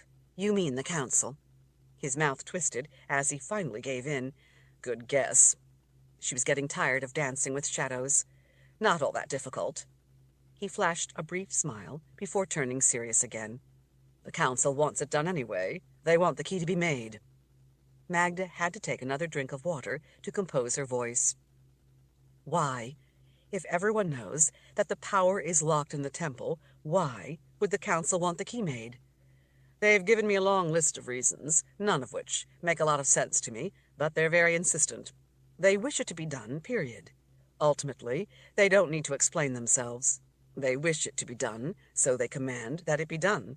But wishing and commanding doesn't mean that it can be done, and they won't listen to reason. I'm well aware of how inflexible the council can be. They certainly are in this case. Magda's mind was racing. Which councilmen want it done? All of them, but Weston and Guimard seem to be the ones forcing the issue most of the time. Weston and Guimard. It would be them. Magda murmured to herself. She looked up again. I thought the council didn't want you to use this same basic conjuring to create this person who could pull truth from lies. His hazel eyes again locked on her. The Confessor, he said. Chapter 50. Confessor? Magda asked. That's right. She leaned forward, puzzled by the name. Confessor? Yes, that's what I call the person I would create, because with the power I would invest in them, they could make anyone, confess the truth, no matter how abhorrent the truth may be, no matter how desperately they previously may have wanted to conceal it, no matter the lies they've told or hidden behind. The touch of a confessor's power would change all that. So, the council wants you to make the key, for which there would be no use, but not this confessor, for which there could possibly be great use. Ironic, isn't it? To say the least. She wondered if something more than irony was involved. I still don't understand why both the key and this confessor could require the same base elements, because at their core they both serve the cause of truth. How can the key serve the cause of truth? I get the confessor, but not the key. At their root, the key and the confessor both authenticate truth. The confessor's power would force the subject to reveal the truth, while all of the coded alignments of the key involve proofing it against reality. Reality is truth. Therefore, both the confessor and the key need the same formulas to initiate their ultimate function. In much the same way that a verification web authenticates a spell, the base elements of this new form of magic I'm trying to create gauges or measures matters at hand against reality.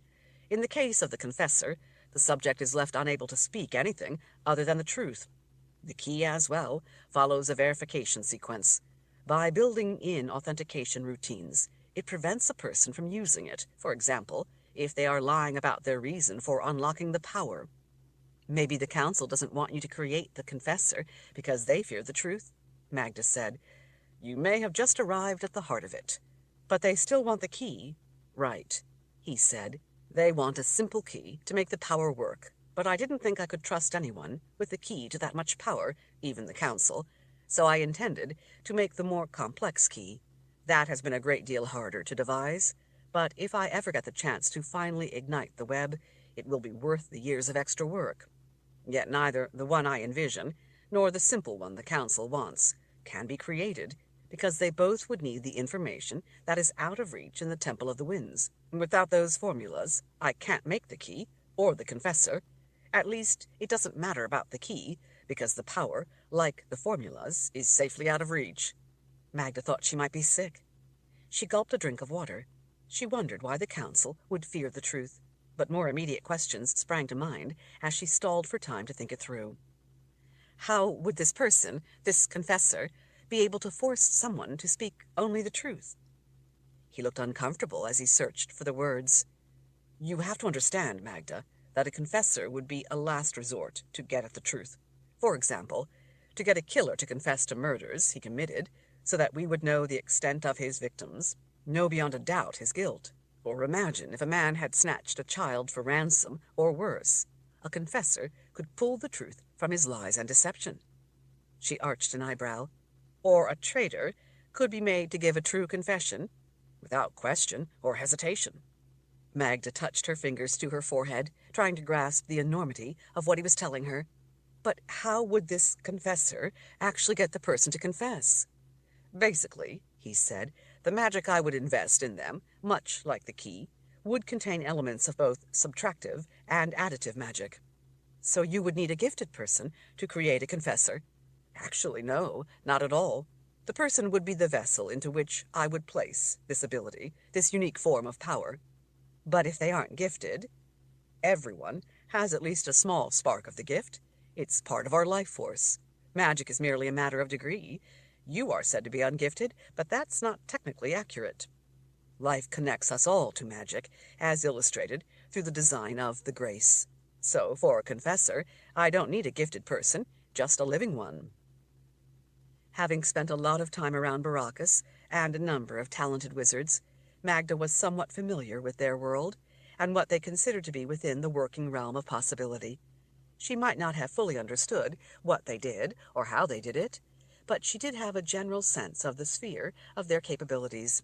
This was outside that sphere. Her eyes widened with sudden understanding. She looked up at him. "You would alter a grace." "Of course," he said, as if it were a trivial matter. This was one of the reasons people feared makers. They didn't think in terms of the impossible, only in terms of how something might be done. What Merritt was describing was unconventional thinking that, to most people, bordered on madness. "But you could change the person you turned into a confessor back, right? I mean, if—" "Change them back?"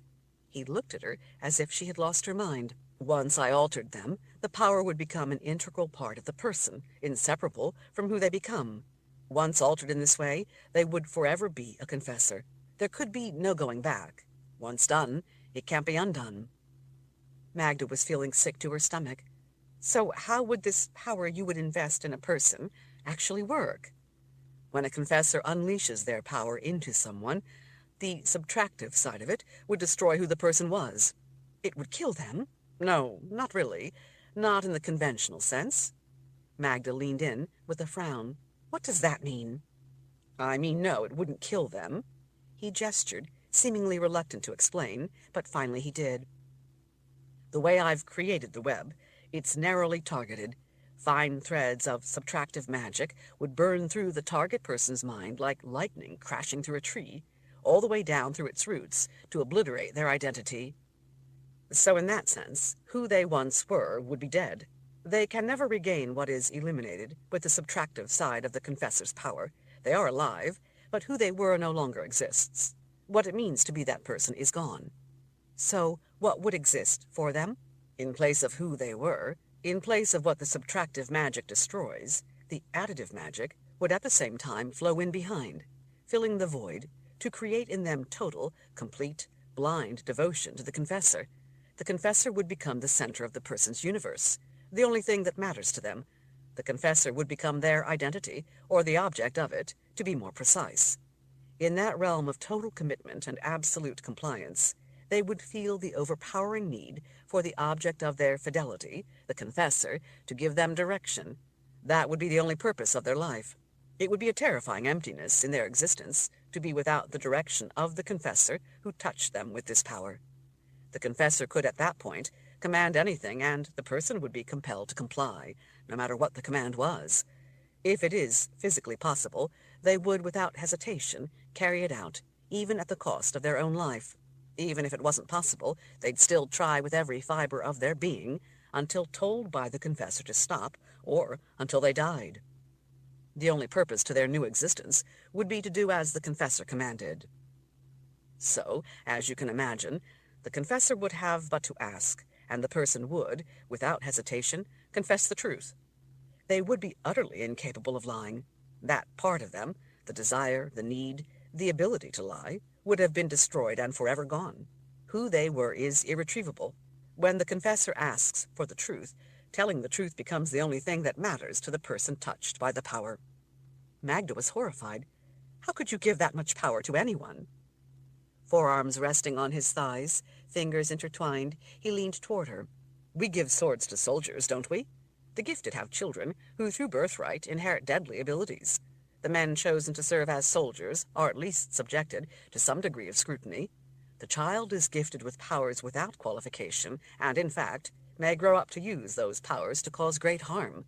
Look at what Emperor Sulachan's followers do with their abilities. Abilities granted to them through no precondition except birth. They use their power to destroy innocent people. On the other hand, the person chosen to be a confessor and invested with such power would have to be the right person, a rational person, a rare person who could be entrusted with such responsibility, as would the person entrusted to possess the key to the repositories of power.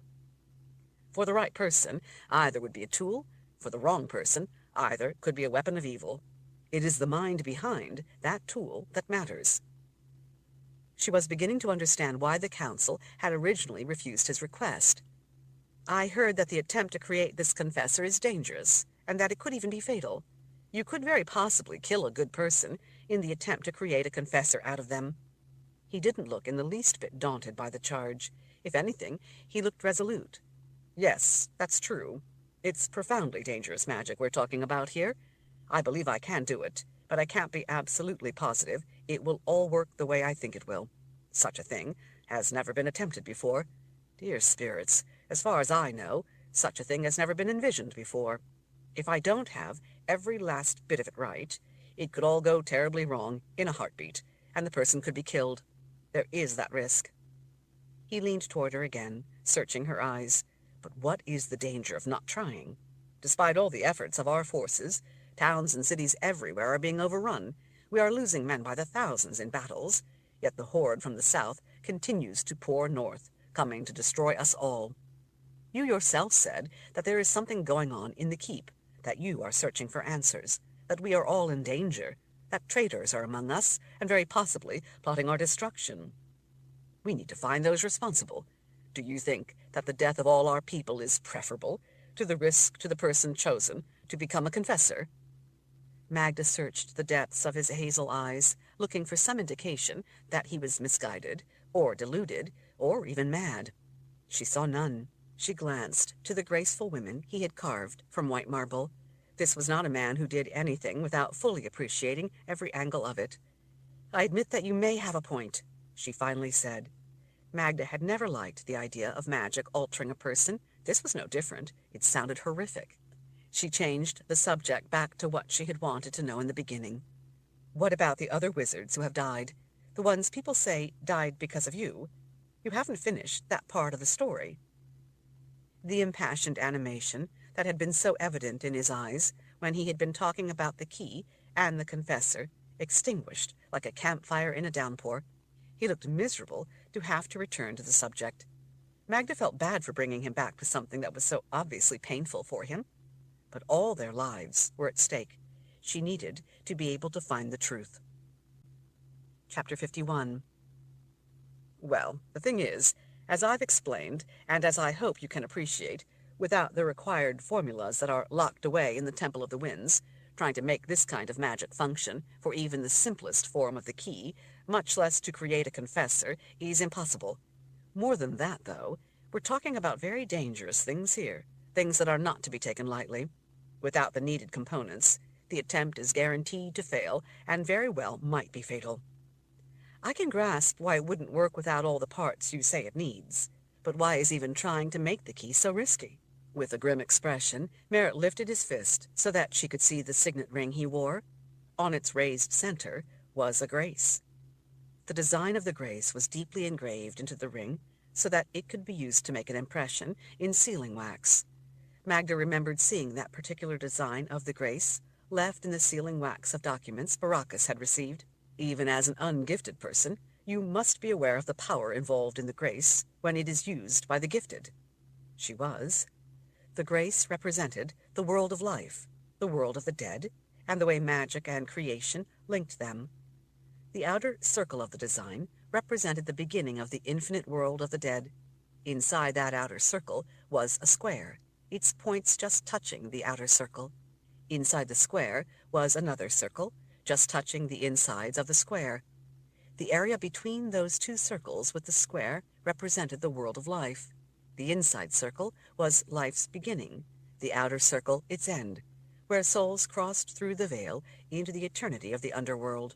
An 8-pointed star inside the smaller circle was the light of creation.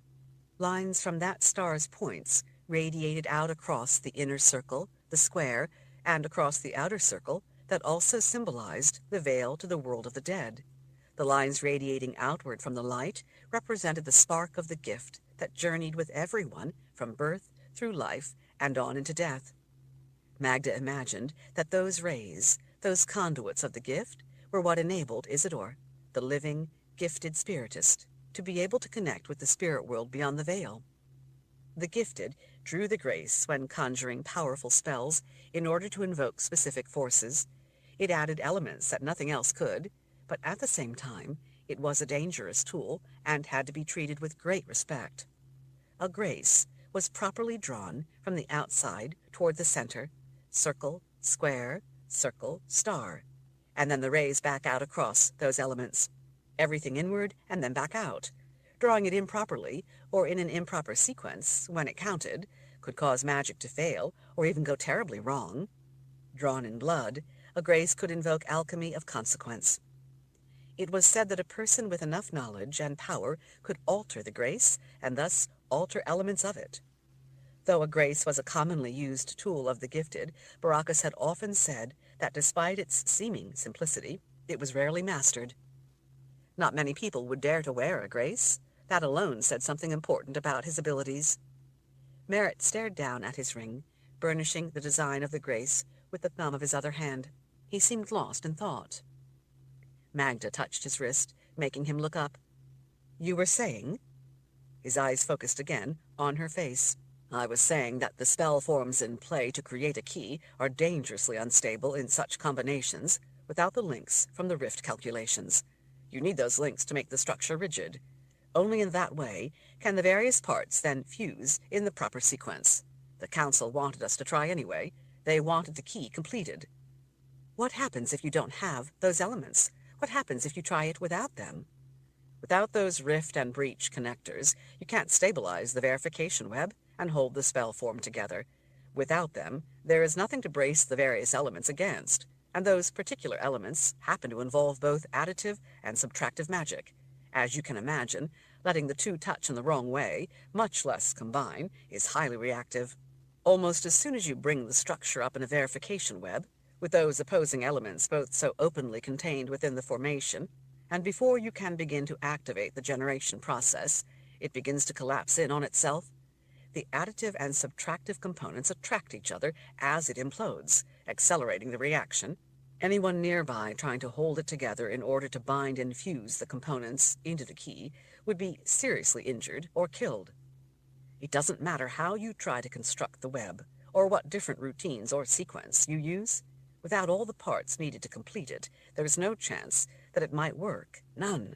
As far as I'm concerned, it's insanity for anyone to think that you can put those particular additive and the subtractive components together in that way, without the necessary bridging elements, and expect them to coexist. The attempt is not merely pointless, it's suicide." "Wouldn't others realize that?" "Some do, but when people want something bad enough, they tend to fixate on the prize and ignore the dangers. The first attempt went as I had predicted, and men died.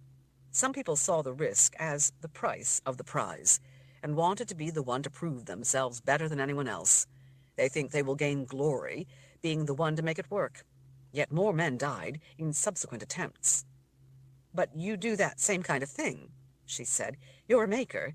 You don't accept that something can't be done. You figure out how to do things that are said to be impossible. So how can you fault them for wanting to make their attempts?" "The things I do that have never been done before are different. I study the problem and rationally analyze if it is really possible. Then and only then I work on how to do it. I develop a plan based on facts, not wishes. I know each step, each element's nature, and I know where the lines are. To an outside observer, it may seem that I'm attempting impossible things, but that's not the case." He gestured across the room toward a statue. "It's like carving. Before you make a cut, you know why, you know what to cut away. That's not what they're doing in this case. They are trying to carve, as it were, by hacking away without knowing what they're doing. They're substituting wishing for knowing. Some of the men, I know, understood the dangers involved and were worried about attempting to make this key, but the council insisted. Even in the face of deaths, they insisted that the effort to craft this sword continue. They've put all their hopes into wishing it to work. I refused to be a part of it." Magda frowned. "I don't understand something. Is it a secret that the chests containing this power are locked away in the Temple of the Winds, and no one can get to them?" "No. Everyone involved in the attempt to make the key knows it. The chests were listed on the temple team's manifest." "Then why is the council so insistent that the key be made when they know that there is no use for it?" Merritt lifted his hands in a gesture of frustration. "Exactly. I made the same argument. They didn't want to hear it. Elder Cattle offered that it was a safety measure should the power ever be returned to the world of life. He said that we couldn't wait for something to go wrong, and only then find out that we are unprepared to deal with it." "Elder Cattle said that?" "That's right. The council wanted me to lead the team that was to make the key, I agree with their motive, but that doesn't mean it can be done. When I told them that it was impossible and would only get people killed, they became angry. They questioned my loyalty to the cause of the Midlands. They said that if I refused to help them and anyone was killed, it would be my fault. They thought that by putting me into such a position, I would have to go along, and if I went along, then I would somehow find a way to make it work. They apparently have a great deal of faith in your ability as a maker, Magda said. Merritt could sit no longer. He went to the table again, where he leaned on his hands as he stared down at the sword lying on red velvet. As Magda watched, waiting for him to go on, his fingers lightly tracked the length of the blade's fuller. "It's as if they want us to be able to fly," he finally said, "and so they command people to leap off a cliff, flap their arms, and fly, thinking that because they have commanded it to work, it will. But then when those people plummet to their death, I'm the one blamed, because I'm the one who told them the truth that it wouldn't work."